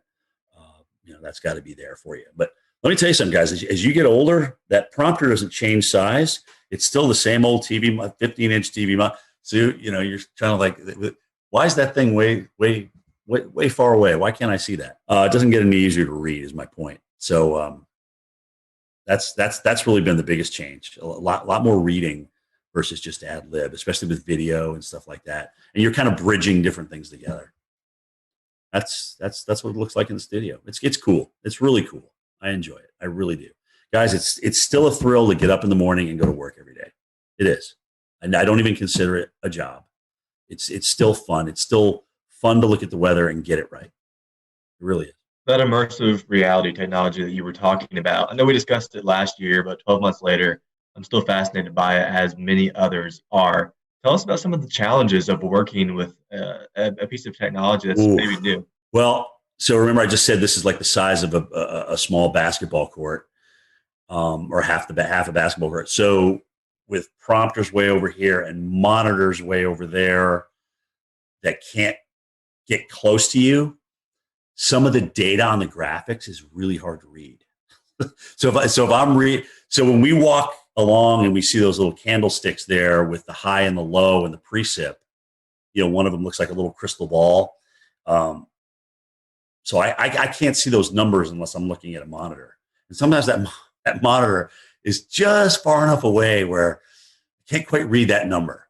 So if I don't preview those graphics first, it's definitely an beep moment out there and sometimes I'll turn the wrong way because you're so far away, you forget which side it's actually on in the real world. So it still takes some getting used to, and I'm absolutely not as comfortable as I am with a telestrator and a monitor in front of me or right next to me where I can touch it.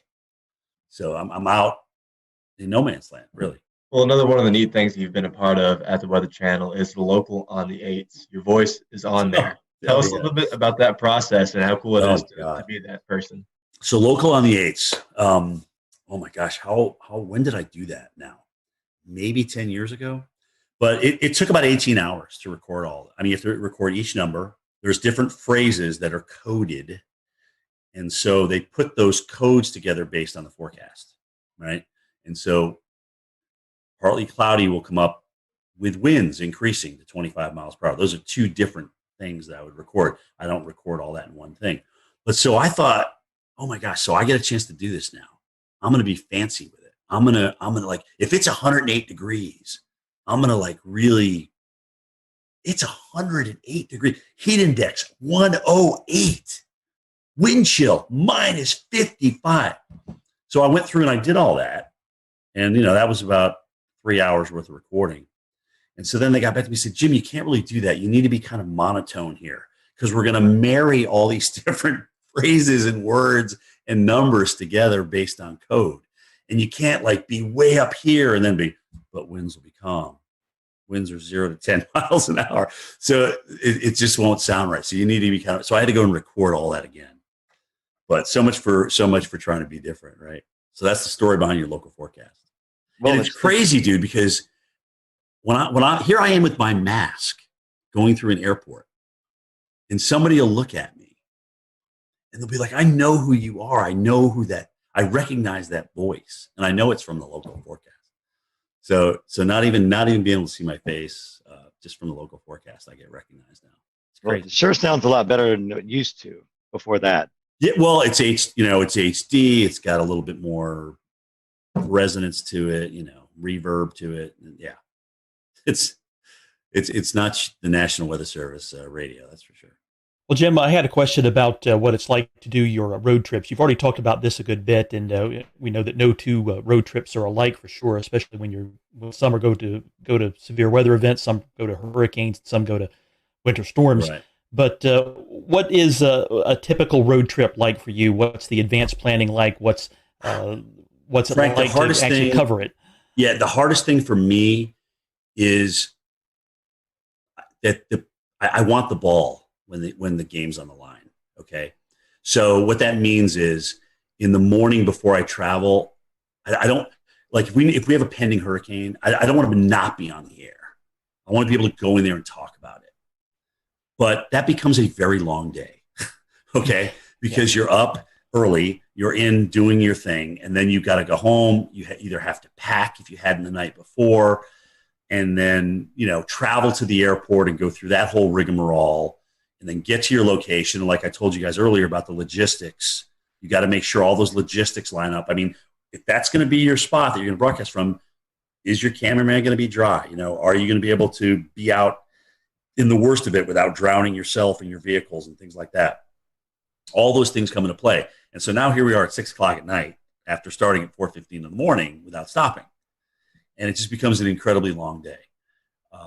So when it's just a travel day, which is rare, it's like getting ready for the game. You got to pack, you got to have the equipment, you got to execute when you get out there. So you just kind of gradually ramp up and get to your location. And there is kind of between all of our teams out there, like, okay, who's going to get the best location? Who's going to be able to get the best shot? And so there's a little bit of that sportsmanship going on out there between us meteorologists. And I mean, we all want the best shot. We all want, the best TV for people. We don't want to have something happen to anybody or happen to us. That's not what I'm saying. But we want to have the best looking shot out there. But you just don't show up and that happens. There's a lot of logistics that go involved in that. You got to talk to the hotel managers. You got to make sure that you can actually broadcast here. Can we open this door during the storm? Can we get this AC power plugged in?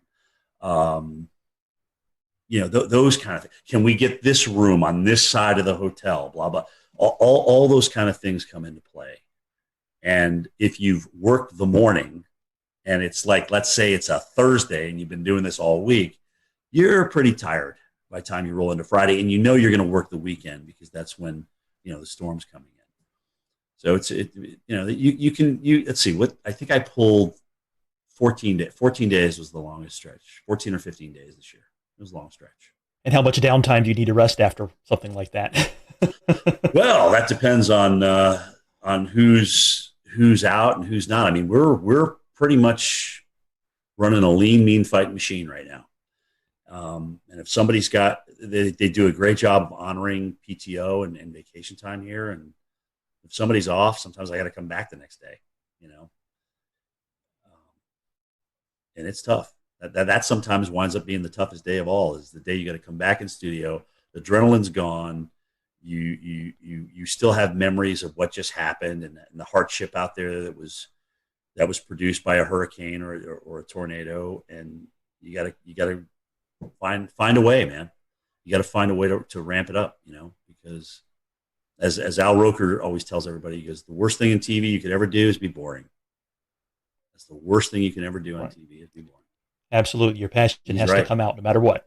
Yep. So, Jim, you started at the Weather Channel right out of school. So tell us how you got the job and talk about the demo tape you sent in. Well, I never even sent it in. Oh. So that's I never applied to the Weather Channel. The guy who was in charge at the time, his name's Ray Bann.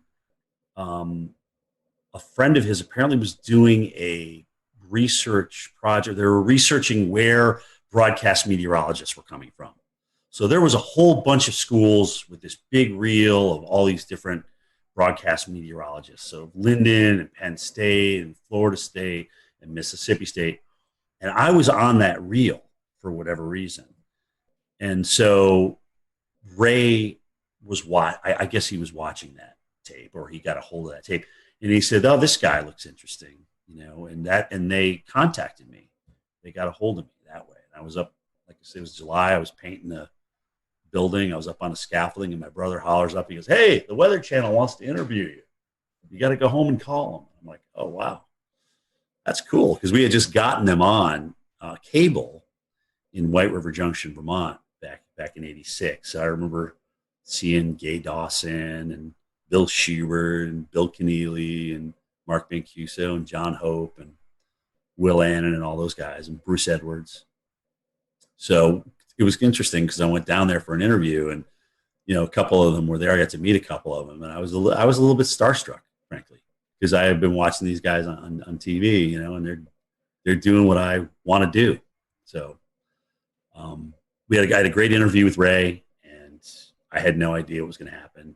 Got back, and a couple of days later he called and he says, you got the job. When can you start? Can you be down here in a week? And I said, yeah.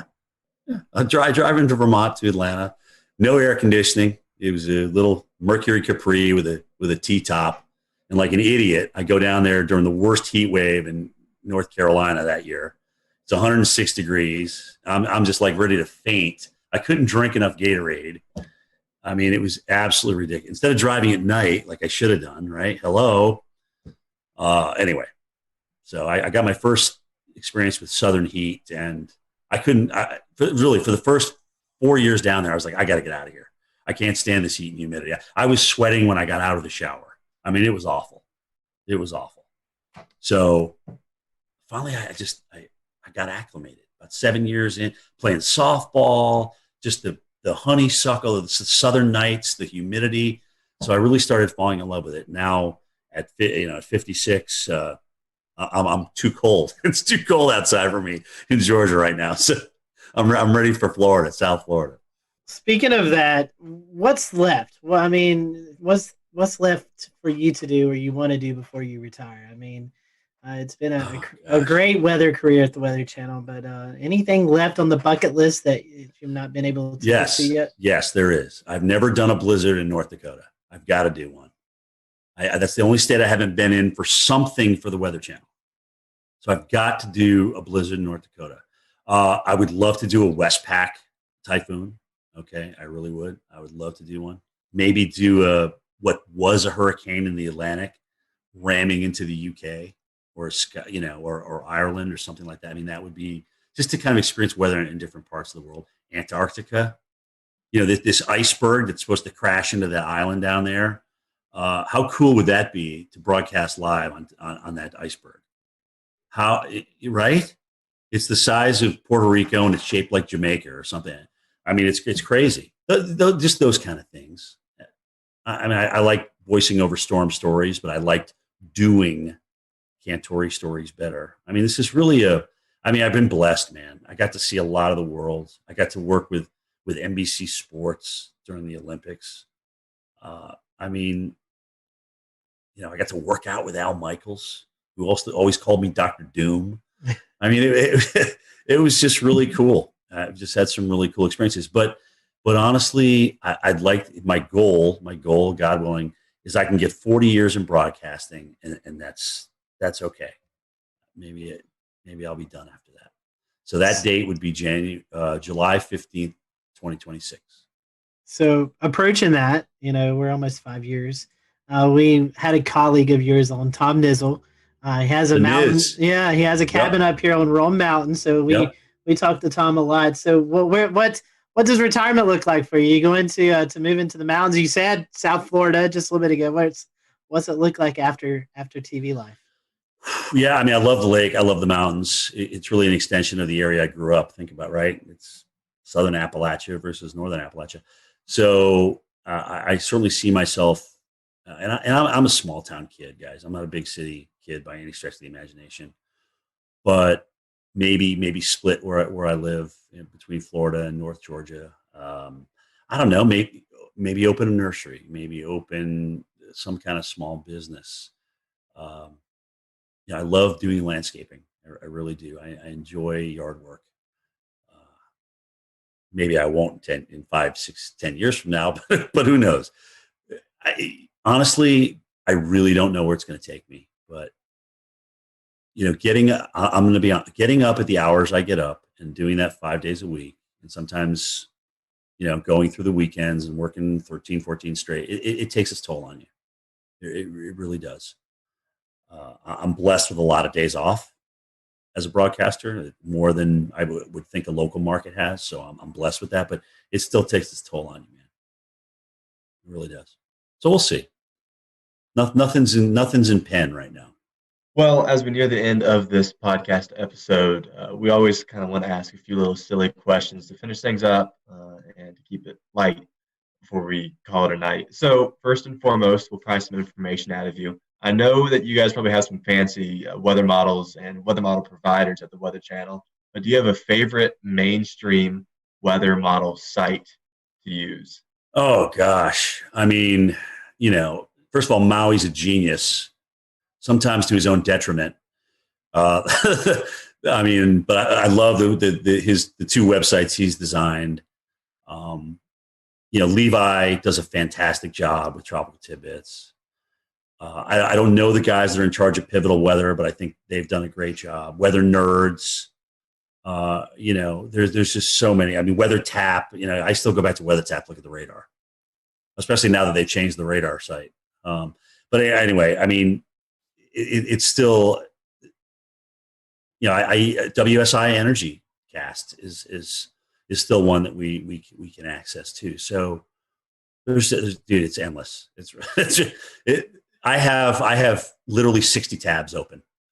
60 tabs. It's ridiculous. It's absolutely ridiculous. I totally get that. I think, I think probably somewhere around there, 60 to 80 bookmarks. Just So I'm not alone here. Good. Oh, thank God. No, and you're not alone by any means. And especially when you have hurricane updates, when we all know the madness of how often those models update. So which site you're going to is really important. So yeah, they're lined up across the top. They're just lined up, endless. guess I'll take the second one here. And favorite weather apps. Do you have any favorites? I mean, I know all of us use radar scope. Yeah, I mean, that's it. But is that your favorite one? That's my go-to. Yeah. I mean, when everything's on the line, or if you want to see a storm that's gone tornado warned for yourself and make your own opinion on it, it's definitely Radar Scope. I actually wish I bought that company back when it was for sale, because oh my gosh, they're just doing great things. It's just consistent. It's always there for you. They're always upgrading it, always doing tweaks to it. There's different levels that you can obviously purchase, different subscriptions and things like that. So that is my absolute go-to. I love Storm. That's a good one. Anything that puts down the center point of the cone with the cities on it, I'm in favor of. Because then I get to see, where, if I'm out in the field and I'm not sitting by a computer, I can get a quick look at, okay, well, where they move, how do they move the cone with with the 11 o'clock or the 5 o'clock advisory, whatever, and I can get an idea of where I may need to position myself down the road in the eye wall. What about weather movies? The good, the bad, the ugly in the weather movie industry. And there's probably more bad and ugly than good, but what are your favorites and least favorites? For weather movie, my favorite tornado is still the Wizard of Oz. I won't lie. Okay. To be able to create that, as hokey as it was back in the 1930s, and have it look, like a roping out tornado in the plains, it was just amazing to me.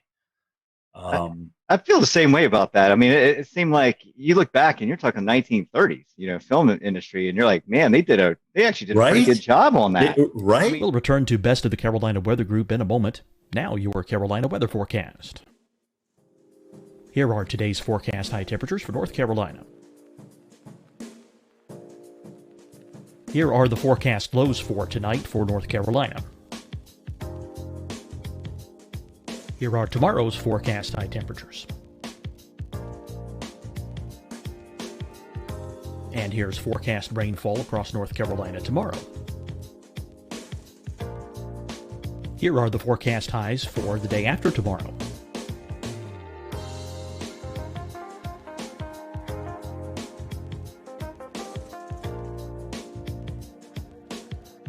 And here's the forecast rainfall across North Carolina for the day after tomorrow. This is the total rainfall forecast across North Carolina for the next 3 days. Here's the severe thunderstorm outlook for today from the Storm Prediction Center.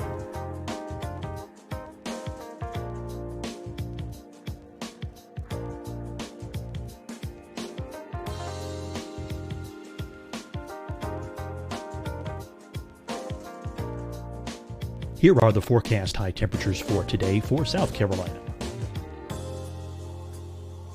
Here are the low temperatures for today for South Carolina. Here's the probability of precipitation forecast across South Carolina today. And here are the rain chances across South Carolina tonight. Here are tomorrow's forecast highs across South Carolina. Here are the forecast low temperatures for tomorrow for South Carolina. And here is the probability of precipitation across South Carolina tomorrow. Here's the precipitation chances across South Carolina tomorrow night. Here are the forecast highs for the day after tomorrow in South Carolina. Here are the forecast low temperatures across South Carolina for the day after tomorrow. And here are the rain chances across South Carolina for the day after tomorrow. And South Carolina's probability of precipitation for that night. Here's the Storm Prediction Center's severe thunderstorm outlook across South Carolina for today through tonight. Here's the Storm Prediction Center's severe thunderstorm outlook across South Carolina for tomorrow and tomorrow night. And here's the Storm Prediction Center's severe thunderstorm outlook across South Carolina for the day after tomorrow through that night. Here's the severe thunderstorm outlook for today from the Storm Prediction Center.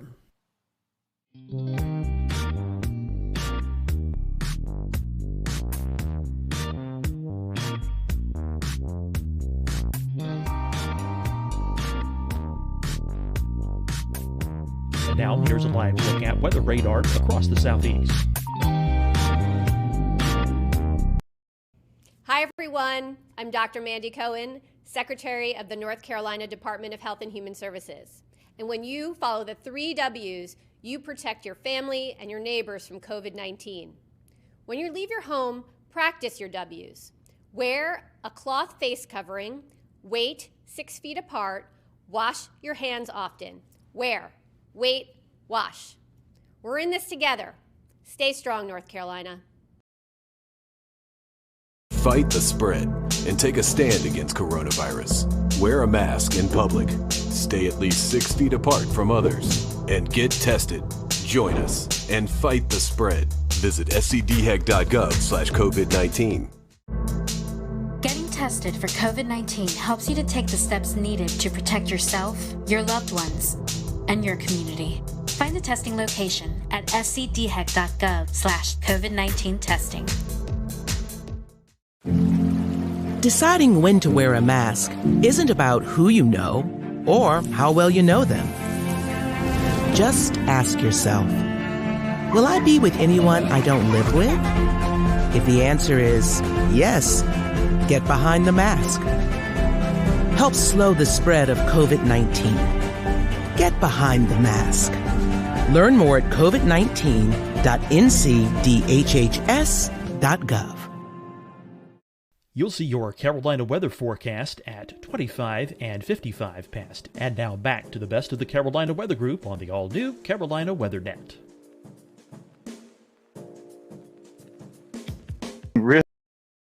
Really, that kind of, gave you some goosebumps, right? When you were a kid watching that. I mean, that was pretty intense. I remember I met Bill Paxton when he did the first Twister because they premiered it in Atlanta. And I remember seeing him again at a Kentucky Derby that I was doing for NBC Sports. And he was telling me that he they were talking about a Twister 2. Now, granted, he's not around to do it, which is incredibly sad. And he was he was the movie, in my opinion, but that's just me. Would I like to see another Twister out there? Sure. Because when you think of how many young people it influenced to get into our enterprise and maybe have a better understanding for what we do or look into what we do, I don't think you can lose from that. So I'd love to see another Twister. I agree. I don't think Sharknado cuts that. No, I didn't bring that up. I'm always a glass half full kind of guy. I didn't want to bash anybody, but that was a little ridiculous. Well, this last question, and promise it's not loaded. Do you listen to podcasts? I'm not gonna put my career in jeopardy on this answer. Right. Exactly. Good. Do you listen to podcasts? And if you do you have a weather podcast that you enjoy listening to? Marshall does some good stuff with our Weather Geeks podcast, and occasionally I'll listen to his stuff. Of course, you guys, come on, you're killing it right now. Jennifer Watson, and occasionally she'll jump into a weather podcast as well. Weather Brains has always been great, and I know it's nice when you know the people that you're talking to a little bit, so you kind of know what to expect. Guys, honestly, anytime that we can educate people that are either interested in meteorology or even our own people that people probably didn't know the Reggie Jackson story before I brought it up tonight, and whether that furthers your weather education or not, no, but it's just something, if you've been watching me for a good chunk of my years, you know what is behind me when people come up to me in the field, kind of how I react now. So yeah, I mean, and I think it's good for the enterprise. It's just all good. It's good to talk about things. You know what? Sometimes subjects aren't great. The radar things is a touchy subject, right? I mean, but we got to talk about it because radar save lives. Early warning save lives. We know that. So yeah, it is. It's definitely another fun topic just because I think I can only speak to Evan and Peter, at least on our panel right here. We are avid TikTok followers, and I've seen you appear in a few TikToks with Stephanie. That's all Stephanie. That's all Stephanie. Trust me. That's it's funny. She goes, Cantore, just do this with me. Come on, just do it. And Steph just has a way to kind of beg you to do what she asks you, do what she wants you to do. So you did, and I'm like, you know what? Why not? I mean, what? It's just like, what the hell? Yeah, I don't want to be a total bore. So I'll jump in and usually make a fool out of myself. But you know what? I'm okay with that. Yeah. I'm okay. I can still sleep at night, and it's all good. So. All right. Well, my last question for you, and let's take weather out of it, because I know you've made many trips to North and South Carolina. Yeah. Top 5 destinations to visit in the Carolinas. I mean, I know you've been in the Carolinas covering winter weather, tropical weather, but if you're just coming on vacation to North and South Carolina, what'd be your top 5 spots to visit? Oh, man. Well, I love, first of all, Greenville.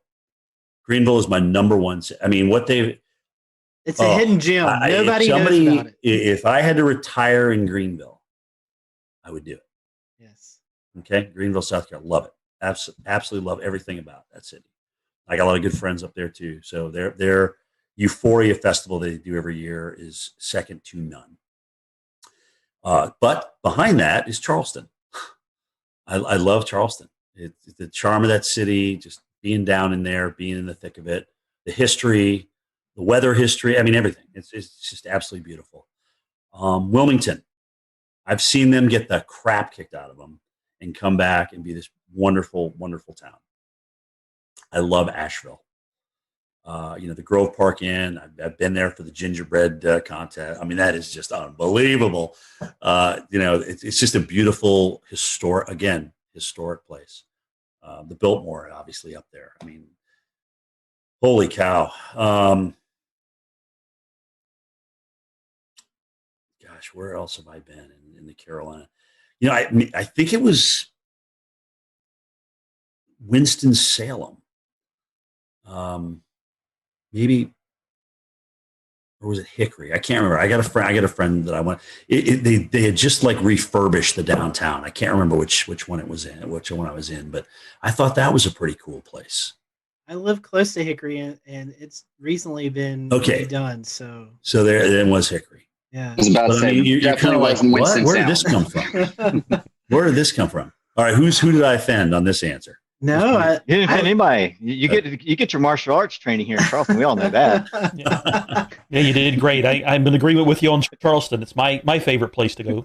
Oh, it's beautiful. And Jay loves it too, right? Greenville's number 1. Charleston's number 2. It really is that, just like that. I tell people, I say downtown Greenville is the most underrated place to visit. It's a beautiful spot. Not a lot of people go. I mean, you can go out on a nice Friday or Saturday night and go eat dinner, welcome the river. It's a beautiful spot. Like I said, if somebody said, all right, Jim, you have to leave Atlanta, you have to go somewhere else, where would it be? It would be Greenville, South Carolina. I know our buddy Wes Grimes, who actually submitted a question earlier. He loved when you visited Boone a couple of years ago during the big snowstorm. And oh my God, that was awesome. I know Boone loves you, so if you ever make it back up there, I know you'll have a lot of folks and friends up in the Boone area. So. By the way, the Boone stick is still around. Apparently, it's in my producer's Steve Pederak's office. I'm like, dude, you got to bring the Boone stick back out. I've never pushed so many cars out of the snow in my entire life than in Boone, North Carolina. Well, I will tell you this, from a guy, Evan and myself, living in Western North Carolina, we definitely hope we can copy that sometime soon, because we're in our snow drought. That was the last time outside of the mountains was that storm a couple of years ago. It's going to be tough with La Nina, but we'll see. Especially strong, if we get a strong La Nina. But it's an active pattern, dude, and we got the negative NAO, so you may get a little bonus out of that. We'll see. I'm afraid more ice than anything. That's my concern this year. Yeah, that's the models keep head faking, though. They keep wanting to bring the AO back positive again, but it keeps not happening. And again, well, we all know how those forecasts go sometimes. Right.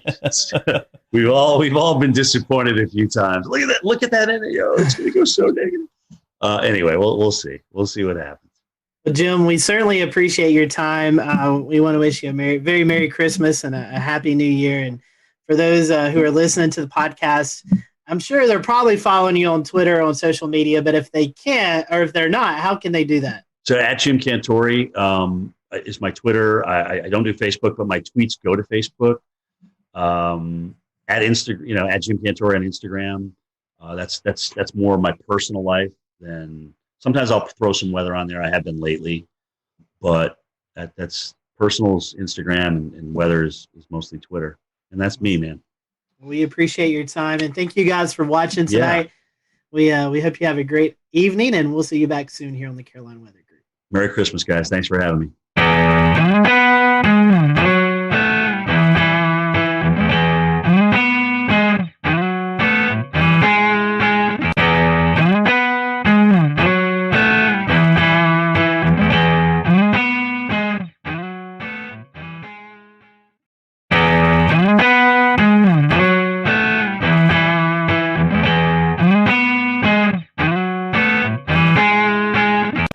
Welcome to the Carolina Weather Group. I'm Scotty Powell. We're happy to have you this evening. We have with us Stephen Paff. He is the Warning Coordinator Meteorologist at the National Weather Service in Wilmington, North Carolina. And tonight we're going to be talking about ocean hazards.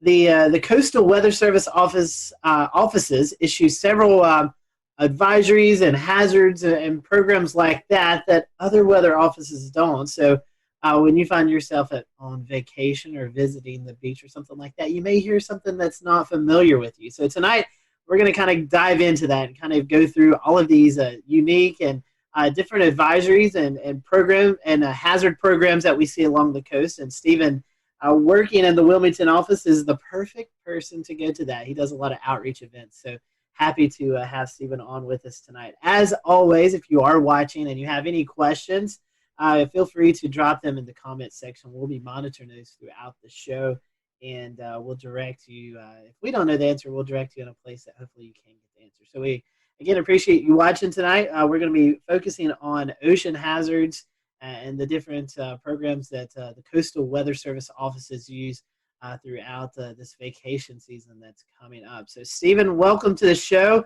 It's been a long time since we've seen you, so I hope that you've been doing well.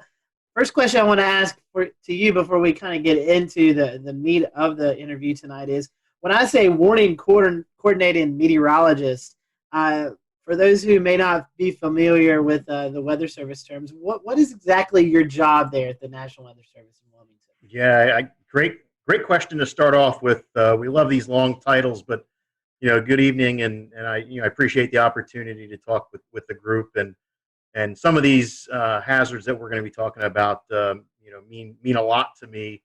And you never know with the information that we share who we can impact with our lives. We might be able to save someone's life based on the information we share tonight. So thanks. But thanks for having me. But warning coordination meteorologist, I am like the public liaison.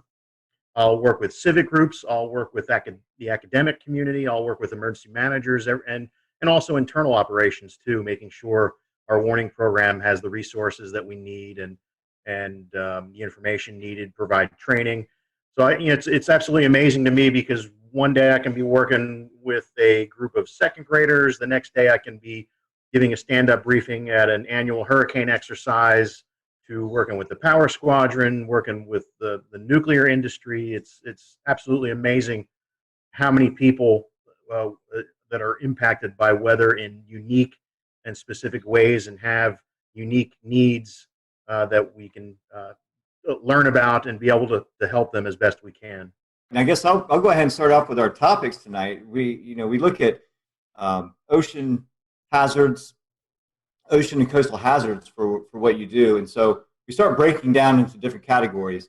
Is what is relayed to the public as far as warnings go, as far as safety concerns, and usually one of the things that sticks out the most is rip currents, because that one claims sort of the most lives on the beaches every year with rip currents and drowning. So I guess we'll start out with rip currents. Give us a little bit of explanation about what those are and what to look for. Yeah, what a great one to start out with, because when you look at the data and look at all the weather-related fatalities in the Carolinas, rip currents lead the way for us. We have a lot of coastline. We have a lot of people that visit our beaches that aren't taught anything about rip currents, and the first day they go to the beach, they might get caught in one. So that's a challenge in itself. And in addition to that public awareness type of thing that we have to do, forecasting them is often a challenge too. So, rip currents, again, more than tornado fatalities, more than lightning fatalities, more than flooding fatalities. That's the number one weather issue for us, not to discount any of the other ones. Another interesting stat, too, nationally, people often, when you ask them what is the biggest weather-related hazard, they miss it because you can't see it. You can feel it. It's heat. And, now we're heading into summertime, too, and the beach season, and we need to be mindful of the heat issues as well. But rip currents, can be quite frightening to people, and they don't understand the process. I guess the analogy would be is, an electrician works with electricity, which is dangerous, but they know what they're dealing with. They've had the training. They know what to do and what pitfalls to look out for. Someone coming to the beach, like a lifeguard, knows where to find the rips, knows how to use the rips and how to keep people away from them. But the average person has no clue. And some of the statistics that we have are quite frightening. Right. I understand the lifeguards sometimes they have a direct line to NOAA service accounts across the WFOs around the coast of the United States. So they call in a lot of times when they see rip current just to verify that it's happened. But that's very sporadic. It depends on where parks are and where some of these swim zones are. So where can the public get this information? Yeah, the best way to get the information, of course, all of our media partners have access and share that as well. But we have rip current threat graphics on our web pages. All the weather offices up and down the coast have them. But social media has been a great way for us to push information out as well about them. And we saw a case last year though, because we feel there's deficiencies. Last year we had Hurricane Lorenzo. The closest approach to the United States was 2,200 miles. Yet that hurricane led to more hurricane deaths compared to the other storms that year on the East Coast, and it was 2,200 miles away. So we're thinking we need to start treating these big rip current outbreaks, these huge events, maybe like we do with severe weather outbreaks. Tell us a little bit about the risk levels that are involved with rip current forecasting. Yeah, when we look at the forecast and we're looking at wave data, we're looking at the synoptic pattern as well. But anything that can pile water up into the beaches is one of the big keys. So it could be persistent onshore flow, like that southerly flow wrapping around the Bermuda High that goes right into our south-facing beaches, where you have mass moving into the beach. You have to have it stay in balance, so it's going to try and flow back out to stay in a state of equilibrium. So if you have a lot of mass moving in, we typically see that mass being transported out via rip current. So mass in, mass out. So days where we've got decent surf coming on, especially the long period waves from a hurricane swell, that really are the signals that we look for. And when you think about the longer the wave period, the farther offshore that wave is feeling bottom. So in particular, hurricane swell is very dangerous because now your surf zone, instead of maybe being 20 yards, these longer period waves are feeling the bottom 40, 50 yards out. So if a rip current forms in that surf, it's going to be, it could be as long as a football field, the rip current length. So there's a lot of things that we have to consider when we deal with these events. What about the stats? What do the stats tell us on, like, say, demographically, where might these occur more around and again, the coast of the United States? The Weather Service maintains statistics like you wouldn't believe about tornadoes and the EF rating and microbursts and all sorts of different things, because it's so important what you can learn from them. And with rip currents in the Carolinas, we've kept statistics since 2000. So we've got a pretty healthy database, unfortunately, a healthy database. And we've had, since that time, 143 people drown from rip currents in the Carolinas. And when we start breaking the data down a little bit more, what's really interesting is that 25% of the drownings are people that are bystander trying to be the good Samaritan. They see someone in trouble with a rip current, have no training whatsoever, go rushing in, and they end up drowning in that. So, a lot of times, classic call to action information that we've given has been about the person in the rip current, and we need to do a better job of messaging that risk to someone who's on a beach watching someone in a rip current. The other interesting statistics that we see are the demographics that are hardest hit are males between 31 and 50 years old. And, I'm in that demographic now, and mentally I might think I'm a little more physically capable than I am, but the reality is that I'm not. And 31 to 50-year-old males have kids, some have grandkids, so there's a better chance they're going to be at the beach with a kid who gets into trouble. and has to go and make a rescue too. Females, it's a little bit younger. It's 31 to 40 is the biggest group there, and if I break down the males, it's really 41 to 50, but that big group there. But males are 5 times more likely to drown based on our statistics. And when you look at where people are coming from, about 84% of the drownings are people from inland areas. That's exactly right. A lot of folks come here, they have no idea that there's several factors in play. In fact, another topic to bring up is longshore currents. We know that we have tidal swings here in the Carolinas up to 6 feet for South Carolina, even 8 feet down into Jekyll Island, Georgia. So that's about the highest tidal swing on the southeast coast. But it makes for some pretty nasty currents along the beaches, along with waves and the potential for the riptides. We talk about currents, right, and how strong these currents are. Yeah. And how does that factor into what your forecast goes? That's a great point, too, because every year, it seems, especially when there's more of a lunar influence, the higher high tides, lower low tides, a lot of our inlets, you can walk across them during low tide during these lunar astronomical ranges. So you got people walk across to an island and they're having a great time, not paying attention. The tide's coming in, it's going to come in quick in that type of situation, and then they can't swim back, or even if they can swim, they get caught up in that tidal current and become a victim that way. I mean, I've been at the Wilmington office 20 years, and I'd say there's been at least 20 of them easily 20 of them where it's a function of the tidal current in inlets where water is being forced through narrow areas and catching people off guard. Couple more topics for me, and I'll pass it on to Dan.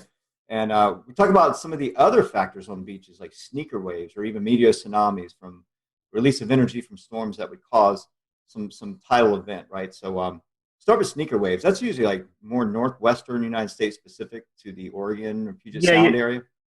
We do get them. We have records of them, and even video of some sneaker waves. I think when Hurricane Irene, off Daytona Beach with the pier getting swamped, the phasing of different wave energy the spectral distribution of waves, and when they have constructive interference, if you can get a couple of them where they phase up just right, you might get an anomalously higher wave, the 1 in 1,000 wave, based on wave distribution versus what your average wave that's out there, and if the timing of these sneaker waves is just right, you might if it happens on 4th of July versus December, the impacts are it doesn't matter. It's like the F5 tornado going through open field versus an F0 going through a city. You have different results, even though it's the same impact but different magnitude. But we've had fatalities from sneaker waves. In Myrtle, I think it was Myrtle Beach several years ago. Guy caught off guard. Wave knocked him down and actually gave him a spinal injury as he was hit by that. It was just very powerful, sudden wave. But yes, I mean they're mainly West Coast. And when you think about the West Coast, just the distribution of waves is phenomenal compared to what we see in the Atlantic Ocean. There's so many different wave swell systems that are out there, and you have a better chance for having that interference come into play. And you hear stories people fishing out like on a ledge on the West Coast on a rocky shoreline, and you look over at them again a little bit later, and they're swept away and they're never found again. So it certainly is more of an issue there. The meteor tsunamis, we've had record of them, especially mid-Atlantic. Northward, you hear of some. You hear of the one down in Daytona, I think in 1992, was associated with the collapse of a tropical squall line. But I guess the best analogy I can say with the meteor tsunamis is if you're ever in the pool and you have a raft, you have it out in front of you, and you're pushing up and down on that raft, and how long does it take before you start feeling wave energy throughout the pool?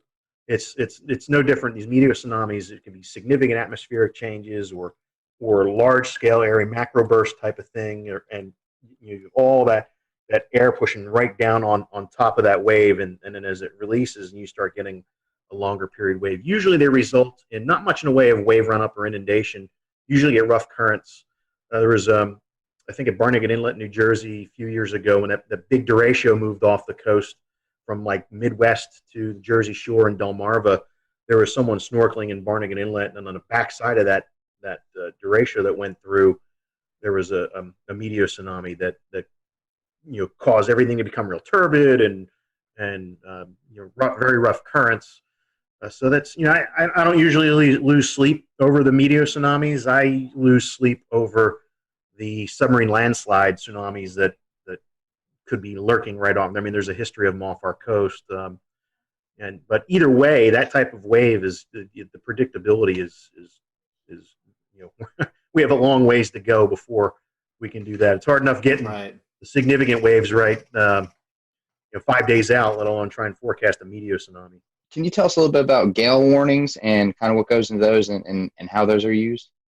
And we have weather systems that result in 34 knots to 47 knots of sustained winds, nor'easter or winter storm, maybe a strong gradient between two systems, non-tropical. Then that would be the warning that we issue for that. There's no sea requirement with that. Like small craft advisory is at least 6 foot seas in the Carolinas is the minimum threshold for seas. So that could be a swell that's from a distant storm that generates those waves. But more than likely, we're issuing a small craft advisory because we're seeing winds around 25 to 34 knots. And that's about the level it really starts making navigation dangerous. A 6 foot swell wave in the open ocean versus a 6 foot 4 second wave, a locally generated wind wave, big difference. You can have boats roll over with the higher frequency waves. They're very steep. We call them steep waves. Now that 6 foot swell coming in could be a hazard, especially as it starts shoaling. So around inlet entrances, so picture a boater trying to get out the inlet or come back in through the inlet. If you have those big swells coming in, they're feeling bottom, especially with a falling tide. Now you've got waves going counter to the... We'll return to Best of the Carolina Weather Group in a moment. Now your Carolina weather forecast. Here are today's forecast high temperatures for North Carolina. Here are the forecast lows for tonight for North Carolina. Here are tomorrow's forecast high temperatures. And here's forecast rainfall across North Carolina tomorrow. Here are the forecast highs for the day after tomorrow.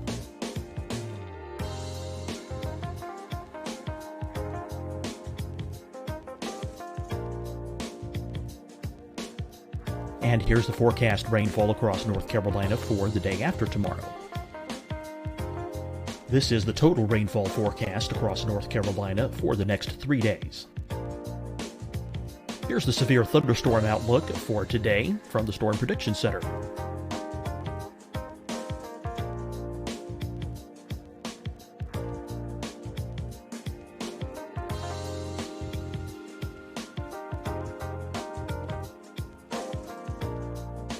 Here are the forecast high temperatures for today for South Carolina. Here are the low temperatures for today for South Carolina. Here's the probability of precipitation forecast across South Carolina today. And here are the rain chances across South Carolina tonight. Here are tomorrow's forecast highs across South Carolina. Here are the forecast low temperatures for tomorrow for South Carolina. And here is the probability of precipitation across South Carolina tomorrow. Here's the precipitation chances across South Carolina tomorrow night. Here are the forecast highs for the day after tomorrow in South Carolina. Here are the forecast low temperatures across South Carolina for the day after tomorrow. And here are the rain chances across South Carolina for the day after tomorrow. And South Carolina's probability of precipitation for that night. Here's the Storm Prediction Center's severe thunderstorm outlook across South Carolina for today through tonight. Here's the Storm Prediction Center's severe thunderstorm outlook across South Carolina for tomorrow and tomorrow night. And here's the Storm Prediction Center's severe thunderstorm outlook across South Carolina for the day after tomorrow through that night. Here's the severe thunderstorm outlook for today from the Storm Prediction Center.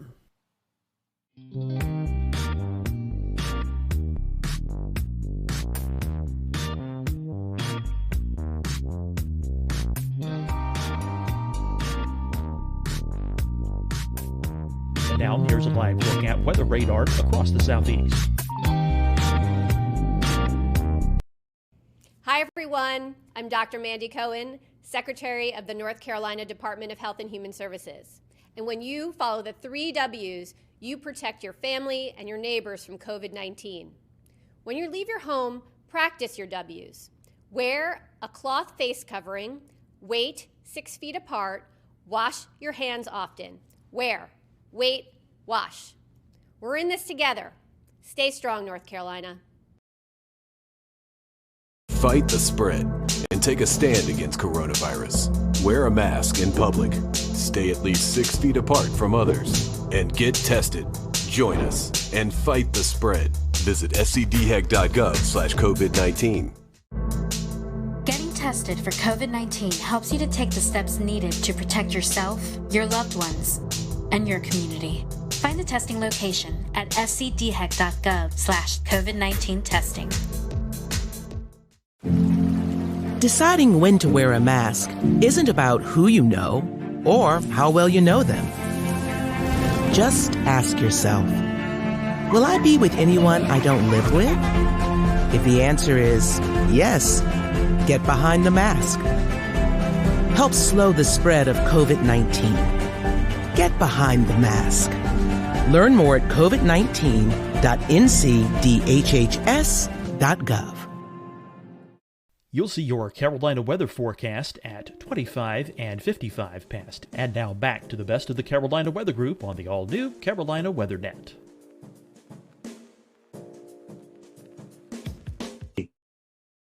Steep, almost look like cliffs before they spill or plunge over. So we do have these deep water hazards as they migrate to the coast, can create certain issues for us. That's really interesting. And so our small craft advisories, are they changing to warnings? Can you tell us a little bit about the changings that are happening to that? Yeah, there might be some. We're going through hazard simplification where we're taking a look at a variety of products and trying to make it a little bit easier. When you look at the weather.gov map and you see all the advisories and hazards and warnings going on, sometimes the thing's lit up like a Christmas tree. So the agency has invested a lot of effort with social scientists, with core partners to try and find a better way. So we will see some changes with that. I don't know to the extent how small craft advisories will change.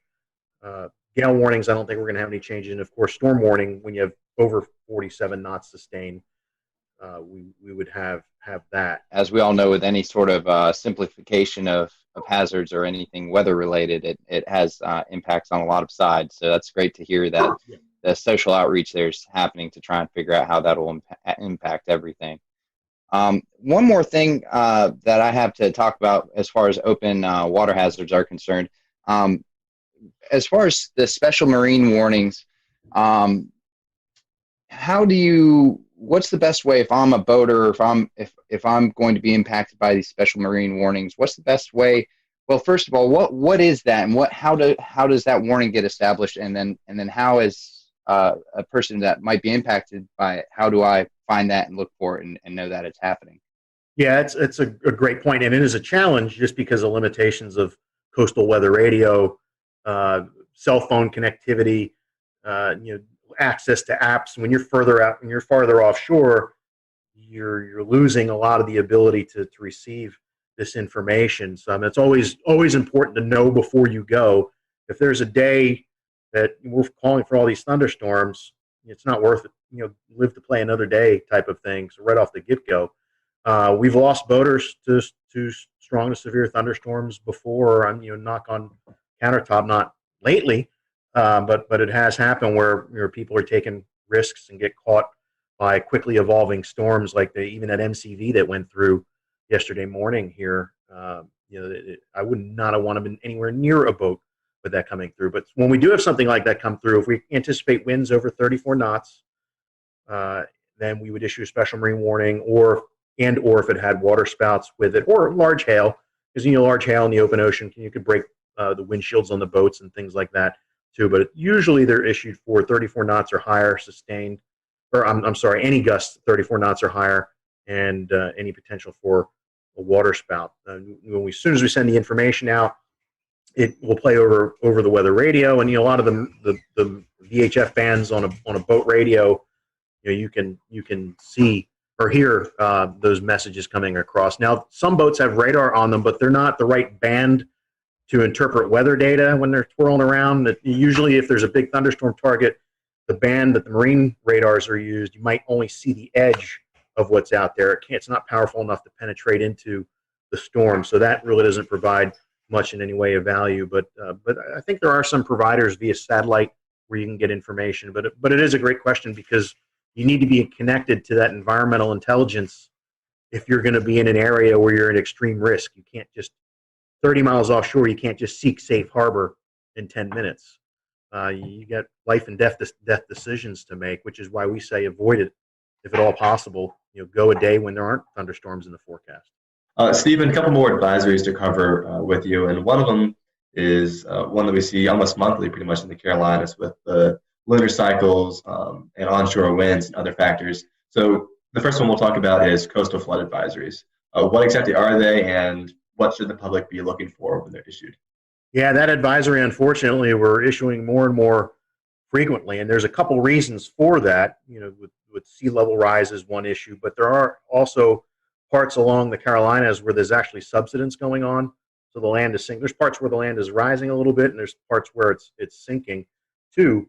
You can also have changes to the local hydrology, like they did a lot of dredging the Cape Fear River. So between the subsidence, sea level rise, and the dredging, our number of coastal flood advisories has gone up incredibly. Now, the thresholds for where we, before we decide to issue one or not, vary based on the datum that's related to that location. So you can't apply 5.5 feet mean low or low water at every coastal station, because their datum varies. So what we have done, worked with a hydrologist, we've done coastal flood surveys, get out there when there is flooding going on and observe the impacts.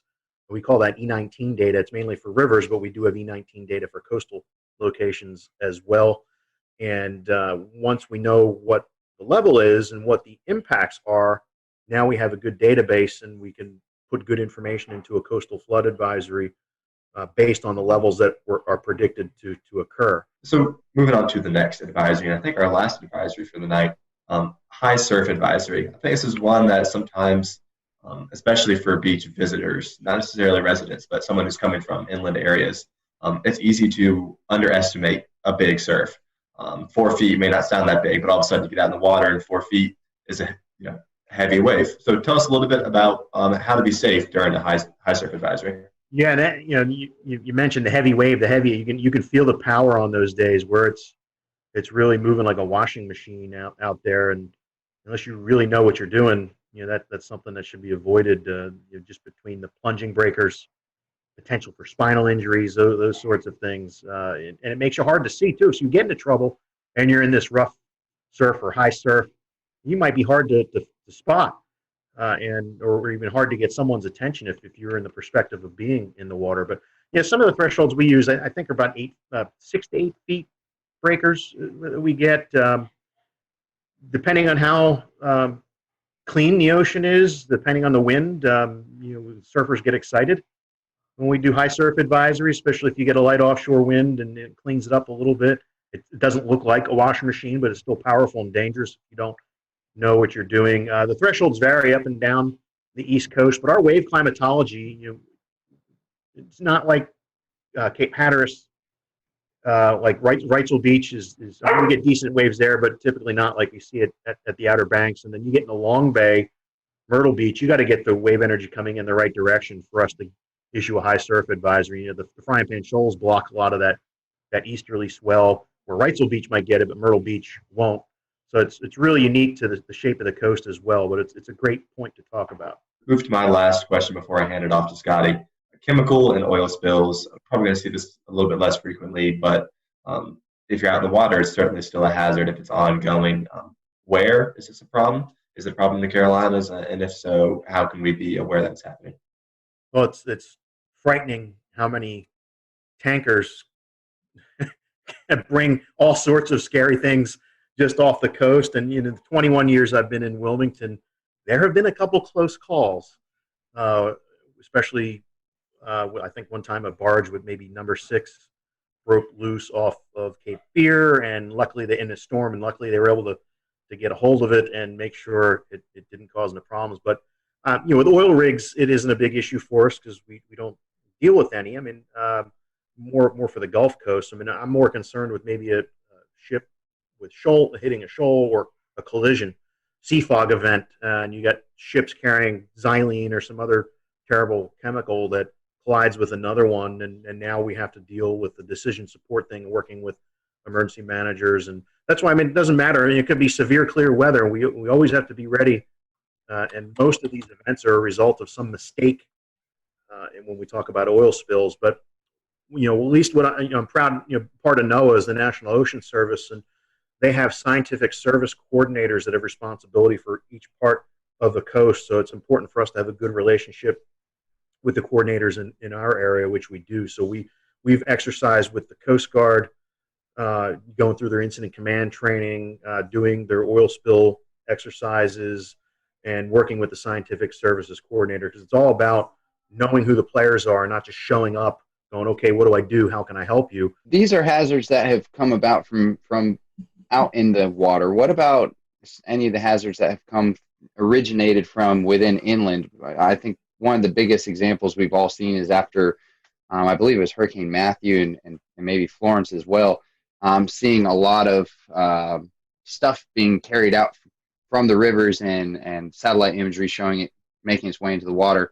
Was there any sort of response to that as far as keeping people off the beaches for a period of time, or any sort of hazards associated with that might happen again the next time we get a big hurricane? It's a great point too. There's the debris hazards too for boaters.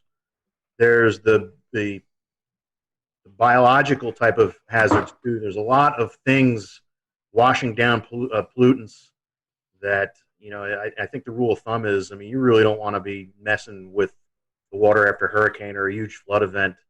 Bacterial counts are high. The other pollutants that are out there, give time for it to flush out. And what's amazing is that after a hurricane, the fishing is usually tremendous along the waterways and just offshore for that month or two afterwards. One thing that very photogenic around the Carolina coast, and we see these events happen, are water spouts. So can you talk to us about maybe the conditions that warrant to these water spouts? And I know you guys monitor these, and you give out surf hazards.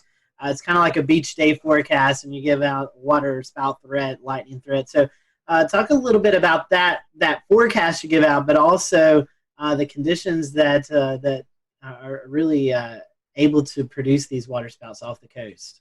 Yeah, and I got to give props to one of our lead forecasters, Tim Armstrong, who developed this water spout risk, where he went back and looked at a catalog of events that we've had over the years and found some really interesting information about instability and actually lack of shear type of environment, but with a boundary in the area like a land breeze or some other boundary that might be stalled up there. So it was, we think, people see a water spout and they might think it's it's the classic tornado, and some of them are, like the big Myrtle Beach tornado, July 6th, 2001, somewhere around there, was actually like a classic tornado that just happened to ride down the beach and move into the water. So some are classic tornadoes, like even the tropical cyclone tornadoes are more of the classic type versus your regular water spout. So, but every summer we get the right instability in place. We get light winds through the atmosphere with that boundary there,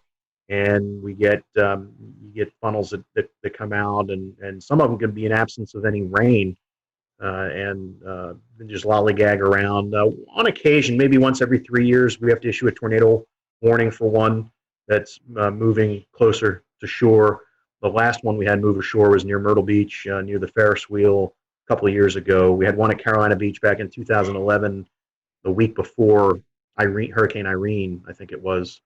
We had to do a tornado warning for that. And they don't show up on radar all that great. We use some products like Spectrum to really see some of that smaller scale turbulence that's going on associated with the funnels. They're usually very narrow, so with the beam spreading out from the radar after a distance, the circulations sometimes are too small and they don't get captured by the beam all that well. So it's important for us to have partnerships with the Coast Guard and the boating community and lifeguards as well to see them and get that information back to us so we can take action, unless it's a little bit bigger one that shows up on radar. Stephen, we've certainly appreciated this all useful information as our listeners and followers head out to the beach for some relaxation time, and we hope tonight's program will help you all who are listening and watching to know these hazards, that on a sunny beach day there's still things that we need to pay attention to. For folks who may be coming into the Wilmington, Myrtle Beach, the southern North Carolina coast, the forecast area that you cover, Stephen, what's the best way to follow this information? Do you have a section on your website? I know you mentioned social media. Where can our followers and listeners find that info at? Yeah, each office on their webpage, like Wilmington, weather.gov/ILM, or Charleston is weather.gov/CHS. We have a surf zone forecast link on the webpage there. It's not as pronounced as we'd like to be. It's usually towards the bottom, but there's good information there. But I would recommend tapping into us on Twitter or on Facebook, and especially with Twitter, because some of these beach hazard statements that we issue for when the risk is moderate or high for rip currents, I mean, you would get that information that way, and you might learn about some other things too. So if you're heading to the beach, make sure you follow National Weather Service Wilmington, Charleston, Morehead City, I think, and I think that's the three. Yeah, Springfield, Virginia has a little bit of North Carolina. Yeah, so follow those accounts if you're heading to the beach. That way you're up to date on all that's going on along the ocean. So Stephen, thank you for your time. We hope that you have a great rest of the summer. I know hurricane season is lurking and around the corner, and you're getting prepared for that. So hopefully it'll be a quiet season for you. We appreciate you joining us tonight. You're welcome. We can use the break, so I'll take it. Definitely. So thank you guys for watching the Carolina Weather Group. We'll see you next time. Have a great evening.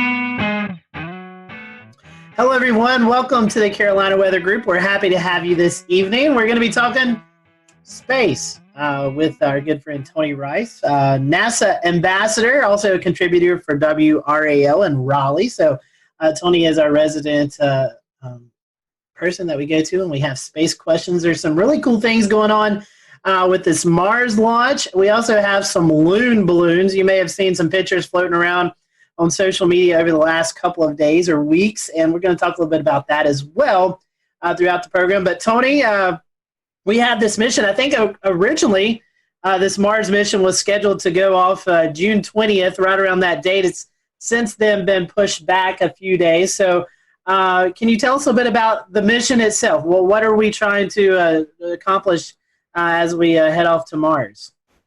So this is was originally called the Mars 2020 rover, and it's a follow-on to the Mars rover you would know as Curiosity. So it's about the size of a minivan, a little bit smaller than that, and its purpose is to go out there and find basically what happened to Mars. It's going to work in concert with obviously Curiosity and all the other assets that are out there at Mars, the orbiters that are studying the atmosphere, that are taking those fantastic pictures that we see of Mars.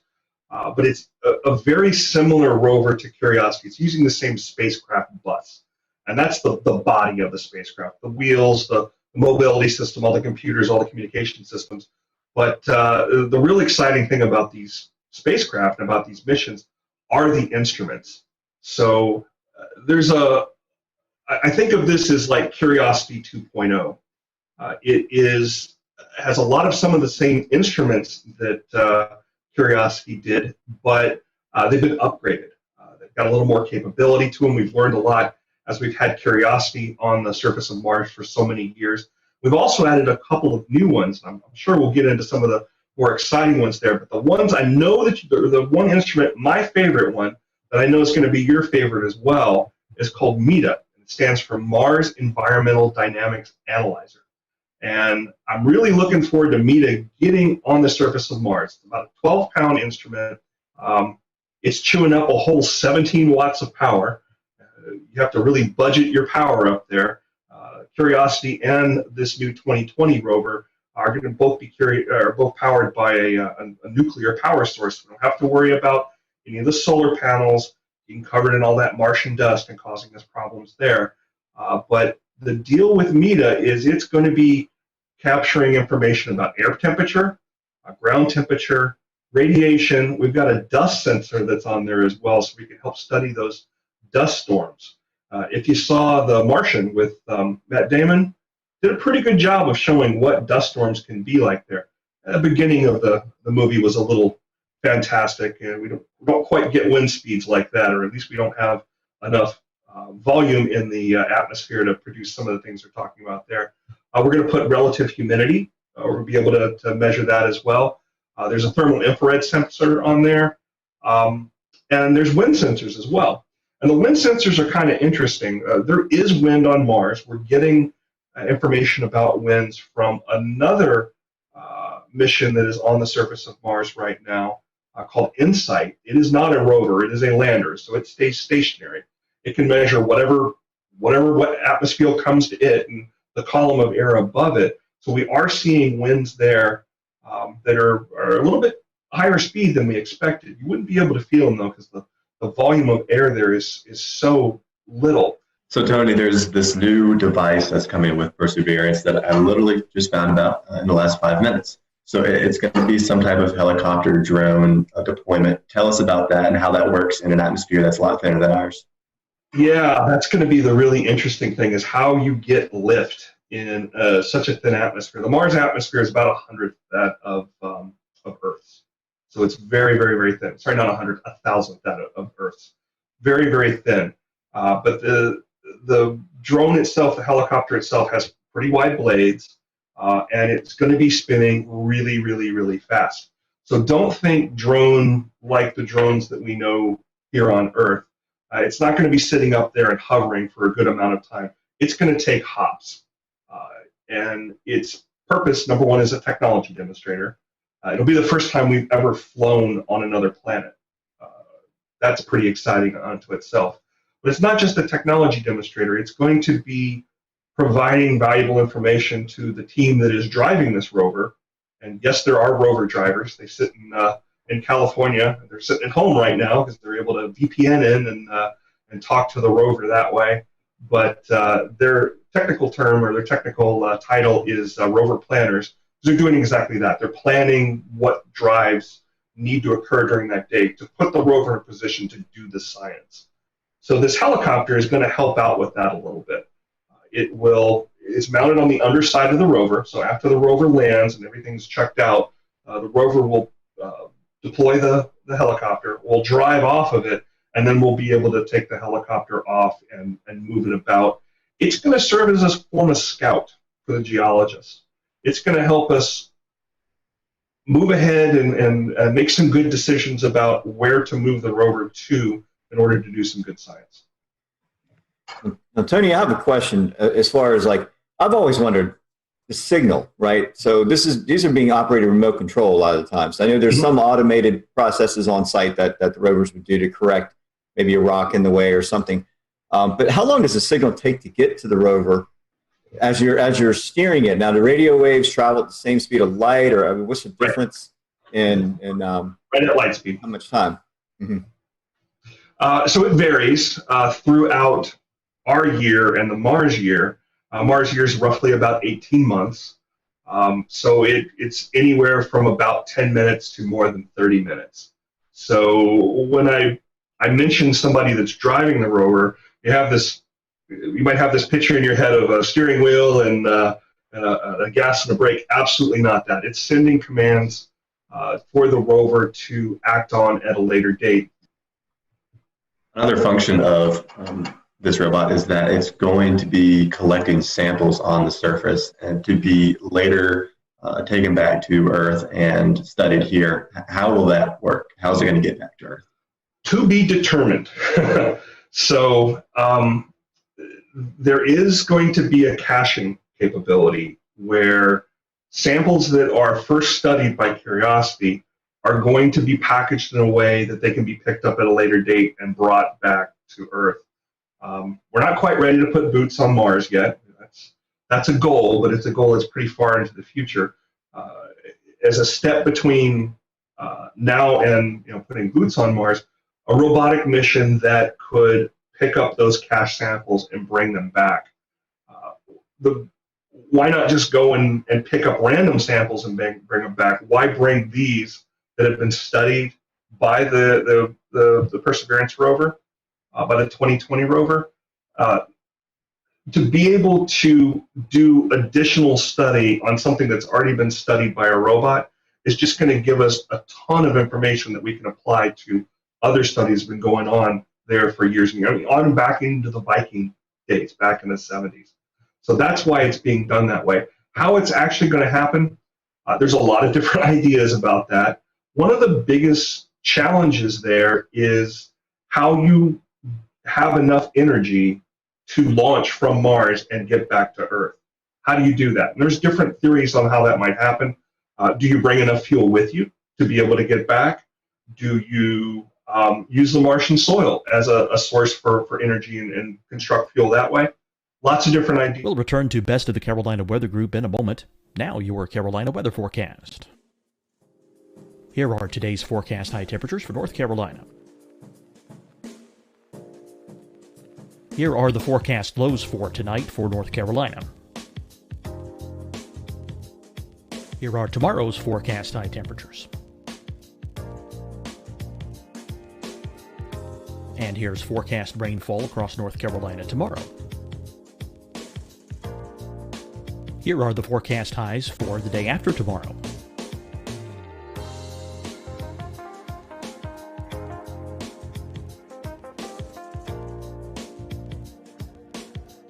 And here's the forecast rainfall across North Carolina for the day after tomorrow. This is the total rainfall forecast across North Carolina for the next 3 days. Here's the severe thunderstorm outlook for today from the Storm Prediction Center.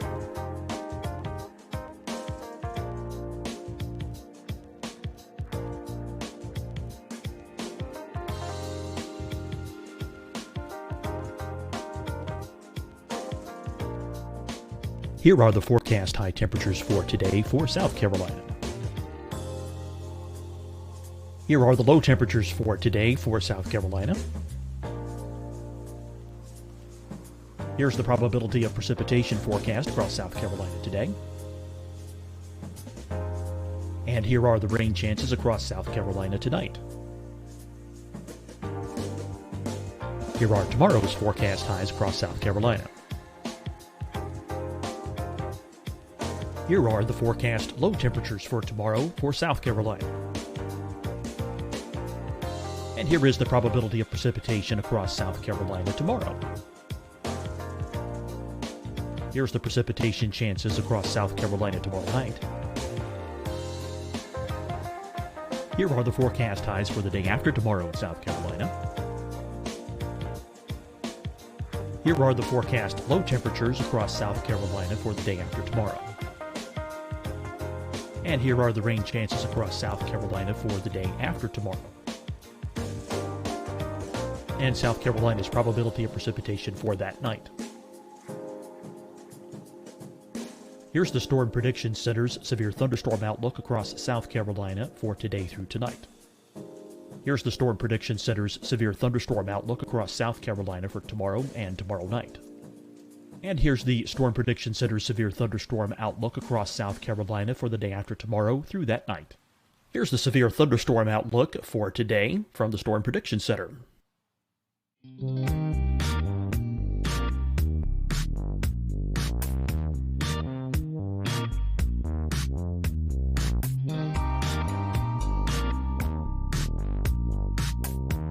Now, here's a live look at weather radar across the southeast. Hi, everyone. I'm Dr. Mandy Cohen, Secretary of the North Carolina Department of Health and Human Services. And when you follow the 3 W's, you protect your family and your neighbors from COVID-19. When you leave your home, practice your W's. Wear a cloth face covering, wait 6 feet apart, wash your hands often. Wear, wait, wash. We're in this together. Stay strong, North Carolina.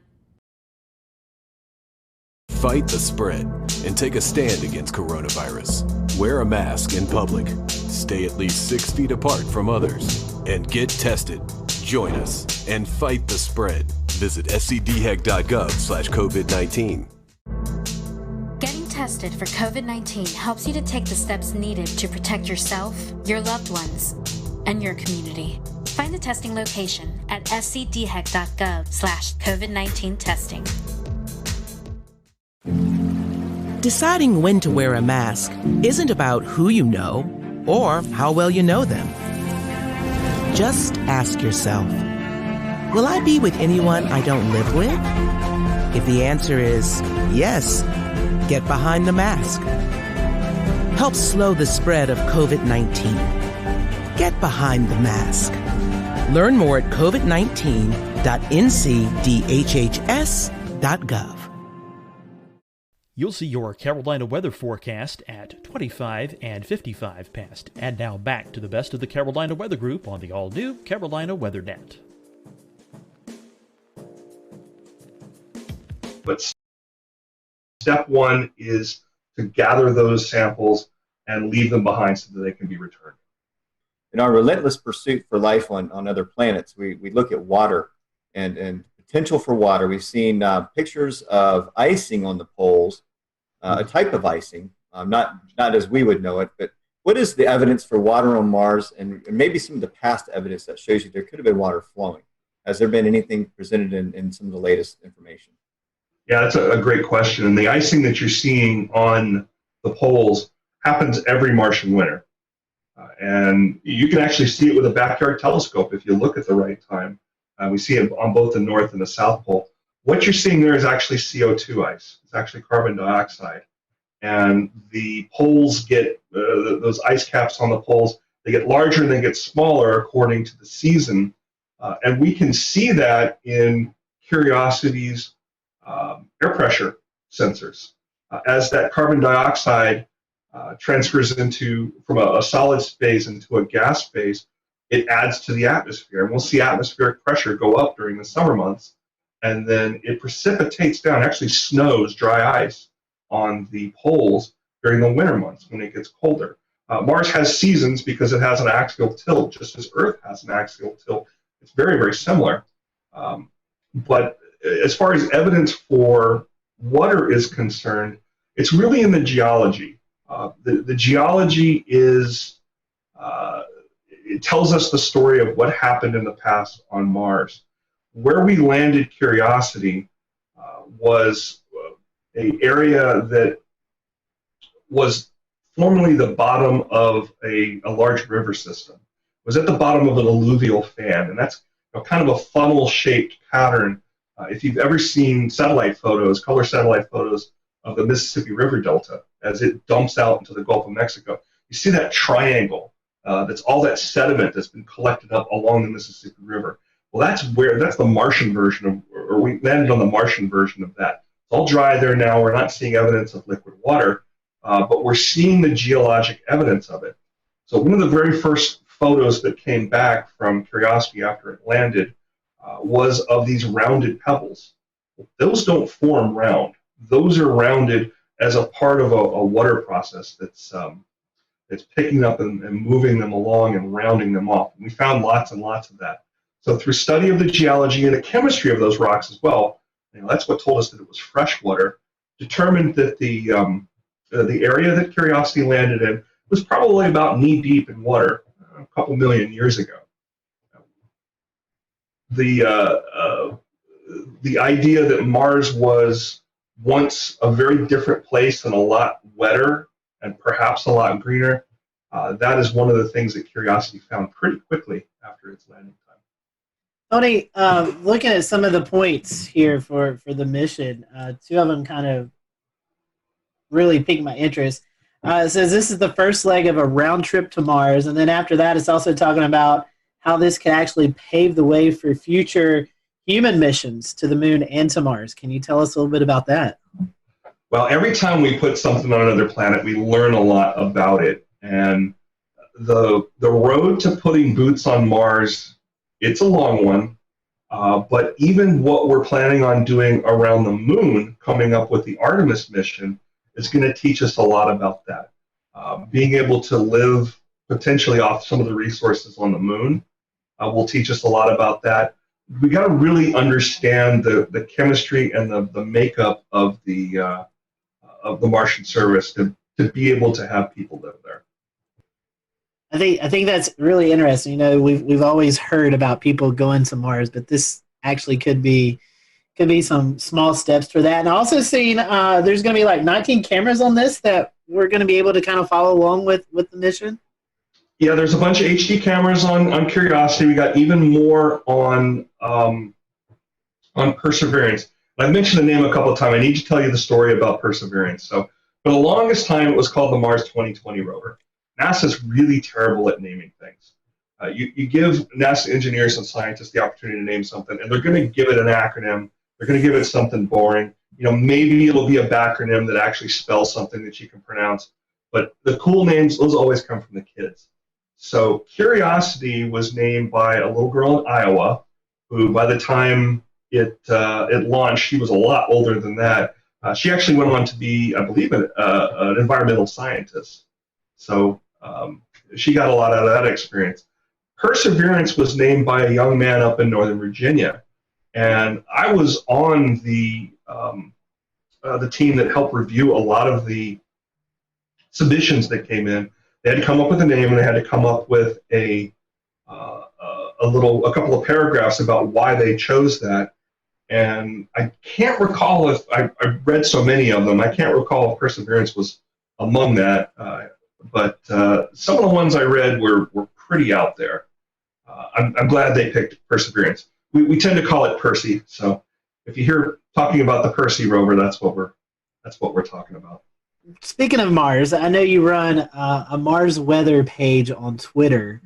I know you kind of keep up with some of the stuff, so we thought it'd be kind of cool to tie in Mars weather, your Twitter page. What all you monitor? How you get that information? How do you provide a Mars weather forecast and observations? So we don't forecast yet. We're hoping to have enough data here one day that we can start having a forecasting product. We'll certainly need something like that once we get those boots on Mars.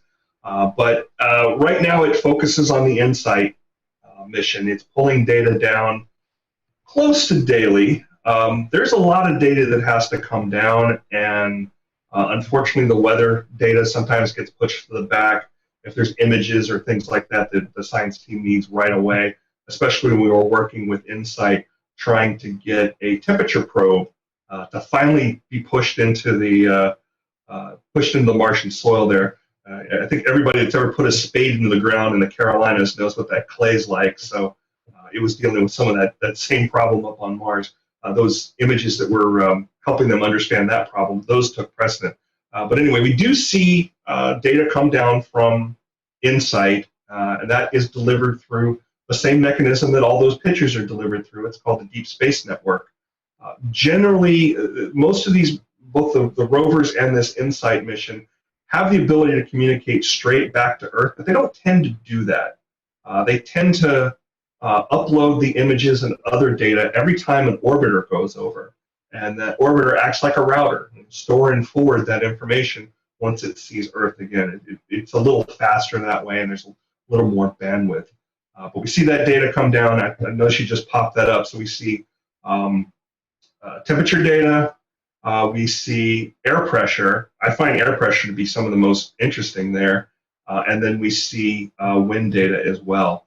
So the last one that came up was from Sol 566, and Sol is a day on Mars, and that equates back to the 29th of June. It's the last time we saw something from it. As you can see there, the low was 25, which is, so the high was 25, the low was 126 below zero, and these are both Fahrenheit. And each day on this Mars Weather Twitter, it goes and randomly picks a city somewhere, and Clayton just happened to be picked up there. Last time it was doing a comparison. You can see the comparison there, but again, the most interesting comparison in my mind is the pressure. So, we were seeing about 1,012 hectopascals, which I think equates to millibars. You guys keep me honest there. That's what y'all speak in. Yes. And that on Mars is about 7.7 hectopascals. That's one of our biggest challenges on Mars is the lack of atmosphere. It's just really, really, really thin there, and it continues to be stripped away by the solar winds. And that's not something that we're going to be able to correct anytime soon, perhaps ever. So I guess there's really no wind chill there. I mean, I'm looking 25 degrees with a 37 mile per hour wind gusts. That's not really a wind chill there then. Yeah, not too bad. We do see temperatures go above freezing there. It does happen. Yeah. So Tony, I mean, obviously you're not using Trot Cup anemometers or RM Youngs. I mean, how is this? How is wind speed capture? Is it using like Venturi effect, or you're consolidating the air into a point, or how is that measured exactly? So the thing to look up is an instrument called a hot dice. It is a couple of basically electrodes that are exposed out there and are measuring differentials. They are without moving parts. That's really, really important when you've got a robot out there that you can't go service. There is no Home Depot on Mars to go get spare parts. Well, you said one last thing. You kind of mentioned that it does get above freezing on Mars. What if you could just real briefly speak to the general temperature range? How cold does it get in winter? How warm does it get in summer? Yeah, we're talking around negative 200 Fahrenheit with the lows. And during the summer, most of the time we're talking in the average temperature there is hovering around negative 80, negative 100. I just think it's cool. You have a mesonet on Mars. We do. We got two of them now, about to put a third. I've heard that there's a team already being picked to possibly go to Mars by as late as, 2028 or 2030? Is that correct? I will make no comments on when we're going to Mars. You're not going to trick me into that. I had to try. There's a lot that needs to be done, and each one of these missions, be they robotic or be they human up to the International Space Station, or once we get Artemis off the ground and have a gateway to the moon, each one of those, it may not seem like it's getting us closer to Mars, but we learn something from each one of them that can be applicable. And when that actually happens, I hope it happens soon, but it's a long road. Tony, shifting gears, one of the things that I spotted on Flight Tracker this week, and I think several of the people here in the Carolinas have, were alongside all of the little cute icons for airplanes, these circular balloon icons for the Loon Balloon Project. Tell us about it. I understand you're familiar with it, and I think it caught a lot of us flight trackers off guard maybe a little bit, but also people screaming UFOs in the sky as these things were passing overhead. Yeah, there was a little bit of that, wasn't there? Yeah, it's something that I got to learn a little bit about the other night. So in addition to talking with you fine folks, I've got about 350 meteorologists around the country that I'm in contact with on a regular basis. I try to give them information about the what's visible in the sky, usually planets, usually comets, meteor showers, things like that. But I am perfectly happy to get a "what's this thing in the sky" question when it's something in our atmosphere. And that's what happened. I forget what day was it. Was it Tuesday night? Yeah, that sounds maybe Monday. I mean, depending on where you were, right? These things went right over Greensboro, down towards Fayetteville, then out towar's Charleston. So it was kind of a simple day. I first got looking at these things. It was Tim Buckley at WFMY in Greensboro. I get a text from him and it says, "There's this white dot in the sky. What do you know about it?" What? And I looked at it and immediately thought it was a balloon. Unmoving white dot in the sky, especially that high up, is going to tend to be a balloon. It's so high up it doesn't appear to be moving at all. These balloons are operating with between 50,000 and 60,000 feet. So as you mentioned, as part of Project Loon, we came to understand, which is a a project that is, I want to make sure I get the relationship correct here. Google and Loon are subsidiaries of the same parent company, which is called Alphabet. It's all business spin-off nonsense, but anyway, they're looking to provide, as I understand it, internet connectivity in areas that don't get it, which I think is great. I think they're pushing to have like 1 megabit ability. There's an antenna that you have to have outside, and it's going to be a network of balloons, not unlike SpaceX's Starlink project, that talk to each other and serve as an uplink downlink network. But as I understand it, they're in a testing phase. I think their launch site is up in northern Arizona somewhere. I'm sorry, northern Nevada. And these particular balloons that floated over the Carolinas, there was 4 that were visible here around the Triangle area, and up in the Triad around Greensboro, they were visible there as well. If you think about 50,000 feet, you think about that circle that you draw around something like that, it's visible for a good amount of space. So we dug into it. It's funny that you saw it on flight radar first, because everybody else saw it in the sky first. We go outside from time to time. We didn't get the direct overhead pass here in Charlotte. Yeah, you did have one float a little bit near you. There was one that went on out over Asheboro and Asheville, out over Cherokee, and ended up in Alabama the last time I saw it. The ones that we saw around Greensboro, as I understand them, they floated out directly south off the coast of Charleston and ultimately Jacksonville. But I went and looked just out of curiosity. Once I found out that they were trackable through flight radar, wrote a little script that went up to use one of the APIs of one of those radar tracking sites, or those flight tracking sites. I found 32 of them around the world. Wow. I found actually 33 over Australia, the Congo, Kenya, Zambia, Peru. I'm looking at my list here right now. There's a bunch out east of Madagascar and one off Peru. And then we had the couple here that had floated down from Canada, down across Ohio, West Virginia, and into the Carolinas. Hey, they could be pretty scary if you don't know what they are. I had one other question, and then it sounds like Shay has one too. I'm curious, Tony, in your reading, besides the application of using them to provide internet to rural places that maybe aren't tethered on the ground, have you seen any discussion of an application to use them in storm response when a network might be wiped out due to a natural disaster? I believe they actually used them for that purpose after, I want to say it was in 2017, but with that pair of storms that went over Puerto Rico. They did some releases from Puerto Rico. If you go on one of the flight tracking websites, I think it might have been Flight Radar 24, don't quote me on that, but there's a blog post on there about them tracking many of these things during some of those storm responses.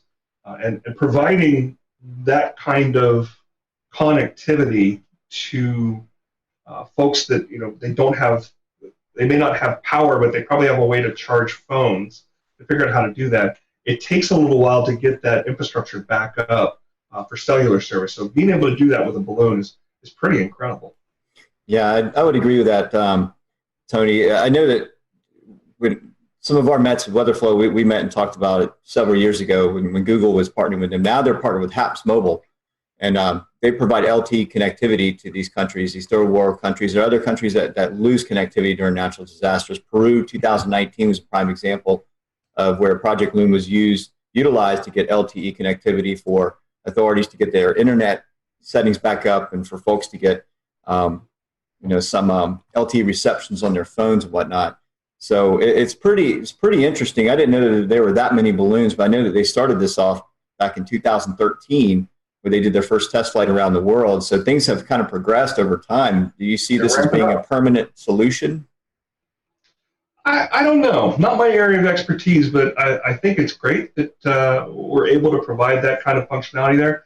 One concern I've got, though, is that these things are helium-based. And helium is something that is in short supply right now. I mean, if you were to go to one of the party stores and try to get helium balloons, you probably couldn't do it. Helium is a very important gas in the space industry. It's used for cleanly purging cylinders and spheres and things like that. So we need it for lots of different things. I hope they can find another lifting gas other than helium, because it is a neat and useful project. But I hope they don't use up too much helium doing it. One other thought on it too is, while we're up there hanging around for days and days at a time at 50, 60,000 feet, sure would be nice to get some weather instruments up there too, some atmospheric instruments, and be able to send some of that data down from that close to the stratosphere. Sure, I know Boeing's doing that with the unmanned craft that flies for weeks and months at a time on solar energy. And I think when I read on Loon's website that they have their partnership with HAPS Mobile, they have test flight. They've done all their they've rolled out their new unmanned craft that goes out. So that may be the solution to what they're looking for. Instead of having balloons anymore, they're going to have unmanned planes going up that just circle around. We've lost a lot of data from the grounding of commercial airliners too during the COVID situation. It's amazing how much data we were getting from those.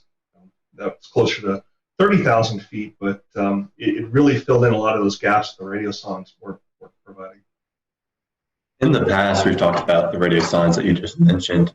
Could you maybe compare and contrast these Loon balloons with a typical weather balloon, because they have very different lifetimes, obviously, and different purposes? Different lifetimes, quite a bit larger, and if you find the images of the Loon launch site, I was looking at that the other day. They got some permanent structures out there, and they're building some larger ones as well, just to be able to handle launching these things, because they are so significantly large. And they do get much bigger as they go up into the atmosphere and the air pressure goes down. So most folks that I saw report them or share pictures of them describe them as looking like big jellyfish. It's a kind of a silvery looking material, very, very large. It's not as spherical as a weather balloon looks. Those are, you guys are the experts here. I think they're made of some sort of a latex material, but it's very opaque. Where these are almost like translucent appearance. They're much, much larger, and the volume of lifting gases that they put in there is very, very different too. So these balloons don't explode at 70,000, or they aren't even meant necessarily to go up to 100,000, like a typical weather balloon. They aren't. They hang out between 50,000 to 60,000 feet. I think a lot of what the research is doing right now is to understand how the steering winds up there work, how viable this is to provide, how wide a coverage that they can provide, how the jet stream, changes in the jet stream and other things like that are going to affect their coverage. It'll be interesting to see what comes out of it. And as you mentioned, we can go on these flight tracking websites and look at them. If you go in and you enter HBAL and a 3-digit number, you might just find one. Well, Tony, we certainly appreciate you being with us tonight to talk about the Mars mission and the Loon balloons, and we definitely appreciate your time. If folks want to follow you again on Twitter, how can they do that? So my personal account is RTP Hokie, HOKIE.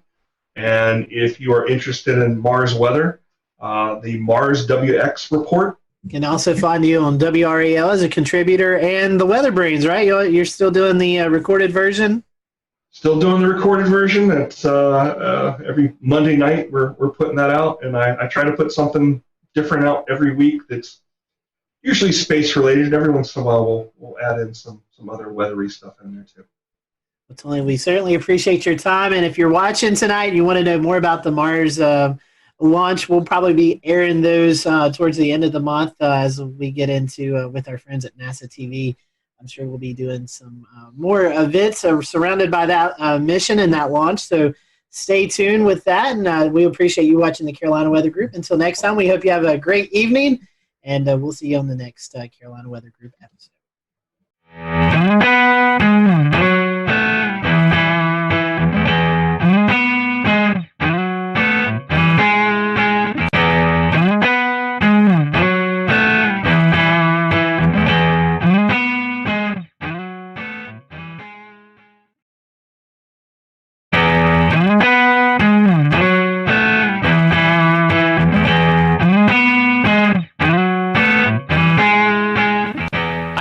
Puritan in Charlotte, a state of emergency has been declared in Allegheny County, North Carolina, after a historic 5.1 magnitude earthquake earlier this morning here on Sunday, August the 9th.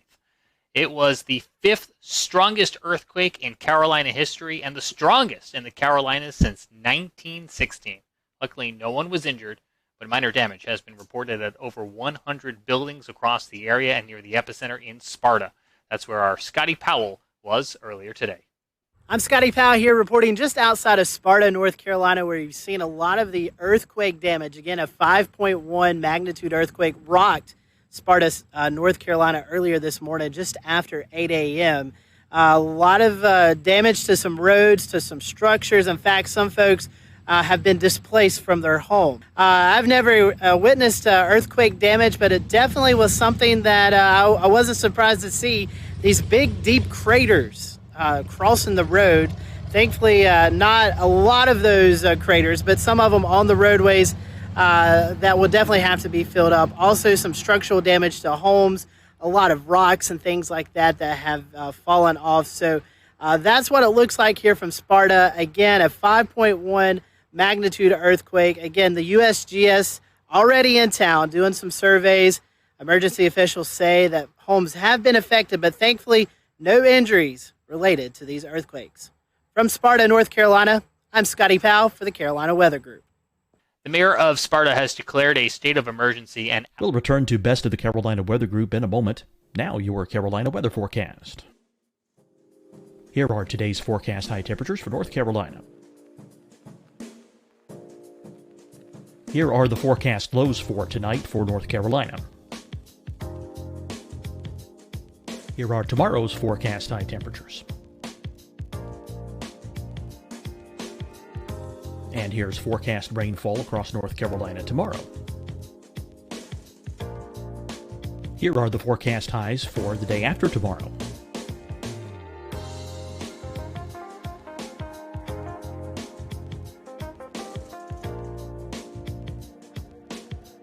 And here's the forecast rainfall across North Carolina for the day after tomorrow. This is the total rainfall forecast across North Carolina for the next 3 days. Here's the severe thunderstorm outlook for today from the Storm Prediction Center.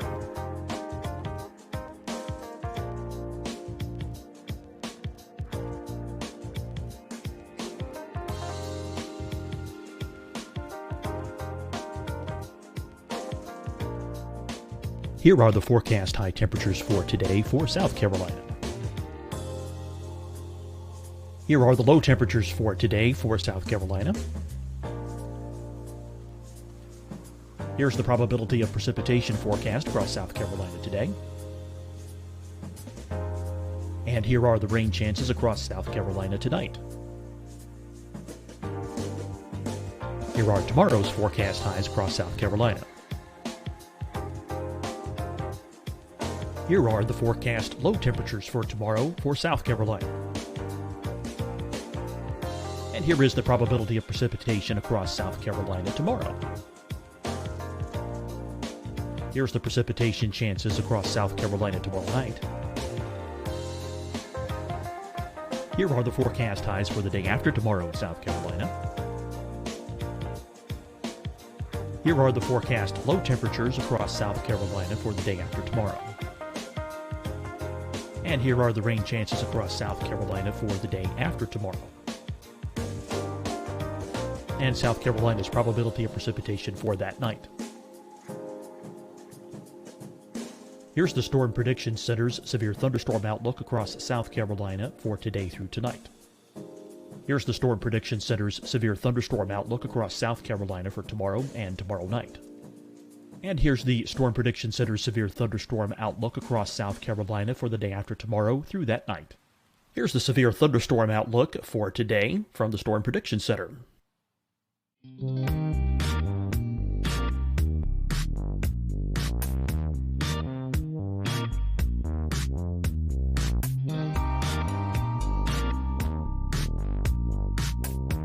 And now here's a live look at weather radar across the southeast. Hi, everyone. I'm Dr. Mandy Cohen, Secretary of the North Carolina Department of Health and Human Services. And when you follow the 3 W's, you protect your family and your neighbors from COVID-19. When you leave your home, practice your W's. Wear a cloth face covering, wait 6 feet apart, wash your hands often. Wear, wait, wash. We're in this together. Stay strong, North Carolina. Fight the spread and take a stand against coronavirus. Wear a mask in public. Stay at least 6 feet apart from others. And get tested. Join us and fight the spread. Visit scdhec.gov/COVID-19. Getting tested for COVID-19 helps you to take the steps needed to protect yourself, your loved ones, and your community. Find the testing location at scdhec.gov/COVID-19 testing. Deciding when to wear a mask isn't about who you know or how well you know them. Just ask yourself, will I be with anyone I don't live with? If the answer is yes, get behind the mask. Help slow the spread of COVID-19. Get behind the mask. Learn more at covid19.ncdhhs.gov.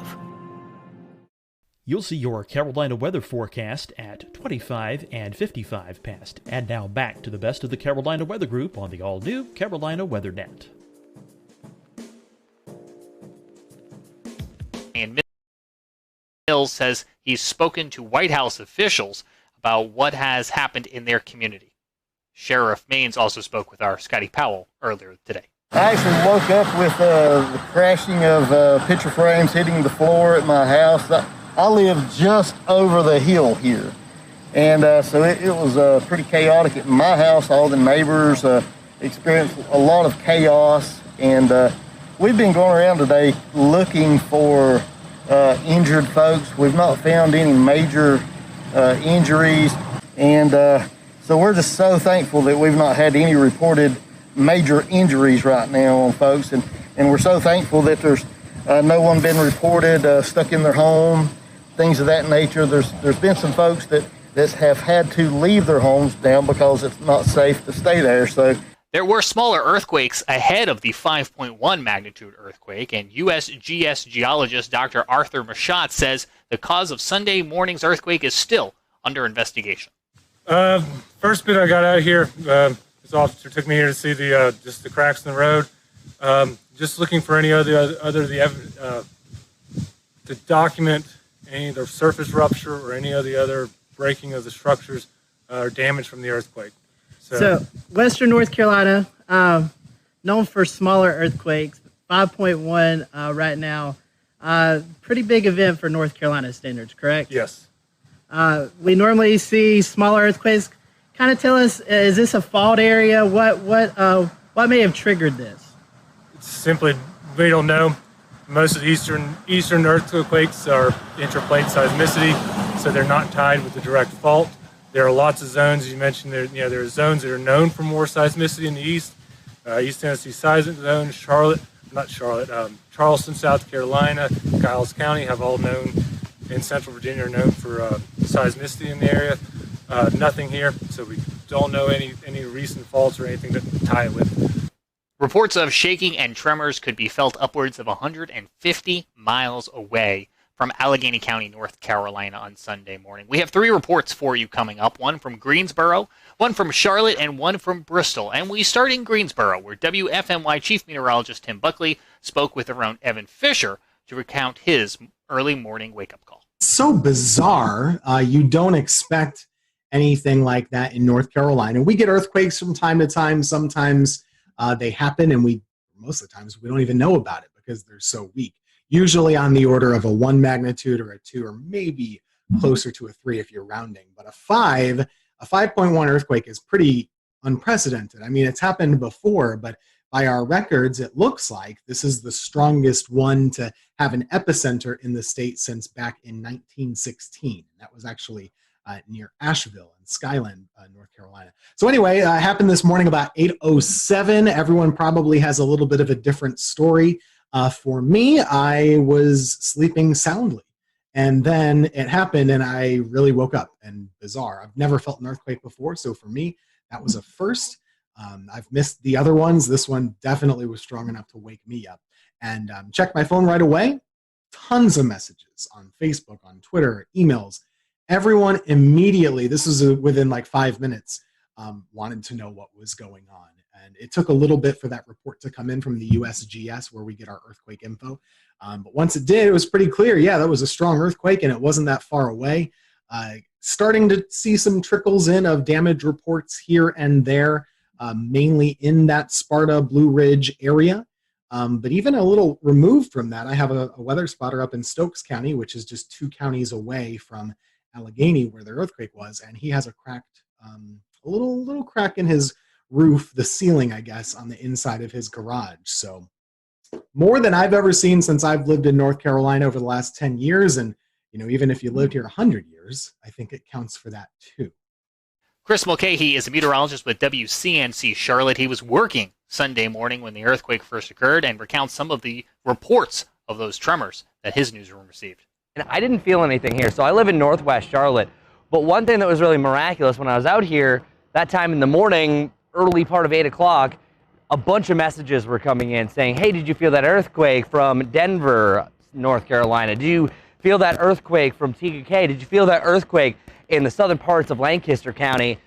This was a big deal. No matter what, even though I didn't feel anything, I gotta admit I'm a little bit disappointed, but seeing this unfold live time as we were doing our cut-ins for the Today Show, this is a historic event.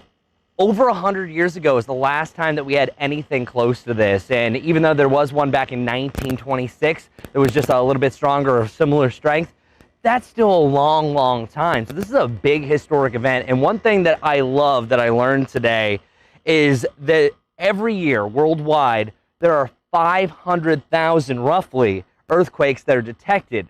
Of those, only 100,000 earthquakes are actually felt. The big fact, only 100 of those 500,000 produce damage. So that means the chances of this happening worldwide is a 0.0002% chance of happening. Our own Ricky Matthews works in Bristol, Tennessee, and here's what they saw in their community. Here in the Tri-Cities, where we felt the quake over the mountain chain, even though we're about 80 miles or so from where the epicenter was. If you kind of go from Kingsport, Tennessee, or kind of Johnson City, Tennessee, a lot of people in our area still reported feeling the shaking this morning. Right after 8 o'clock, I started to get reports of people saying they felt something, and my Twitter feed lit up of all the reports from people saying that we felt an earthquake, or we think we felt an earthquake, and suddenly we were in a we were kind of trying to gather information, but a lot of reports of people experiencing shaking for a few seconds in our area. No reports of any type of damage in our area, but certainly something that kind of caught a lot of people by surprise early Sunday morning when they were just trying to sit down and enjoy their coffee.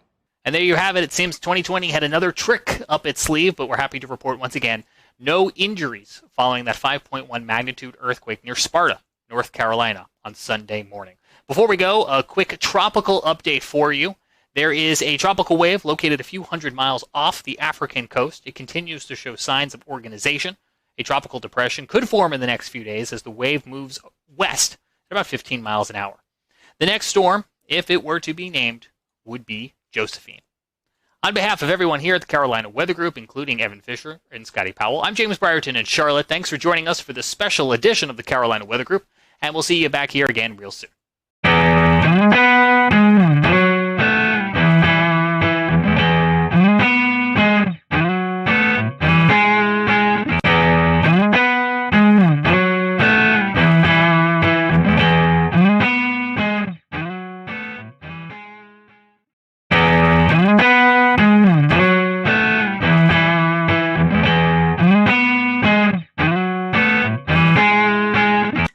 Welcome to the Carolina Weather Group. We're happy to have you this evening, and we want to bring in Alex Forbes, meteorologist student at Mississippi State University. And Alex has got a really cool project that he's been working on and was able to present over the last few months, and we're happy to have him on tonight. We're going to be talking about the SPC and the different risk levels. Sometimes you hear us talk about marginal, slight, moderate, all that good stuff. Well, Alex was able to interview you all with some assistance from some meteorologists and kind of get a better understanding of when we mention these things, what do you actually learn from it? So tonight we're going to be talking about that, some of his findings. We'll let Alex promote his social media towards the end of the show. So if you do have any questions that you'd like to tweet towards him, you can send them his way, and he can maybe help you out a little bit more with some of his research. So Evan, I know you and I, we're excited to talk about this. We saw this project a couple of weeks ago presented, and we're ecstatic to have Alex on with us tonight. So Alex, before we kind of get into the meat of the subject, first-time guest with us, so we want to thank you for that. And we always ask the first-time guest question: how did you decide this is what you want to do? How did you catch the weather bug? So for me, it was first grade. It was March. There was a line of severe storms that came through Metro Atlanta, and I still don't know to this day whether or not it was a tornado or straight line winds. We were never surveyed, so I don't know. But a tree fell on the corner of my house, right over there. And it fell on the house and it fell on the ground, woke me up at 4 a.m. And that was what planted the seed. But I didn't really start to get into weather and meteorology until about 4th or 5th grade. And it just evolved over time. It started off with, or it continued with me doing the weather for the elementary news, and then in middle school and high school and so forth, it just kept building and building and building. And lo and behold, I'm a senior now at Mississippi State, so something worked out. So in Georgia, I know Georgia has the meteorology program. What made you decide to go to Mississippi State? Yeah, so I want to do TV. Georgia has a fantastic geography program of which meteorology is a part of. They just recently added the meteorology degree, but Mississippi State is known for broadcasting, and that makes a difference.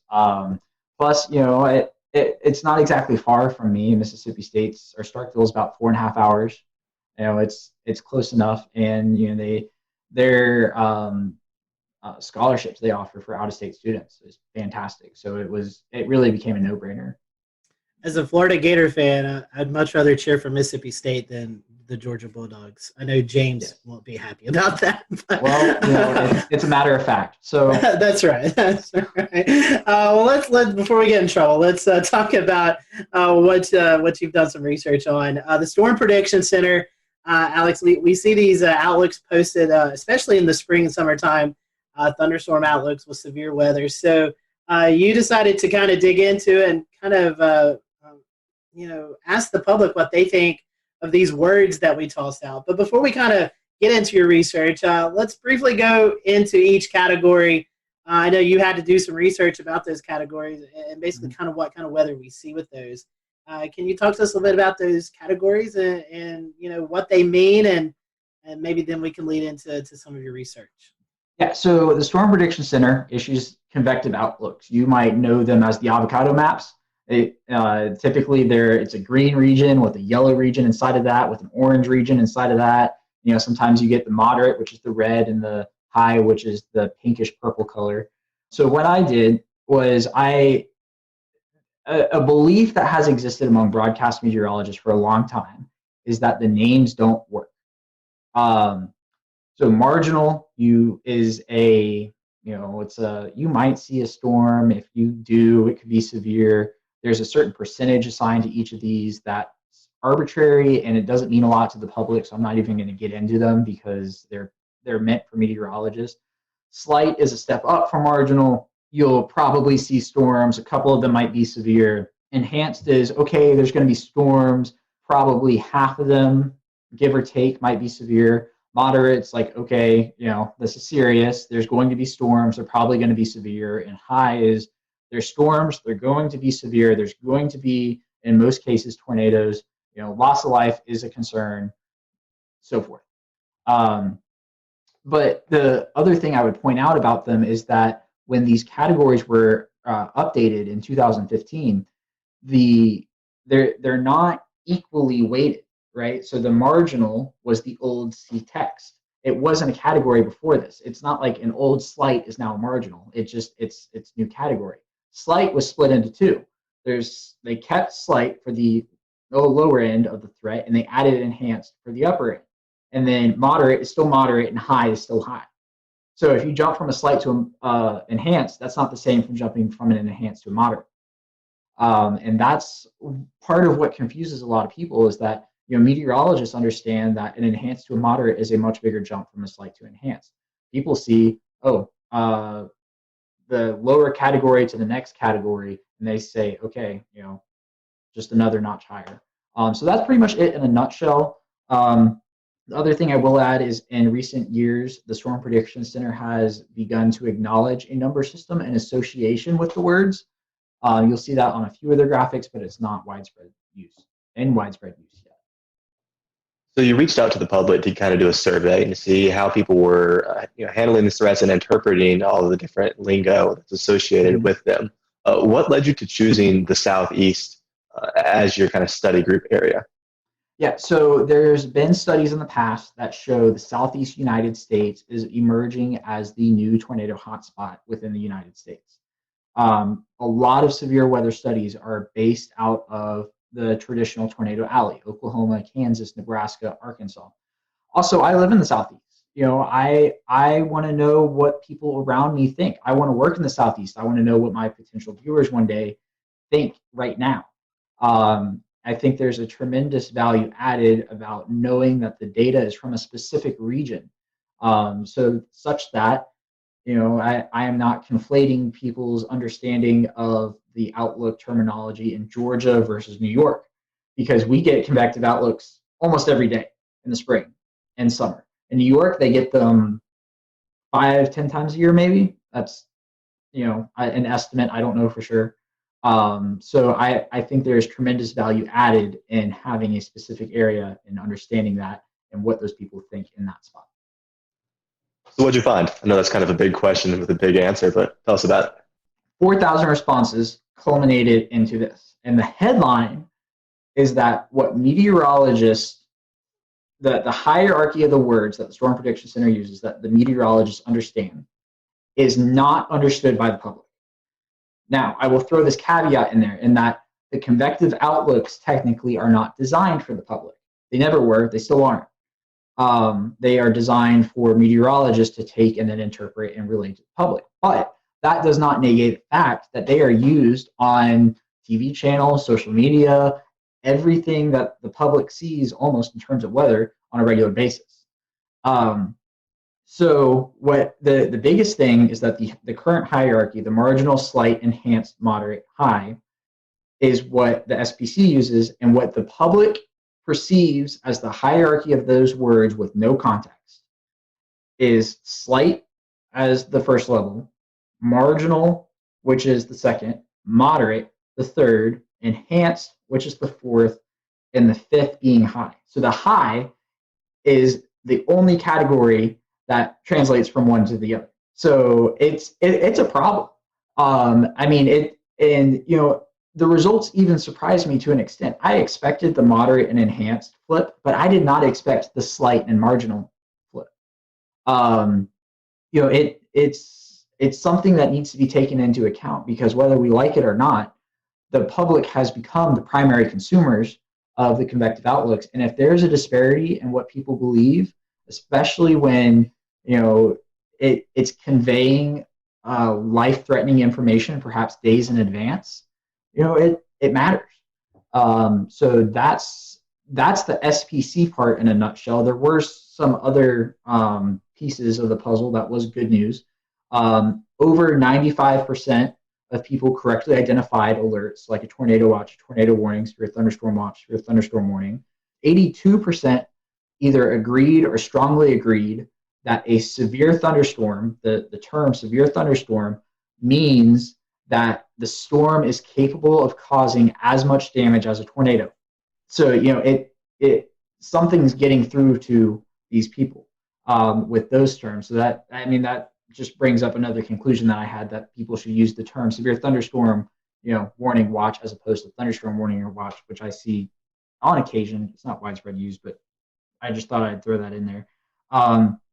And how people receive alerts was also measured in this. Close to 70% of people received an alert through their mobile weather app. So, That is more than 2/3 of the respondents to this survey who, keep in mind, are weather savvy because they most likely found this on a social media channel through a meteorologist. But still, we are at 70% of people now. Now, I will include that I did not specify the wireless emergency alerts as a different option because I don't think people know the difference. But still, 70% of people are dependent on their phones for an alert, and that's where they receive it first.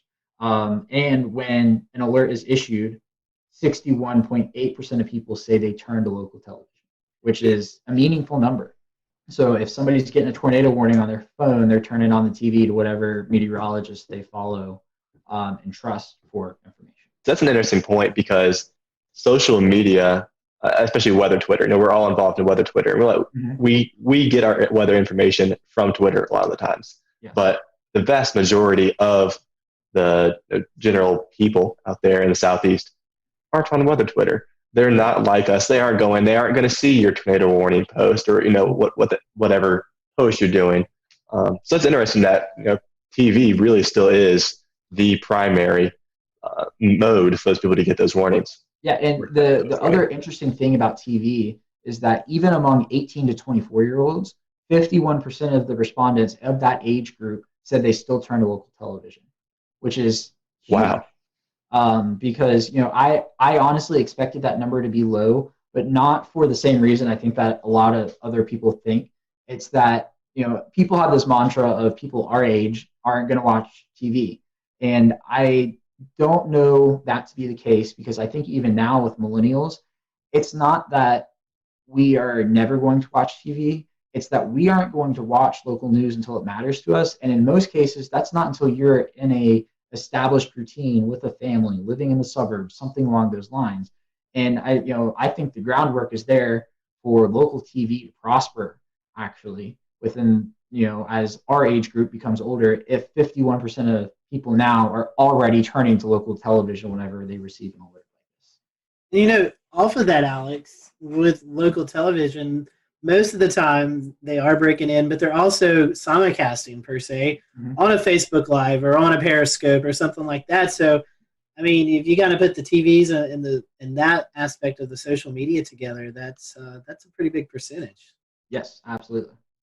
I found it interesting. I've got some of your stats up, and 12.3% of folks receive their warning first by NOAA Weather Radio. That's something that I guess I'm a little shocked by that because I wouldn't think 12% of the people would even have a NOAA Weather Radio. Yeah, so keep in mind the people who took the survey are weather savvy because they probably found it through a meteorologist on social media. I would point out, though, is I don't remember exactly who did the study, what year it was. I just remember it was 10 plus years ago that the NOAA Weather Radio number was at like 60%. And it's down to 12. And, I do not see a path forward for NOAA Weather Radio being the predominant way of people receiving information, simply because it's a cost barrier. Why am I going to go buy a $29 weather radio when this thing right here is going to give me the same information?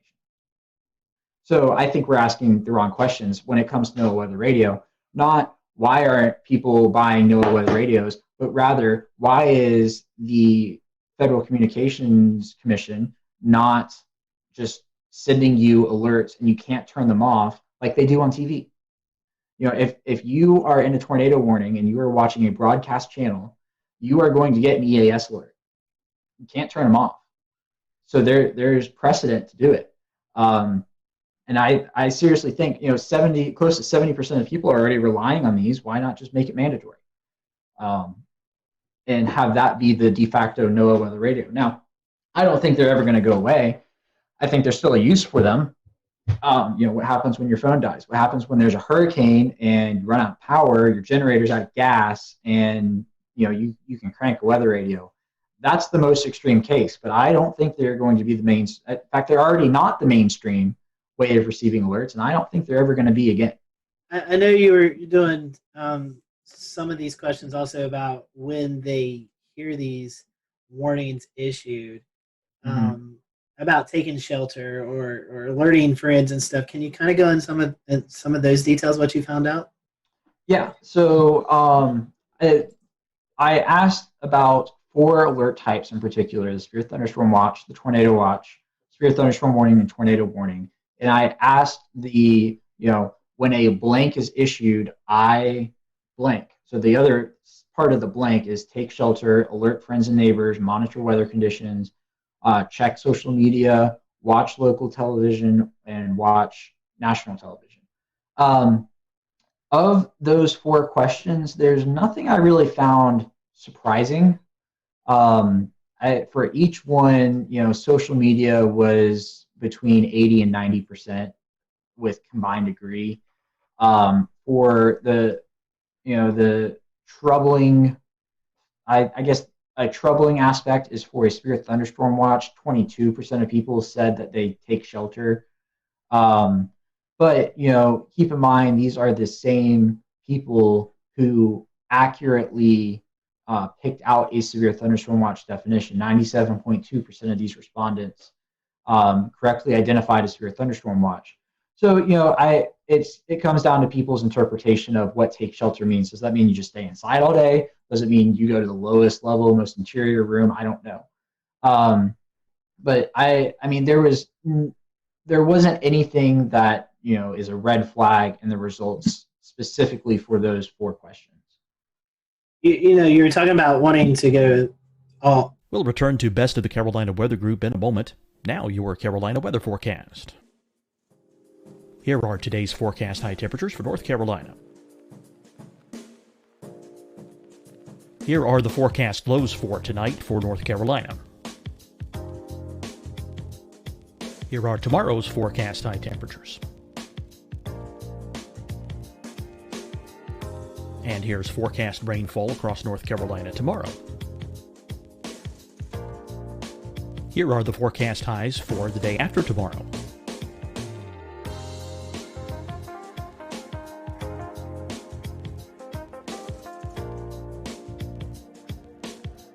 And here's the forecast rainfall across North Carolina for the day after tomorrow. This is the total rainfall forecast across North Carolina for the next 3 days. Here's the severe thunderstorm outlook for today from the Storm Prediction Center.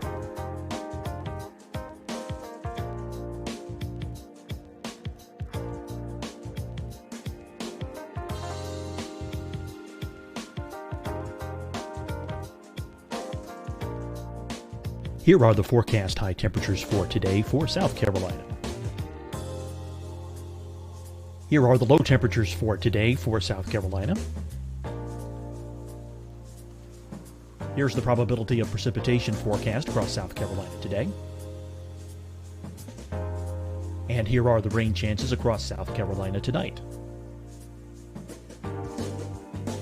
Here are tomorrow's forecast highs across South Carolina. Here are the forecast low temperatures for tomorrow for South Carolina. And here is the probability of precipitation across South Carolina tomorrow. Here's the precipitation chances across South Carolina tomorrow night. Here are the forecast highs for the day after tomorrow in South Carolina. Here are the forecast low temperatures across South Carolina for the day after tomorrow. And here are the rain chances across South Carolina for the day after tomorrow. And South Carolina's probability of precipitation for that night. Here's the Storm Prediction Center's severe thunderstorm outlook across South Carolina for today through tonight. Here's the Storm Prediction Center's severe thunderstorm outlook across South Carolina for tomorrow and tomorrow night. And here's the Storm Prediction Center's severe thunderstorm outlook across South Carolina for the day after tomorrow through that night. Here's the severe thunderstorm outlook for today from the Storm Prediction Center.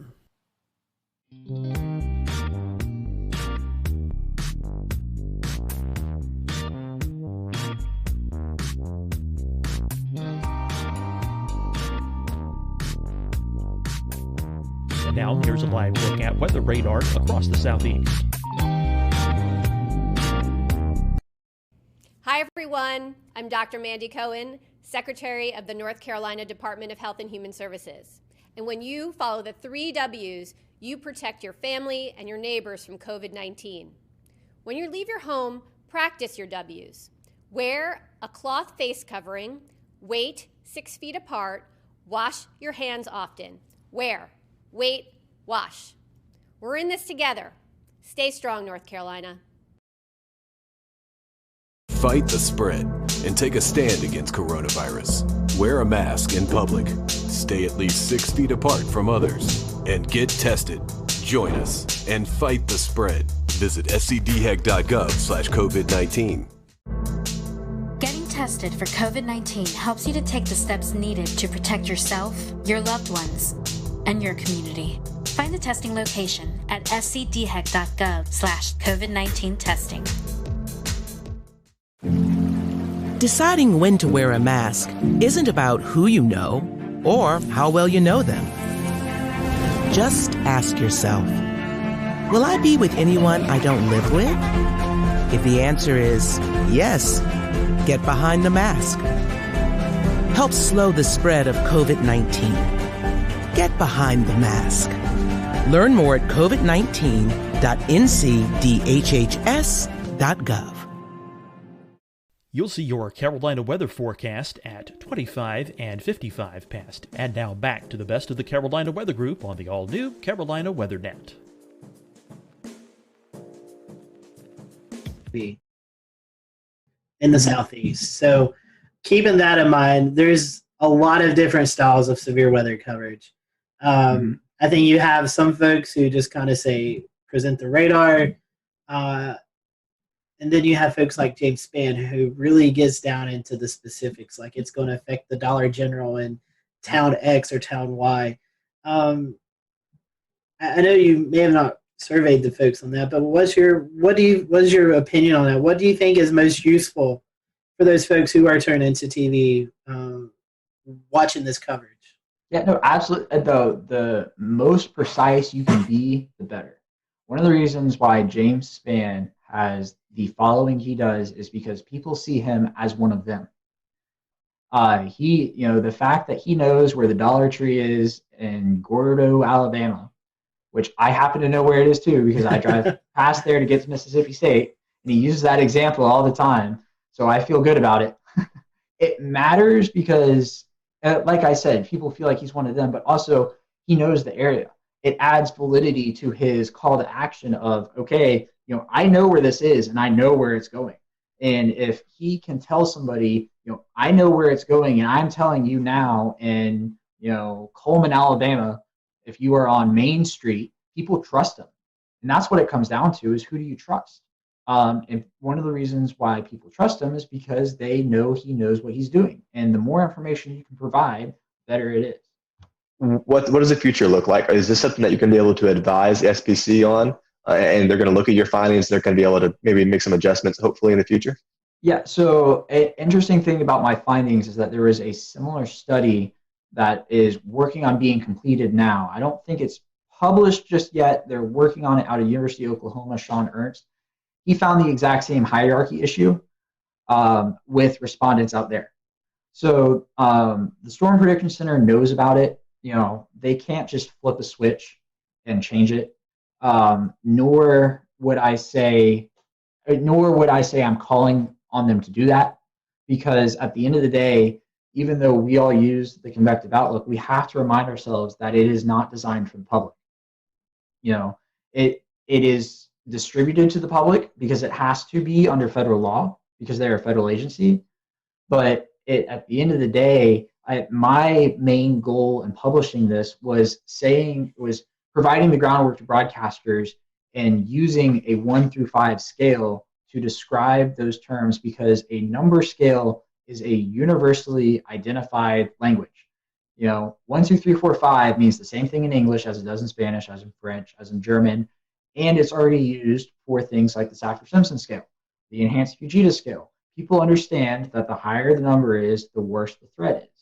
And just eliminating the words off the screen provides much more clarity for the general public. And I would encourage that to this day.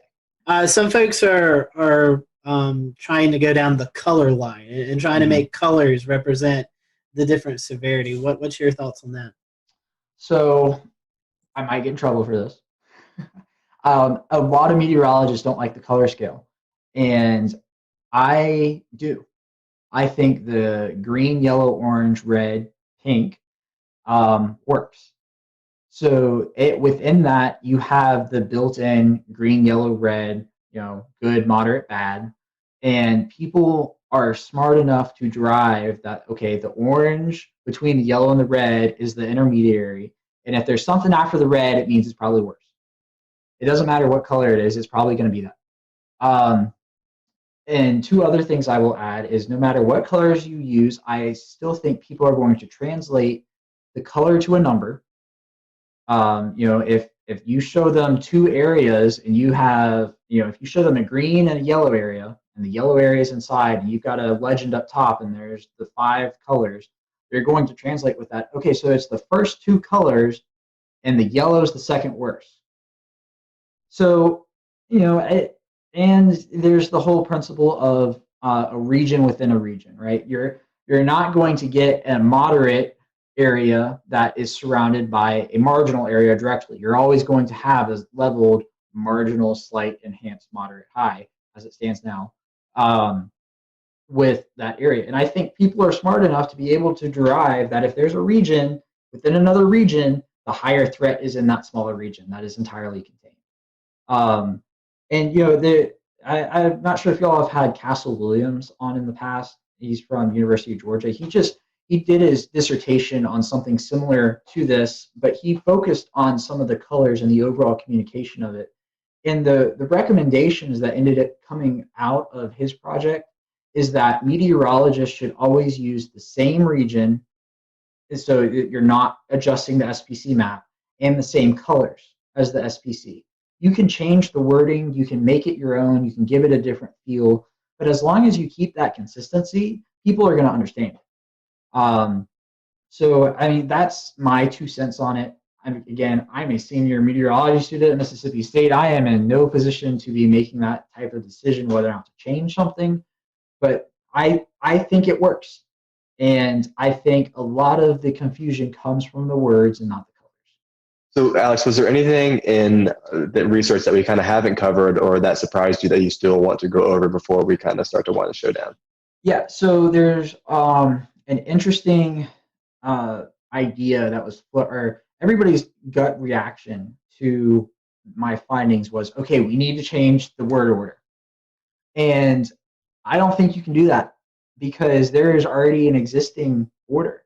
And if you change it, you're just going to confuse more people. Because what happens when, Sally down the road doesn't know that it changed, and all of a sudden a moderate is now at level 3 and she's freaking out because it used to be a level 4, and that's a noticeable difference. The other piece of data I would put to back that up is that, sure, even though 50.4% of people, a majority of people saw slight as number 1, 49.6% of people did not. The biggest disparity was that was the biggest disparity. That 61.9% of people saw moderate as a level 3. 38.1% of people did not see moderate as a level 3. So even if you reconfigure the words, you're still going to have a problem. And I think those numbers would go up because you would just cause more confusion with the change. So that's why I advocate for an entirely number-based scale. I think it works. Just dump the words completely. You will confuse far less people. I think it's a very interesting topic because, as you were saying, I think it's hard to change the names. But I love the idea of the numbers, and I hope, I know SPC is looking at some stuff. And hopefully, with your research and the research that's going on out of Oklahoma, hopefully we can start to incorporate these number skills, because I do believe people relate well, or maybe even more better with numbers than compared to these words. Because, in my mind, enhanced and moderate automatically should be switched. That doesn't make sense to me. But I really do hope we can latch on to onto the number aspect, because I do think it conveys a more simple message. And when you're talking to people who are not weather savvy, they just want to know the information.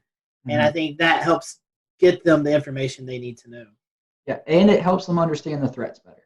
Mhm. You probably noticed in the beginning I had a little trouble describing the words, and I think everybody does, because the definition of them is percentage based. It's not based off of a certain type of storm that is expected, or a certain setup, or something along those lines. It's entirely arbitrary that people aren't going to understand.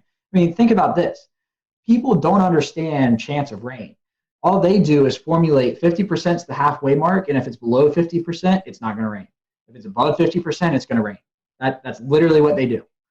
I have asked people who are not meteorologists this question, and I have gotten that answer more often than not.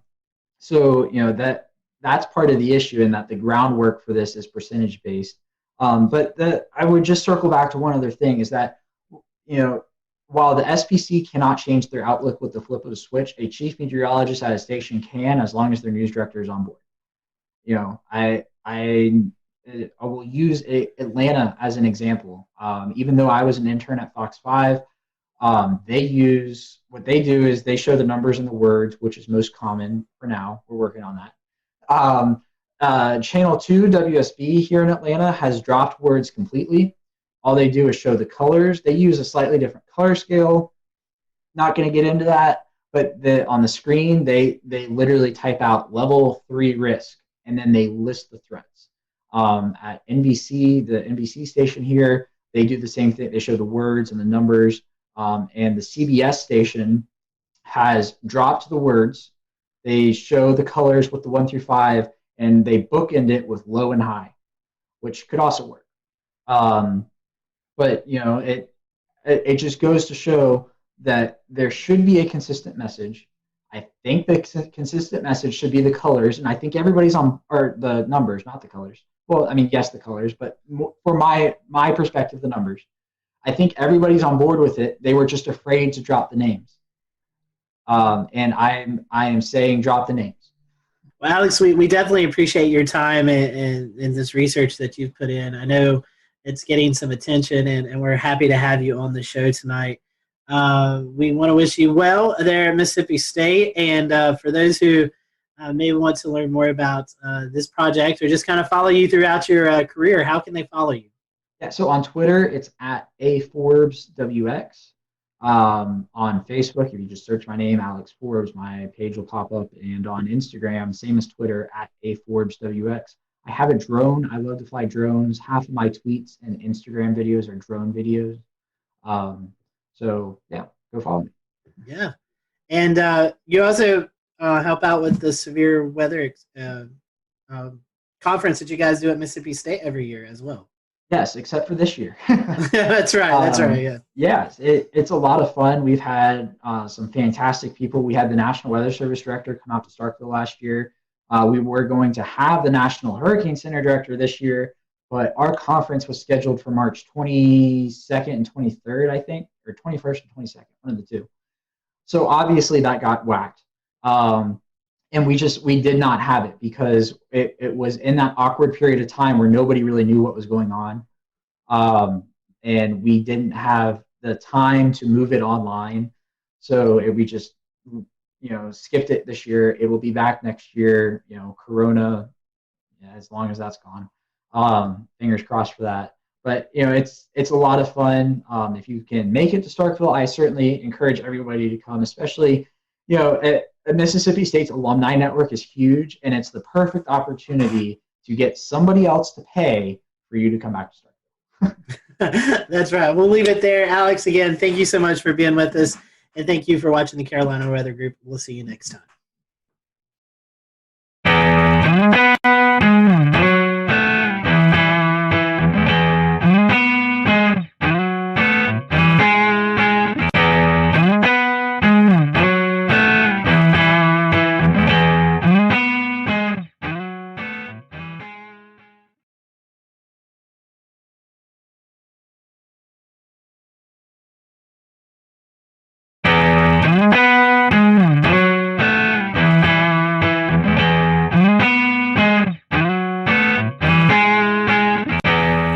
I'm James Brierton in Matthews, North Carolina. This tree, one of many that has fallen here in Matthews and across the two-state region of North Carolina and South Carolina following last Thursday's tornado outbreak.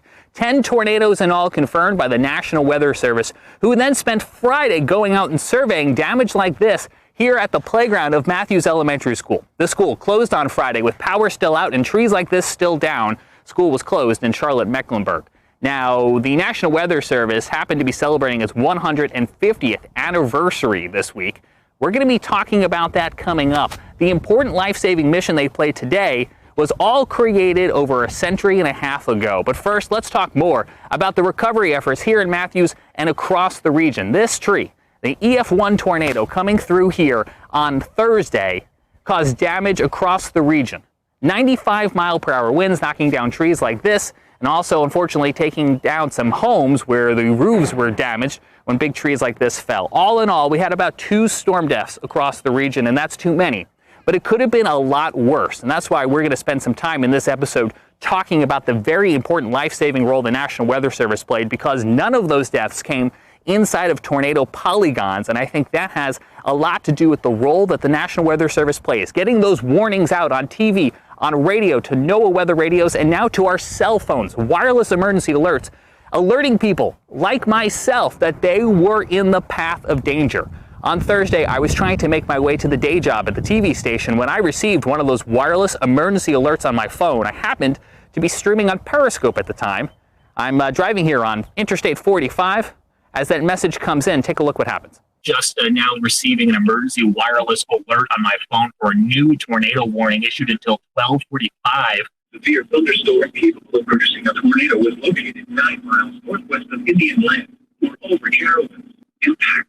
Flying debris will be dangerous to those. All right, so this actually might be a problem for me. All right, ladies and gents, we might be seeking shelter here in the next little bit because I'm going to be coming right into this, and that is not my intention.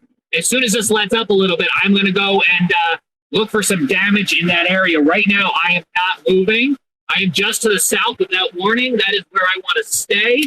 I do not want to be in the thick of it, but I want to be able to move quickly afterwards to take a look at what might be going on around there. Because of that alert sent by the National Weather Service and relayed to my phone, I was able to safely pull off the road, get out of the way, let that storm pass, and then I turned north, directly into where the storm had just been, continuing towards Park Road, where the storm had crossed through a neighborhood called Park Crossing. Here's a look at what I saw moments after that tornado came through and as that tornado was continuing east into Matthews. You can see we've got numerous trees down. This one, as it fell, took down a fence.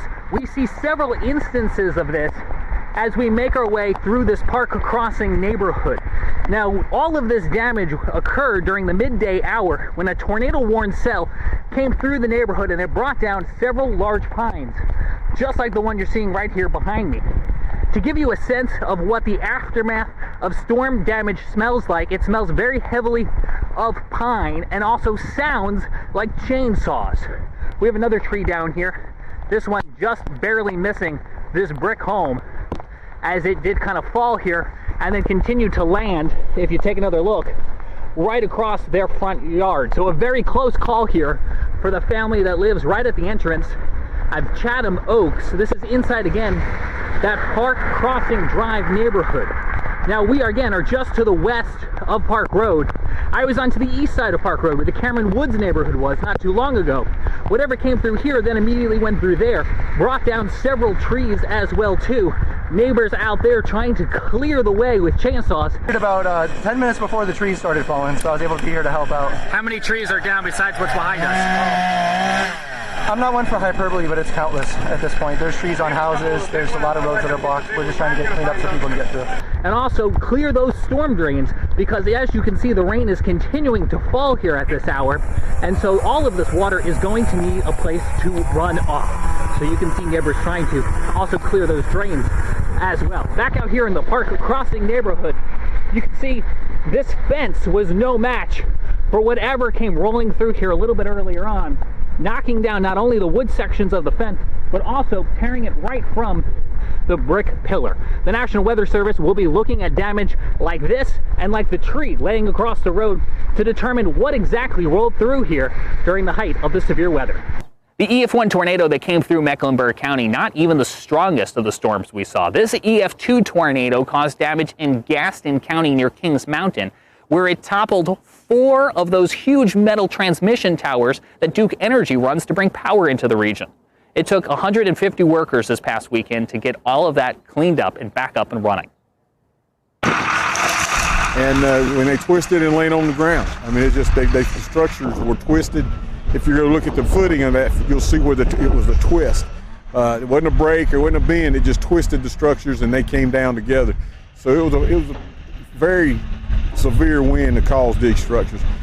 From Gaston County to back here in Mecklenburg County, those were just 2 of the tornado warnings that were issued here for the greater Charlotte area. Numerous storms across the region, a lot of them in that greater Charlotte area. Joining us now from his home in Morganton, North Carolina, is Scotty Powell with a look at some of the other storms. Scotty. One of the first tornado warnings to be issued was for Cleveland and Lincoln County. The National Weather Service was able to confirm an EF1 tornado touchdown 1 mile west of Lawndale in northern Cleveland County. The end location was 3 miles northeast of Fallston, right near the Cleveland and Lincoln County line. One of the stronger tornadoes that we saw occur on Thursday was an EF2 tornado that occurred just outside of the city of Kannapolis, North Carolina, in Cabarrus County. The tornado began just west of Interstate 85 near Lane Street. The awning of a service station was damaged. The strongest damage was found just east along Pless Road, where several homes were damaged from this tornado. This damage suggests wind speeds of 125 miles per hour. The tornado weakened as it moved east, snapping and uprooting trees as it went, and it ended in Rowan County. Again, no fatalities or injuries from this tornado. I'm Carolina Weather Group panelist Scotty Powell. Thank you so much, Scotty. Continuing our coverage now with even more of those storm survey results from the National Weather Service. Here's Evan Fisher. One of the first tornadoes to occur last Thursday happened in Spartanburg, South Carolina. This one touched down pretty early in the day, before noon. It had a path length of 10.26 miles, so the second longest of the day, and a rating of EF1. This tornado did the most damage near the mall, just to the west, Westgate Mall in Spartanburg. As you can see here, there's a bunch of EF1 damage indicators near the mall area. However, as it tracked closer to Spartanburg, it did weaken a bit, and as it passed through downtown, there was minimal tree damage with just EF0. We had a pair of tornadoes in Stanley County, North Carolina, the first of which was pretty short-lived, only 0.4 miles long, the maximum width of 100 yards. Peak winds around 100 miles an hour, only did some minimal tree damage. However, the other one was a little bit longer with a path length of 7.3 miles, albeit discontinuous damage. But you can see here that there was damage indicators on the eastern side. And then again over here where there was a little bit more civilization. This tornado occurred just to the west of Albemarle, out in kind of a rural area. But nonetheless, this one did damage a child care center, ripping off some roofing, as well as damaging some manufactured homes with trees that fell onto these homes. This one actually had a maximum width of a quarter mile, 400 yards, which is one of the more impressive widths of any of the tornadoes on Thursday. Moving a little bit further east, I guess all the way to the east, we actually had one tornado up in northeastern North Carolina in Gates County. As you can see, compared to all the others, if we zoom out, the rest of the tornadoes were down here near Greenville and Charlotte and Greensboro and Raleigh. However, there was one up here in Gates County, rated an EF0. Kind of flip over to the damage survey here. Tracked about 3 miles with peak winds of 85 miles an hour. Touched down near Taylor Mill Road and Askew Road, and crossed Turner before doing some tree damage, as well as a few homes suffered damage, mainly from falling branches. From Evan Fisher now to Tim Pounds, who joins us with a look outside a storm that crossed from Georgia into South Carolina. Well, thanks, James. The storm team out of the Columbia, South Carolina office of the National Weather Service confirmed that an EF1 tornado touched down in southwestern Aiken County. This occurred near Vaucluse in the Springfield Church Road area near Stableview Farm. Luckily, there were no injuries or fatalities indicated with this storm. And it was a pretty short-lived storm with maximum wind speeds of 105 mile an hour. The tornado only had a path length of about 1.15 miles and a maximum width of 75 yards. Another area of concern in the Augusta area was the Savannah River. The U.S. Army Corps of Engineers indicated that there was going to be a lot of extra flow from all the rain that occurred in the area, and they had opened the floodgates on the Strom-Thurmond Dam, releasing almost 30,000 cubic feet of water per second. So it was going to be a lot of water going down below the dam in the next few days. But other than that, that's about the extent of the storm report here in Augusta. James? So it had a lot of water that fell. A lot of water that fell from the sky, making it possible for big trees like this to fall in very spongy soil, but also challenging the water systems, the watersheds, the rivers, the creeks that now have to take all of that water that fell and eventually funnel it out to the Atlantic Ocean. We're watching rising waters along rivers and creeks and waterways that are now having to try to cope with all of that water. When you take a look at the debris that remains days after the tornado outbreak of last week, you have to pause and think for a moment and realize that it could have been a lot worse. But if it wasn't for the folks who tirelessly put in long hours at the National Weather Service, not only forecasting and warning about storms like this, but then spending hours and days afterwards going out into the field and looking at debris and conducting their storm surveys, well, frankly, if we didn't have the National Weather Service, we'd be in a lot of trouble. Now, the National Weather Service celebrated 100... We'll return to Best of the Carolina Weather Group in a moment. Now, your Carolina weather forecast. Here are today's forecast high temperatures for North Carolina. Here are the forecast lows for tonight for North Carolina. Here are tomorrow's forecast high temperatures. And here's forecast rainfall across North Carolina tomorrow. Here are the forecast highs for the day after tomorrow.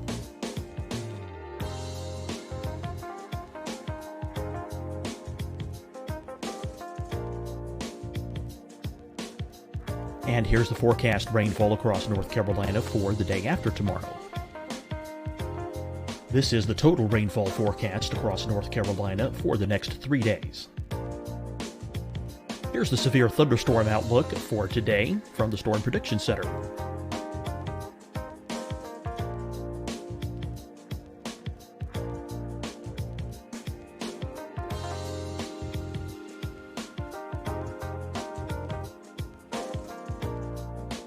Here are the forecast high temperatures for today for South Carolina. Here are the low temperatures for today for South Carolina. Here's the probability of precipitation forecast across South Carolina today. And here are the rain chances across South Carolina tonight. Here are tomorrow's forecast highs across South Carolina. Here are the forecast low temperatures for tomorrow for South Carolina. And here is the probability of precipitation across South Carolina tomorrow. Here's the precipitation chances across South Carolina tomorrow night. Here are the forecast highs for the day after tomorrow in South Carolina. Here are the forecast low temperatures across South Carolina for the day after tomorrow. And here are the rain chances across South Carolina for the day after tomorrow. And South Carolina's probability of precipitation for that night.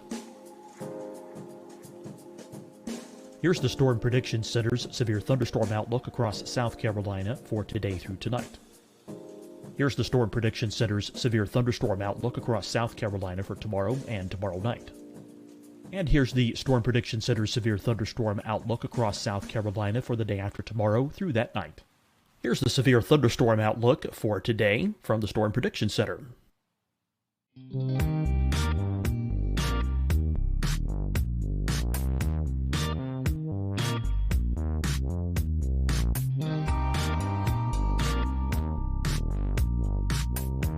And now here's a live look at weather radar across the southeast. Hi, everyone. I'm Dr. Mandy Cohen, Secretary of the North Carolina Department of Health and Human Services. And when you follow the 3 W's, you protect your family and your neighbors from COVID-19. When you leave your home, practice your W's. Wear a cloth face covering, wait 6 feet apart, wash your hands often. Wear, wait, wash. We're in this together. Stay strong, North Carolina. Fight the spread and take a stand against coronavirus.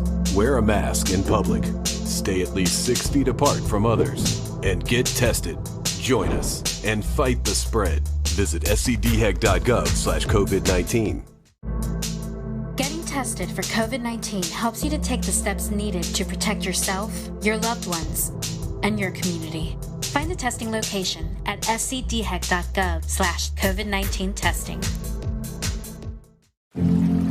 Deciding when to wear a mask isn't about who you know or how well you know them. Just ask yourself, will I be with anyone I don't live with? If the answer is yes, get behind the mask. Help slow the spread of COVID-19. Get behind the mask. Learn more at covid19.ncdhhs.gov. You'll see your Carolina weather forecast at 25 and 55 past. And now back to the best of the Carolina Weather Group on the all-new Carolina Weather Net. Sunday. We, of course, wish them a very happy birthday. Now, we had Tom Nizzle on our program a couple weeks back. Now, Tom spent years at the National Weather Service in Buffalo, New York, before coming south to work at the Weather Channel. He now resides just across the border in Tennessee. And he's a bit of a National Weather Service buff, you could say. And he was very happy to spend some time with us to enlighten us on the history and the important role that the National Weather Service has played in its first 150 years and counting. Tom, you got to know the National Weather Service from the inside. What does this 150th anniversary mean? Well, I'm old. I'm not quite that old, but man, I look back. I have 32 years in the National Weather Service. They're celebrating their 150th anniversary. So do the math, man. I've been there for 1/5 of their entire history. I am old. But I'll tell you, I love going back and look at the history of a National Weather Service for the United States. And a lot of it has its roots back to my hometown, Buffalo, New York, which was one of the original 24 forecast offices in the U.S. when the National Weather Service, under a different name, began back in 1870. It's amazing when you think about the United States and think about the roots of weather and weather observations. My gosh, when our forefathers came here to the U.S., think about the fact that everything they did in their lives had some connection to the weather. I mean, they spent most of their time outside. It was an agrarian society. So 2 of our most famous weather observers and our most famous original weather people in the United States were 2 of my favorites, a guy by the name of Ben Franklin and Thomas Jefferson, right? Franklin was amazing. He was one of these Renaissance men that was interested in everything, and he was a great scientist. Franklin, by the way, was the first person to really study and chart something that's right offshore of the Carolinas, known as the Gulf Stream. That really was actually discovered in a way in a scientific basis by Ben Franklin. Franklin also took weather observations every day.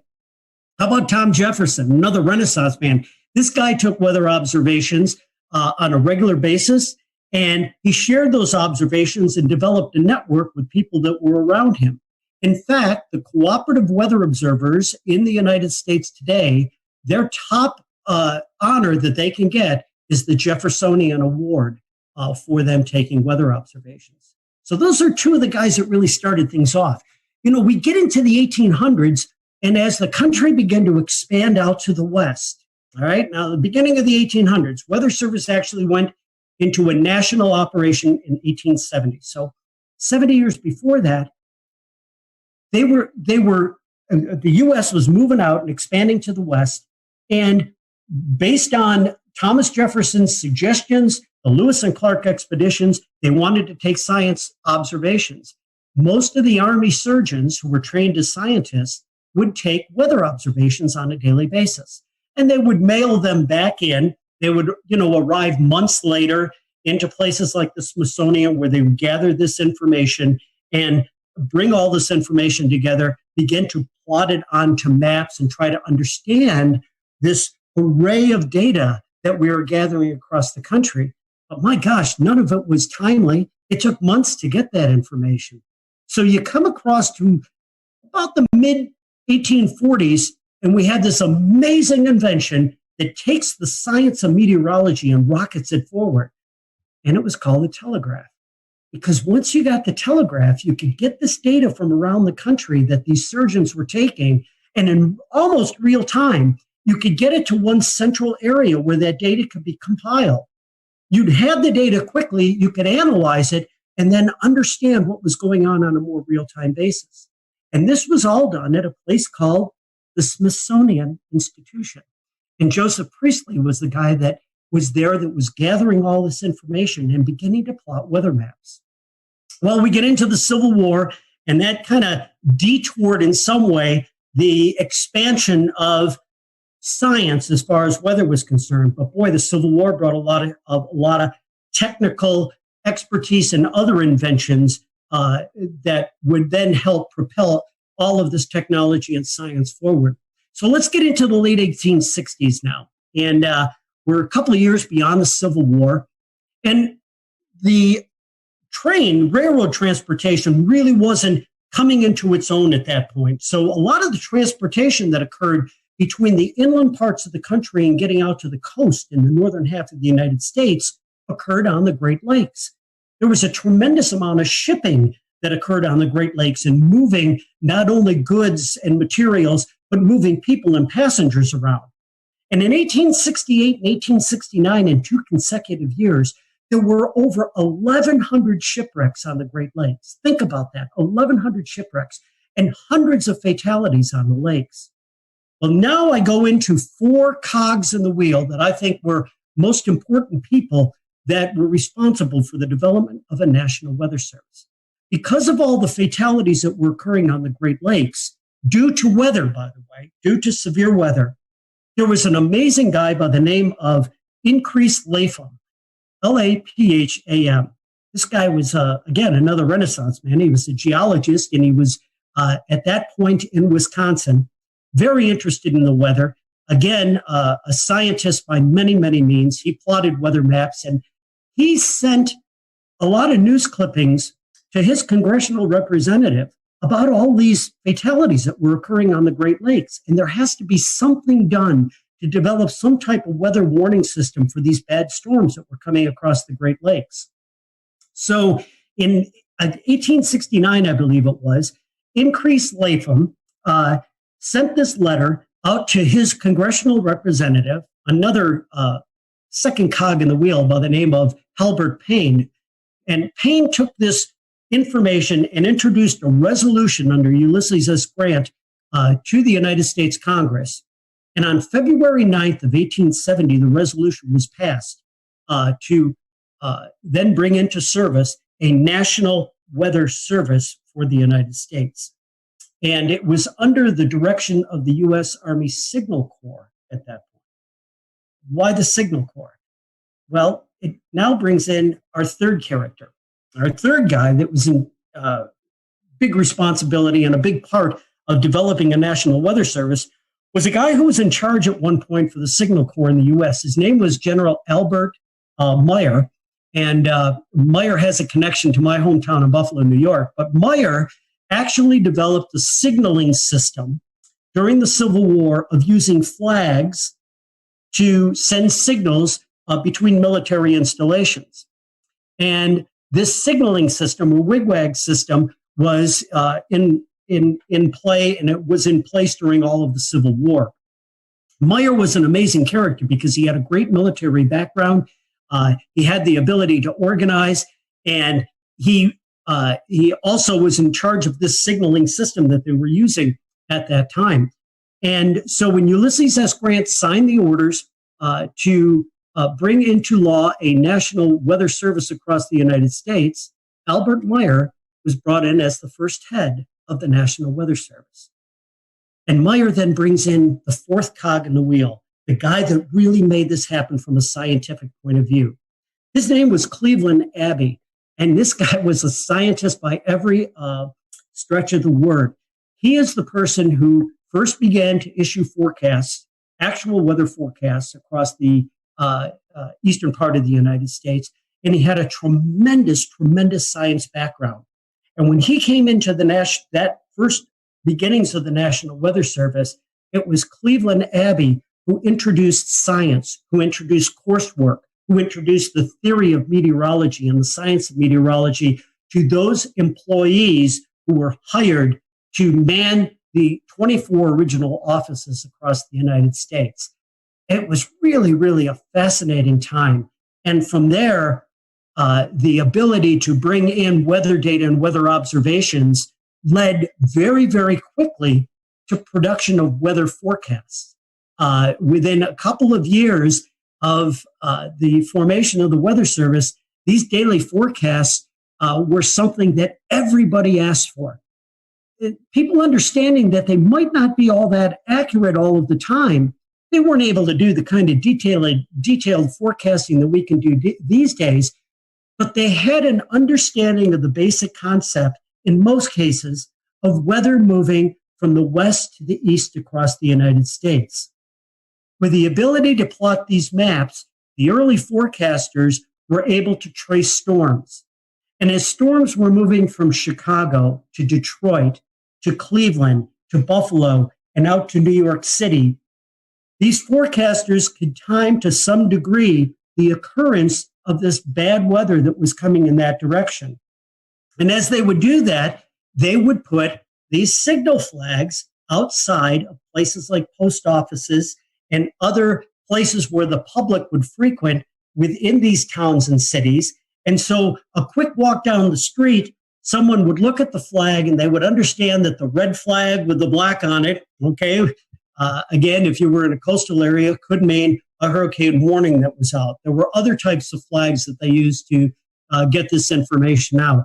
But it was amazing how quickly the science grew and how quickly the Weather Service expanded as we went through that time frame right after the Civil War. Tom, if you think back to what they started with and what we have today, if you could imagine, what do you think they would make of all the tools we have today? But it'd be like being on a different planet. I mean, you think about the fact that, yeah, they were getting weather observations, but there was no such thing as a satellite to monitor the weather from space, a radar to look at precipitation, even heaven forbid, a computer model, something that would actually foretell by using basic laws of mathematics what the weather would be like several days or maybe even into weeks in advance. It would be like a different world. And by the way, because I'm such a senior person at this point with a history of being in the National Weather Service, I came into the Weather Service at a time before computers were even introduced into weather forecast offices, at a time where there was something called a teletype machine, a machine where it actually typed out the weather observations onto this giant typewriter. And as weather forecasters, we would rip that information off of this machine and sit down and hand plot and draw weather maps. I got to do that when I was an intern in my first couple of years within the National Weather Service. And to go from that to what we have today is amazing. So I can't imagine what someone like Cleveland Abbey would be thinking if we were able to place him into a science office like we have within the National Weather Service today. This is a very specific reference, and I'm not sure how many of our listeners will know it, but if you've ever been in the New York metropolitan area, and Tom, you're obviously from the state, and you listen to 1010 Winds AM, they have that tick, tick, tick, tick, tick, tick, tick, tick, tick, tick, tick. That's what I'm imagining when you say teletype, just all of that constant automatic typing. So the RFK bridge getting up to the Bronx is also very slow, and because of that, leaving Manhattan. That brings back memories for me, because that was the background noise in the Weather Service. It was like the old newsroom where you heard that and that was the teletypes rattling away. I'm going back to my history only 35, 40 years ago in the National Weather Service. When I first came online, that's when we were first beginning to get satellite pictures, we'll call them, into the National Weather Service office. Now, we get satellite data today at minute intervals. It comes in on the computer. We run these huge loops at any resolution in any part of the globe on a regular basis. Everybody can do that online these days. In the weather office back then, we would get one image that would come in every hour. And if you wanted to do an animation of what was going on, all those images were placed on a clipboard. And you literally would take your fingers and take the pictures and let them go, and you could see the clouds moving across the eastern part of the United States. That was our animation back then. And that was after a tremendous increase in science and technology. It's fascinating because, as we all know, wars are terrible. War is hell. But wars also bring out tremendous advances in technology. And, World War II pilots, they were responsible for discovering the jet stream. As we got into World War II and immediately after, we developed the first large-scale upper air network across the United States with the launching of radiosonde balloons twice a day to get that information from the upper atmosphere, because weather occurs on 3 dimensions, right, throughout that depth of the atmosphere. The advance of weather radar. My gosh, you took military radar, again, developed in World War II, and then after that war, they not only saw airplanes when they were looking at the radar, but they saw these features that kept getting in the way of them looking at airplanes. It was precipitation from storms. And, we turned that into the ability to monitor weather systems and then get into the tremendous science of severe weather and understanding tornado genesis and tropical storm formation from all of that technology. So it's just been amazing to watch the history. And it all began back there in 1870 when there was concern for the loss of life on the Great Lakes and of course, along the coastal areas from shipping as well.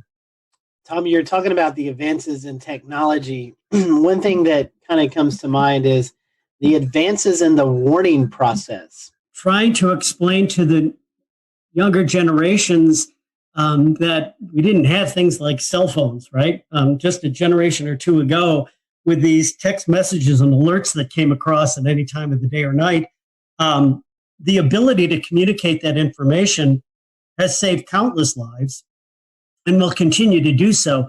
And the ability now to be able to put out 911 messages to a huge area, an entire community, to get that information out, has been married with the technology that allows us to be more confident to get those warnings out by being able to use something like a Doppler radar to understand what we should be warning on and what we should not be warning on.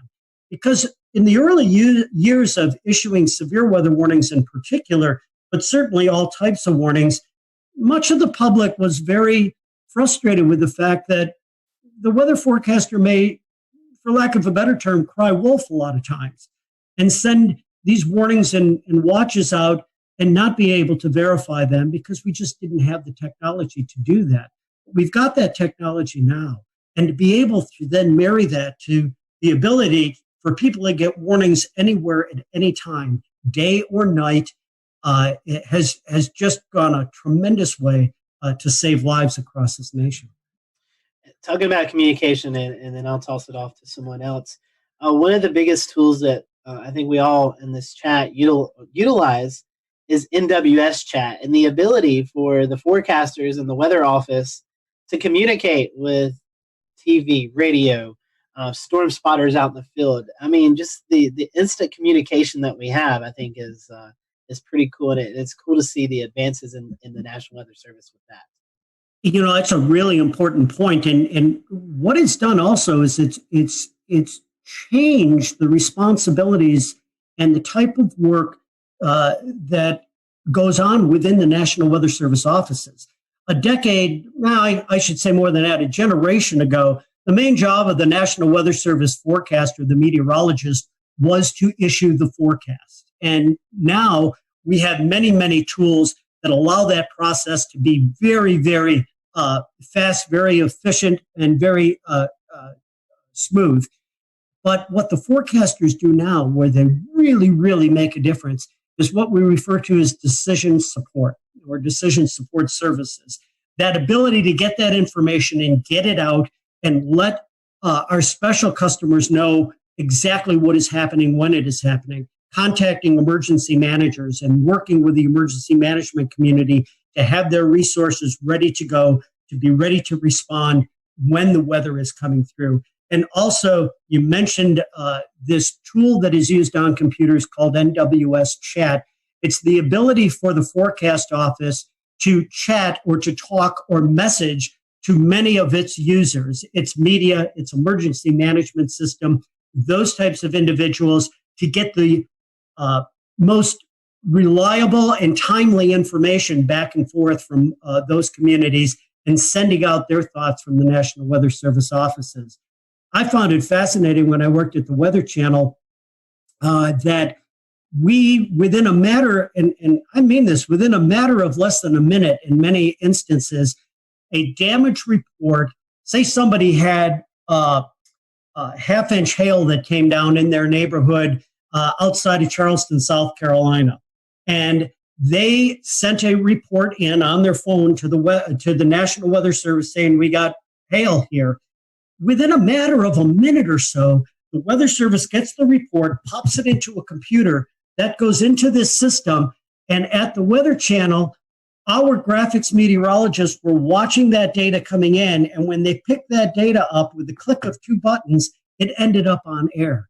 I was amazed to see how quickly that process took, and it's the ability to get that information and communicate it out to the public, because time is of the essence, especially with severe weather. So it's another huge increase in technology that, once again, is helping to save lives.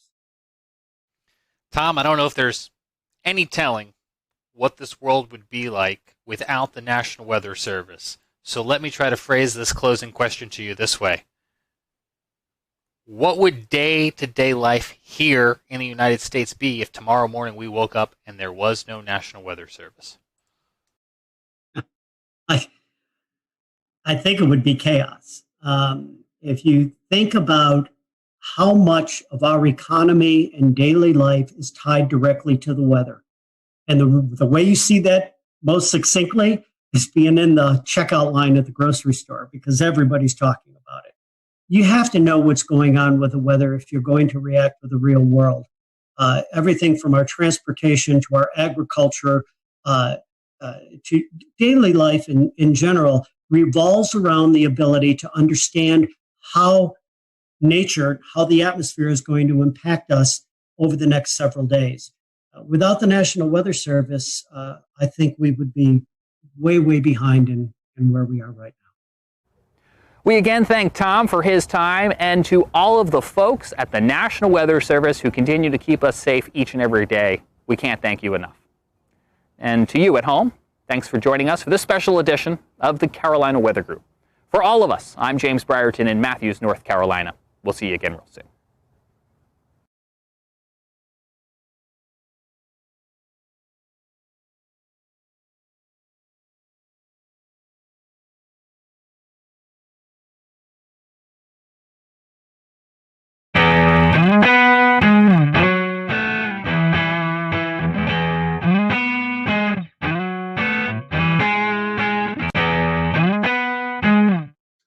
Good evening, everyone. Welcome to the Carolina Weather Group. This is the April 1st, 2020 edition of the Carolina Weather Group. We hope that you're doing well on this Wednesday evening, hoping that you and your family are safe and sound during these crazy times that we're experiencing, and that's kind of the topic of tonight. We're going to be talking about coronavirus, COVID-19, and weather. You know, we still have weather going on during this crazy time that we're experiencing throughout the country. And in fact, tonight, we're going to be talking to Ryan Vaughn, who was covering a EF3 tornado that struck in Jonesboro, Arkansas this past weekend. So we're looking forward to that. We are streaming live right now on our many streaming platforms. So if you'd like to interact with us tonight during the conversation, just drop a comment in the Facebook Live or the Twitch or Periscope link, and we will monitor those throughout the show. And James, I'm going to toss it off to you because you have been working from home for the past couple of weeks, and we're starting to see more and more people work from home. And so I know it's been a crazy time for you and everyone involved in TV media. You know, it's been a very interesting time indeed, Scotty, because everyone has kind of moved very quickly, whether they liked it or not, real fast into the cutting-edge technology of 2020.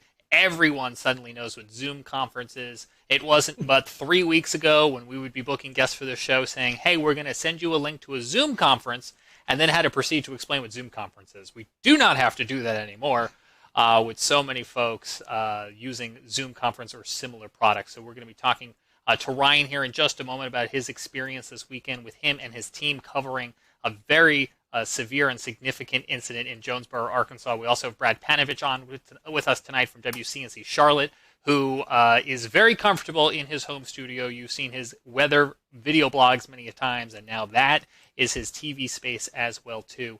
And we're also going to be talking with somebody here in Mecklenburg County who does some paramedic work about what this means, the coronavirus means for their line of work, too, because, as Scotty mentioned, the weather is still continuing to happen. We had a line of storms roll through South Carolina yesterday, prompted numerous severe thunderstorm warnings down in the Charleston area. Luckily, we didn't have any tornado warnings to account of, despite having a tornado watch, but it was a much different story this past weekend in Arkansas. Let's bring in Ryan. You were actually working from home, and you had your other meteorologists. We'll return to Best of the Carolina Weather Group in a moment. Now your Carolina weather forecast. Here are today's forecast high temperatures for North Carolina. Here are the forecast lows for tonight for North Carolina. Here are tomorrow's forecast high temperatures. And here's forecast rainfall across North Carolina tomorrow. Here are the forecast highs for the day after tomorrow.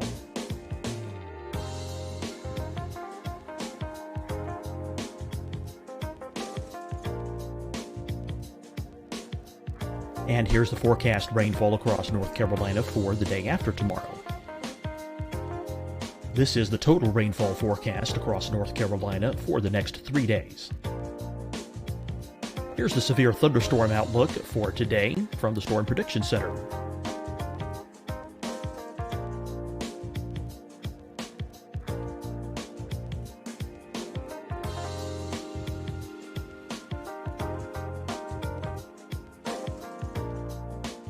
Here are the forecast high temperatures for today for South Carolina. Here are the low temperatures for today for South Carolina. Here's the probability of precipitation forecast across South Carolina today. And here are the rain chances across South Carolina tonight. Here are tomorrow's forecast highs across South Carolina. Here are the forecast low temperatures for tomorrow for South Carolina. And here is the probability of precipitation across South Carolina tomorrow. Here's the precipitation chances across South Carolina tomorrow night. Here are the forecast highs for the day after tomorrow in South Carolina. Here are the forecast low temperatures across South Carolina for the day after tomorrow. And here are the rain chances across South Carolina for the day after tomorrow. And South Carolina's probability of precipitation for that night. Here's the Storm Prediction Center's severe thunderstorm outlook across South Carolina for today through tonight.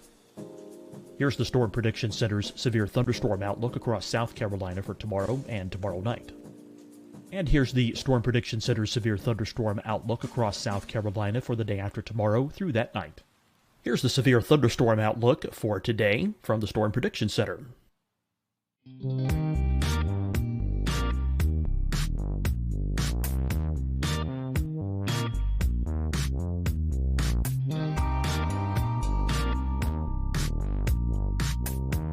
And now here's a live look at weather radar across the southeast. Hi, everyone. I'm Dr. Mandy Cohen, Secretary of the North Carolina Department of Health and Human Services. And when you follow the 3 W's, you protect your family and your neighbors from COVID-19. When you leave your home, practice your W's. Wear a cloth face covering, wait 6 feet apart, wash your hands often. Wear, wait, wash. We're in this together. Stay strong, North Carolina.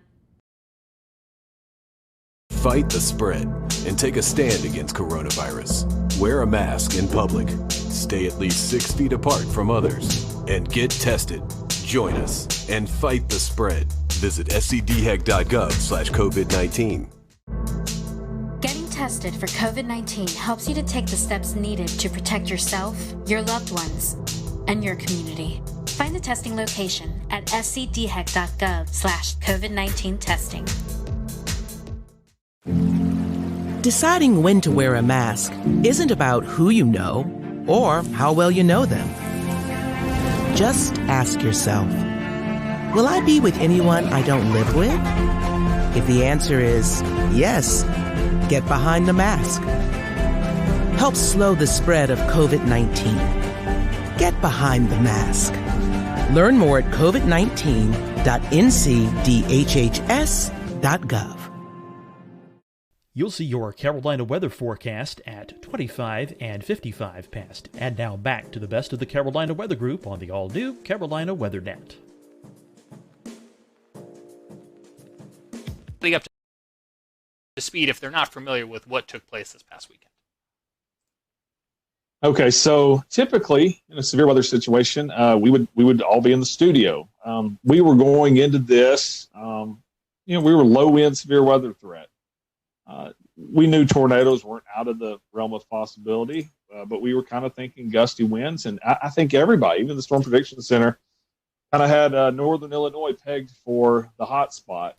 Well, tornado warning comes out for one of our southern counties, and we had already kind of discussed that, okay, in the interest of social distancing, and we were already kind of playing that that role already was already kind of unfolding.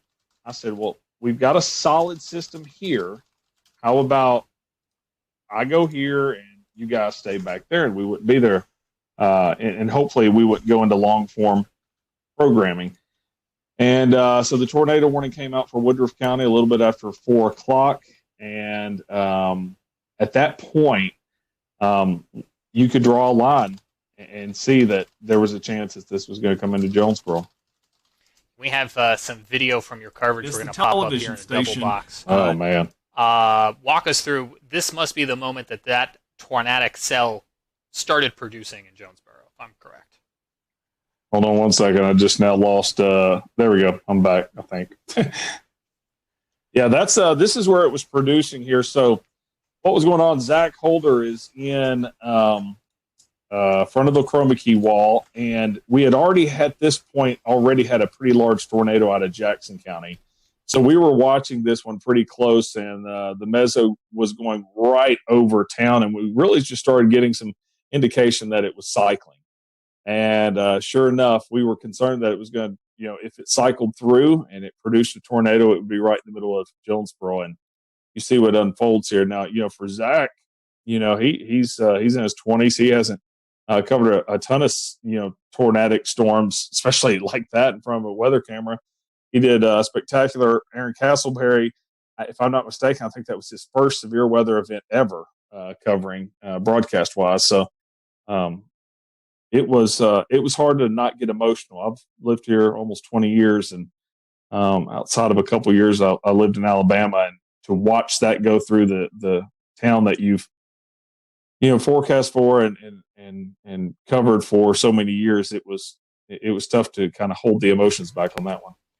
I want to ask Brian, go ahead, Ricky. I was going to say, talk about having to work with the delay and the live view delay or the TVU delay, and being able to hear Zach and the folks in the studio at the same time. Yeah, that was tough. I learned some lessons. We had the delay, and stepping on each other and things like that was a little bit of an issue.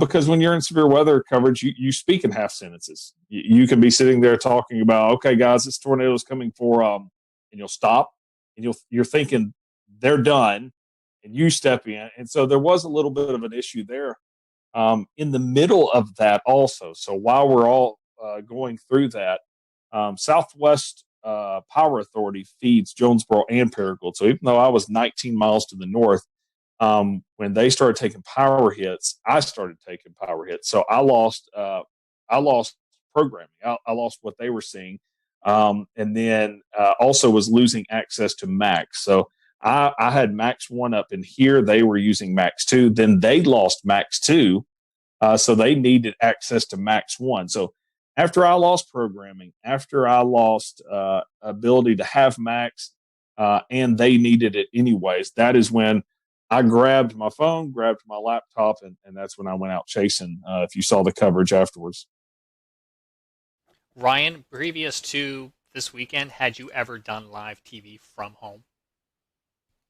Oh, live television yet from home. Yes, that past Thursday we had done all shows. We were kind of dabbling. We're going, okay, do we want to do this completely from home? Do we not? And so Thursday was a beautiful day. Zach was back at the studio, and so we did that. I went live from my backyard, and it went great. Everything went great. And so that's kind of where we were going into this, going, okay, this could work. I will say there was another time about 2 years ago. We had a just random tornado warning. No watch. I'm not even sure if we were in an outlook. Random tornado warning. Didn't produce a tornado, but it was about 2:00 in the morning, and master control calls. And of course, my weather radio and everything's going off. And I told them, I said, I don't have time to make it to the station. So I pulled Max up in my office, and I said, hot up the phone. I'm controlling Max. I'll talk over it. And we did it then. So, I had done that one other time, and no one really even knew then that I was at home. I just talked over it, went through about 30 minutes of a tornado warning, and that was done. Hey, Ryan, looking at the weather outlook from last week, it looked like the severe weather was going to be maybe in Illinois area. How did you and your team go about preparing for this with, trying to keep as minimum people in the studio? What was the preparation like for the days leading up to the tornado on Saturday? Well, we were going into anytime we have that we think there will be watches, warnings, or advisories, we mark that on the 7-day forecast as red. And we do certain things like put social media graphics out there specifically for social media. So we were ramping it up. We knew the possibility was there. Of course, you look at it. If that had been over an open field, yeah, it would be a big deal, but not this big of a deal. We knew the possibility was there for tornadoes. But not enough to risk everybody being in the same studio together. If that makes any sense. That morning, I can remember Zach, we kind of have like a little group chat going on with text messages. And I can remember that morning, Zach goes, I'm getting a little concerned about the tornado threat on this also. So, we knew it didn't sneak up on us, but it was still kind of a low end deal. We put a medium risk out a little bit farther down to the south into southeast Missouri, but it still didn't play out exactly like I think anybody thought. I think one of the remarkable things about this was being able to show the images live. Talk about your camera network and how valuable being able to see that, because I was watching it on radar in real time. I'll tell you what, if I didn't have that camera at the same time, I would have thought for sure it was producing it on the ground, but it wasn't yet. No, it wasn't. I kind of thought that also when we have 8 cameras. I think 9 cameras across our viewing area. And that goes back to, that's a James Spann thing. I worked for 2 years down in Montgomery, Alabama, and of course got to know all the stations down in that area. And, James was really big on cameras back then. And it did just make sense. It's like, man, if you can get eyeballs in every single county, especially when you live in as flat of an area as we are in, it's going to be really hard for a tornado to sneak by us. So we have several cameras in Jonesboro. We have some to the west down in Batesville. We've got some up here in Paragould. I say some, one in Paragould, one up in Pocahontas, one in Walnut Ridge. We've got almost every county around us covered. Now I want, after this, I want 2 or 3 more. But I've always been a big fan of cameras. This is actually our second tornado in about a year that we've caught on camera. So, and the other one was heading right from my house also. So. Ryan, you talked a moment ago about the emotional impact of being able to see this tornado. Is that one of the roles that the Skycam network plays as opposed to just colorful imagery on radar? Well, I had so many people. One thing that I always do is I go out to the damage path as soon as possible afterwards. And that night and that next day, over and over again, people said, man, we watched it and we knew it was serious.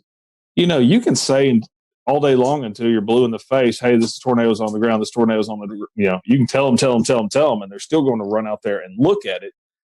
But showing it like that, everybody was taking cover. You're not going to be out looking about for it. You also, as you just mentioned, went down to look at that tornado path after the storm. And you mentioned on James Spann's Weather Brains earlier in the week that that's one of the things you do. You are actually a community responder. Talk to me a little bit about the importance of having that dual role that you play as both a broadcast meteorologist and a community responder. Yeah, I'm part of the rescue squad here in the county that I'm in. So if you listen to the coverage, at one point I turn on the radio and I'm trying to communicate to our guys and emergency management and dispatch in this area. And then I was thinking, as we were driving down there, my son was going with me, and he said, "Are you going to put your turnouts on when you get down there?" And turnouts, if you're not familiar with that, that's all of your gear that you put on when you start to get in the rescue and extrication for vehicles or rescue of tornadoes. And I really, for the first time, was thinking, I don't know. I don't know what I'm doing. Am I getting down here and I'm helping with rescue? Am I getting down here and telling the story of the tornado aftermath? Am I doing a little bit of both? So I was confused. It was one of those first times where I was thinking to myself, what are we going to be doing when we get down here? And of course, our news folks were already on the scene. Zach and Castleberry were continuing the coverage from a weather side of point of view. And I really did. I mean, you look at that, I thought we were going to be pulling dead bodies out all night. And we weren't. So we had Damon Lane from KOCO in Oklahoma City on our show 2 years ago, and he talked to us about what it was like one day to be on television at the studio tracking a storm as he knew it was coming into his neighborhood. What was it like to be home with your family within earshot and having a tornado in your community while also trying to be a broadcaster? Well, a lot of people have laughed about hearing the snapping. I was going, and what I was doing, I was trying not to go, hey, Jennifer, yell into the other room, or hey, George and Avery and Kate, get downstairs. I was trying not to do the yelling at your family, get the dog out of here, get the dog downstairs, that thing. So I was kind of meaning get in here so I can, lip sync to your lip, and so Jennifer comes in here and I said, get downstairs. And I point over at the television, and I wasn't sure if they were watching it in there. And judging by my wife's eyes, I don't think they were. And she looks over at the television, and by that point, it was tearing stuff up, and they moved real fast and went down there. But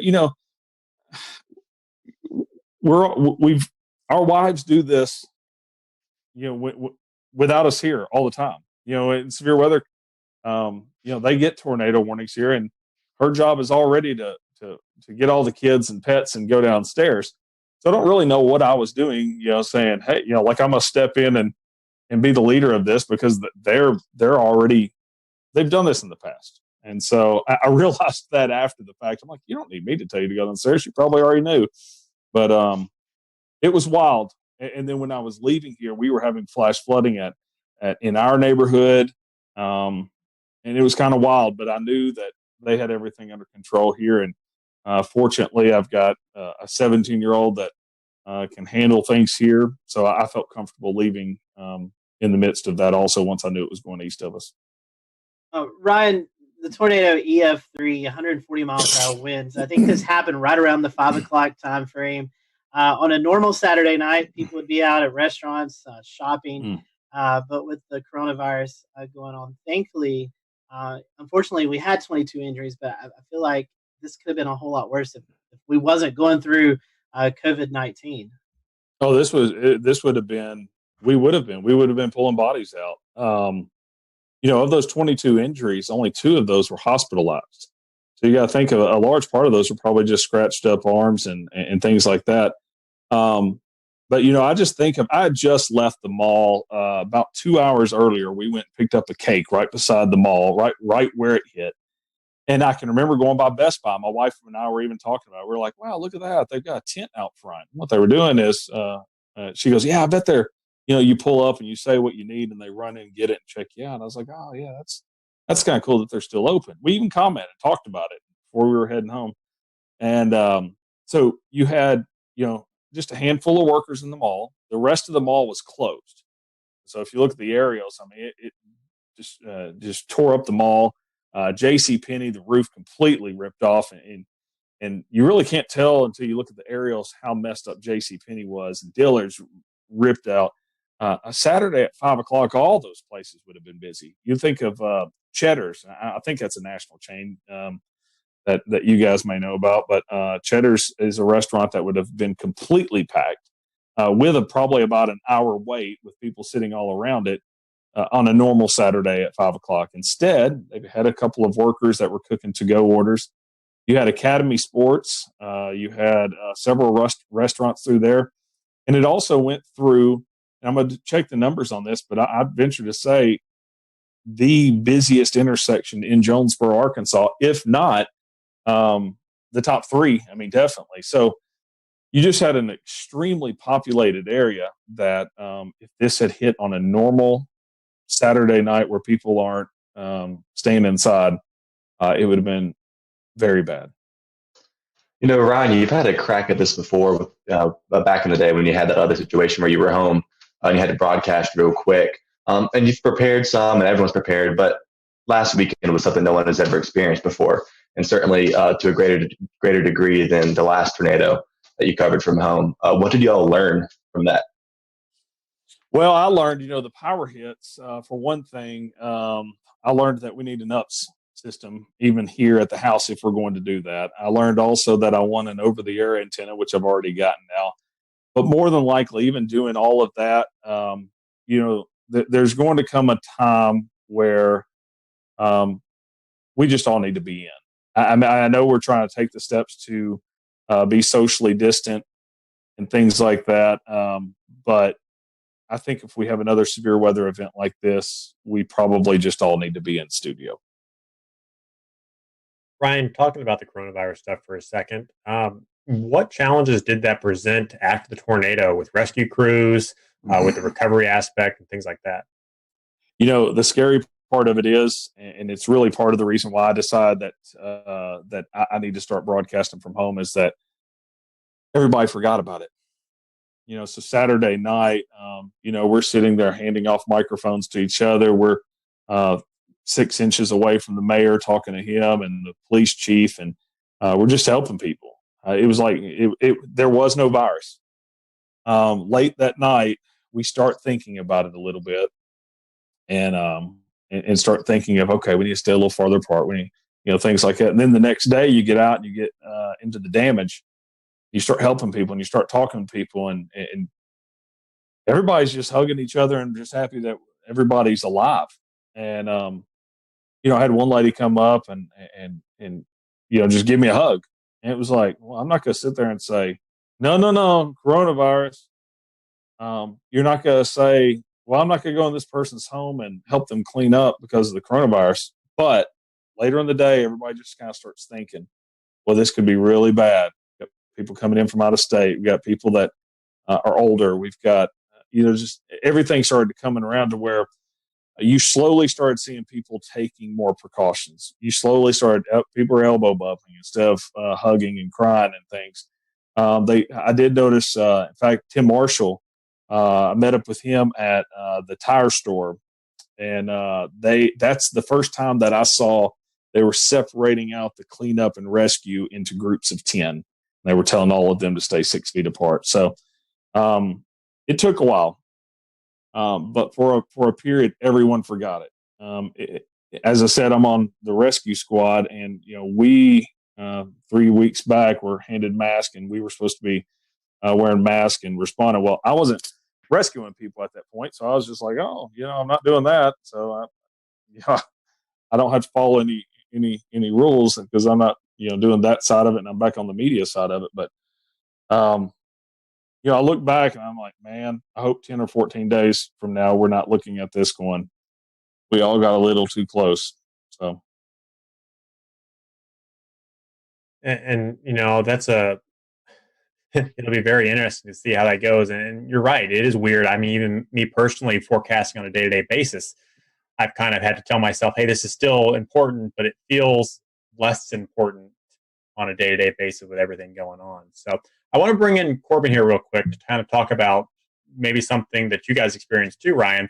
And it was trying to shelter people during severe weather and with the whole coronavirus situation going around. And Corbin, you kind of work in the emergency management field a little bit. Talk about what scenarios would play out and what problems play out with sheltering people during severe weather events while this virus is going around.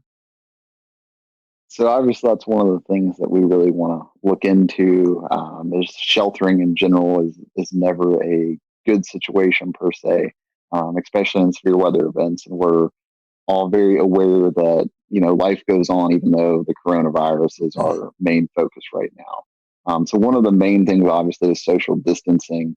There are some guidelines out from FEMA as well as DHS or DHHS that say, basically each person needs anywhere from about 50 to 80 square feet. So that's going to limit how many people we can put in a building and create shelter for. And especially if we're looking, 6 feet apart, so we don't, sneeze and cough on each other to limit the coronavirus spread at this point. So that's some of the things we're thinking about and we're actively working through in the Emergency Operations Center. I think in North Carolina currently at the last count, there are 46 emergency operations centers active. So it's definitely something that's on the forefront of our mind. What about masks and stuff like that? Has that been given any thought? I know CDC's been reconsidering some of their thoughts, and Los Angeles tonight recommended their citizens wear masks when going out and about. Is there any benefit to that? Is there any downside to that? So that's obviously another one of the hot topics from the CDC. It's one of those things that's changing every 12 hours. For emergency responders, the protocols in North Carolina just changed to where we were only wearing masks on suspected COVID-19 patients. Now we're wearing masks on every patient encounter. And now, you're starting to see some direction from the CDC and from Pence's, from Vice President Pence's coronavirus task force that may say different. So there's conflicting stuff out there right now, but just for the everyday person, wearing a mask all day long doesn't seem to have an effect yet. But we'll see what the data shows as the days come.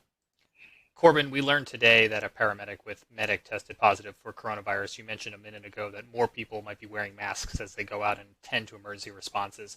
Did that decision to have everyone wearing masks as they're responding to calls come as a result of that positive coronavirus case, or more in line with the CDC updated guidelines? So just to clarify one thing, I'm a paramedic relief supervisor in Cabarrus County, but I did see the news about medic's case in Mecklenburg County as well. And that was actually put out yesterday by the North Carolina Office of OEMS prior to, I'm assuming, that case testing positive. But you got to remember, so an N95 is to protect the provider. A surgical mask also protects the provider, but it's better to kind of put on the patient because it's going to prevent them from spreading their germs, just like a surgeon in surgery. Patty, I think you had something. Yeah, I was wanting to ask Corbin. I'll ask you and Ryan both. Ryan, you live in Tornado Alley per se, the Arkansas area, kind of prone to tornadoes, especially this time of the year. As the CDC and as we hear about the doctors, they're talking about we're going to continue to kind of see that spike happen over the next 2, 3, 4 weeks. Do you think this will become more of a concern, Brian, when you're talking to your folks? I know I'm not sure about your particular area, but I know places like Kansas and Oklahoma, they have these public storm shelters. How do you think I don't want to say you guys have fear of tornadoes because you're more used to them than we are here in the Carolinas, but how do you think preparing for severe weather days as well as dealing with the coronavirus, how do you think like the psyche is going to play on people out in your area, Ryan? That's a great question because we have had some of the public shelters closed, and because a lot of them are, some of them are in basements of hospitals and stuff. And you say we're used to them. Saturday night has scared a lot of people, and the storm anxiety is going to be really, really high. And I don't really know how that's going to go. As far as public shelters, even some that are open, it'll be interesting to see. Or even, there's a lot of places where, like our house, we have a basement here. Not everyone around us has basements. So we've always just, hey, come on over, take shelter. Will we all continue to do that? I think in a tornadic situation, I think you throw it out. I know that may not be the right answer, and I'm sure my doctor friends may say, I don't know, but I don't know. Corbin, to you guys are dealing with the COVID-19. We're getting into the Carolina severe weather season where maybe not as many tornadoes, but we still have this threat of severe storms. And you're trying to message the threat of severe weather, but also trying to communicate about the COVID-19